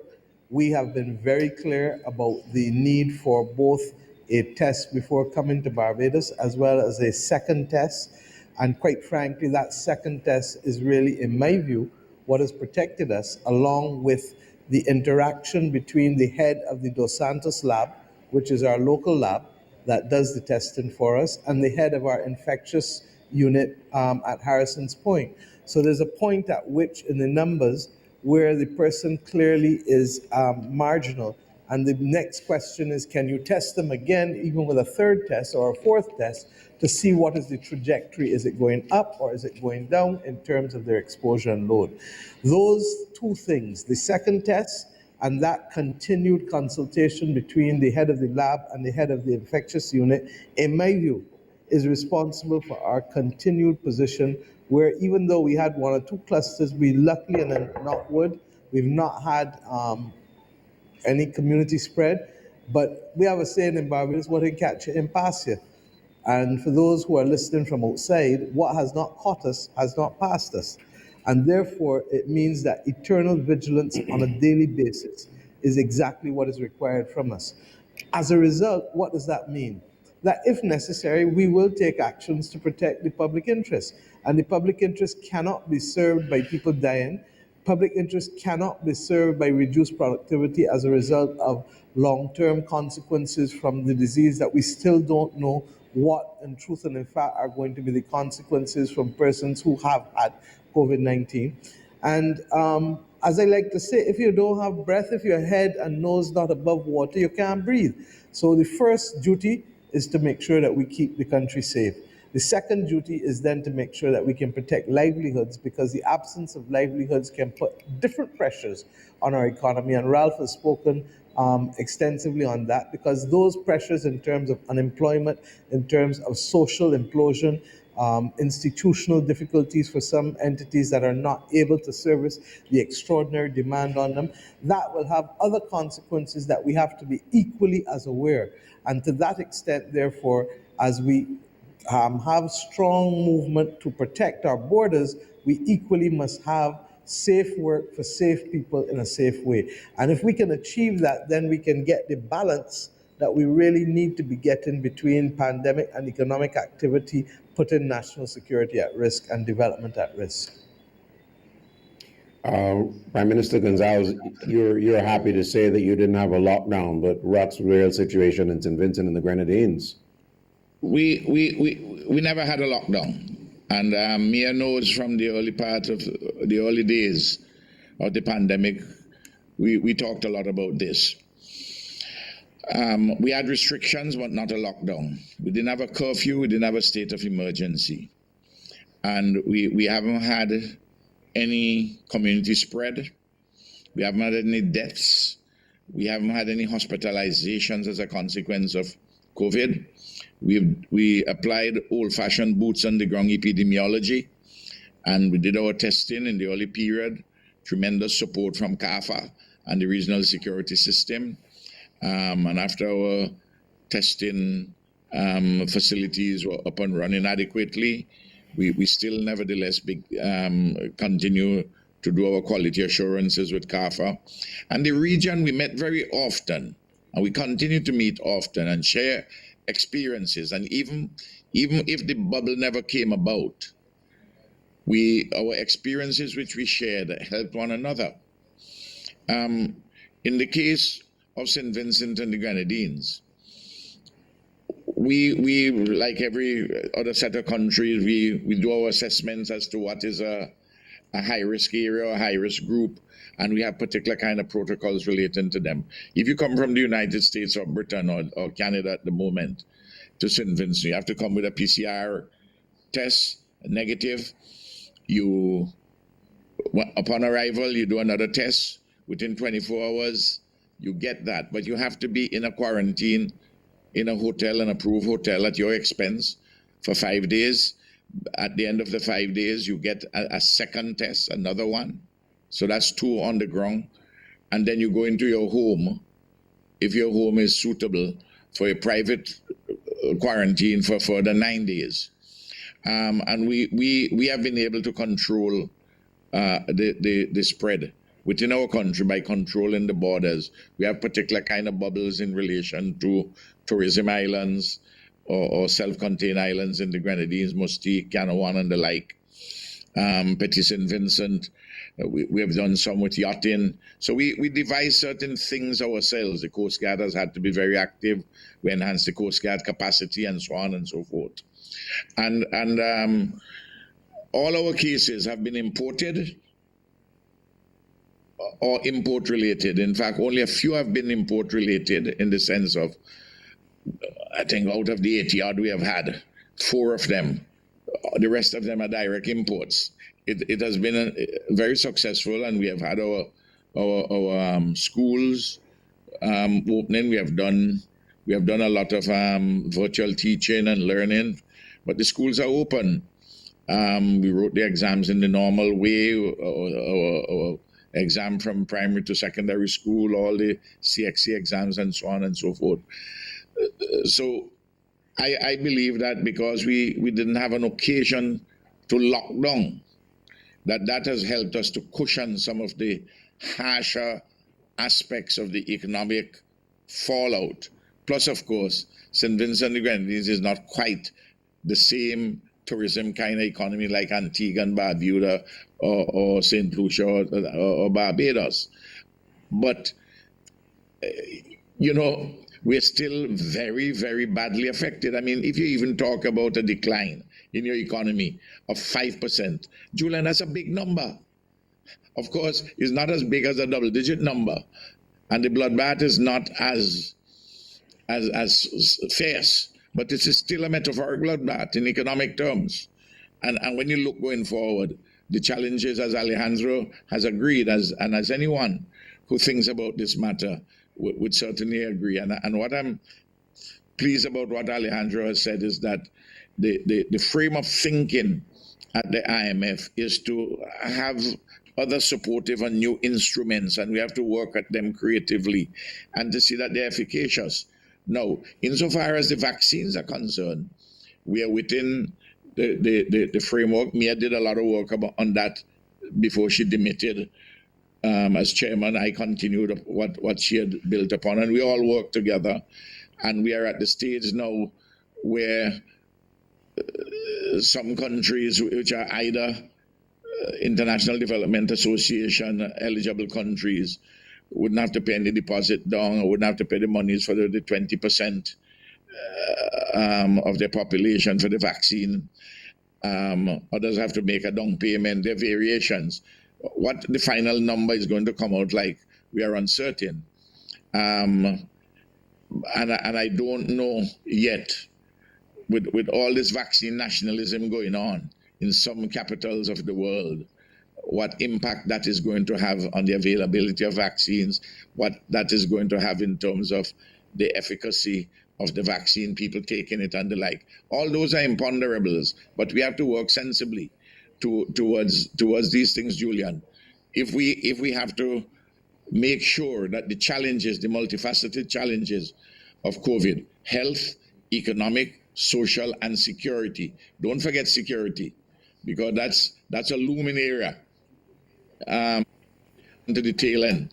Prime Minister, thank you, Prime Minister Gonzalez.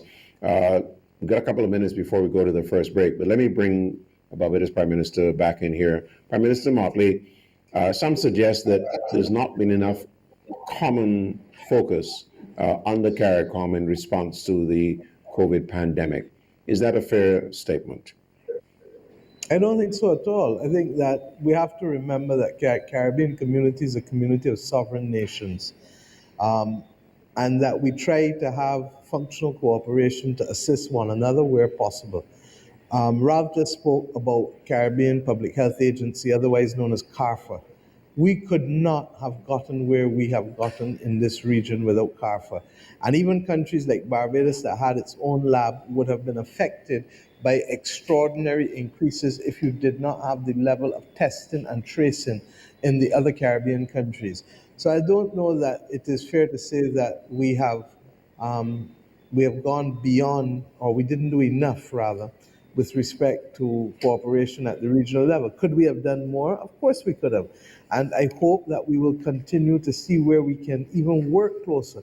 As Ralph said, the bubble didn't work because the problem with the bubble is that if we have different rules in terms of persons coming in from outside of the region into individual countries, it then compromises the ability of the bubble to function effectively and efficiently.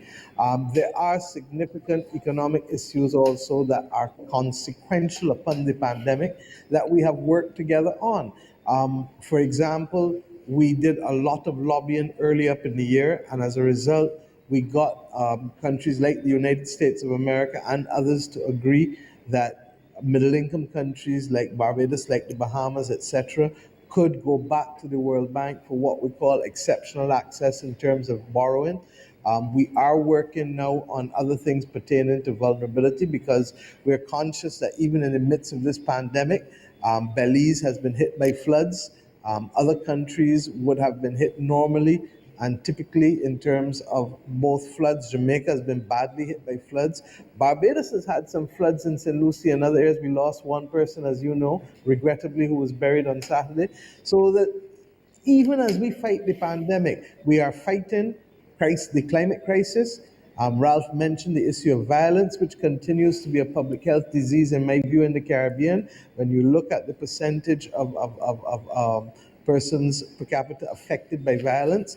And then, of course, you have the debt crisis that has emerged fundamentally because of the pandemic and is threatening to develop into a financial crisis if we do not hold and control what is happening with respect to the measures that we're putting in place. And I think it is fair to say the last meeting that Prime Minister Gonzalez chaired of the heads of government a couple of weeks ago established a group which I'm working with now, that is working with the international financial institutions to see what are the common areas that we all need to do at all costs, and can we work together and move together as a grouping in order to be able to unlock greater liquidity and new instruments.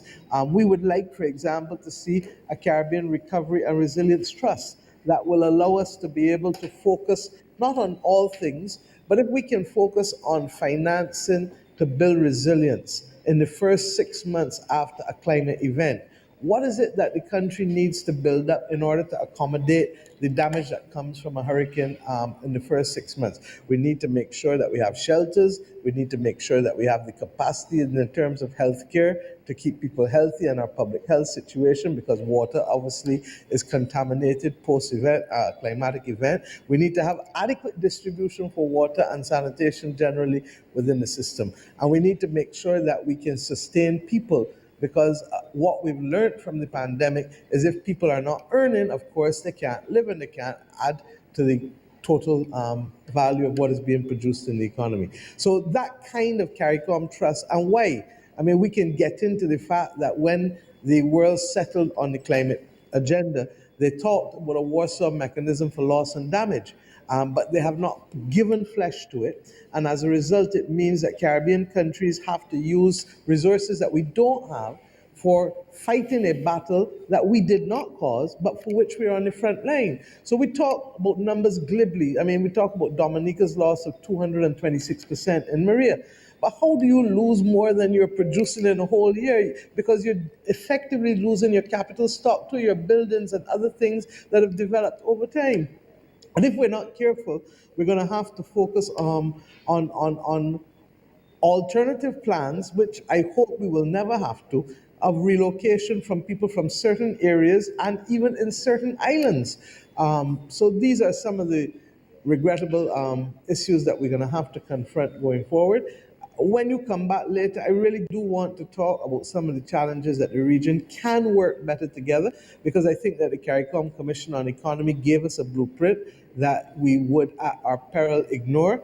And I think that if we come together to work on the economic framework, strengthening our fiscal frameworks, generally strengthening public financial management reforms in the region, if you really look at it, a lot of the problems that Caribbean countries have gotten into have come as a result of runaway expenditure in state-owned enterprises, whose governance leaves a lot to be desired and whose over expenditure has put pressure on central government and the fiscal deficits and increased debt over time.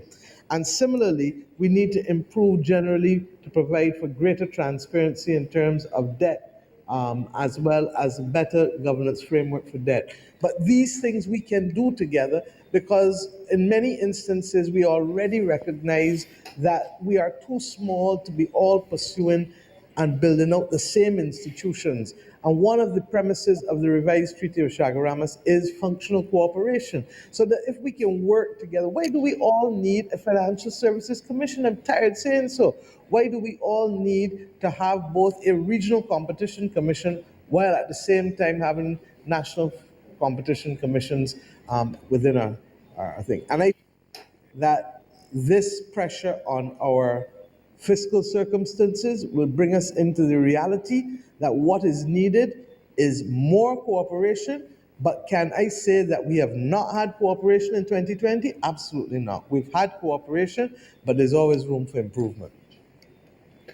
Prime Minister, you certainly will have an opportunity in the next hour to expand a lot more on some of those ideas. I'm sure they'll be far more comforting to the audience across this Caribbean to get a sense that some things are in the works to relieve us of this pressure. This is the Caribbean Economic Forum. I'm Julian Rogers in Kingston, Jamaica, with the Prime Ministers of Barbados and St. Vincent and the Grenadines and the IMF representative for the Western Hemisphere. We come right back with more and much more from you, our viewers.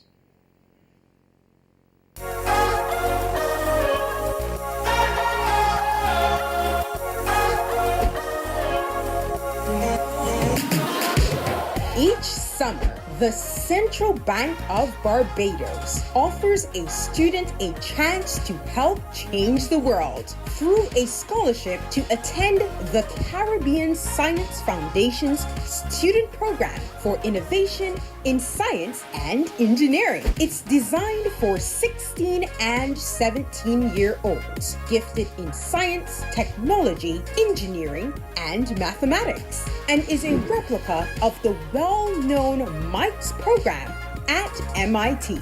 We're nurturing young, inquisitive minds who could transform our economy, our region, and our world.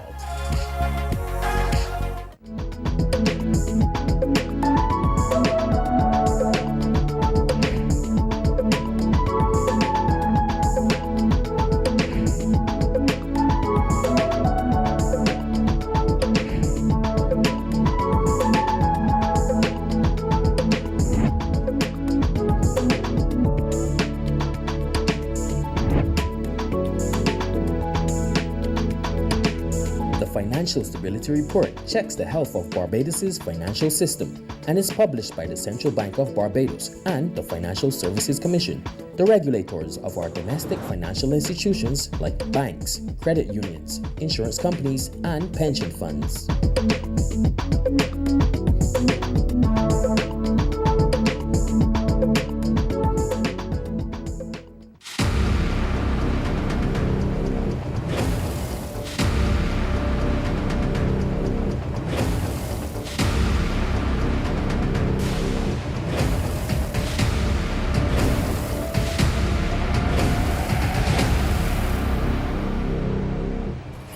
Join the Governor of the Central Bank of Barbados in January, May, August, and October as he explains the country's economic performance, reveals economic policy direction, answers your questions live online, and brings clarity to how the economy works and what to expect. The Central Bank of Barbados presents the Barbados Quarterly Economic Review. If you missed the live stream, download the recording or the full text on demand at centralbank.org.bb.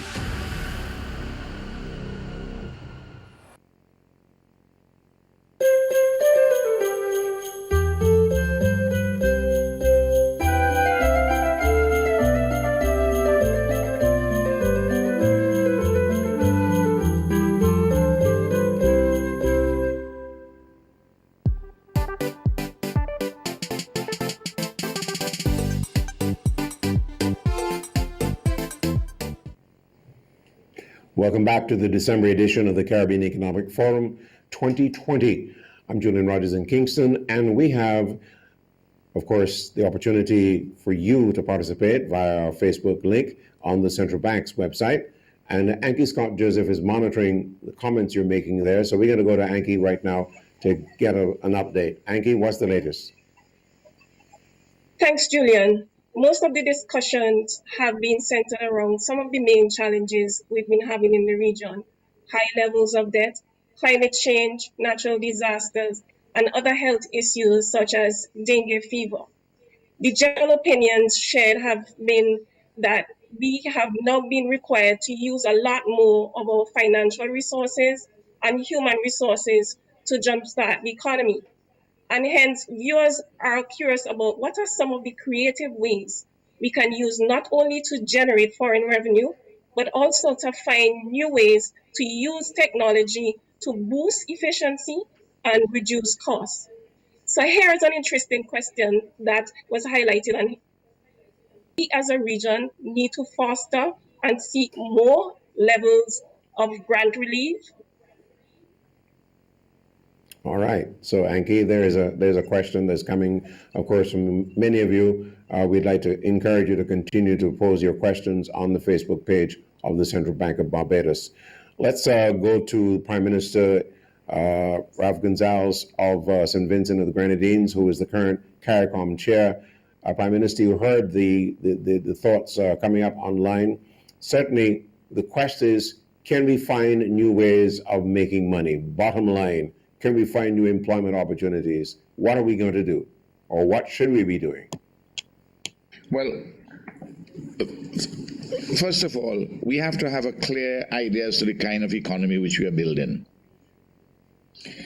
In St. Vincent and the Grenadines, and I posit this in a general sense, that we have to build a modern, competitive, many-sided, post-colonial economy, which is at once national, regional, and global. And each of those words is pregnant with real meaning. That is insofar as the national economy is concerned. And you, at the same time, have to address issues which Alejandro and Mia spoke about in terms of fiscal consolidation, fiscal sustainability, resilience, the financial stability, in addition to fiscal stability. Now, in doing these things, we have to educate our people, and we have to work hard, and we have to work smart, and we have to use the technology. In St. Vincent and the Grenadines during this last few months, we couldn't export as much products, agricultural products, to Trinidad and Barbados as we would normally do. So what do? We decided that we're going to take some money from the government, and we're going to buy farmers' produce and give them to people. Put them in boxes, 50-pound boxes, call them love boxes. About 20,000 of them were distributed. So you help people with food while you're helping the farmers. We made sure that we do a certain number of things in relation to the fishing industries. And also, critically, your public administration has to be very efficient to get the capital projects rolling for which you have the resources. We have increased our capital expenditure compared to last year, in the first 10 months of this year compared to last year, by 117%. Mia says that she did hers maybe by a larger number. We have a lot of private sector investments lined up, about to be implemented. So those things have to help us. In relation to the specific question of the technologies, the utilization of information technology has to be done in a more productive and sensible manner, and to be integrated into the production apparatus rather than be a kind of a sideshow. In terms of the resilience, something which we did, we started before the pandemic. We have set up a contingency fund. And we fund the contingency fund by 1 percentage point imposition on VAT, and by a $3 US per night, per room, for to put to the fund. And we have built it up. We have an economy of $2 billion Eastern Caribbean dollars, but we built it up in less than 3 years to $40 million, from which we can draw down money to help us to fund certain things in the pandemic, and some recent floods and so on, which we have had. It's not a mystery how you have to do these things, Julian. You just have to be on the ball, and you just have to be smart, and you just have to be targeted. There are some persons, of course, who say, well, what we should do is to sell passports and to sell citizenship. Well, that's a mirage, and that's unsustainable, because you have to deal with real things in front of people. And this is why, in our own case, in St. Vincent and the Grenadines, the construction sector, both private and public, in relation to the agriculture and fisheries and yachting tourism, where you may have a problem still with people coming in to the hotels, and of course, some medical cannabis, and that is taken off. And again, we have to have new attitudes to work and production. This is critical. Nobody is going to give us anything. We can be supported by international financial institutions, and we have gotten some support, but we have established it as nearly not been enough, and it has been slower, and we need some new instruments. Okay, Prime Minister, that's a very good point you've made there about being innovative on our own, and I think this is a thought that I've heard from Prime Minister Motley of Barbados from time to time. Prime Minister, I want you to weigh in on this, because really and truly the question that's coming up online is, can we find new ways of earning an income? In other words, new work. Some suggest that we become like a Singapore, and that we try and create the kinds of jobs that will attract international support. What would you say on this? I mean, I think that the mere fact that we are talking about the possibilities in renewable energy, which allows for us to benefit from our patrimony, from our sun, from our wind, from our oceans, is significant, because in our own case, for example, we would otherwise be looking for just under 400 to 500 million US a year in terms of fossil fuels imported. If we can, between now and 2030, shift that to largely local production in renewable energy, that is going to make a major difference. But also, the benefits will come to people locally for the most part who may be involved in the renewable energy program. At the same time, Ralph has spoken about medicinal cannabis. We've spoken about the expanded opportunities in agriculture and fisheries. Caribbean cannot continue to be importing $5 billion US in food, not with the bounty that we have in terms of our soils, in terms of our history, in terms of our capacity for greater productivity. And if we doubted it before, we now know with this pandemic that the disruption of supply chains and the logistics related thereto is going to force us to have to be able to feed ourselves in a credible and meaningful way. The irony is, one of the reasons why Barbados went to host UNCTAD is to begin to influence the international policy frameworks that do not necessarily treat to food security for small island states in the same way that it will allow us to protect national security or other things that traditionally have given us greater policy flexibility in terms of the protection of our farmers and the protection of our food supply. Digitization, I don't think anybody can live in today's world without dealing with the opportunities that are going to be presented to us from digitization and from new technologies, new material technologies, all kinds of things. So that I think that that is an opportunity, and particularly if we start to educate our children in the key areas. The greatest constraint for most technology companies, which, by the way, are the largest companies in the world today, their greatest constraint is not access to capital, it's access to engineers. And if we can produce more and more persons within the region who have these engineering skills, then they can truly be global citizens, yes, while being rooted in the Caribbean and located in the Caribbean. The other thing that we need to look at in order to unlock economic potential and growth in the region is the reality that most of us are probably underpopulated. You hear me all the time talk about Guyana being the size of England, Scotland, and Wales, but it has 800,000 people, and England, Scotland, and Wales has 65 million. Suriname, 17 million people in the Netherlands, but Suriname is bigger than the Netherlands geographically, but Suriname has only 580,000. Belize is the size of Israel. Israel has 8 times Belize's population. Singapore is 20% larger than Barbados, but has 15 times our population.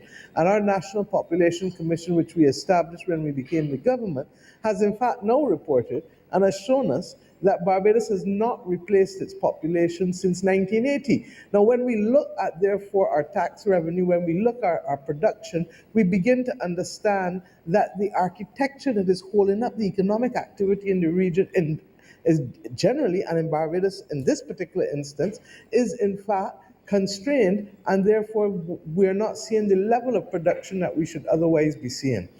So that I think that the region has to have a serious conversation on the issue of the population deficit, in addition to those other areas that I've spoken about. And traditionally, because of our history, we've placed a lot of emphasis on education and health. And education and health continue to represent not just social areas of expenditure, but in my view, critical areas of investment, because the region, the contribution that the region makes to the world and will continue to make to the world is a humanizing one, in which we say to the rest of the world that these are the things that we can't do in the context of a post-United Nations world that people were not prepared to take on before.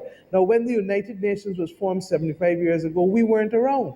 But we are now around, and we have a perspective on a whole range of things that is influenced by our education and our social justice ideas, which are very strong in our region because of our history. So I think that there are a lot of opportunities, and we just need to work on them, but we have to address the major constraining factor of population.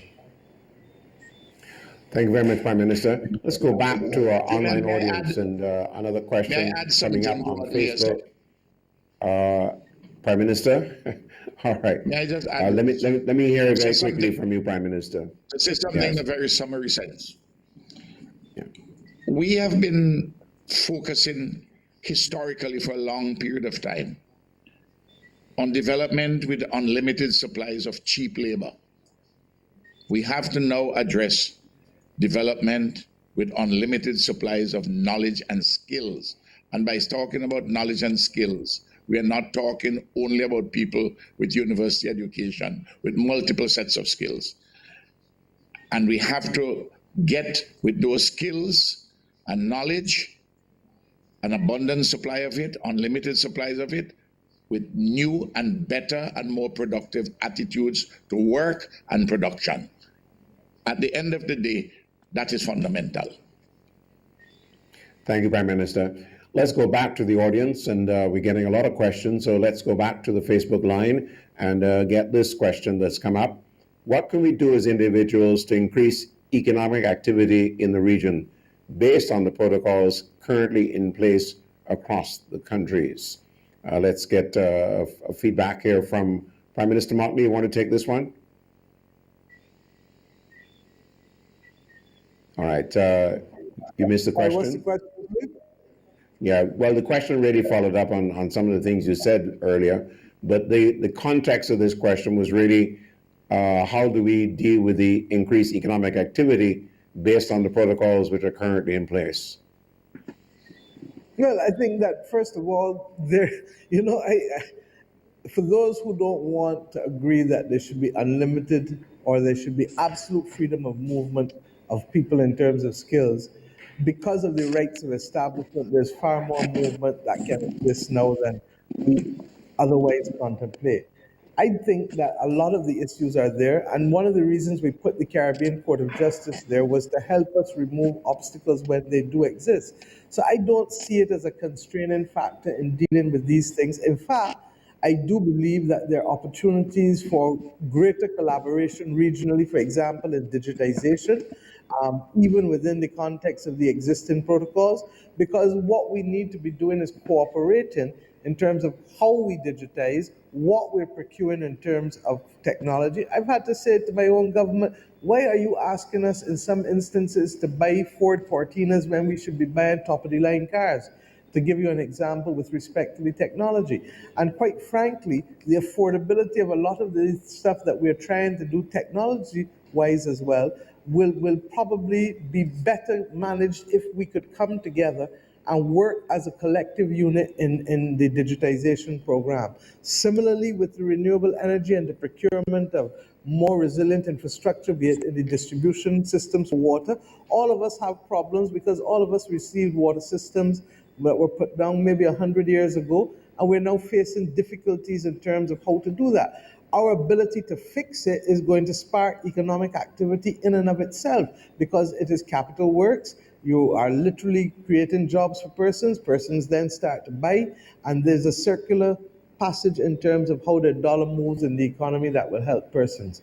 And I do believe that there can be far greater coordination with respect to agriculture and food security and fisheries than we've seen thus far. So, do I believe that there is room for the region to do better than it is doing in terms of economic growth? Yes, I do. But I do feel that there's some things that we have to fix. And then, of course, like with everything else, it comes down to political will. Prime Minister, thank you very much. And I might remind the audience, of course, that you're responsible for the Caribbean single market and economy, and therefore you'd like to see a lot more happening in that area. Let's bring in one of the young people. We reached out across the Caribbean to a number of young people and asked them to participate in the show this evening. One of them is out of Barbados. His name is Khalil Koftawala. He's a student of Queen's College, and we welcome him to the Caribbean Economic Forum. Good evening, Khalil. Good evening, Mr. Rogers. Thank you so much for having me. I think that in all things we must start with thanks.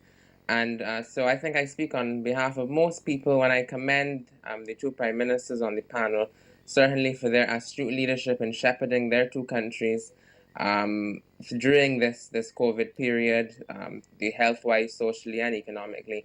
And from a personal Barbadian perspective, certainly the IMF has been a solid partner in supporting our government's homegrown economic strategy. So to them, we must also be thankful. I've followed the discussion closely, and it has certainly been riveting in its nature. And I think that as we think about moving ahead, and certainly the lessons that we have learned from COVID, we've reflected a lot on the fact that we have learned more frontally than ever before, really, that our overdependence, although we speak about it a lot, our overdependence on one industry that is particularly vulnerable to exogenous shocks was not following the best economic wisdom. And so COVID really has forced the moment to its crisis, in Eliot's words, and has shown us the absolute need for the diversification of our economies.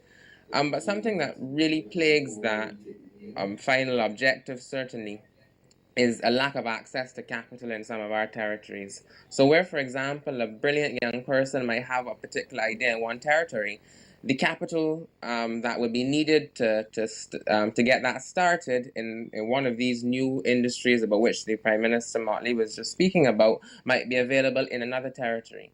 So it would appear to me, and it has certainly appeared to many persons, that one of the signal ways to alleviate this would be to break down the barriers, to liberalize the regional capital markets. And it's something that we have spoken about in the Caribbean, whether that is establishing a regional securities market or something like that.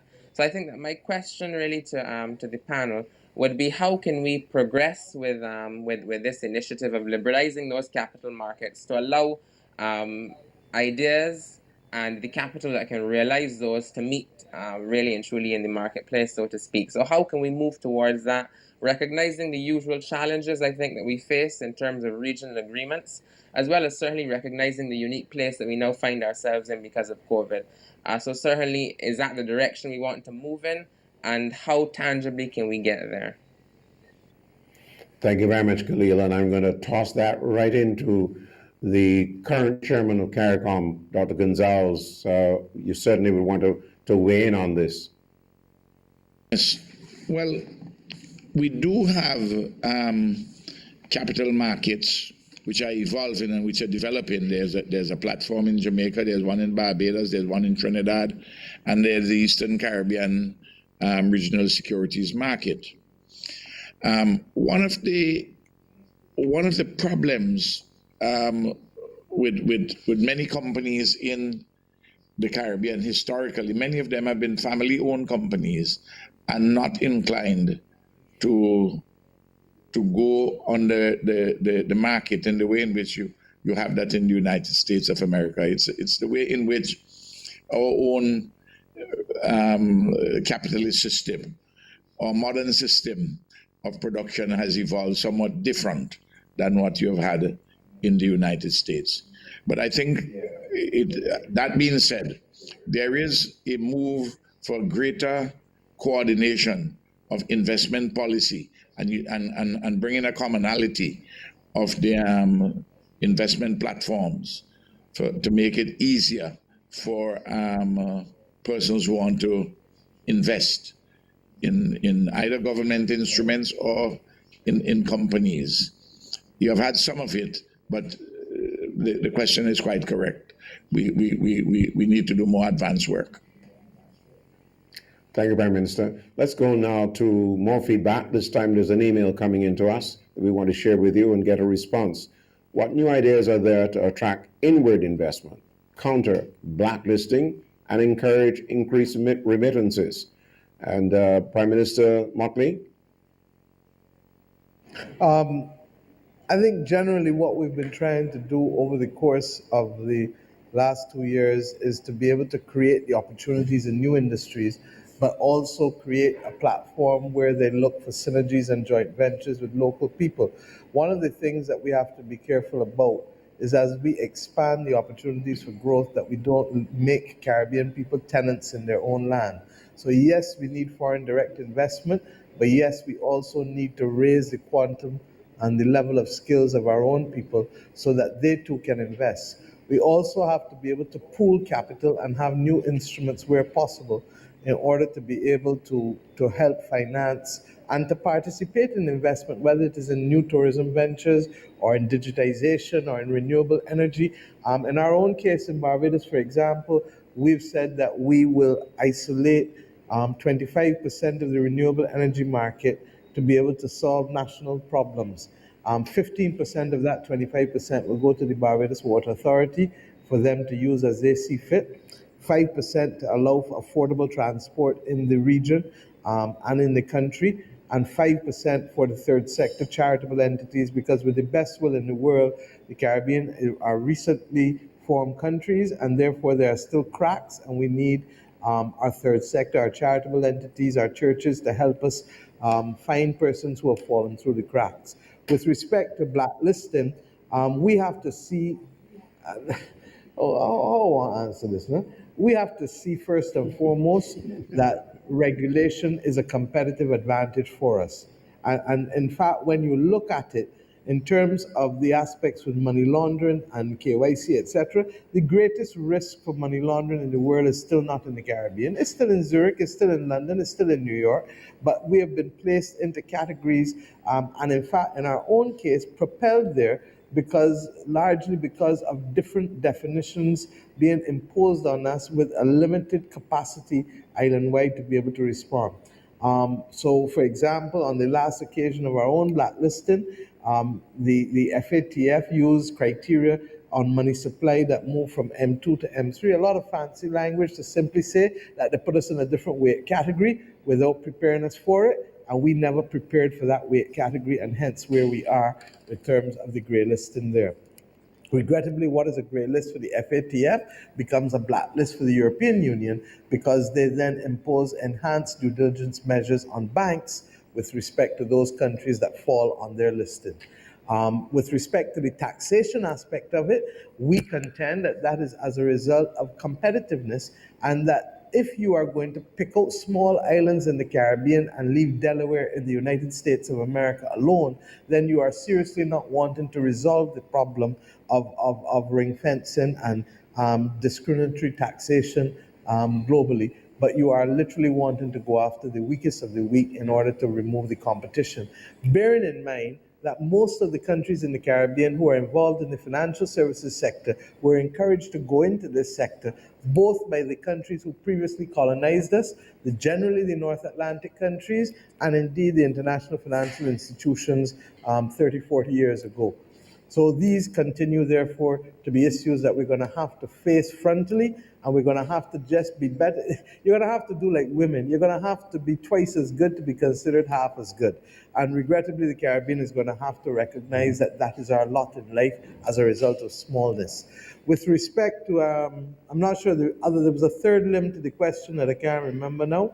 One was the remittances. Foreign direct investment, blacklisted. Well, remittances, that more applies, I suspect, to other countries in the region. But obviously, with the pandemic, countries have complained that there has been a reduction in the level of remittances. In our own case in Barbados, what we've tried to do is to liberalize aspects of our foreign exchange, to allow persons to hold foreign exchange accounts, to make it easier for those who want to help their families at home, and also to create a Ministry of Diasporic Affairs. 2 weekends ago, we had a wonderful activity, literally bringing together over 7 hours Bajans all across North America, and indeed even in the United Kingdom, despite the time difference. And that is the beginning for us to cause people to recognize that even though you may not be physically present, technology affords you the opportunity to be a citizen in this jurisdiction. And the only thing we can't do really is to hug you. Those who have land are still paying land taxes. Those who are doing transactions are still contributing. And those who send home remittances to their family obviously are helping to offset the other aspects of governmental action in terms of being able to support many of those families. So I think that we have been doing stuff, but the establishment of that Ministry of Diasporic Affairs, where people come to work every day to be able to look and see how you can improve the level of remittances, that's one of the key areas in which I think we can continue to do better. Thank you, Prime Minister. Let me go back to the IMF representative for the Western Hemisphere, Alejandro, who's been listening quite clearly, of course, to exactly the matter of this, the discussion we've had so far, and particularly the feedback from our audience. Let me ask you, Alejandro, what would you say is the help that the IMF could provide in these circumstances? Look, I think we already discussed issues regarding financing and the macroeconomy. I think the current discussion has brought up many interesting issues that are associated with the long-term development of the Caribbean. And I think both prime ministers have already said a lot. I will basically summarize. I think point number one, integration. I mean, obviously, the small scale really pushes towards trying to reap economies of scale, reduce fixed costs, make doing business in the Caribbean cheaper, simpler, and much more transparent. So I think that proposal it's very important. I mean, regulatory agencies that can be unified should be unified. Regulation should be simplified and unified across the region, etc., etc. Secondly, I mean, Prime Minister Motley finished her last intervention by saying that the post-pandemic world, by significantly advancing these technologies that we're using today to do this seminar, will significantly open possibilities for the Caribbean. You can move from a not as nice city in the US, in Canada, in Mexico, to a much nicer place, nicer weather, and cheaper real estate in the Caribbean and work from there. I think lots of people will be thinking about spending part of their professional careers, those that can do it, in much nicer and cheaper places. So I think you have to provide the infrastructure, you have to provide the elements and the certainty for people to move to the Caribbean, populate the Caribbean, and take advantage of these huge technological changes. I think the Caribbean has to advance a lot also on fintech and digitalization. I think that will significantly reduce the costs of doing transactions throughout the Caribbean, the security of doing transactions, and will also provide significant amounts of information to launch a new business. And finally, I think there was a question on the financial system, etc., that in addition to regulation, I mean, definitely the Caribbean needs a consolidation of their financial system. I think the Caribbean has too many banks. That represents a significant high cost for doing business in the Caribbean, for creating new businesses, for young entrepreneurs to actually be able to launch their businesses. And you need to move to a system that significantly lowers costs and also introduces smaller, more nimble, and more modern agents that will be in touch with your entrepreneurs in the region. I mean, all of these obviously will have to be supported by strengthening education and health. And then the traditional issues that were also mentioned at the beginning that are very important in terms of redoubling efforts to significantly strengthen your agriculture, your fisheries, to really cut down on your dependence on these inputs from the rest of the world. Thank you very much. Before we go to the break, just let me remind you, you can participate by checking into the central bank's website and going to the Facebook page and participating by sending your questions and comments. We'll also share with you two more young people, one in Jamaica and another in St. Vincent and the Grenadines, after this break. Both sides of the coin tells the history of the first 45 years of the Central Bank of Barbados. It salutes unsung heroes who fashioned a modern society and economy and built an institution of which every Barbadian can be proud. Perfect for economists, business people, politicians, and anyone who wants to learn more about the Central Bank of Barbados and how its staff serves you and contributes to our economic and financial development. Download your free copy today.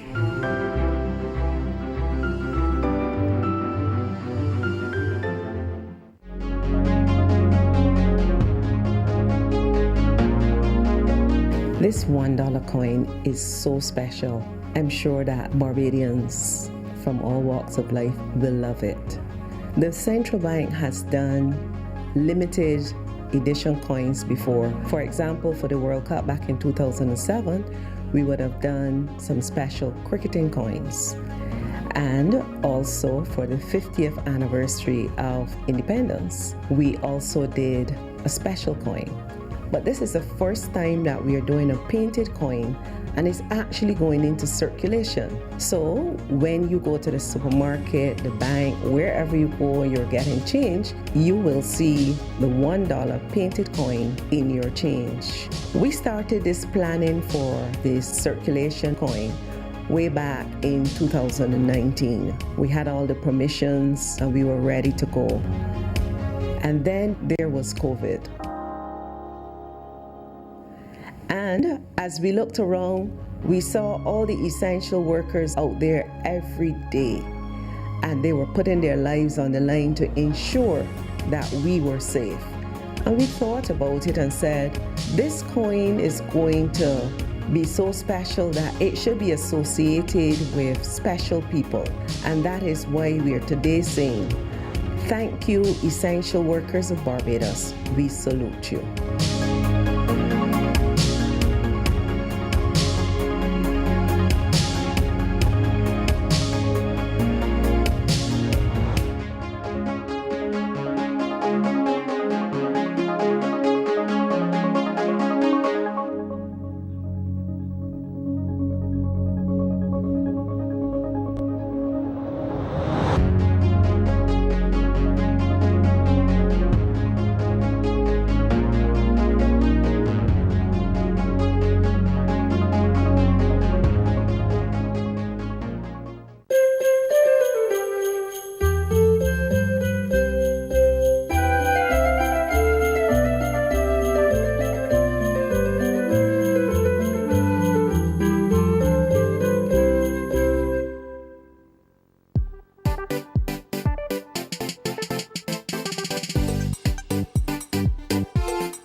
Welcome back, everybody, wherever you are across the Caribbean. Let's continue now with more of the young voices we've assembled for you. One of them is out of St. Vincent and the Grenadines. It's Paige Cadogan. Let's welcome her from Kingstown. Paige, good evening to you. Good evening. Thank you for having me. Throughout the forum, a lot has been mentioned about a decrease in government revenue from the obvious slowdown in the mainstream tourism industry and potentially a loss in foreign and international investments. So my question to the panel tonight really has to do with what impact has COVID had on the international investment in the Caribbean? And what timelines do you see for regaining these investments in the Caribbean following the impact of COVID? Okay, thank you very much, Paige. Let's go to Prime Minister Motley on that one. Thank you very much, Paige. Obviously, we've had a considerable impact placed on us as a result of COVID. Banks are perhaps the most conservative institutions in the world, and therefore projects that depended on financing from banks for the most part have been put on pause, and therefore we've seen a slowing down of the execution of private sector capital projects. As a result, you would have heard me say that that is why we've considerably expanded the capital projects that government will undertake in order to be able to ensure that there is sufficient construction and sufficient activities in digitization, in renewable energy, in training, because we don't talk about training. If ever there was a time to train, it is now that we have both levels of unemployment as high as they are, and where enterprises are not necessarily working a full day with respect to what they're doing, particularly those that are dependent on the tourism and travel industry. So significant. Thank you very much, Prime Minister. Let's go back to the email box and pull another one of these letters. Here we go. We need to recover better, but is this possible given the systemic, economic, and social challenges and limited opportunities we face? Prime Minister Gonzalez? You know, I often answer this question, first of all, from a philosophical, religious standpoint. I'm not a man of lamentations. I believe morning by morning new mercies we see. All that we need thy hand has provided, great is thy faithfulness.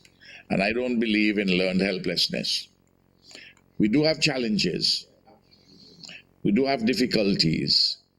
But when you look at our Caribbean and what we have achieved, despite all the difficulties, all the challenges, it's absolutely remarkable, the quality of life and living that we do have. If you look at the UNDP indices for Human Development Index, you will see that the Caribbean, either in the very high level of human development or high. You may have one country or so, maybe two countries at the medium level, and maybe Haiti at the low level. I'm talking within Carriacou. So let's not, when we are talking about our difficulties, let us not forget about our possibilities. Despite our limitations and our weaknesses, we have our strengths and we have our possibilities. What are our strengths? Our strengths reside in our people. We have been very adaptable. We have been ingenious. We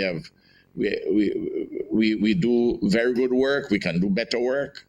And we have to improve our attitudes to work and production. We have to be more scientific. We have to work harder. We have to work smarter. We speak the English language. We have thriving democracies. We have freedoms. We are close to the big centers of commerce in the world, the United States of America, Canada. We're not too far from Europe too. The technology has made the distance even shorter. All the things we are talking about. The fact of the matter is that despite the tremendous impact on COVID, with all the multi dimensions of the economy, the health, the social security, we have maintained civilized lives and living. So I think we must put those in the ledger. Thank you, Prime Minister. The other aspects we have been talking about are things of how we are going to meet the challenges. Okay, thank you, sir.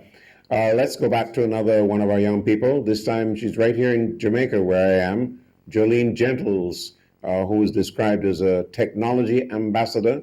She's from the Technology University here in Jamaica, and she joins us. Good evening to you.